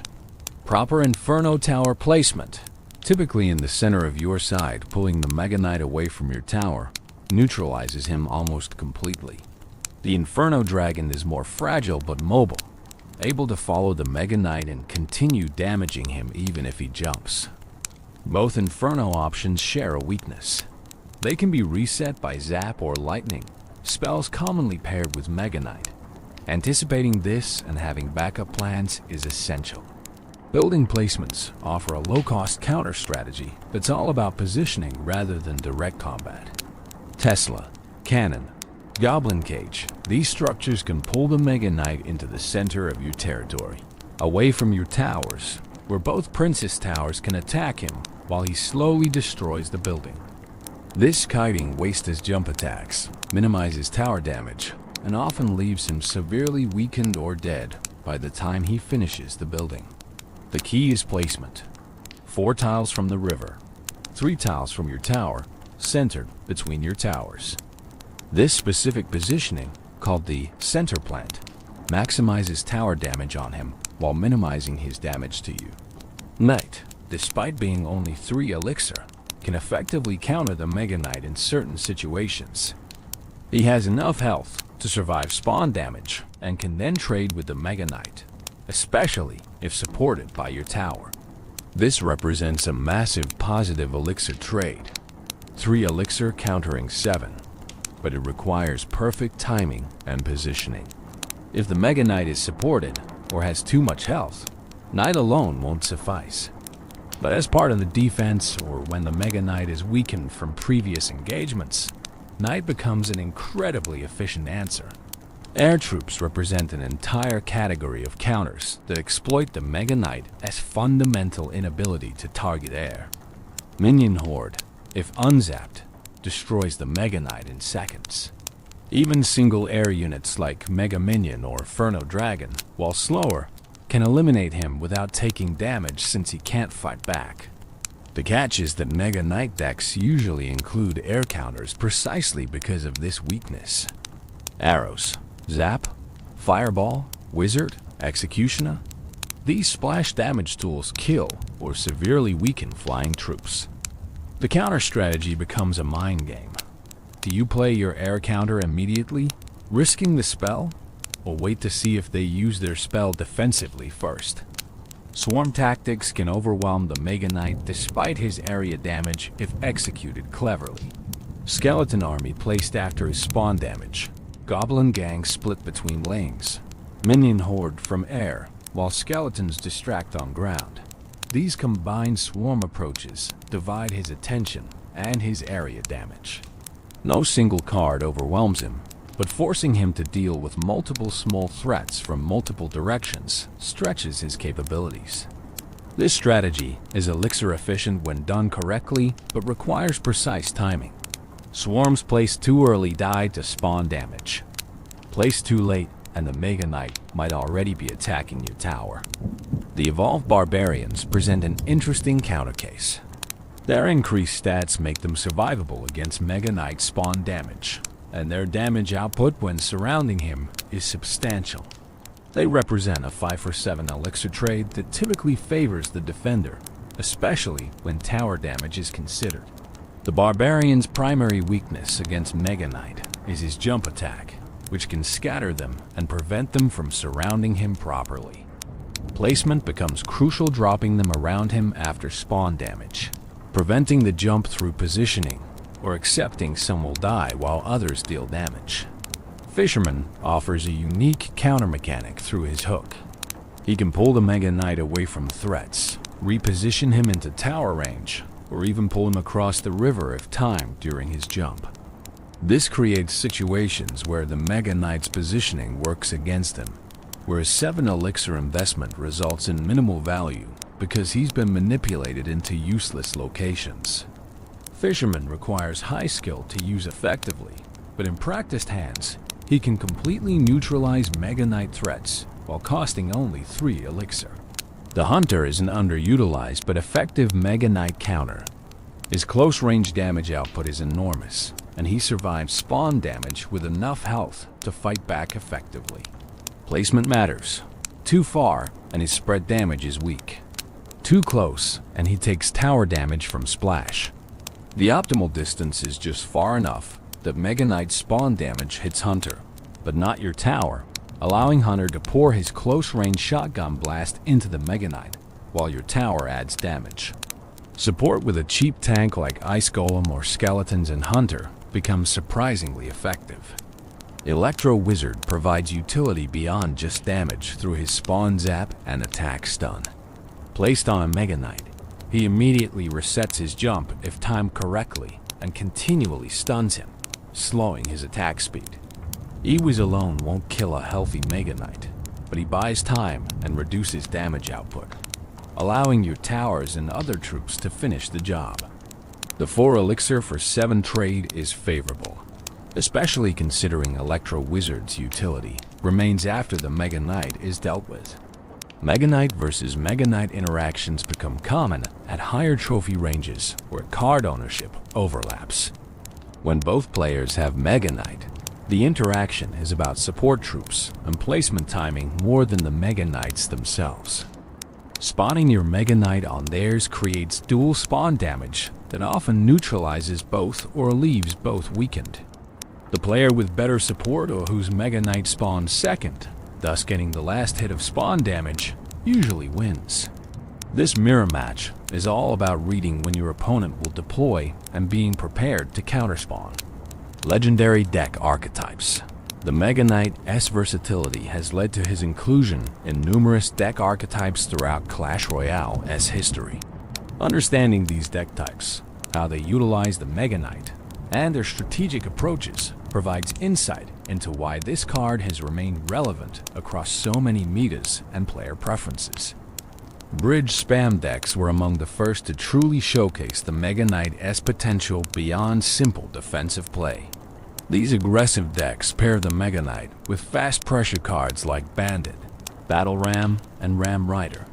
The strategy revolves around applying constant pressure, forcing opponents to respond to multiple threats simultaneously. The Mega Knight serves dual roles. When defending, his spawn damage and splash attacks stop enemy pushes efficiently, and when pushing, he provides a tanky presence that supports your fast troops or becomes a formidable counter-push threat himself after successful defenses. Beatdown Mega Knight decks take a different approach, treating him more like a secondary tank in slower, more methodical pushes. These decks might pair Mega Knight with Golem or Giant, building massive pushes with layered threats that overwhelm defenders through sheer sustained pressure. The Mega Knight in these builds often starts defensively, stopping enemy pushes, then joins your main beatdown tank for the counter push, creating a two-tank assault that's incredibly difficult to stop. Cycle Mega Knight decks seem contradictory. How can you cycle quickly with a 7 elixir card? But they work by including numerous cheap cards alongside the Mega Knight. Ice Spirit, Skeletons, Fire Spirit, Bats, maybe Spear Goblins or Arrows. These ultra-cheap cards allow you to cycle back to your Mega Knight quickly, meaning you can have him available frequently despite his cost. The strategy emphasizes efficient defense with cheap cards supplemented by the Mega Knight's defensive power, then capitalizing on elixir advantages with well-timed pushes. The bait decks incorporating Mega Knight use him as both bait and payoff. These decks include multiple cards that bait out the same counter, then capitalize when that counter is unavailable. For instance, if your deck includes Mega Knight, Goblin Barrel, and Skeleton Army, opponents must choose what to use their small spell on. Zap the barrel? Then Skeleton Army threatens. Zap the Skeleton Army? Barrel gets damage.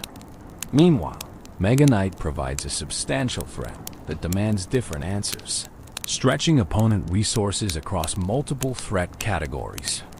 Control Mega Knight decks focus on efficiency and attrition. These decks aim to trade favorably on defense repeatedly, slowly building elixir and crown tower health advantages that eventually become insurmountable.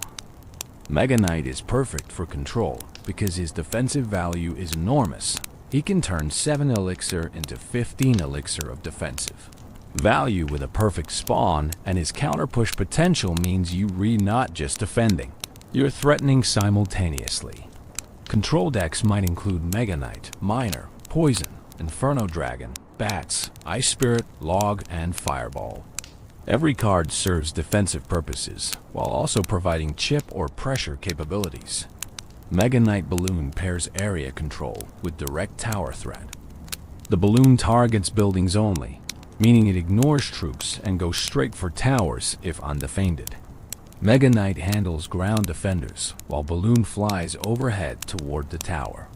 The combination forces opponents to defend both ground and air simultaneously, and many decks struggle with this split attention requirement. Throw in spells to eliminate air defenders, and this deck can take towers surprisingly quickly, despite its seeming lack of direct synergy. Mega Knight Sparky represents maximum spectacle in deck building. Both cards are expensive, both create dramatic moments, both have clear weaknesses. But when they work together, Mega Knight handling swarms and small troops that threaten Sparky, Sparky one-shotting tanks and mini-tanks that trouble Mega Knight, the combination can be devastating. The psychological impact of facing both simultaneously shouldn't be underestimated. Opponents often make mistakes when confronted with multiple high-impact threats. Understanding these archetypes helps players realize that the Mega Knight isn't just a card you drop randomly. He's a strategic piece that functions differently in different deck contexts. In bridge spam, he's aggressive support and defensive reset. In beatdown, he's a secondary tank and defensive anchor. In control, he's efficient defense that enables your win condition. In bait, he's both bait and threat. Each archetype demands different playstyles, different timing, different decision-making patterns. Mastering the Mega Knight means understanding not just the card in isolation, but how he functions within these larger strategic frameworks that define competitive Clash Royale play.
The evolution arrives.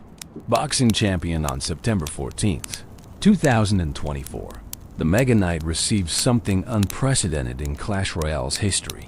He became the first legendary card to receive an evolution.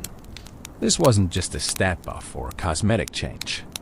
It was a fundamental alteration of his capabilities that added a new dimension to his already impressive kit and created new strategic possibilities that would reshape how he was played and countered.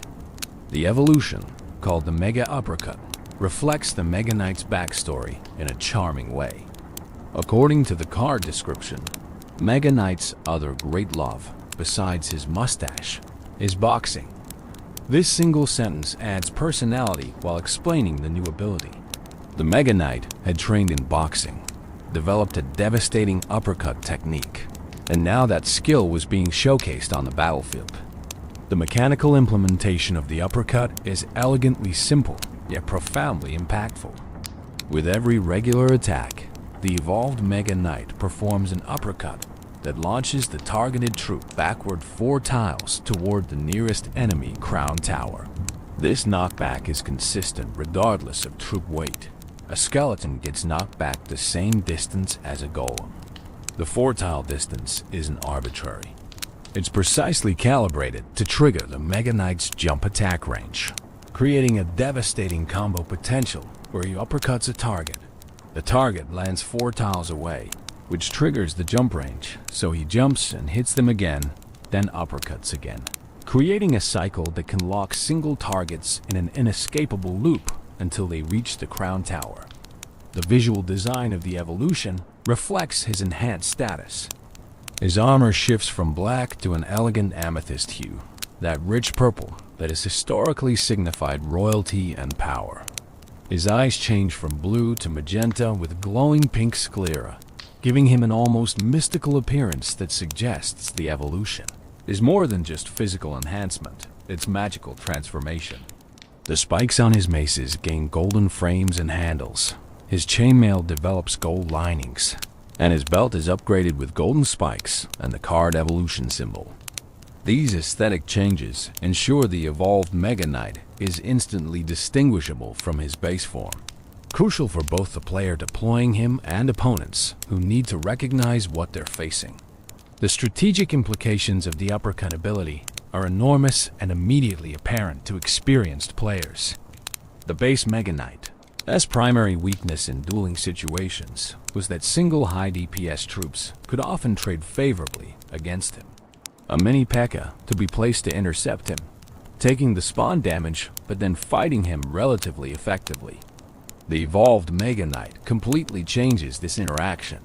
The mini P.E.K.K.A. gets uppercutted backward, preventing her from attacking effectively, then jumped on for double damage, then uppercutted again. The cycle repeats until either the mini P.E.K.K.A. dies or reaches the tower, and throughout this process, she's dealing minimal damage to the Mega Knight because her attacks are constantly interrupted. This interaction change cascades through the entire counter hierarchy. Cards that once traded evenly or favorably against the base Mega Knight suddenly struggle against the evolution. Prince charges in but gets uppercutted mid-charge, negating his charge damage and making him vulnerable. Sparky charges her shot but gets knocked back before firing, effectively reset without Zap or Electro Wizard. Even P.E.K.K.A., the premier Mega Knight counter, has trouble because while she has enough health to survive the uppercut jump cycle, her slow attack speed means she's taking far more hits than she can dish out, turning a favorable matchup into something much more even. The evolution's defensive capabilities surpass even the base Mega Knight's impressive performance. When defending against single tank pushes Royal Giant, Giant, Golem, Electro Giant, the evolved Mega Knight can be placed on them and will repeatedly uppercut them backward, preventing them from reaching the tower while the Mega Knight and towers deal damage. What makes this particularly devastating is that these tanks often have death damage or lingering effects when they reach towers, but the evolved Mega Knight can prevent them from ever getting there, completely negating their intended function. However, the evolution isn't without weaknesses, and understanding these is crucial for both using and countering it effectively. Swarm's still overwhelming because the uppercut only affects the main target. His area damage still hits multiple enemies, but only one gets knocked back per attack. A well-timed skeleton army, goblin gang, or minion horde can surround and eliminate him before the uppercut provides significant value. Air troops remain his fundamental counter. He cannot uppercut what he cannot reach, and flying units are immune to his most dangerous new ability. Building counters become more important against the evolution. Because the uppercut can lock single troops in cycles, placing buildings to pull him becomes the safer defensive strategy. An Inferno Tower placed correctly melts him before he reaches it, and even if he does, it's a building, not a troop, so the uppercut provides no additional value. Tesla, Cannon, Goblin Cage all, these building options become premium responses to the evolution in ways they were unnecessarily against the base version. The cycle requirement for the evolution adds strategic depth. Like all evolutions, the Mega Knight requires one cycle to deploy the evolved version, meaning you deploy him twice, and every other deployment is evolved. This creates interesting decision points. Do you waste a base Mega Knight deployment to get the evolution in cycle? Do you hold your Mega Knight until you know the next one will be evolved? How do you track opponent cycles to predict when they'll have access to the evolution? These questions add layers to gameplay that reward planning and game sense. The evolution's release was handled through multiple avenues, reflecting Supercell's approach to evolution accessibility. Players could obtain it free by earning 55 crowns on 6 separate days during the Fight Night Evolution event, which ran until September 25th. This gave dedicated free-to-play players access without spending money. Alternatively, it could be purchased directly through in-app purchase, typically bundled with exclusive emotes and other bonuses for around $10. After the initial release period, it became available through standard Evolution Shard collection, level up chests, season shop purchases, and lucky drops. The community reaction to the evolution was predictably mixed, as with any powerful new addition. Some players celebrated having a reason to use their upgraded Mega Knights again, excited by the fresh gameplay the uppercut provided. Others lamented that an already strong card had been made stronger, worried about balance implications and the meta becoming dominated by evolution Mega Knight strategies. Content creators immediately began testing, producing guides on optimal use and counter strategies, while competitive players integrated it into their tournament decks or developed specific answers to handle it. Balance adjustments came relatively quickly, suggesting Supercell was monitoring the evolution's impact carefully. On January 15, 2025, a maintenance break adjusted the evolution so he would no longer jump on enemies that were knocked back by his attack. This change was crucial. It prevented the infinite loop potential, where a single target would be trapped indefinitely. After this adjustment, the Mega Knight would uppercut a target, but if that target was the only one in range, he'd walk toward it, rather than immediately jumping, giving the target time to potentially escape or be supported by other defending troops. A subsequent update on March 31, 2025, increased the evolved Mega Knight's spawn damage by 0.23% and fixed various bugs, including interactions with Electro Giant and ground troops crossing rivers after being knocked up.